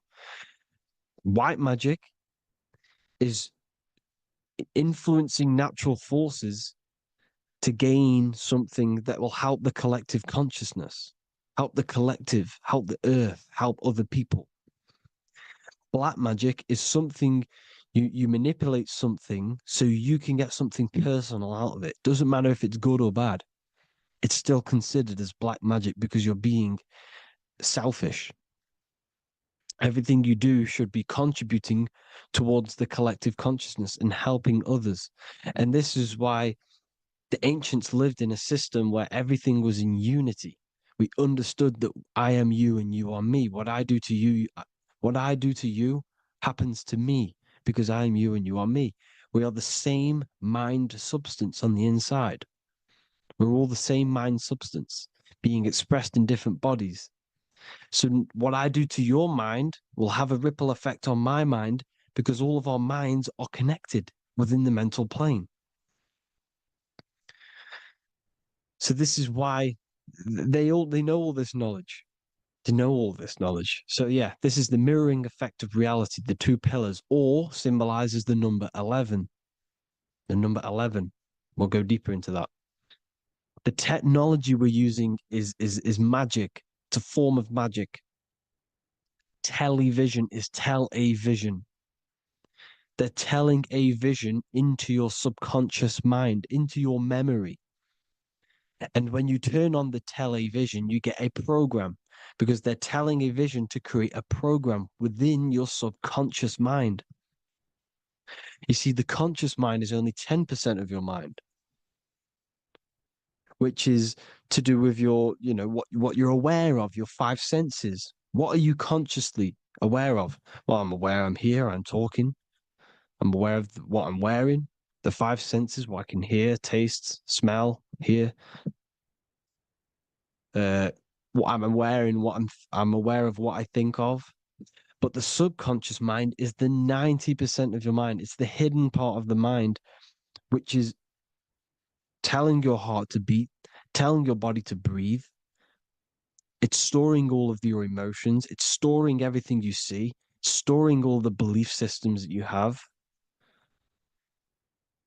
It has everything. It stores all of the habits you have, the values. It stores everyone's name that you know. All the words that I'm speaking right now is all coming out of the subconscious. Everything is subconscious. And it literally manipulates 90% of your daily basis behavior. Most people don't know this. What you did yesterday is what you will do today because of these beliefs and mental programs within the subconscious, stored within the subconscious. So the subconscious is what they're aiming at. They're trying to create programs within the subconscious because the subconscious manifests 90% of your thought patterns, 90% of your actions and words. They know all this stuff. So the subconscious mind is the most powerful part of the mind. Another way the subconscious manifests and influences your life is, let's say you were in a car crash years and years ago, 10 years ago. Let's say you're in this car crash, right? And you really hurt yourself. The emotion you felt in that time when you were injured in that car crash had a great impression on your subconscious mind. You see, the stronger you feel something emotionally, the stronger impact it has on the subconscious. You can remember and recall that moment and very vividly because of the impact it had on the subconscious. For example, you become that terrified of cars that it manifests into your life today, that you are wary to go in certain cars. You don't want to go in cars at all, maybe. because of that moment that stored within the subconscious. And it will manifest into anxiety. It will manifest into not going into cars. It will manifest into depression, maybe. These things, these emotional, very emotional, traumatic events have a great impression on our subconscious, and they control your life. This is why you need to meditate and let go go deep within yourself and let go of these internal, deep emotions that you may have repressed and keep pressing down and ignoring. But you need to address it and let go of these subconscious impressions you have, which are controlling your life, like anxiety, depression. All of these things are stemming from things that are stored within your subconscious years and years ago, more than likely. Broadcasting. They're casting spells to a broad audience, to news, north, east, west, and south. They're casting spells. No, if you watch the news, everything's red. Breaking news in red writing or the red background. Everything's red. Why? Because red's the root chakra, which is all to do with survival. They want to stimulate this root chakra because they want you down there in survival mode. They want you in survival mode because you're easier to control. They control out of fear. And not only they're casting these spells as if, because most of the things they cast in the news hasn't already happened. They're constantly bombarding you with, there might be a war breaking out, war this, war that, kill here, kill there, murders. It's impressing, it's casting spells on your subconscious mind. So when the event does turn up in real reality, in physical reality, you're less emotional, you're less surprised. You're not as surprised because you've already heard it before. Your subconscious has already heard it all before. If you never heard of a war and then a war broke out, you'd be going crazy. So they subtly program your subconscious mind through the words, because the words they say is impressing your mind. It has an effect on your mind, which will have an effect on your behavior, your words, your conversations you have with people. They're casting spells to north, east, west, and south on the tell a vision. They're telling a vision by broadcasting, by saying spells. This is why we call it spelling. Even the word, listen, the words we say cast spells. Bless. Oh, bless you. That's be less. The subconscious mind only picks up literal things. You see, when I say bless you, your conscious mind picks that up as, oh, thank you, you're blessing me. But your subconscious picks up as be less. You see? Because the subconscious it has no filter. It's just, it is what it is. Everything is factual in the subconscious. Therefore, if I call you an idiot, your subconscious, my subconscious will think I'm talking to myself and calling myself an idiot, and it will take that as true. That is truth. Everything is truth within the subconscious. And the subconscious manifests your behavior. The devices this is the biggest one. Black scrying mirrors, device, the devil's vice, the device. Okay? Black scrying mirrors, black screen is scrying. Black scrying mirrors were used to communicate with spirits within the astral plane in the medieval times. They're still being used now by black obsidian mirrors. And look at your phone, it's a black mirror. And there's some sort of, I'm not saying this is fact, but personally, I believe These are portals for spirits and ethereal entities to come into your life, to come into your surroundings. So this is the next big thing: the TVs, your iPhone, your iPod, all black mirrors, and mirrors are very, very powerful. Even just a normal mirror. Mirrors have an effect. Whatever you say into a mirror, what you say is energy. And when you say something into a mirror, you're saying it into yourself. It's an infinite cycle of words of energy because it's being reflected infinite times. When you say something into a mirror, it has a massive effect. You're saying it directly into your eyes, into your mind. So what you say in a mirror should be said with precaution. Never say anything negative into a mirror, because mirrors are very, very powerful ways for you to reprogram your subconscious mind for the good. You can say very positive things into mirrors and it will reprogram your subconscious mind. Okay? Manifesting is all magic. It's all magic. Everything is magic. But consciously doing it is what they're doing. They hid this knowledge. Your phone is magic. It manipulates your mind. The iPhone, okay. See, magic isn't all of this with wands. See, Harry Potter, okay, that was created to give you this perception of a mystical and amazing form of magic with magic wands and all sorts of stuff like that. Yes, that stuff was true when the collective conscious minds were on a higher level and our belief systems believed in these things, because the universal mind, all of our minds contribute to reality. If the masses don't believe in magic, if the masses don't believe in a certain thing, it's going to have an effect on physical reality. So when the collective minds are higher and have more open minds, things like Harry Potter can come true. See, it's all in the mind. The iPhone, the eye is the symbol for the mind, the invisible intelligence. The triangle is the ethereal plane.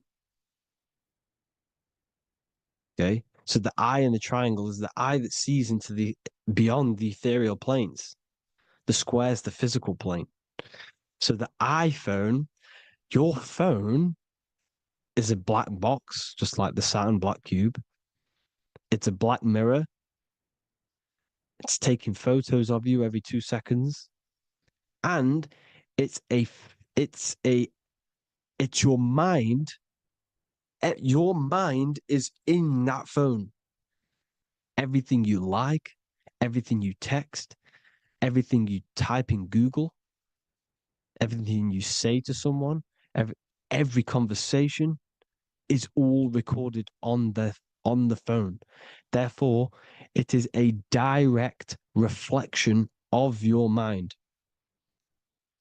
Your mind is imprinted into your phone because your mind, everything you think in your mind, you're manifesting into typing, saying, taking pictures into the phone, and it's collecting it and storing it. And what they're doing, and this is for all forms of magic, it's manipulating the mind. It's all manipulating the mind. Reels, Instagram, TikTok, this is all dopamine. It's all controlling the mind. Every like you get, every follow you get, every share that you get is dopamine within your brain. They're literally targeting your brain and mind. It's all manipulating, because what they're pushing through the phones, through the media, through the news, through the televisions is visions and programs. You are the one manifesting the New World Order. They're not manifesting the New World Order. They're giving you the information so you can manifest the New World Order. Everything they say is contributing to your mind. For example, digital money and all the information they put out for you to see is contributing to your enslavement. Your mind is manifesting the New World Order. They know this. They don't manifest it. There's billions of us. We could easily run over them physically.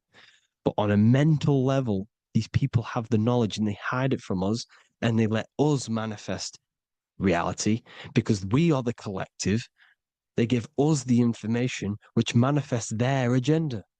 It's all magic through the phones, the media, the television. So your phone is a manifestation of your mind. It's a record of your mind. Hollywood, holly tree, holy tree. They used to make wands out of holy trees, because it was the most holiest wood, the best for casting and transmitting energy. So they used holly trees to cast spells. That's what Hollywood is. And in Hollywood, they have the red tear, the blood drop next to the Hollywood sign, because it's all satanic. They're all black magicians. They use Hollywood to cast the spells through the music, through the films. You see, music is a form of magic. All of this is magic. Everything they do is a form of magic because they want an agenda behind it. But it's not black magic. They're letting us create our prison. This is what you have to see. Yes, they're evil, but they're not doing anything evil, or else they would face the karma. They let us manifest this agenda through giving in the information, by telling you what's going to happen in the movies. Everything that happens in a movie, it's all there on purpose to program your subconscious, to plant a seed within your garden, your subconscious, your mind. Because when the mind is already seen something, when it comes up and turns up in physical reality, you will be less shocked and you won't rebel. So they lure you slowly. They make you aware of these things over time. They make you gradually think it's okay. Like the technology, we never used to use these phones.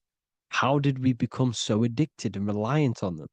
Well, because first they gave you a little flick phone. Well, no, sorry, they gave you a phone in your house. And then once you got used to that, they say, oh, here's the newest version of a little flick phone. You started texting your friends. Everyone was loving it in high school. They could now meet up without saying, let's meet on the weekend at this point at this time, like your parents probably did. Or maybe some of you watching this, you probably had to tell your friend to meet on the weekend at a certain time because you had no way of communicating. So everyone got these phones and got addicted to them. Then they slowly got addicted to the new iPod with the touch screen. Now they invented touch screen. Then everyone got addicted to touch screens. Then because all of this is producing dopamine in the brain, which creates you to become mentally addicted to things and physically addicted, chemically addicted. Because dopamine's a chemical. Your subconscious becomes a program within your subconscious, and your body becomes chemically addicted to these phones. And these phones are the enslavement of humanity, technology. Without this, we wouldn't be in this mess without technology. Because they're creating a hive mind. We're creating a hive mind. So back on track anyways, they program you. Look at the films, 9/11, all produced by Hollywood. Here's the 11, like I said at the beginning, the two pillars which reflect reality. What happens in the mind happens in the physical. What happens in the astral happens in the physical. Okay, what happens in the physical happens in the mind. It's the two pillars, the mirrors. 9/11. 9 + 1 + 1 is 11. Flight 11 was hijacked. New York is the 11th state. New York adds up to 111. This is not a coincidence. It's all a form of magic. It's a ritual, energy harvesting ritual, because your mind produces energy. Your mental attention produces energy, and they're feeding off this energy in the astral plane, these demons. Music is the most powerful. Personally, I think the music is one of the most powerful forms of magic they're using. Okay? Music is hypnosis. It puts your brain in a hypnotic state. It influences your electromagnetic field through vibrational energy.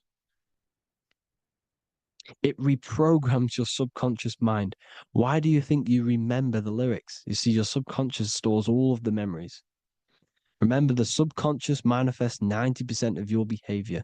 So therefore, the music you're listening to is manifesting your behavior. You wondered why some people wonder why they have drug addictions and they can't get out of violence and they can't get out of all this negative mind space. It's because the music they're listening to is creating a negative mind space. The words you listen to have plant seeds within your mind. So the reason you remember the lyrics is because that song created a program within your subconscious. Yes, that is what happens.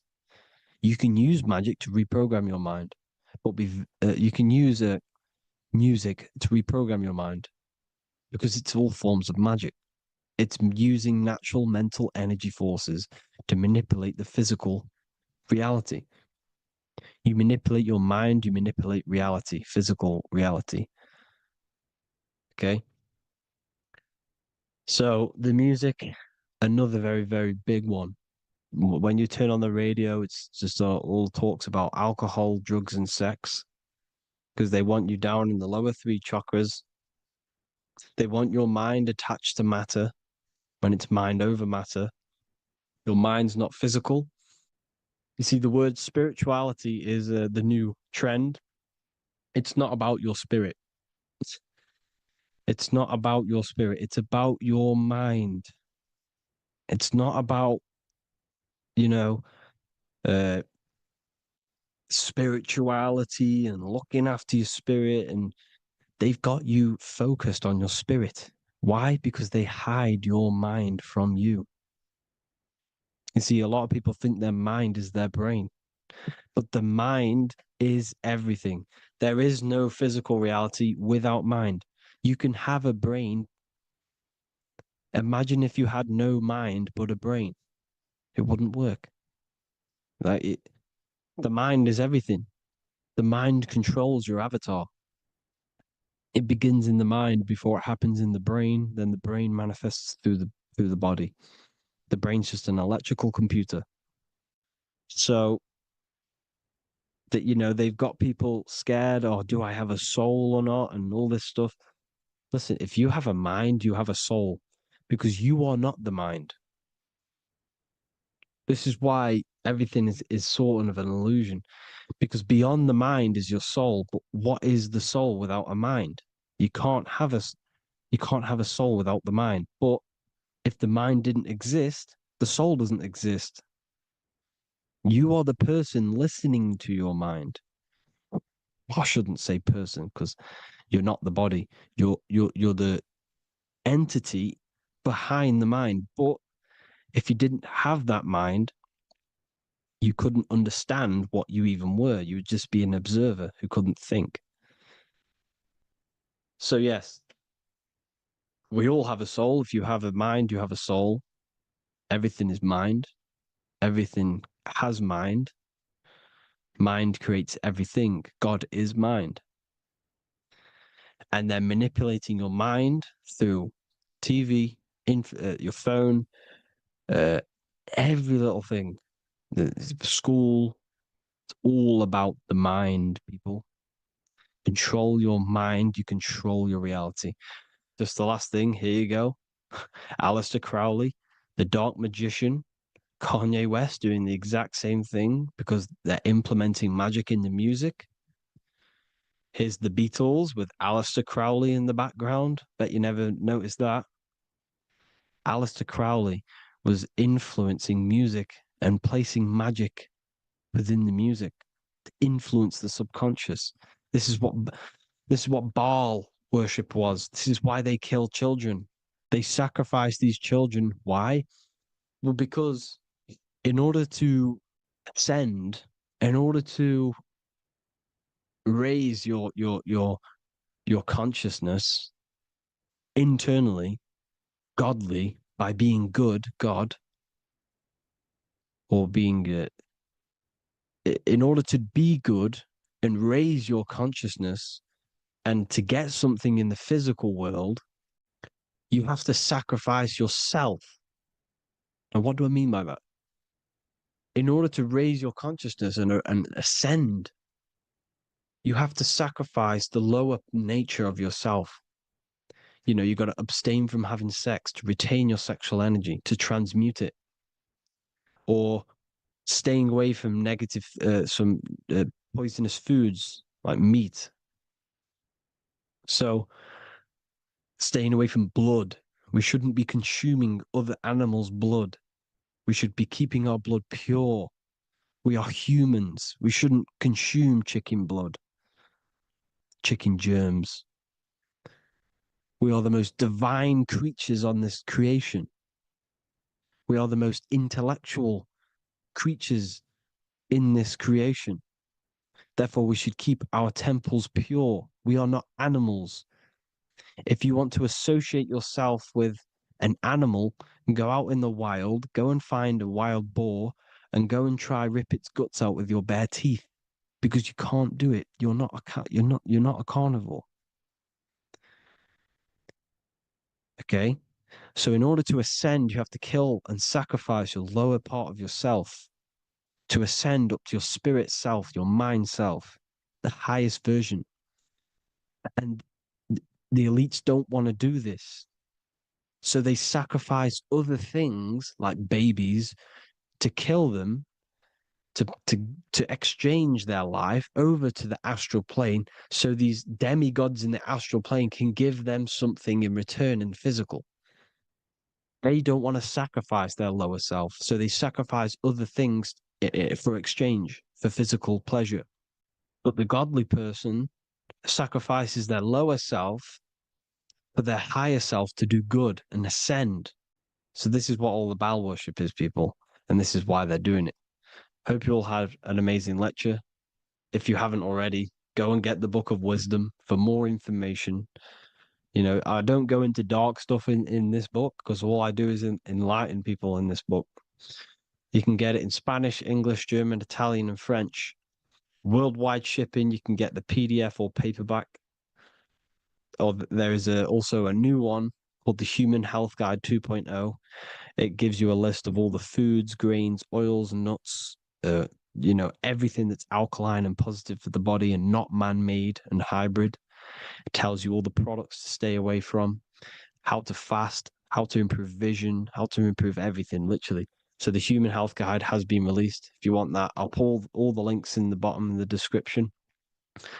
Hope you all enjoyed the lecture, people. God bless you all.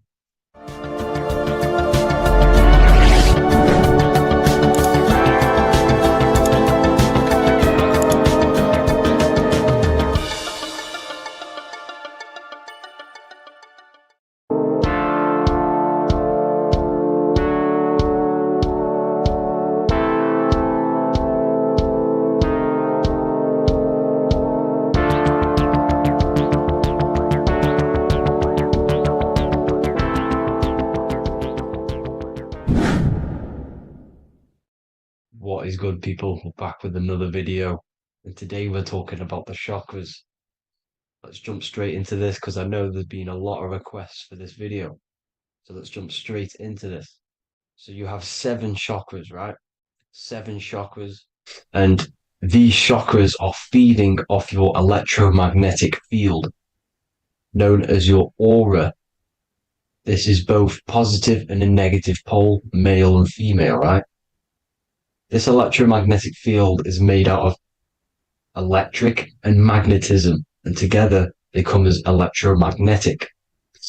Now, your chakras, the word chakra just means wheel, spinning wheel, because that's what they are. They are spinning wheels of energy.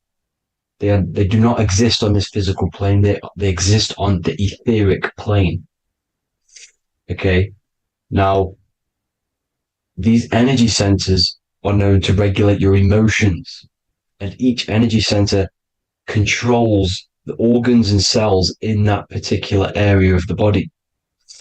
So, for example, your sacral chakra will control the cells and organs of your sexual reproduction area. Okay, the navel chakra or solar plexus will control the digestion in your body. Same with the heart, same with the throat, right? So they are like mini brains for each center of your body. They run along up the spine, but notice the crown chakra exists outside the body. It's just above the head. Now, this process of the chakras is obviously the 7 colors of the rainbow, starting from red, which is the lowest vibrational color, all the way to violet, which is the highest vibrational color. This, like I said, these energy centers are feeding off your electromagnetic field. So if these chakras are unbalanced, they are taking too much energy from your electromagnetic field, making it weaker. Now, this is the North Pole. As you all know, the Earth is flat, and we live inside of a giant torus field, and the North Pole is the Earth's heart chakra. And this is why the aurora borealis, or the northern lights, whatever you want to call them, that's why they are green, and they are being emitted from this center point of the Earth, because it's symbolizing the heart chakra, which is green, right? Now, you do work your way up to these. However, this is a torus field. You are a torus field. You have different layers of this torus field, right? And you need to balance all of these chakras, but you can't move up these chakras until you open the one below it. So it's like a stairway. You can't go to your solar plexus without going through your sacral. You see? So you have to work up these. However, you have to work up these and then live from the heart, because the heart is the center of the torus field. It's the balance between male and female poles, positive and negative poles. So you have to balance all of these chakras and then bring them all into one, which is the heart chakra.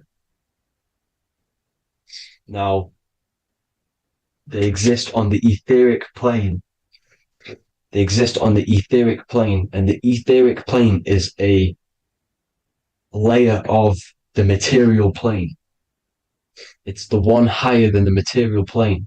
And then after the etheric plane, it melts into the astral plane.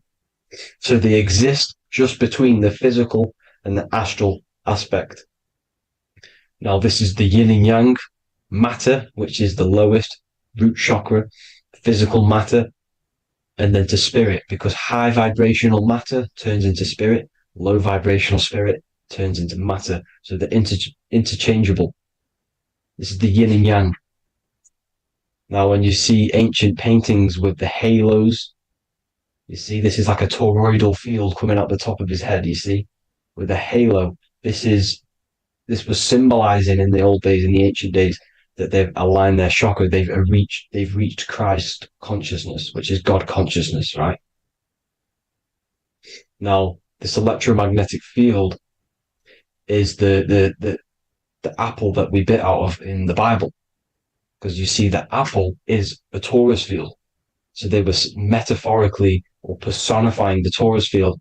That's what the Bible is. It's a massive personification. It's all metaphors. You have to read it properly. It's got a greater meaning behind it. Now, when we bit from the apple, we ate from the tree of knowledge, which is good and evil. Our lower mind took over, so we materialized to feed our physical bodies.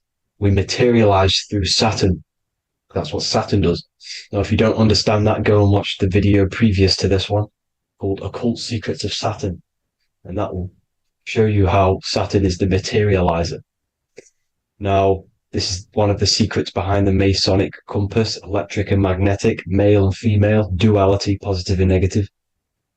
Now, like I said, they teach you about the torus field, about a magnet in school, but they don't teach you about your electromagnetic field. Everything alive has a torus field. It is the building block of this creation. Absolutely everything has a torus field. There's not one thing without it. And as you can see here at the center of the apple, that's where the seed is. That's where the life is. The reproduction of that organism. As you see, this is where the most electromagnetic energy is stored, in the center, because this is where the two duality, this is where the field meets, at the very center. This is why the seed is at the very center. Now, your spine is a elongation of the brain. The brain is heaven, and the bottom of the spine is hell. So this is Saturn, which is the root chakra. The 7 planets are associated with each chakra. Moon equals mind. Okay. Now Saturn is physical matter, as I've just explained. This is the lowest vibrational color. And they want you trapped down here, which is your hell state, your animal nature, your physical nature. They want you to identify as the physical body. They don't want you to reach these higher states of consciousness. Okay? Now, in the brain, you have 12 convolutions. Now, this is what they were symbolizing in the Bible with the 12 disciples. And obviously in the Bible, it says the upper room where Jesus met with his disciples. This is heaven, the brain, the higher states of consciousness. Now, this is your North Pole. This is Jacob's ladder. Okay. This is why you have 33 levels of Freemasonry, because it's symbolizing the 33 vertebrae, which are these little things here on the back of your spine. Because once the Kundalini energy from the bottom of your spine rises to the top, this is when you get enlightenment and opens your third eye. Spiritual enlightenment. As you can see here, this is Jacob's ladder. This is the Kundalini symbol, right? And they're even showing you this in the medical symbol. They're putting it in your face. But the serpents are wrapped around the spine. Now, the serpents symbolize how the energy moves around the spine, because it's a torus field, you see? At the center of the torus field, it wraps around the center pole. It wraps around it, and this is how the energy moves up. So they're symbolizing it with the serpents. Okay? Now, every religion has a sacred river. For the Egyptians, it's the River Nile. For Christianity, it's the Jordan River, right? This river is the canal, the energy canal at the center of your spine, all the way leading to heaven, to the Holy Land. This is the chamber which the energy rises up, right? Now, they used to say the gods descended from heaven to man. This is just heaven. This is the mind state. And they said the gods were connected by a rainbow bridge. That's the chakra system, the rainbow bridge. Okay. Now, the ancients called this place Midgard, Earth, where both evil and good live, right? Midgard. But you can go to heaven, which is a pure mind state, because once you're in heaven, nothing negative can ever bother you. That's completeness, pure Christ consciousness. Now, this is why Jesus dies at 33. He didn't actually die, but it's symbolizing the death of the physical body. Not the death of the physical body, but his consciousness rising above the physical body to, as I said here, matter to spirit. Matter died off and he came spirit consciousness. This is symbolized by the 33 vertebrae, which is obviously the 33 levels of Freemasonry. And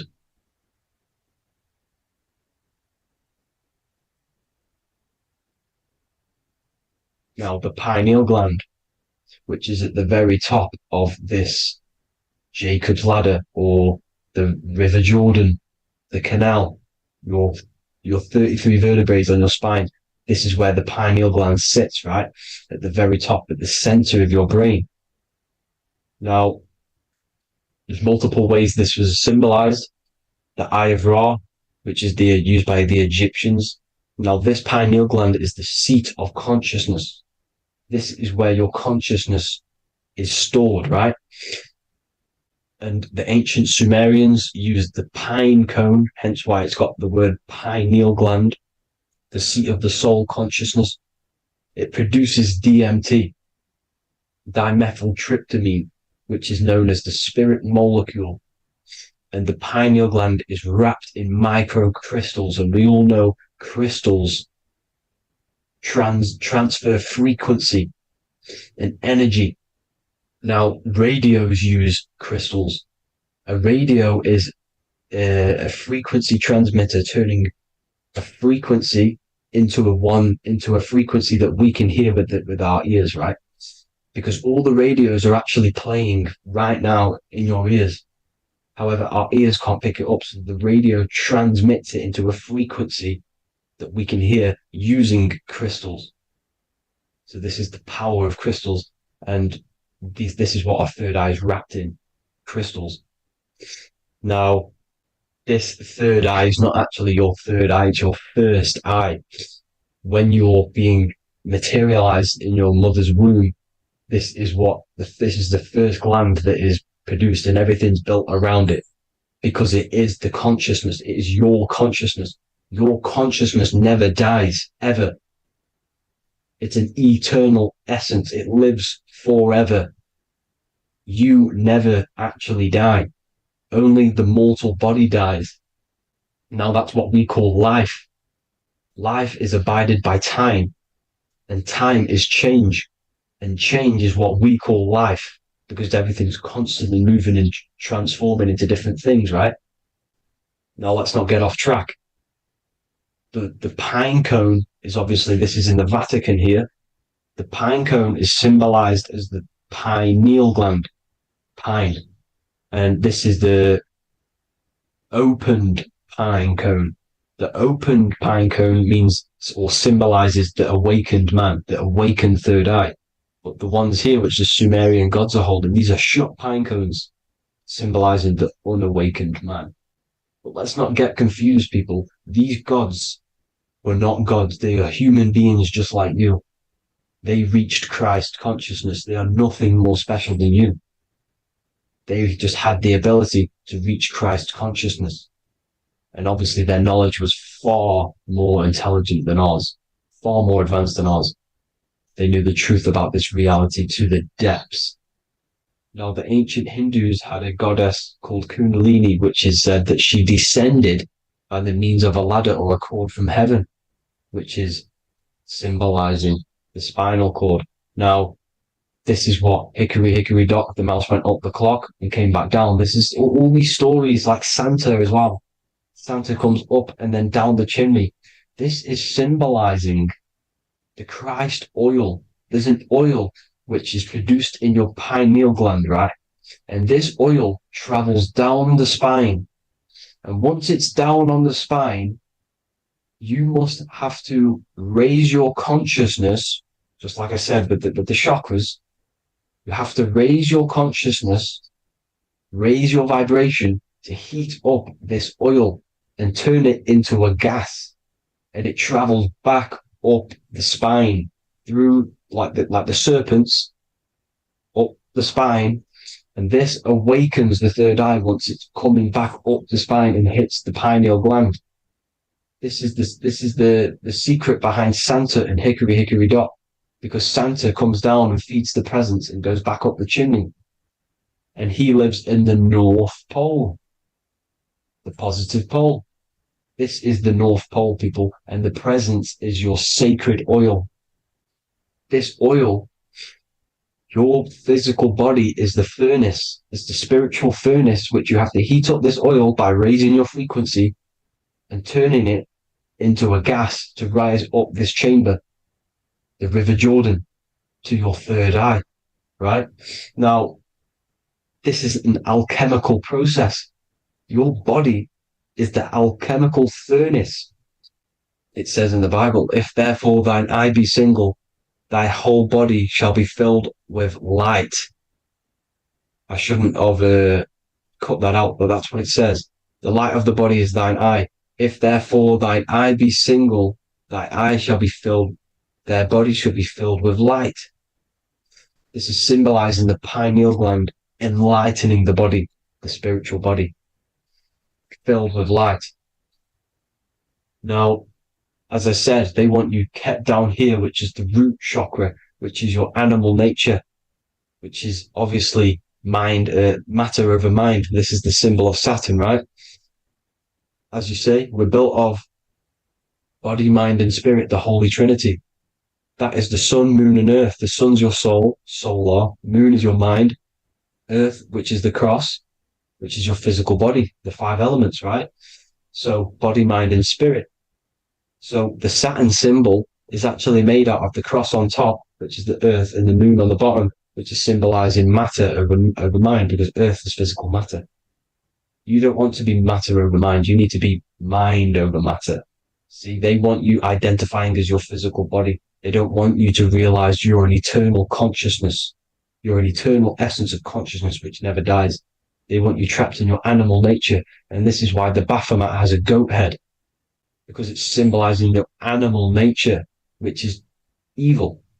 Not evil, but you're more likely to do evil things, right? Which brings bad karma. That's your animal side.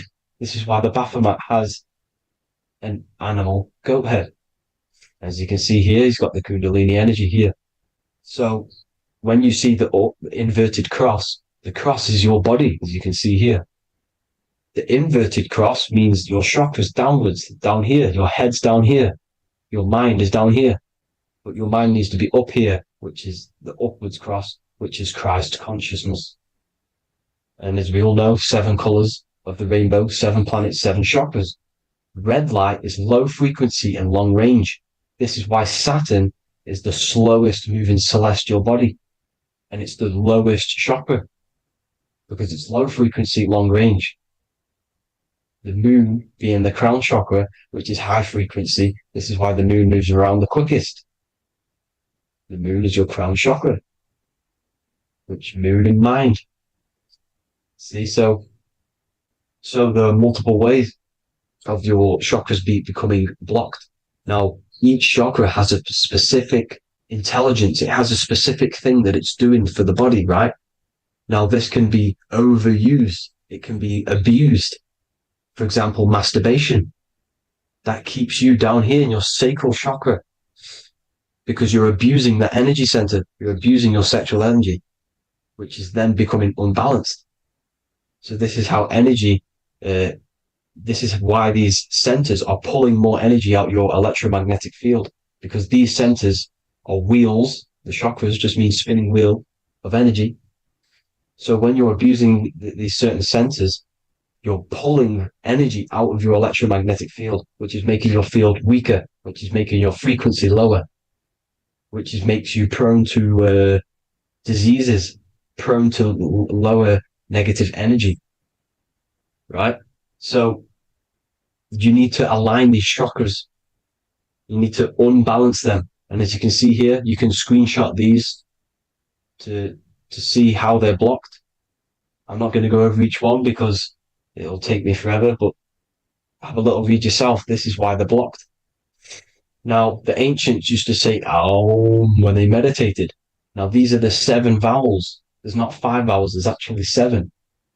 Now, when they say Aum, they're aligning all their chakras by saying this when meditated. This is where the Aum originated from. Now, emotion is energy in motion. So if you're feeling a certain way, that's the energy you've put in motion. It's a reflection. We live in a mirror reality. Everything's mirrored. Everything's mirrored. As within, so without, as above, so below. Everything's a reflection of some sort.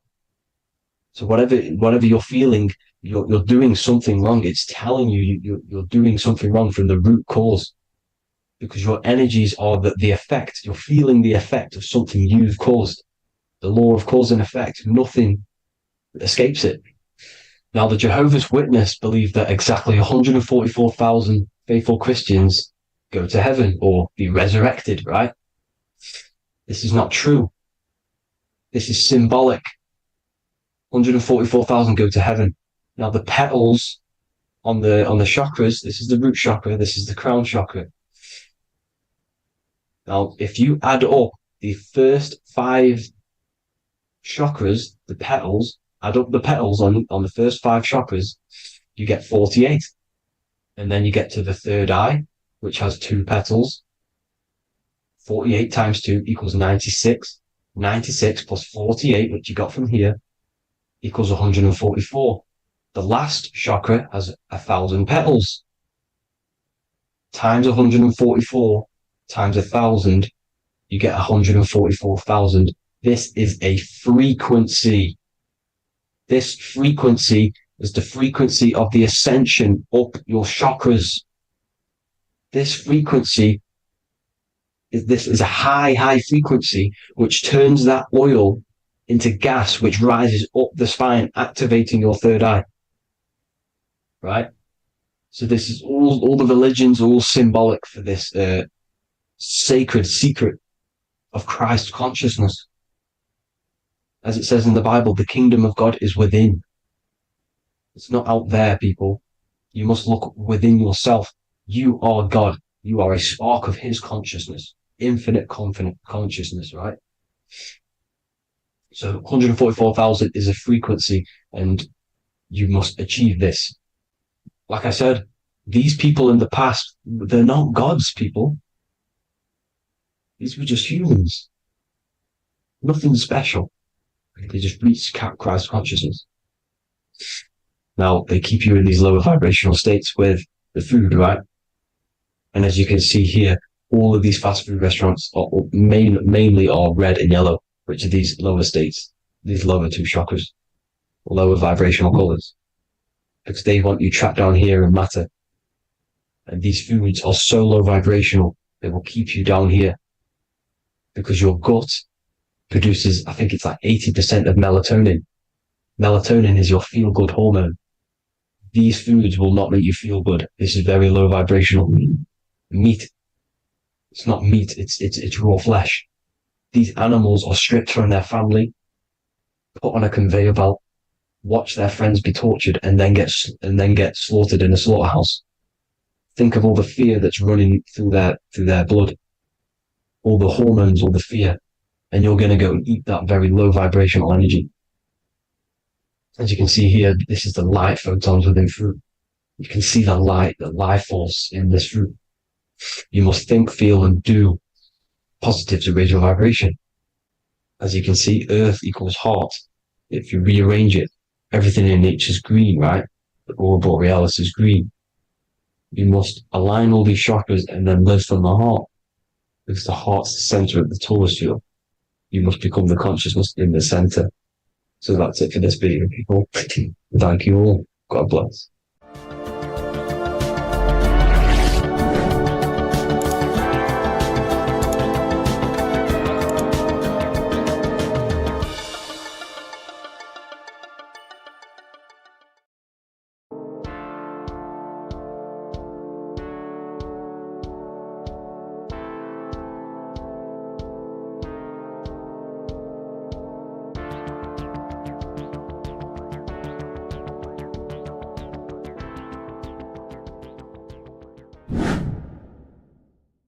What is good, YouTube? Today we're going to be talking about the astral plane and how the cosmology fits into the astral plane. Okay, so first let's go over the astral plane and go over the different layers of reality so that you can understand reality more.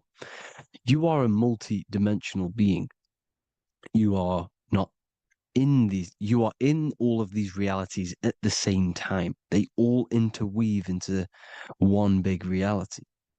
But there are different planes. They are different vibrational dimensions. There are different dimensions of reality.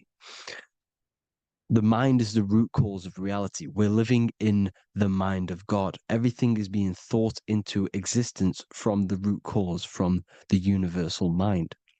This is why the ancient Egyptians said, all is mind. We're living in the mind of God. And we are a microcosm of this mind. This is why we all have the same mind. This mind is the world of thoughts. Now, this world of thoughts is just the thought alone. For example, it is the thought of a chair. But then when you start to imagine this chair and you start to mentally see the chair, you're now manifesting the thought, the singular thought, into some sort of form. So now you're imagining the chair. You're imagining the form of this chair, which is then manifesting into the astral plane. The astral plane is the world of thought forms manifesting. So when you are imagining something, you are seeing into the astral plane. Okay? Your third eye, it is an eye because it sees the astral plane. It is seeing the other side through imagination, through dreaming. Well, we'll go over dreaming later. So the thought of a chair is a singular thought. The imagination of the chair is the manifestation of the chair. And in the astral plane, it's basically the world of all the chairs that could ever exist. So you're thinking of the chair as a singular thought, which is the mental plane. The astral plane is the imagination of that chair, is the thought, the manifestation of it. Depending on the vibrational state of the thought will depend what level of the astral plane it will go to. For example, if you're thinking about a chair to torture someone on it, it's going to go on the lower astral plane. Or if you're thinking and imagining happy things, it's going to go to the higher astral plane. So wherever your mindset is, that we call it a mindset because your mind is setting frequencies to certain things. Thoughts are frequencies. And a mindset is setting your frequency, setting your mind to a certain frequency. So when you set your mind to a certain frequency and you imagine something in that frequency, you're going to match everything in the astral plane that are on that similar frequency, just like you would in the physical world. Because we're all in these worlds right now as we speak, but we can't see them with the two physical eyes. We can feel it though. When you're around someone and you've just met a new person, for example, you can feel their vibration, and if you're not on a similar vibrational match, you will not get along with that person, or you just won't not get along, but you won't connect with that person because you're on two opposing frequencies, not matching. And this is something you can't see, you can only feel, because it's the astral plane. It exists within the astral plane. Everything in the astral plane is made out of vibrations. So if you do astral project, and if you already know how to astral project, you will see beings and people and things that are on the same frequency as you. This is why before you astral project, you need to sort your vibration out before you astral project, because you are projecting your consciousness into this. It's the mind. The mind is the bridge. It can move between realities. You are a observer. You are a observing soul which observes different realities. And the mind is the bridge between all of these different realities. The mind can choose. If you want to project into the astral, you set your mind to it, you can. Okay? So let's not get off track. The lower astral plane is where demons are. The higher astral plane is where heavenly beings are. Heaven and hell are kind of a real thing. The etheric plane is a powerful substance, the ether, the fifth element that they don't tell us about. If you type in on Google the 5 elements, they will try to remove it with wood or metal. because they don't want you knowing about the ether. Ether is the energy double behind all physical objects. So the ether is very important. It is the fifth element. It is part of the physical world, but it's also part of the astral world. It is on either side. You see how they're showing you the truth in the language? Ether and either are the same word. The ether has 1 foot in the astral and 1 foot in the physical world. It's a substance that connects the physical to the astral world. It is the either. It's on either side of reality. It's on the other side. Other, either, same word. Ether is connecting the physical to the astral plane. It's the world of frequency. Frequencies, EMFs, torus fields are in the etheric plane. It is the energy plane. It's where energy moves through the ether. Okay. So then you have the physical world, the world of effect. Everything you see in the physical world is the effect of the higher planes. Each plane is a product of the plane above. So, and it melts into each plane. The physical plane is the lowest plane, it's the most densest, and the highest is the most fluid. This is the most fluid, this is the most dense. This is where we get the saying, as above, so below from. As above, so below comes from the different planes of reality. And magicians understand this. This is why magicians always say as above, so below. Because they understand if you manipulate the higher planes of reality, you manipulate the lower planes. Because the astral plane is a direct copy of the physical world, but in the astral plane. It is mirrored. The physical world is mirrored in the astral plane. They are both the same world, but there's different vibrational states of the world. Kind of. It's hard to put this in words, people. So just try and understand. The astral plane is the double. It is whatever happens in the astral plane happens in the physical plane.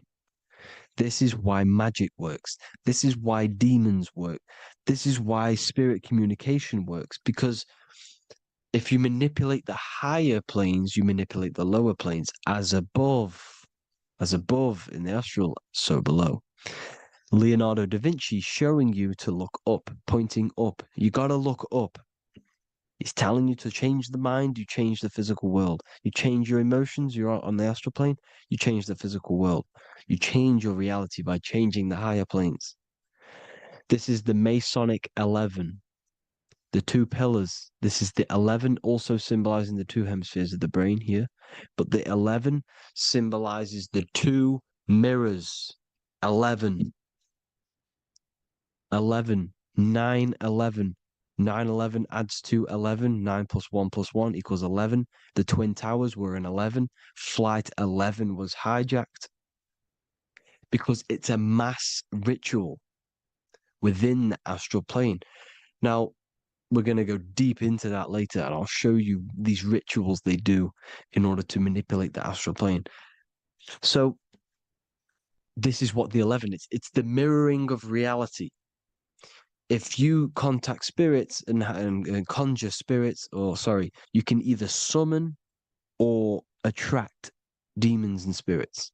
Summoning is creating a spirit. You create demons. Okay? Like I said here, the mind is the root cause of reality. If you think of if you think of a traumatic event that happened in your life over and over and over and over again for years and years and years, where attention goes, energy flows. The mind is the director of energy. If you are directing energy into the specific emotion, the specific thing that is torturing you in your mind, that will manifest as some sort of being in the astral plane, which is called an elemental. And this elemental being that you have created through your thought forms and emotions will latch onto you and feed off this energy. So it's important that you get your mind right. Okay, it's important you sort that you file the mind and you discipline the mind. Make sure it's only entertaining positive things, because you are quite literally creating your own demons. Creating the word demon has the word mon in it, and if you've watched my videos, to know mon means moon. The moon is your mind, the sun is your soul, the earth is your physical body. Demon is mon means mind, moon is mind. You create demons with your mind, summoning. Now, this is where the rituals come in. 9/11 was a ritual because everyone was thinking about this big fearing, the death of 9/11. Everyone was thinking about it. And all of their minds thinking about this horrific thing will manifest and summon a negative energy spirit elemental within the astral plane. That's how all of this works. This is why it was a mass ritual. Okay. Chris Brown, new album name 11/11. Release date on the 11/11. This will be my 11th album and contain 11 songs. All of these people know the occult. This is Hermes Trismegistus with the star of Saturn, the six-pointed star, as above, so below. The mirroring of reality, physical and astral, the two Masonic pillars. So as above, so below. What's above us? The stars. The stars are connected to the astral plane. This is why we call them stargates. When we dream, we are experiencing these different realities. And what are stars? They tell in the Bible, it says Genesis 1:14. And God said, "Let there be lights in the firmament of the heaven to divide the day from the night, and let them be for signs." Signs translates to things to come. Why things to come? The stars tell the future. Why? And why do we say as above, so below? As above us is the astral plane and the etheric plane. As above, so below. Whatever happens in the stars happens on Earth. The stars are connected to the astral plane. Above us is the astral plane. We are a star in a physical body. This is why we say Mr., sister, stir equals star. The E and the A are interchangeable. We are stars, and the stars are the start of our incarnation. We start in the stars, same root word, and we descend through the seven energies, which are our seven chakras. Then we enter the heart of the soul system. The heart rearranged spells earth. And this is the true cosmology. Here's the Masonic cosmology. This is Masonic now. Here's the firmament. Let there be a firmament in the midst of the waters to divide the waters from above, from the waters that below. Genesis 1:6. The firmament, firmament comes from the word firma, Latin, I'm pretty sure, which means firm. When something is firm, meaning it's stable, it does not move, it is firm. The firmament is firm. So, is the firmament Genesis 1:6. What does it say? Genesis 1:3, sorry. Let there be light. This is before the sun and the moon was created. Let there be light. Before the sun and the moon was created, light was appeared. So what's that tell you? This is a holographic projection from some sort of light being, some sort of projector. And that projector is the all-seeing eye you see in the Masonic cosmology. This is the all-seeing eye projecting the light beams. Let there be light. Everything is made out of light. The universe is created out of light waves. The torus field is one unit of light. The light projecting this reality is Polaris. Okay, the famous all-seeing eye. Now, what else? Then we have after let there be light in Genesis 1:16, And God made the two great lights. This is the sun and the moon, electric, magnetic, male and female.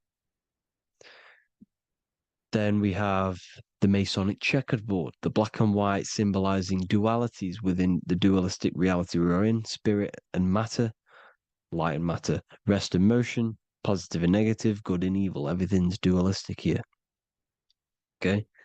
And it's a dance. The universe is a dance between flickering of white and black light, which is the Taurus field. We're not going to go over that, but this is all connected to the astral plane. This is the true cosmology. The astral plane cannot work on a spinning monkey ball in the middle of space. Does not work. Cannot work. It's impossible. Okay? Impossible. So even in the Quran, it says, Allah has made the earth for you as a carpet, flat. Quran 15:19. And the earth we have spread out like a carpet, set there on mountains, firm and immovable. It is immovable. In the Quran, it also says 65:12, it is Allah who has created the seven heavens of the earth. The seven heavens meaning the seven layers of heaven, the seven planets. And Psalms 104:5, he set the earth on its foundations and it can never be moved. Never. So here you see in Isaiah 40:22, he sits enthroned above the circle of the earth and its people are like grasshoppers. He stretches out the heavens like a canopy and spreads them out like a tent to live in. We live in a tent. This is the tent. The projection of light. Here you see an ancient picture here. Here you see the ethereal barrier, meaning the firmament, the etheric barrier. And here you see his head popping out. Why is his head popping out? Because your head is heaven. Your heel is hell. Your head has access to the astral plane. This is why your head is heaven. The pineal gland, when stimulated, has access to project itself, project consciousness into the astral plane.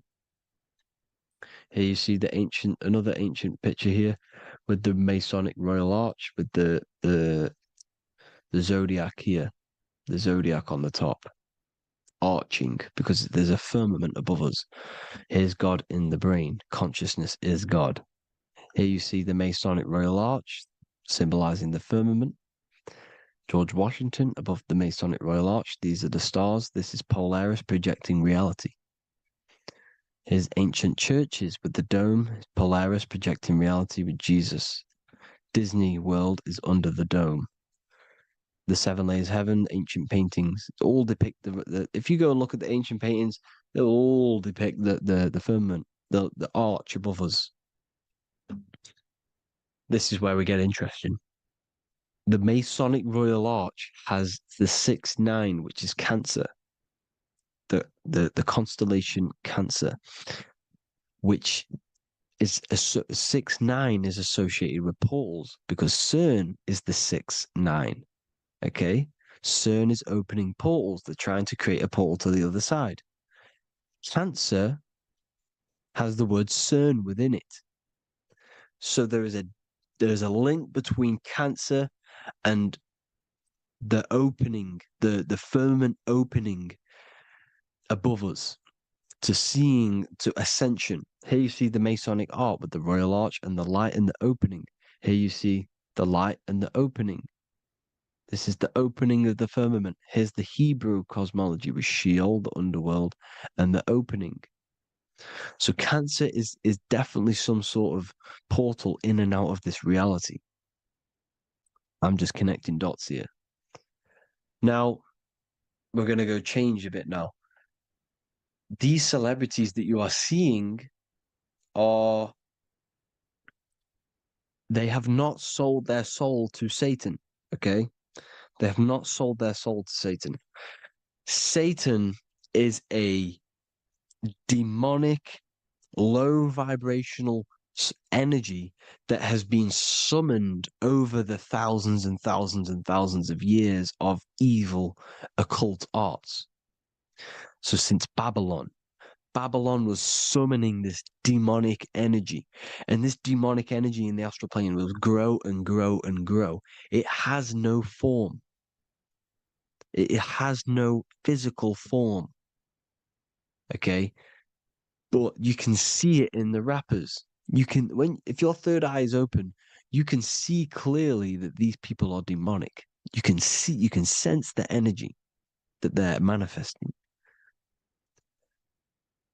Selling your soul is not what you've been told. It is gaining, because your soul is pure love, okay?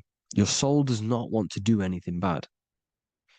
So when you sell your soul, you're gaining physical gain. You're gaining physical wealth, for example, like for these rappers, they will be given millions of pounds because the people in control of the music industry, which is the dark occultists trying to brainwash the masses, the people in charge, they're dark occultists. They understand Satan and the energy. They are satanic energy, which has been summoned in the astral plane. They see that they have influence over the masses, so they will go to them and say, "I'll give you this amount of money forever if you manifest this satanic, demonic energy through the music and through social media to blind the masses, to brainwash the masses into this demonic energy." Because when you listen to music is frequency. Whatever you listen to, you become that frequency. So if you're listening to these people, they're throwing energy, this demonic, satanic energy that they sold out to. Soul, same word. When you sold something, you've got your soul involved. They have exchanged money, physical gain, so that they manifest this satanic energy within the astral plane and through the music, through the videos, through social media, to keep us in this vibrational frequency, in this low state of consciousness. This is what it actually is. It's not, you're not selling your soul to some sort of devil. This satanic energy has no physical form it is formless in the astral plane. It's a summoned energy. Now, the root chakra is red. This is why the devil is red, because it symbolizes the animal nature of man.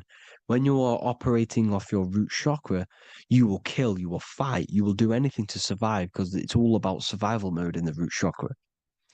They want you keeping in that fighting mode, that surviving mode, so that you are manifesting this low vibrational frequency, this satanic energy, this demonic red energy. This is why the devil is red.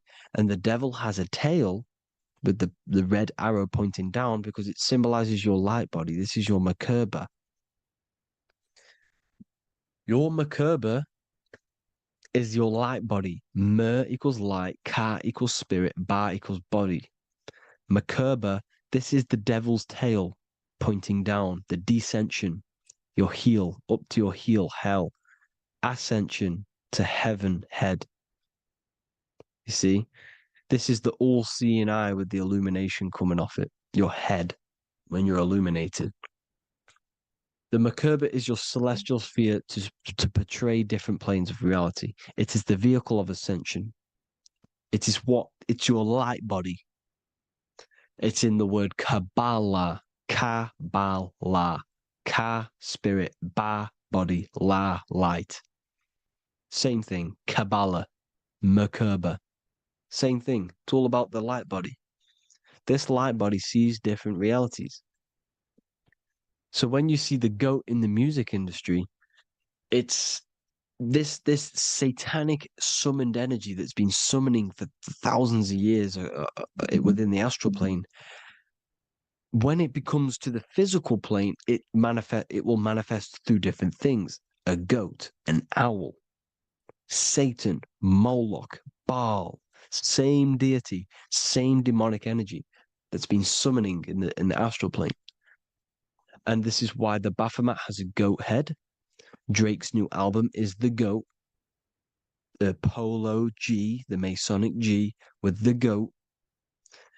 And here's Rilo Rodriguez in the mirror, with the goat in the mirror and him in his physical body. It symbolizes, the mirror symbolizes the astral plane, because he's manifesting the goat, the demonic energy. He's sold out to the demonic energy. And in the physical plane, he's his physical body. The mirroring, the Masonic 11, the mirroring of reality, the astral and the physical. And what do you call them when they're an amazing rapper, the best rapper? You call them the goat. Because the goat, you're the goat because you're manifesting the goat energy, the satanic, demonic energy within the astral plane. So Baal, Moloch, all the same thing. Because in the astral plane, if you want to gain spirits to come to you and communicate you, in the physical world, if you want to communicate with spirits, you have to gain their attention. You can either gain their attention or come together and agree to create some sort of being, which is Satan. Okay. You can, like I said earlier, you can create these beings, you can summon them or attract them. One way to attract them is sacrificing. In order for you to become God, man, to turn to God, you have to sacrifice your life. You have to sacrifice, not drinking, not doing things, not doing anything demonic, not doing anything bad, not eating meat.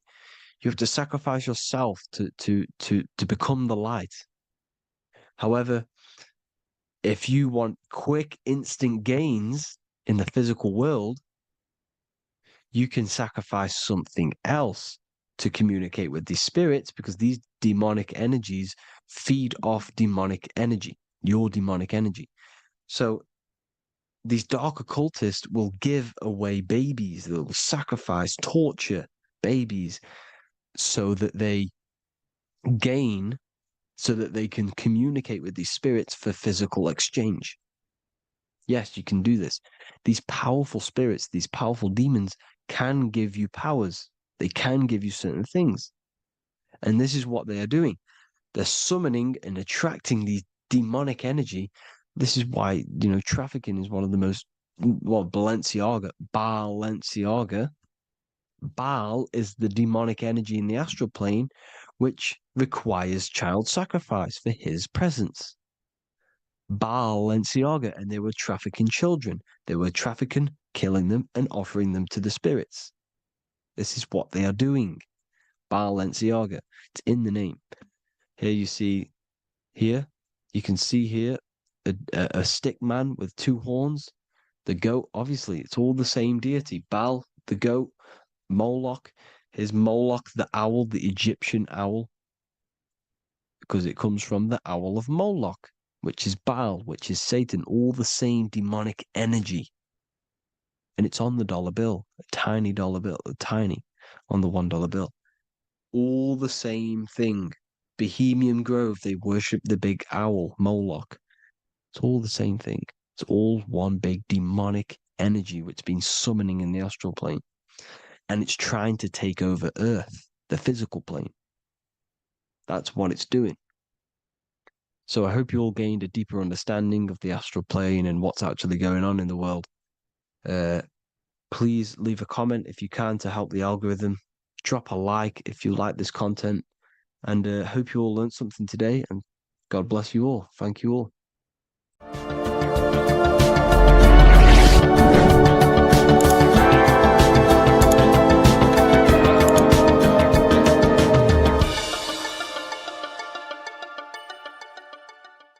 This isn't just spiritual fluff. Your words are vibrational commands that teach your subconscious what to believe and what to create in your reality.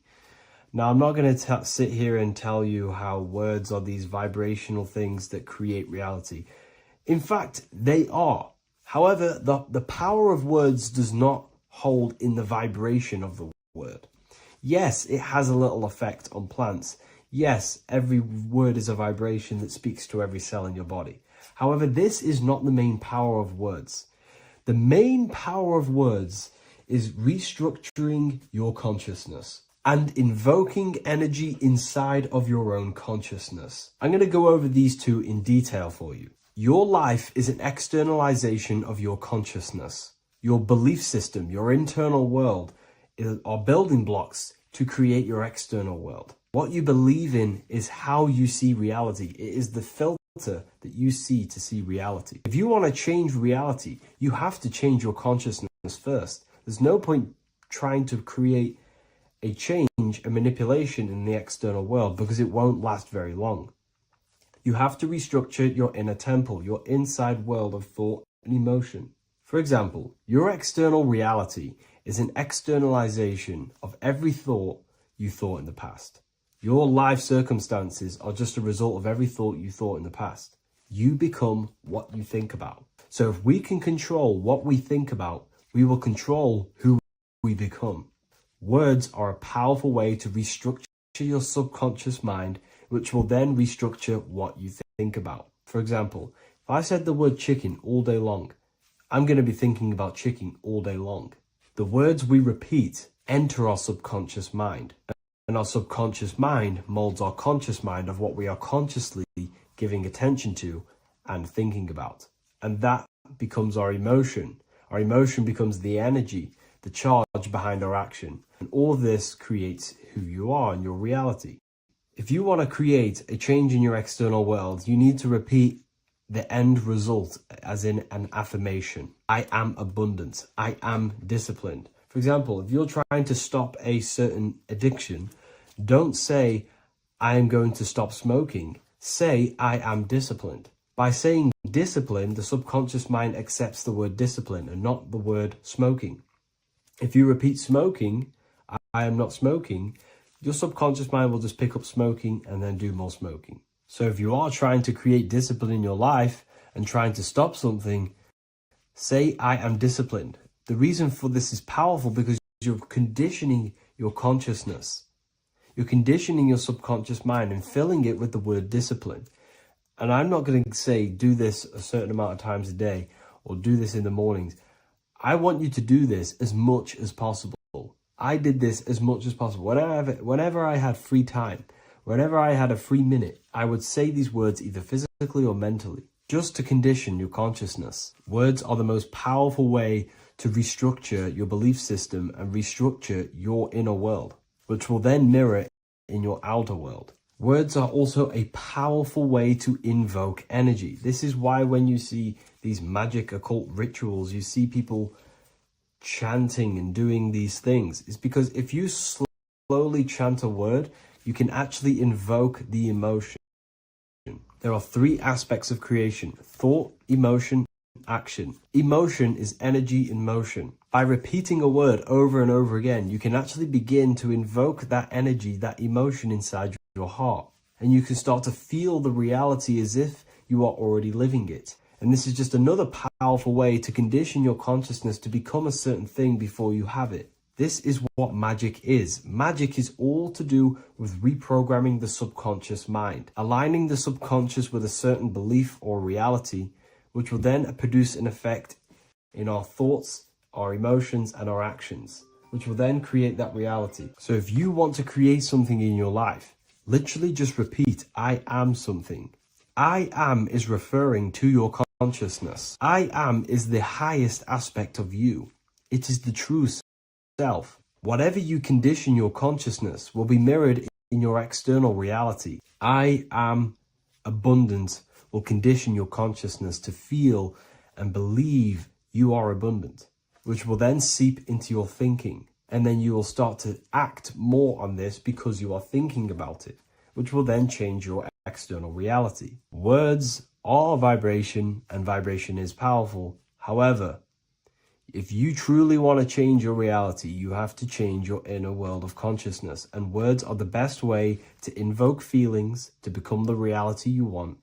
And words are the best way to condition your consciousness to a certain belief or thought. And by doing this, you're actually creating a root cause. The cause is your consciousness, your mind, and you have to restructure the mind to create that reality.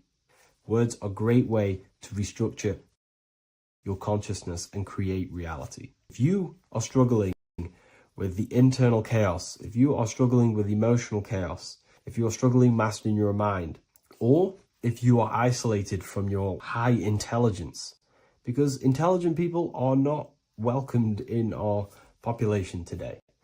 I have created an amazing space, Ethereal University. Check it out. I'll leave all the links below, and I'll see you inside, where you can learn everything you could possibly imagine about occultism, esotericism. I'll see you inside. What if I told you that reincarnation is real and that there is a metaphysical, spiritual science behind this? Most people leave this world just as lost when they entered it.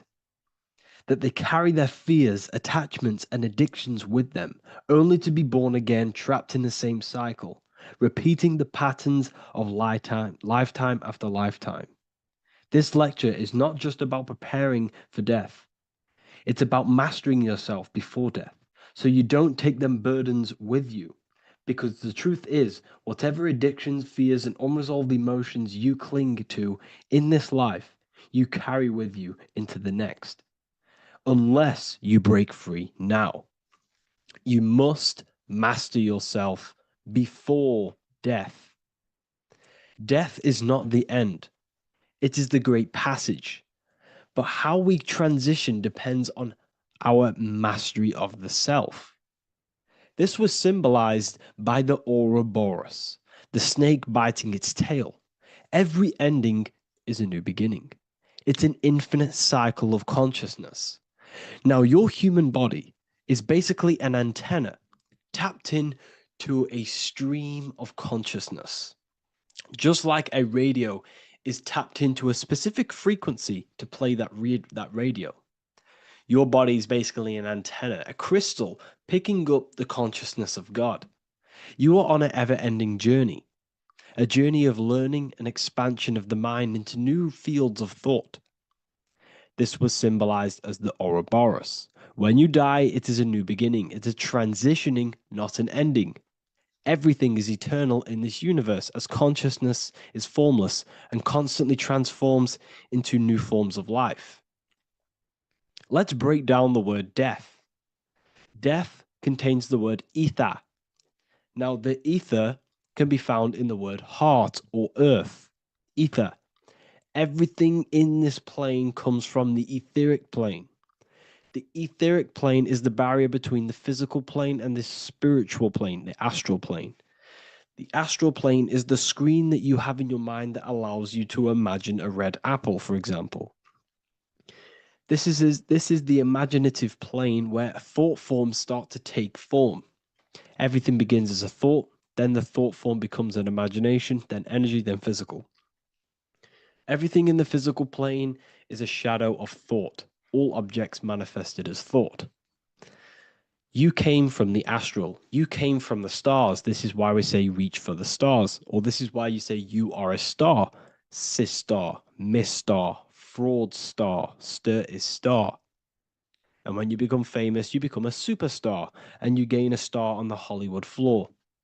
You are a star. The ether. The ether is the infinite energy source which all things come out of and return back to.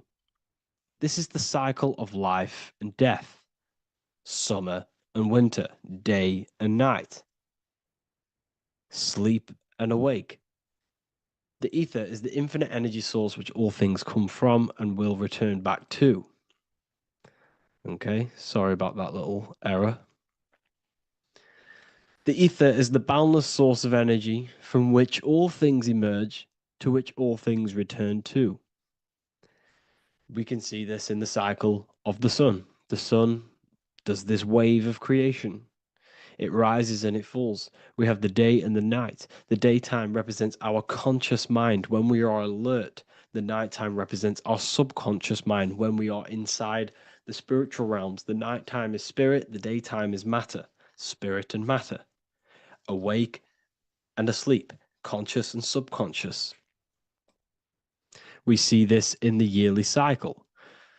Summer is life, winter is death.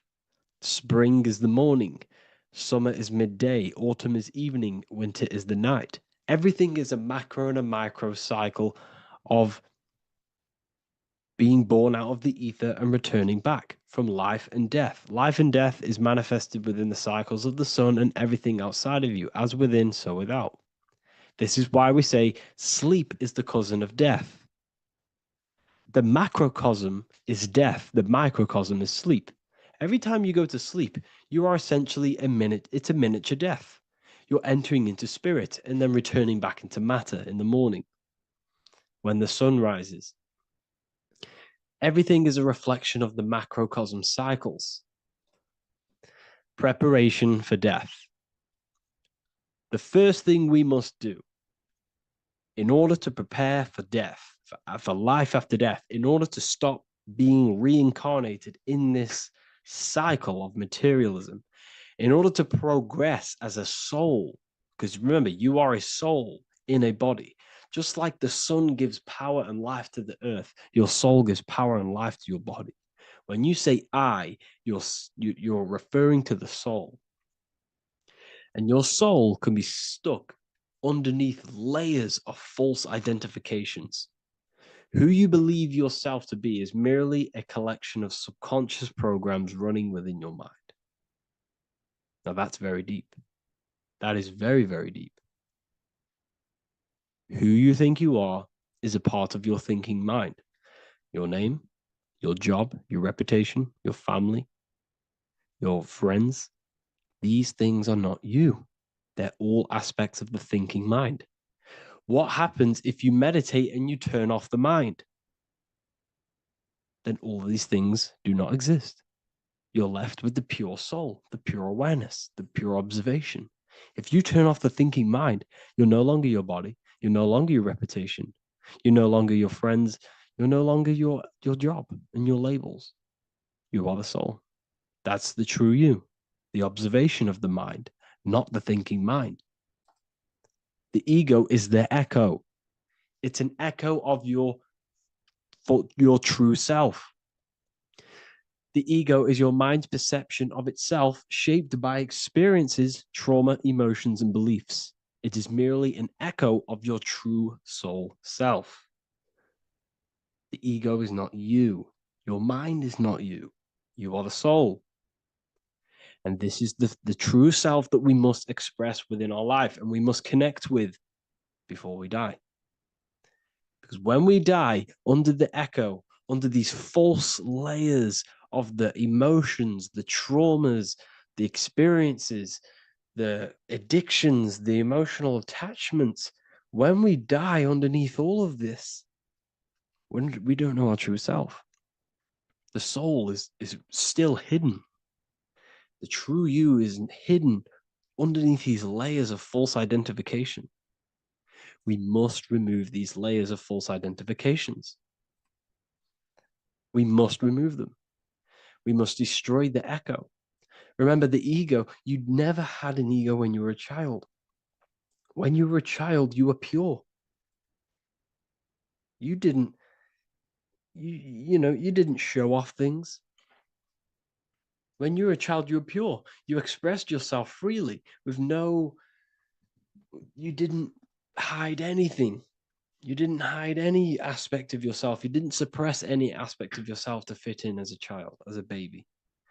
Because the ego was not here when you came here. The ego grows with experience. The ego is a false perception of yourself while being incarnated in this material world. It's your mind's perception of itself and it's created through your experience. Remember, you are unconditioned consciousness, and your experiences, thoughts, traumas, emotions, and beliefs have conditioned your consciousness into believing you're only a physical body, but you are the soul. We have to remove these layers. How do we remove these layers? Like I said, the best thing, meditation. Meditation. There is a great meditation that you can do every single morning and every single nighttime. You can sit there and repeat over and over before you meditate.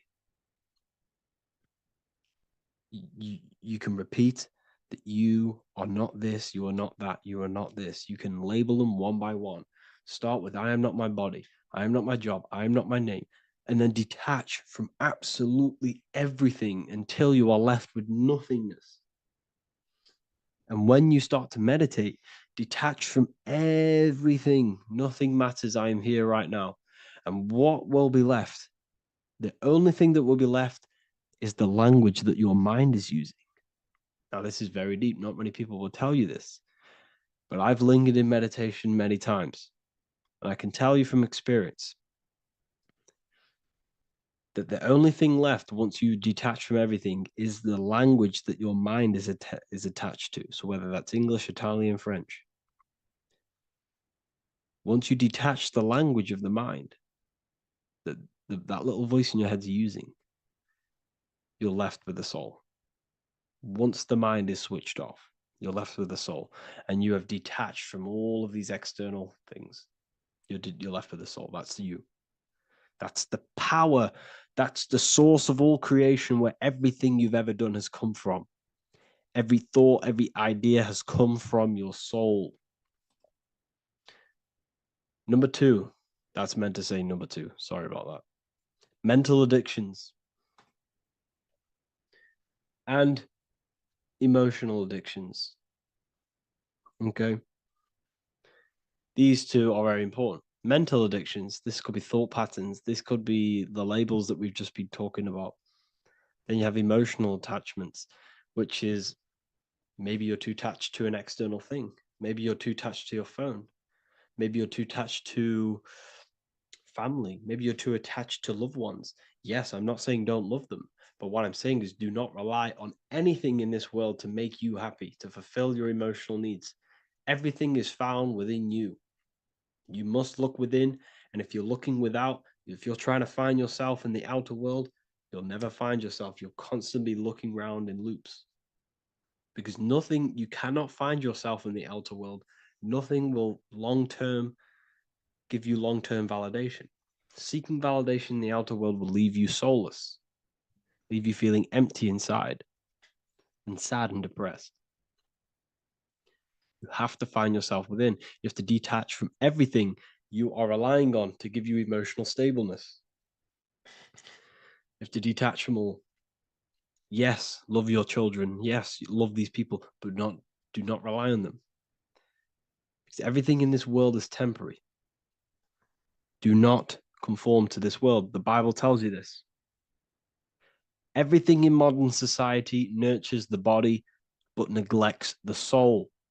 They keep you addicted to as many things as possible. Smoking, you have to detach. Drugs, you have to detach. Alcohol, detach. You cannot rely on anything. This is why this path is very, very difficult to walk. But I'm showing you the way. These are the things you must do before death. You have to detach from absolutely everything. If you die and your mind and soul is still addicted to these worldly things, then guess what? You're going to reincarnate. You're going to reincarnate because your mind is still thinking about these material earthly things. And if you are operating in that vibration, you're going to project that vibration and come back here. You have to detach. You have to master the soul and master the mind. Like I said, the matrix is designed to keep you addicted to as many things as possible. Your phone, food, smoking, drugs, alcohol, clubbing, all of these things. Everything in society is made to trap your soul and reincarnate in this world. That's why it's very, very, very difficult to walk this path. Very difficult. Matrix, matter tricks. John 2:15 to 17. Do not love this world, nor the things it offers you. For when you love the world, you will lose God. Do not love this world, nor the things it offers you. Do not conform to the pattern of this world, but be transformed by the renewing of your mind. Great quote. Do not conform to the pattern of this world, but be transformed. Let this world transform you. Learn from this, expand from this. But do not be mentally and emotionally attached. Okay?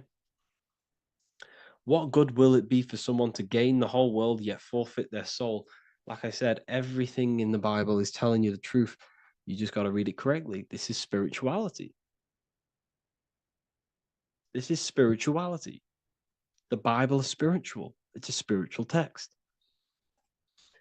We must disconnect from everything outside of us and connect with the true soul.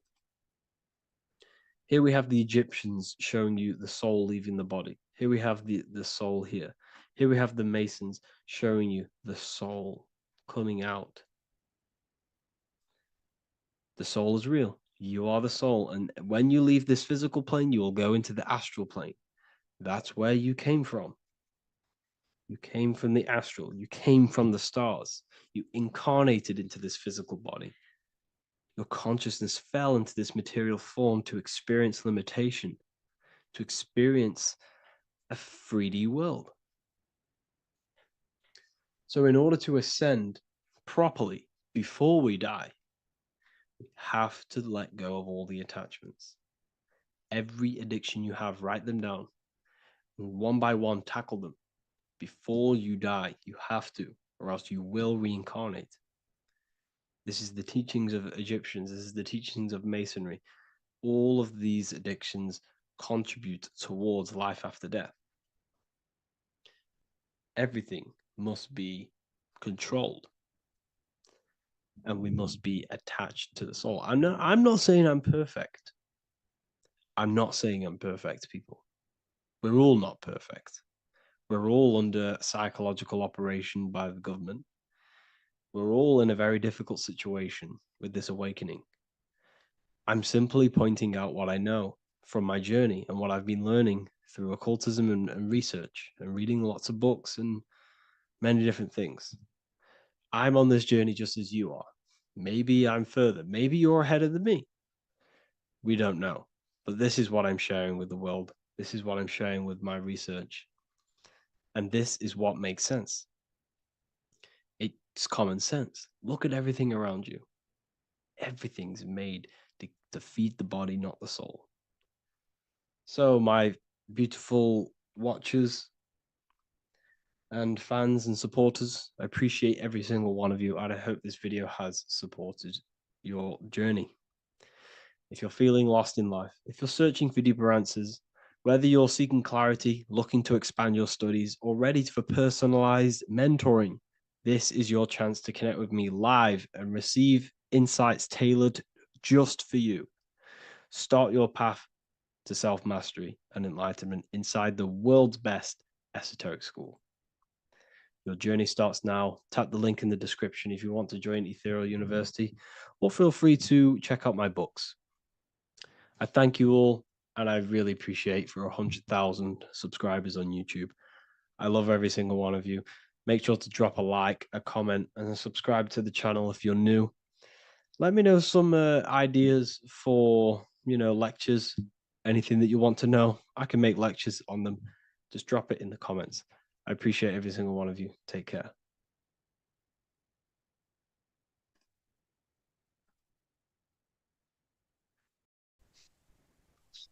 Matthew 21:1, Jesus went into the temple of God. Corinthians 3:16, do you not know that you are the temple of God? Now, what is this telling you? That God is within you. Hence why in Luke 21:12, it tells you the kingdom of God is within you.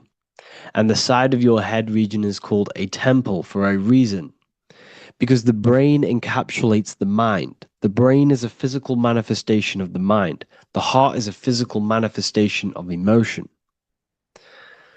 So we have these different layers of our consciousness. We have an intellectual, communicative aspect of our consciousness, which we would call the mind. We have an emotional aspect of our consciousness, which is the heart.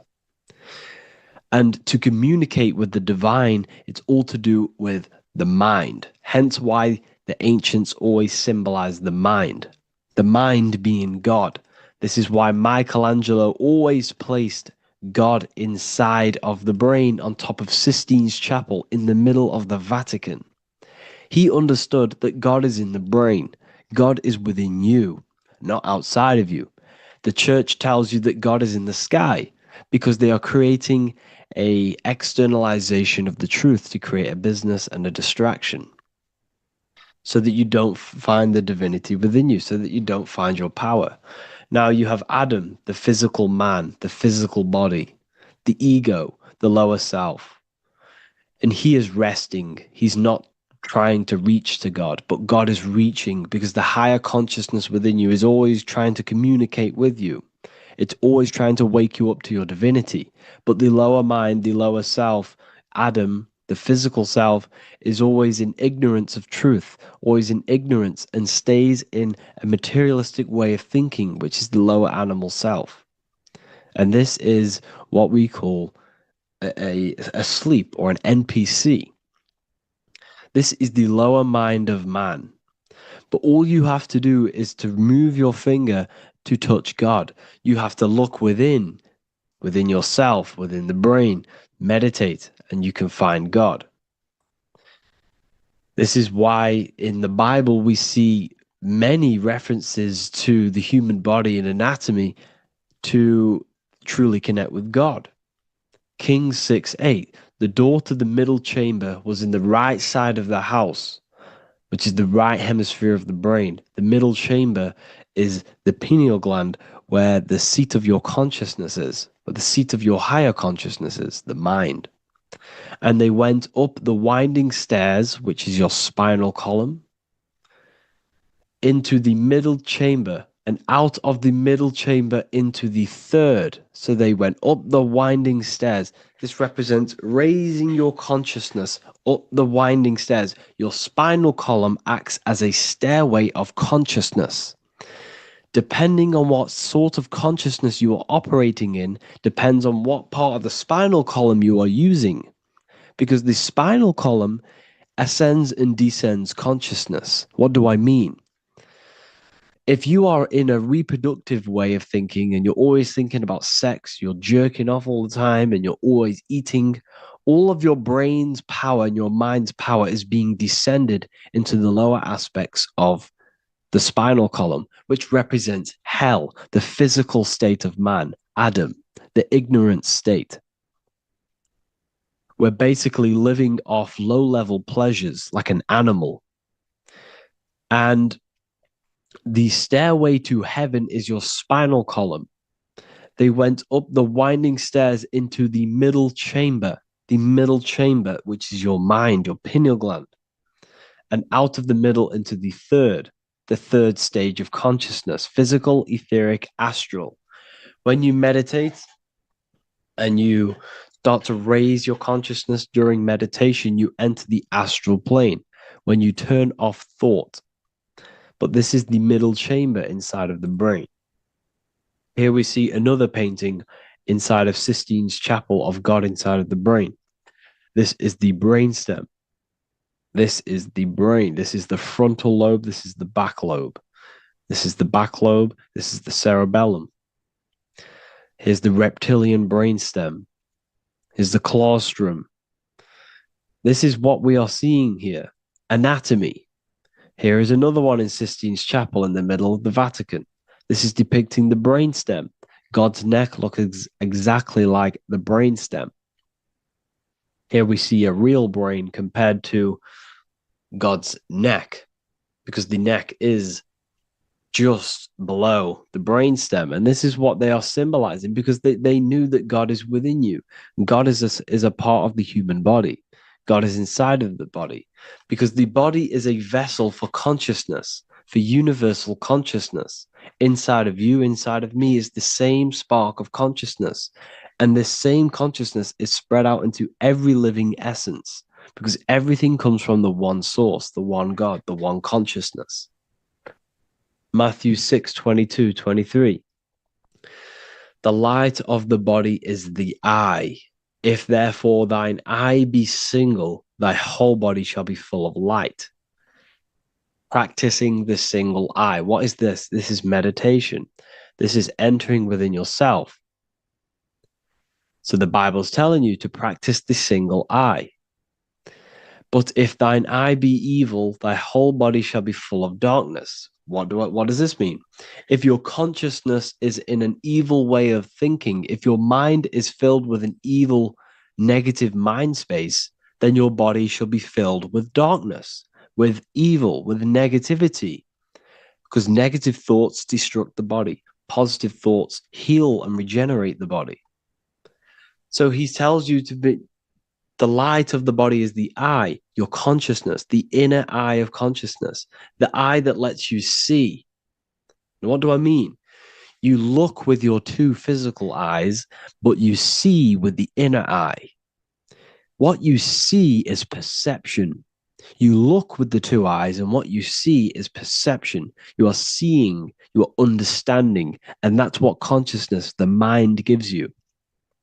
Consciousness, or the mind, is the force that allows you to be a human being, that allows you to understand things and interact with things and make decisions.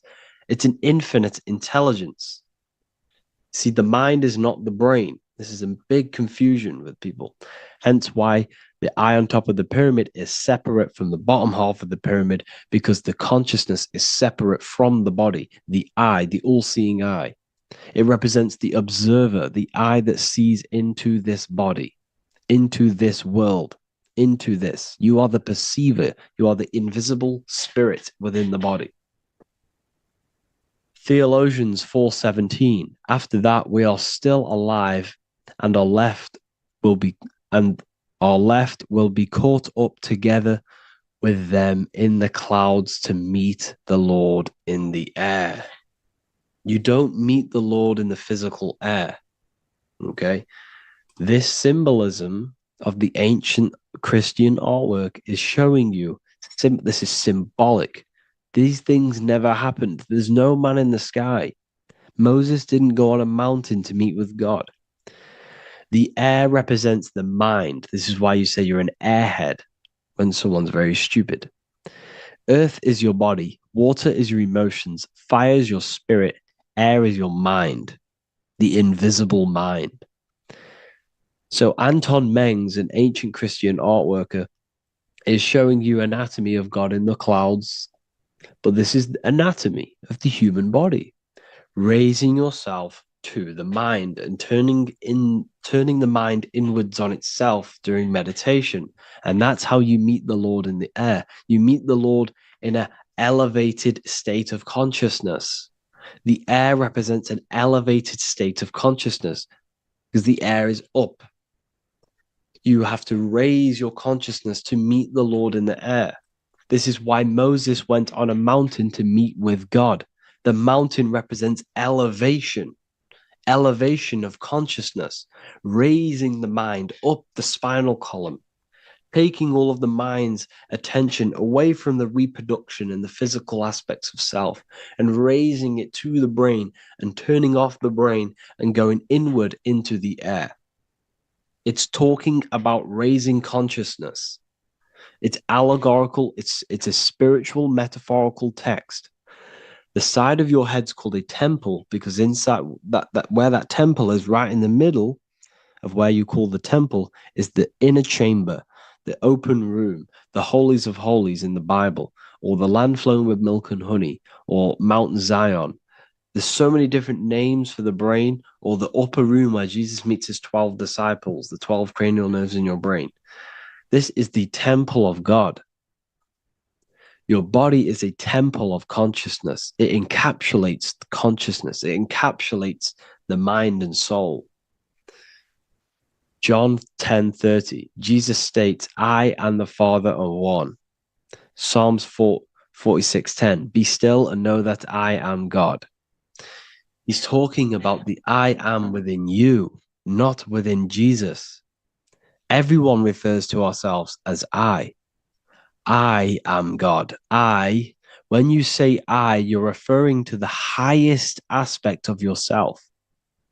The aspect that is above all thought, above all emotion, and above all things. When you say I, you're referring to your pure awareness, your pure consciousness, the highest aspect of yourself. And anything after I is egotistical. I is God. The letter I is the Roman numerals for one, because there is one God, one consciousness. The letter I is one line, just like the number one. Matthew 6:3-4, take no thought. Therefore, take no thought. Take no thought. He says this 5 times because you must turn off the 5 senses and take no thought. to connect with God. Be still. This is telling you to meditate and know that I am God. The I am within you. I and the Father are one. I and God are one. You, who you think you are, is a completely wrong. The body is matter. Your name isn't you. Your job isn't you. Your reputation, your trauma, your memories, your friends, family, worries, bills, interests, dislikes, goals, passions, anything to do with the thinking mind is not you. Who you think you are is a part of your thinking aspect of consciousness. But once you remove thought, you are no longer your name. You are no longer your body. You're no longer your reputation. You are the I. You are pure awareness, pure consciousness. Pure consciousness. And this pure consciousness has latched on to this name, this job, the body, and your traumas. Your pure consciousness has attached itself to this character who you're playing in the physical world. And this is essentially who you think you are, but you are not. You are the I, you are the self, you are pure awareness. So, in order for you to detach from these things, you must learn how to detach from your name, your job, your reputation. And you do this through meditation by turning off the thinking mind. Turning off the thinking mind allows other aspects of your consciousness to open up. What do I mean? Your whole life you've been thinking, and all of these thoughts has attached you to this physical body. You haven't allowed your consciousness to open up. And you can only do this by taking no thought. That's why Jesus tells you, take no thought. When you turn off the thinking mind, other aspects of your consciousness starts to open up. Other aspects of your being can open up. And this is how you astral project. This is how you do all these mystical things and things to do with consciousness. It's taking no thought. Imagination, emotions, thought, and memory are all to do with consciousness. These things are not physical. You can't touch thought. You can't touch emotions. You can't touch these things because they are not a physical thing. So you must turn off these things for other aspects of your consciousness to open up. Okay? So essentially, the Bible is a metaphorical, astrological, numerological, metaphysical, spiritual, encoded text that talks about human anatomy, spirituality, and the true nature of the human experience. Everything they teach you in school is to make you think that you are this body. Everything they teach you in church is the externalization of the true teachings of Jesus. Jesus was telling you to meditate. Jesus was telling you to practice the single eye. Jesus was telling you to look within yourself and find God. He wasn't telling you to pray to him. Mark 16:19, he was taken up to heaven and sat at the right hand of God, the right hemisphere of your brain. John 21:6, cast the net onto the right hand side of the boat and you shall find fish. Fish is understanding. The boat is your body, your brain. Cast your awareness into the right side of your brain and you will find understanding, because the right side of your brain is all to do with the creative aspect and the intuition and the spiritual sides of your consciousness. This is why God is here. This is why Michelangelo depicted God in the right hemisphere of your brain, because this is all human anatomy. And I speak about all of this in the brand new Book of Wisdom, Volume 2. Which is now available. The start of the revolution has begun. This book is truly going to change the way people see the world. It's got so many more topics than the last one. It's truly a revolution. It's written in so much detail. It's very practical. I cannot wait to share this one with you. I just want to say thank you for the opportunity for me to create this book. Because without you, I couldn't have created this. And I just love sharing my work with you. And I thank every single one of you for the support, the watch, like the views and the likes, everything, especially the people who have joined the university and stuff like that. And for people who have joined the university, you do get a free Book of Wisdom paperback if you just go to the general chat and follow the description, follow what the instructions that I gave you in the chat, then you'll be able to order a free Book of Wisdom if you are inside of the university. Plus, you get all of my other books, 2 books, and over 45 occult books on occult and esoteric things. You get lectures, live calls, a community, a manifestation mastery course, and a whole library and reoccurring updates every month, every week. So yeah, I hope you all enjoyed this video. Thank you all. Please leave a comment to help the algorithm, and leave a comment on what videos I should make. And yeah, I'll get to uploading on the YouTube a lot more now the second book is now released. I have a lot more time on my hands. No longer using my energy to create the book. I'm now going to redirect this mental energy into the YouTube. So there will be a lot more content coming. So I need some content ideas. So feel free to comment some ideas, some YouTube videos that I can create. Thank you all, people. Have an amazing day. Welcome to Revival of Wisdom. What is good, people, is Revival of Wisdom. We're back with another video. Today we're going to be talking about the importance of Saturn and the occult. Let's jump straight into this. So Saturn is the god of the earth, right? It's the time of God, change, destruction, physical matter. He creates and destroys, because the energy of Saturn is the key to crystallization. It wraps things in physical matter, right? He creates everything, all life forms, and he takes things back, because the day that you're born, that's the day that your expiry date is coming. The time is ticking until Saturn takes your life. This is why he's known as the Reaper. Okay? As he's personified as eating his child here in this ancient Roman painting. As you can see, he's eating the child. We are all children of Saturn, right? He creates physical matter, our physical bodies, right? He's the god of time because he's the slowest moving celestial body. He's the Lord of the Rings, as you can see here. He's the last one on the ring. He's the slowest one moving, okay? So he is the Lord of time, destruction and creation, okay? This is why his name is Saturn, Satan. He's the devil, okay? But I'm not saying Saturn's evil, guys. It's a part of life. Everything lives and dies, right? He's the key to crystallization. Now, as we have the clock here, our god Saturn, or Chronos in Greek, just means time. He's also the god of time, as I've already said.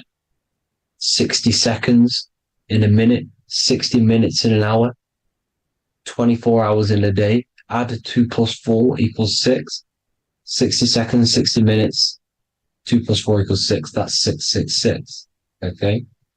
And as you see on the clock, 6 take away 12 equals 6. 7 take away 1 equals 6. 9 take away 3 equals 6.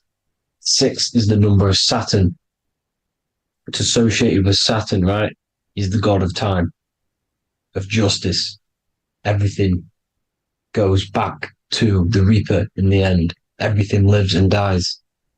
Now, the artwork of him, he's always got the Reaper staff. You see, it's personifying death. Now, when you see this, the Romans were not saying Saturn was a real person, a real god in human form. No, this is personification. This is what the ancients always did. They personified, just like the Bible. It's all personification. So the personifying Saturn eating its children because it's the Reaper. No one can escape the Reaper. No one can escape death. Now, Saturn is 666, which is in the Bible, the number of the beast, right?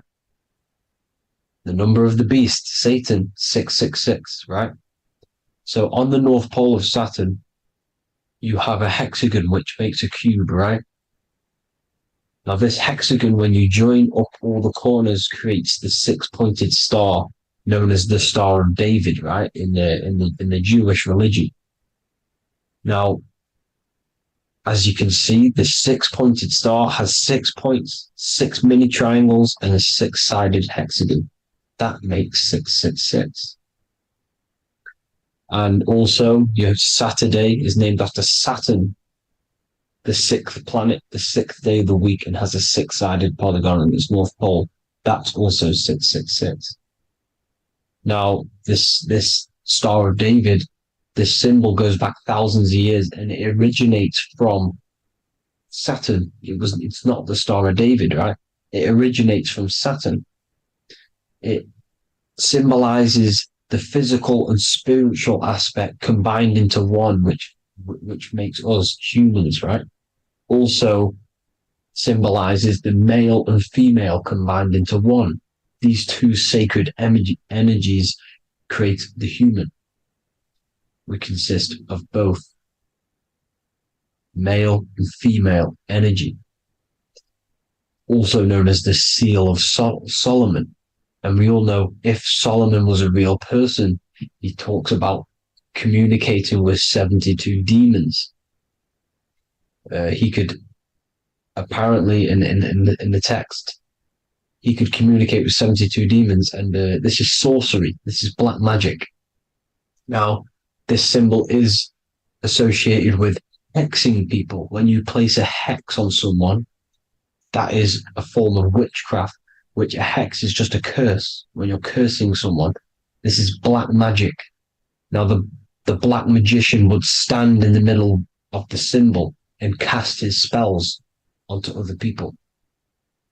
Now, this symbol is obviously on the $1 bill, twice on the $1 bill.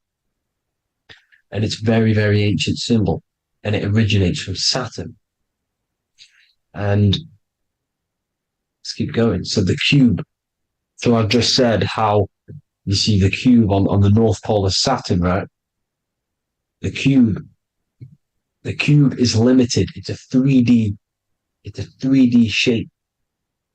It symbolizes limitations to the physical 3D dimension, the third dimension, the physical realm which we are in. Now, as you can see, the color associated with Saturn is black, right? Black is infinite potential. Black is the creation of all things before there was light. Light is born out of blackness, darkness, okay? Now, black is physical matter. And as you can see, the black cube, black symbolizing physical matter, the cube being limited, as the physical realm that we are in is limited. It's not like the fourth dimension where everything can exist in a thought. The third dimension is limited, right? And this is what Saturn is. It limits you to the 3D 666. Your body limits you to your physical body.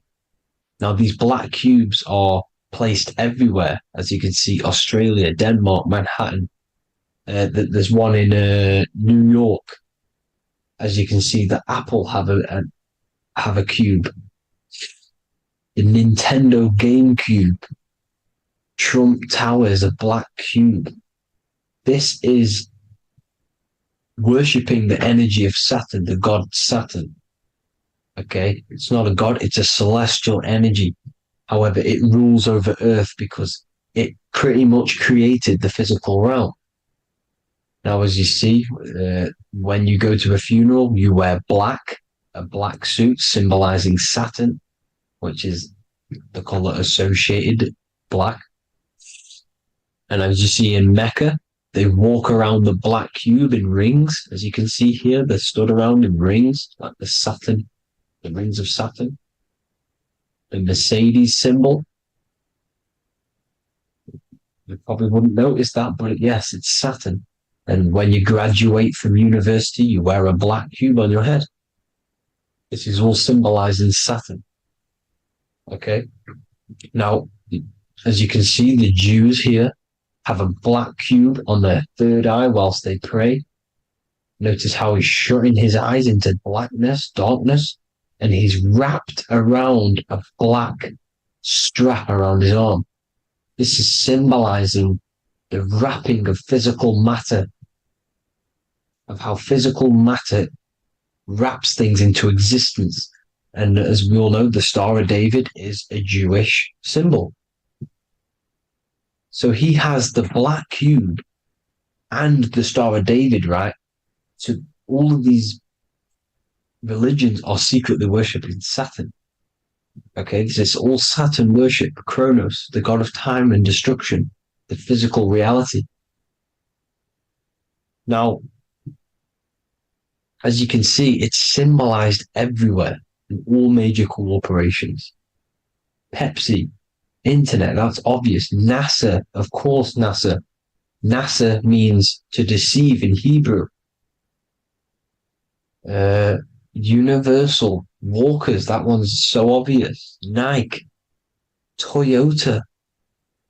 So many different ways they symbolize it. You either see the rings of Saturn or the black cube, as I just showed you here, the Nintendo and the Mercedes, right? It's absolutely everywhere. Now, they also use 666 to symbolize it, as I've just broken it down to you. 666, the World Economic Forum. We all know how they're trying to enslave us into this new world agenda. Google Chrome, CERN, Disney, Coca-Cola, Cadbury's, all of these have 666. Now, every UPS barcode has 666. And even www.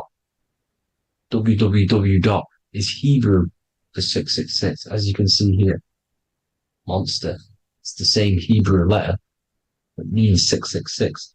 Drake, 6 God. That's his God, Saturn. Why? Because they love physical realm. They love the physical dimension, the third dimension. Because they can rule here through riches. They can build an empire here. It's not like the fourth dimension. They don't want to ascend. They want to stay down here in the physical realm. Okay? Now, this is why they're cloning. They can move their consciousness into other clones to live forever. This technology exists. This is why they love the third dimension. As you can see, all of these sellouts here, Drake, Leonardo DiCaprio, you know, all of these people doing 666 because this is their God. This is their God. They love the physical realm.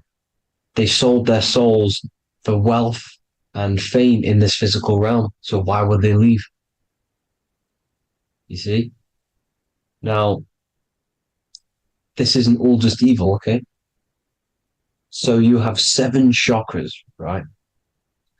You have 7 days of the week, 7 solfeggio scale notes. These are frequencies, the solfeggio scale. Now, it's called the Saturn moon matrix because the moon symbolizes your mind, because you're created out of the Holy Trinity, which is body, mind, and spirit, right? That's the triangle, the equal triangle, body, mind, and spirit. Now, the 3 main celestial bodies are Earth, Moon, and Sun. The Earth being your physical body, the Moon being your mind, and the Sun is your soul, hence why it's called solar. It's a solar soul. Now, these symbols are alchemical symbols. So when you're doing alchemy, you use these symbols to obviously symbolize what we're talking about. Now, as you can see, these are all the symbols of the planets. Of Saturn is created out of the moon on top, sorry, the moon on the bottom and the earth on top, as you can see here. You see? And this creates the number 5. Now, with the moon being your mind and the earth being your physical body, this is mind over matter, because the earth is your body's matter. This is matter over mind. You don't want to be matter over mind. This is low states of consciousness. You won't be mind over matter. You see, to manipulate matter, to create your own reality. Now, obviously, we all know Saturn is associated with the lowest chakra, which is the root chakra. This is to deal with your animal instincts. When you're down here, you identify as the physical body. You don't know anything spiritual. You're pure a physical, you have a pure physical mind. You don't believe in anything spiritual. This is survival mode, consumption. They want you trapped down here, which is matter over mind. They don't want you to create your own reality, which is mind over matter. You see? Now, that's what Jupiter is. Saturn is the moon on the bottom and the earth on top. But Jupiter is the moon on top with the earth on the bottom. That's mind over matter, you see? So, these chakras are an ascension process from spiritual, from matter, physical matter to spiritual. This is the ascension. This is the stairway to heaven. This is Jacob's ladder. You see? Now, the number 5, which is obviously associated with Saturn as well, which create the symbol for Saturn, created the number 5. You have 5 senses, 5 elements, 5 physical elements. As we all know, Saturn crystallizes everything into physical matter out of the 4 elements. 5 fingers and toes, 5 points of man. Okay, the number 5 is the number of justice. Saturn holds things back. He restrains things from you, makes you learn the lesson. Now, 666 is not all evil. 666 is the atomic structure of the carbon atom. 6 protons, 6 electrons, 6 neutrons, right? We are carbon-based life forms. All life forms are based on the bonding properties of the element carbon. Because Saturn crystallizes everything into physical matter. Now, the Masons symbolize this with the checkered boards. They have the black square, which is obviously matter, as I just said, the black cube. And spirit is the white square, because white is eternal light. White and light, you see. Black is physical matter. Now, this is what we are. The point of our soul is to transmute from matter to spirit, but these are interchangeable. This is the constant cycle between spirit and matter, spirit and matter. High vibrational matter turns into spirit. Low vibrational spirit turns into physical matter. You see? Now, we are carbon-based life forms. This is what 666 is, the number of the beast. When I say we, the physical body is the beast. It's the animal. It's the carbon suit to operate in this physical dimension, in this physical realm. See? It's the vehicle used to operate in this physical realm. But your mind isn't from this physical realm, you see? The brain is the physical manifestation of the soul. Okay? So, as you can see here, the spine is an extension of the brain. Everything goes back to the brain. This is literally what your physical body is. You see, this is the nervous system, and everything reports back to the brain, and everything's controlled from this control center. And this spinal column, at the top of the spinal column is your third eye, which is known as the pineal gland. And this is the seat of consciousness. It's the center of consciousness.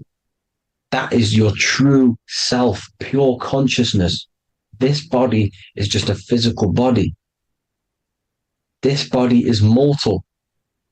This body runs out, but your consciousness lives forever. They don't want you knowing this. This is why they keep you down here in your lower chakra. They want you to believe everything is just physical. They don't want you to believe in the spiritual side of reality. Because this way they can manipulate you, right? They want you matter over mind because they know your mind creates reality. They know your mind is the root cause of reality. You manifest your own reality from the inside out. So this is why they control your perception of reality. They control your information in order to manifest their new world order.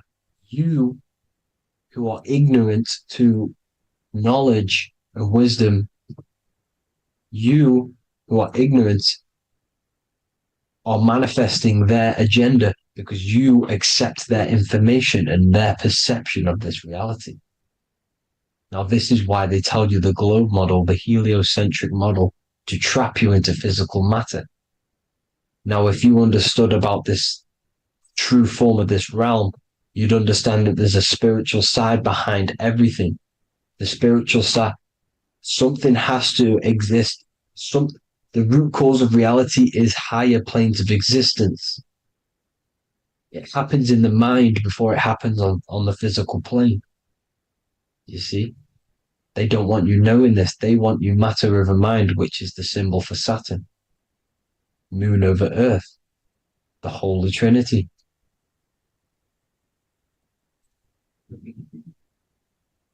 Now, as you can see, the cube also makes IXXI. This is Roman numerals. This is Roman numerals, and when it's translated from 9/11. Yes, 9/11. This is the secret code of the One World Order. The two twin towers, when the two become one. Okay, when the two become one, this is how you reach the higher states of consciousness, the physical and spiritual. Now, as you can see, the 9/11 memorial are two black cubes. It's two black cubes. This is all Saturn worship. Now, I'm not saying that Saturn is an evil celestial body, right? No, everything has a good side and a bad side, right? It's duality. The spirits of Saturn on the dark side are the most evil demonic spirits. Now, these are the spirits that these are invoking through these rituals, right? Yes, 9/11 was a massive ritual. It's a satanic ritual, okay? Now, we all know Elon Musk. Elon Musk is coming with the mark of the beast. And English gematria, this equals 666, right? 666, as I said, is the number of the beast. You are the beast, your physical body. You see how the Bible twisted things up to make things more confusing, right? But it's there. You just have to have the knowledge to be able to read the Bible properly. As we all know, we had this virus. I'm not going to say the name because I'll get flagged. This virus adds up to 666 because this is all part of the New World Order. It's all part of keeping you in this physical dimension. Okay? Now, as you can see here, Novus Ordo Secularum on the back of his shirt, on Elon Musk's shirt, this is also on the $1 bill. Novus Ordo Seclorum. This means New World Order. Yes, New World Order. This is on the back of Elon Musk's shirt. And as you can see here, he owns Neuralink, which is the brain chip which they're going to be putting into implanting this onto your brain. This is the New World Order to connect you and merge your consciousness with AI. Neuralink and Meta, he owns Meta as well, which is the metaverse. These are going to be linked in, hence why they have the same symbol, but just in a different format. It's the infinity symbol. And the infinity symbol comes from the torus field, as you can see here, your electromagnetic field from around your body. Now, the end goal is for this New World Order is to trap your consciousness inside of an alternative reality being projected from the metaverse. Because the metaverse will be the reality. Neuralink will be the brain chip inside of your brain, projecting your consciousness into an alternative reality while they harness your energy of your physical 666 body. Now, this stuff gets real deep, people. Now, this is the end goal of the New World Order, is to connect you with AI.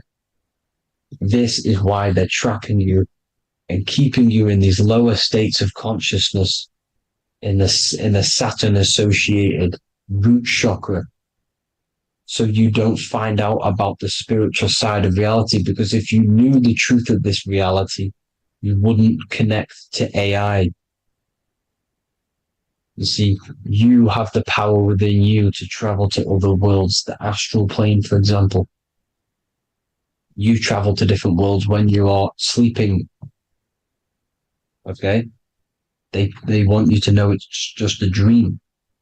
However, their end goal is to trap your consciousness and feed off your energy, spiritually and physically. Okay? I don't know why these people are just pure evil. As I said, evil love bondage. They love the physical dimension. They don't want to ascend to other realms. These evil love the third dimension. This is why evil spirits will inhabit bodies, exorcisms, because they miss being in the physical realm. They miss it. Evil love bondage. So this is why they're cloning and putting their consciousness in clones to stay in this third dimension, to stay as further away from the source as possible. Okay? This is why they're doing it. And this is how it's all linked in. So I hope you all enjoyed this video. Hope you gained some wisdom. Please feel free to join the Telegram. And please leave a like and a subscribe. Thank you all, people. God bless.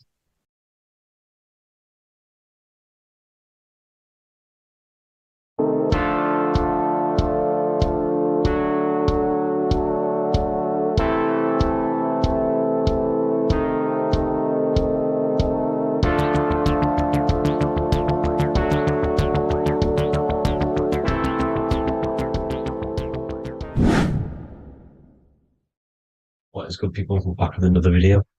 And this is going to be talking about the connection between the micro and the macro. You know, you are the universe. Everything is inside of you. So the first thing you need to understand is that the law of mentalism, we are a thought in the creator's mind. Everything's being thought into existence. We have a spark of this mind, this same mind of the creator. And everything is a state of mind.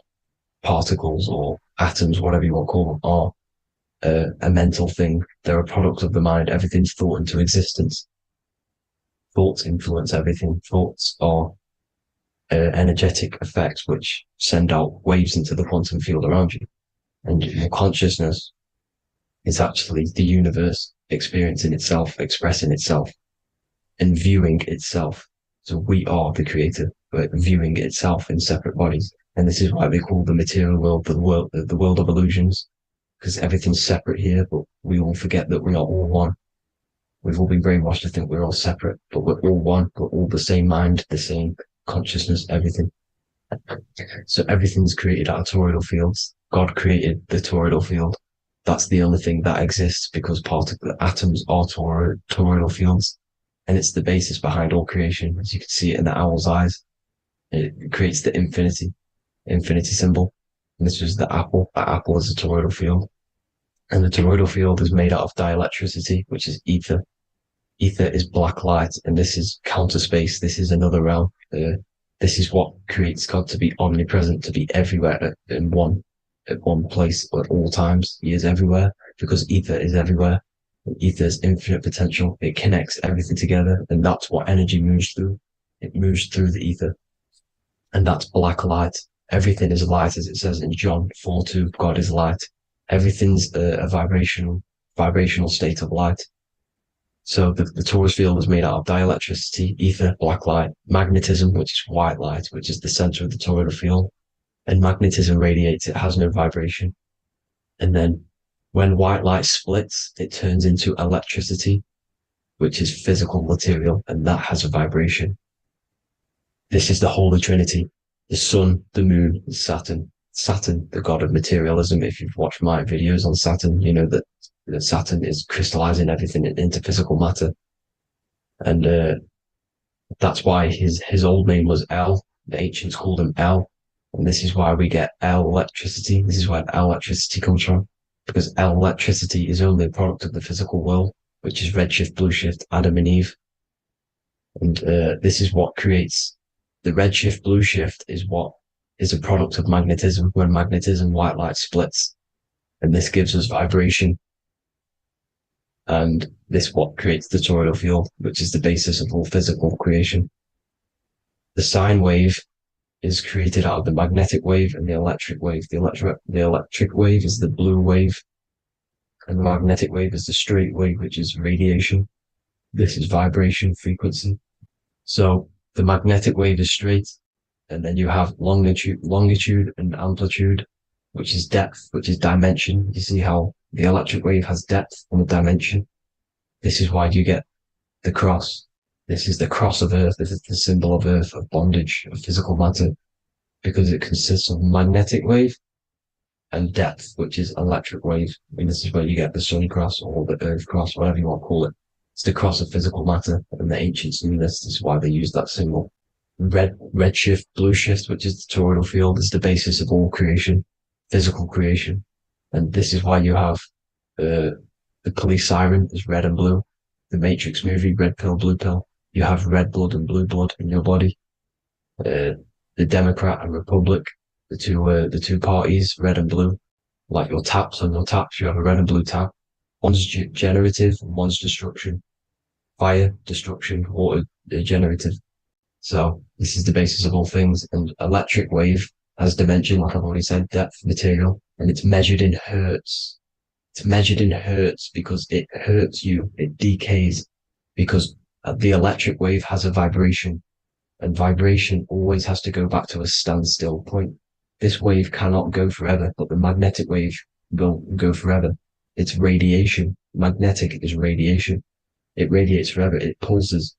But the electric wave will at some point come back to a standstill point, and that's why it hurts. It decays. That's why our physical body decays, because we contain of electricity.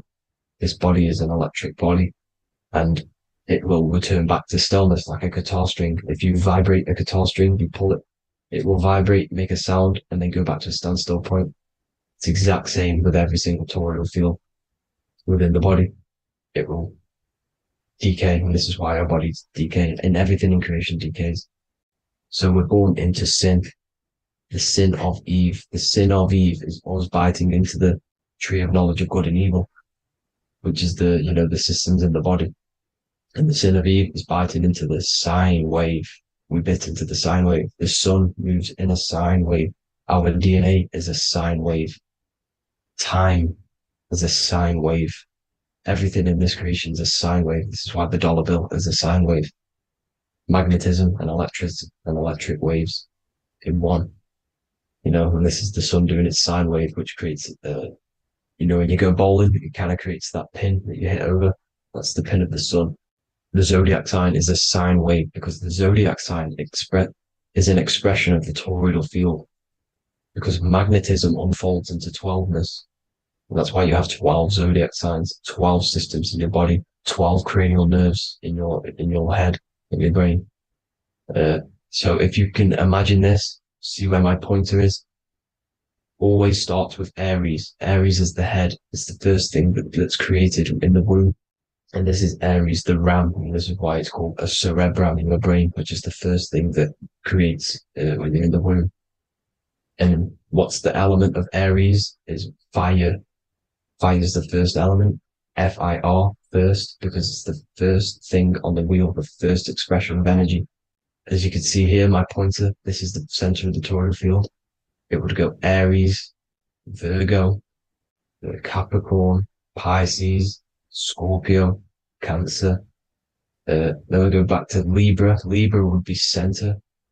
But you see how the toroidal field is the expression of the 12 energies. That's what the constellations are, the energy expressions of the toroidal field. So it would go outwards, starting from Aries here, all the way back to Pisces, which is beyond the bottom half. But Libra would be the center. That's why Libra is the equinox. It's the equinox. Libra is when it goes from summer over to autumn. It's the equal. It starts to transition into the winter side. Equinox, equal, which is Libra. And that's why Libra has the two scales. It's symbolized with the two scales. That's because of, the sun moving over. It's being judged. It's equal now, but then it's going to tip over into the winter. That's why Libra is here, the center of the sine wave. And like I said before, magnetic energy unfolds into 12ness. Magnesium is number 12 on the periodic table. It's the sacred number. And this is why the scientists are NASA is trying to bring in another constellation to destroy the holy science of astrology. So Aries rules the head, which is Mars. Taurus rules the neck, the lower head. Gemini, the two twins, which is your lungs, your two twins, your arms, two twins. Cancer, the breasts, the chest area. Leo, the heart, which is the sun, which is fire, the center of the toroidal field. Virgo, the belly, which is the intestines. Libra, the kidneys, the two scales, the kidneys, balancing out everything. Scorpio, the sex organs. Sagittarius, hips and thighs. Capricorn, I've missed that out, which is the kneecaps. Capricorn, kneecap. Aries, which is the ram, which is the cerebrum in your brain. And then Aquarius, the calves and the ankles. And the Pisces, the two fish, the 2 feet. So everything corresponds, as you can see here. This is an ancient way of depicting it, of the folded human. And this is everything. Each constellation rules that part of the body, gives energy to that part of the body, makes you do certain things. So magnetic energy unfolds into 12ness, electricity unfolds into 7s. That's why when you get electric, the light spectrum that we see, it consists of 7 colors. Why we have 7 planets. The 7 planets give us our 7 metals and the 7 solfeggio scale frequencies. So the rotor, this is the rotor. And rotor is an anagram for Torah, the Torah, which is I think it's the Hebrew Bible. Don't quote me on that, but it's one of the holy books, which is the Torah, the Taurus. Everything goes back to the Taurus field because it's the basis of all creation. So the chief cornerstone, it says in the Bible,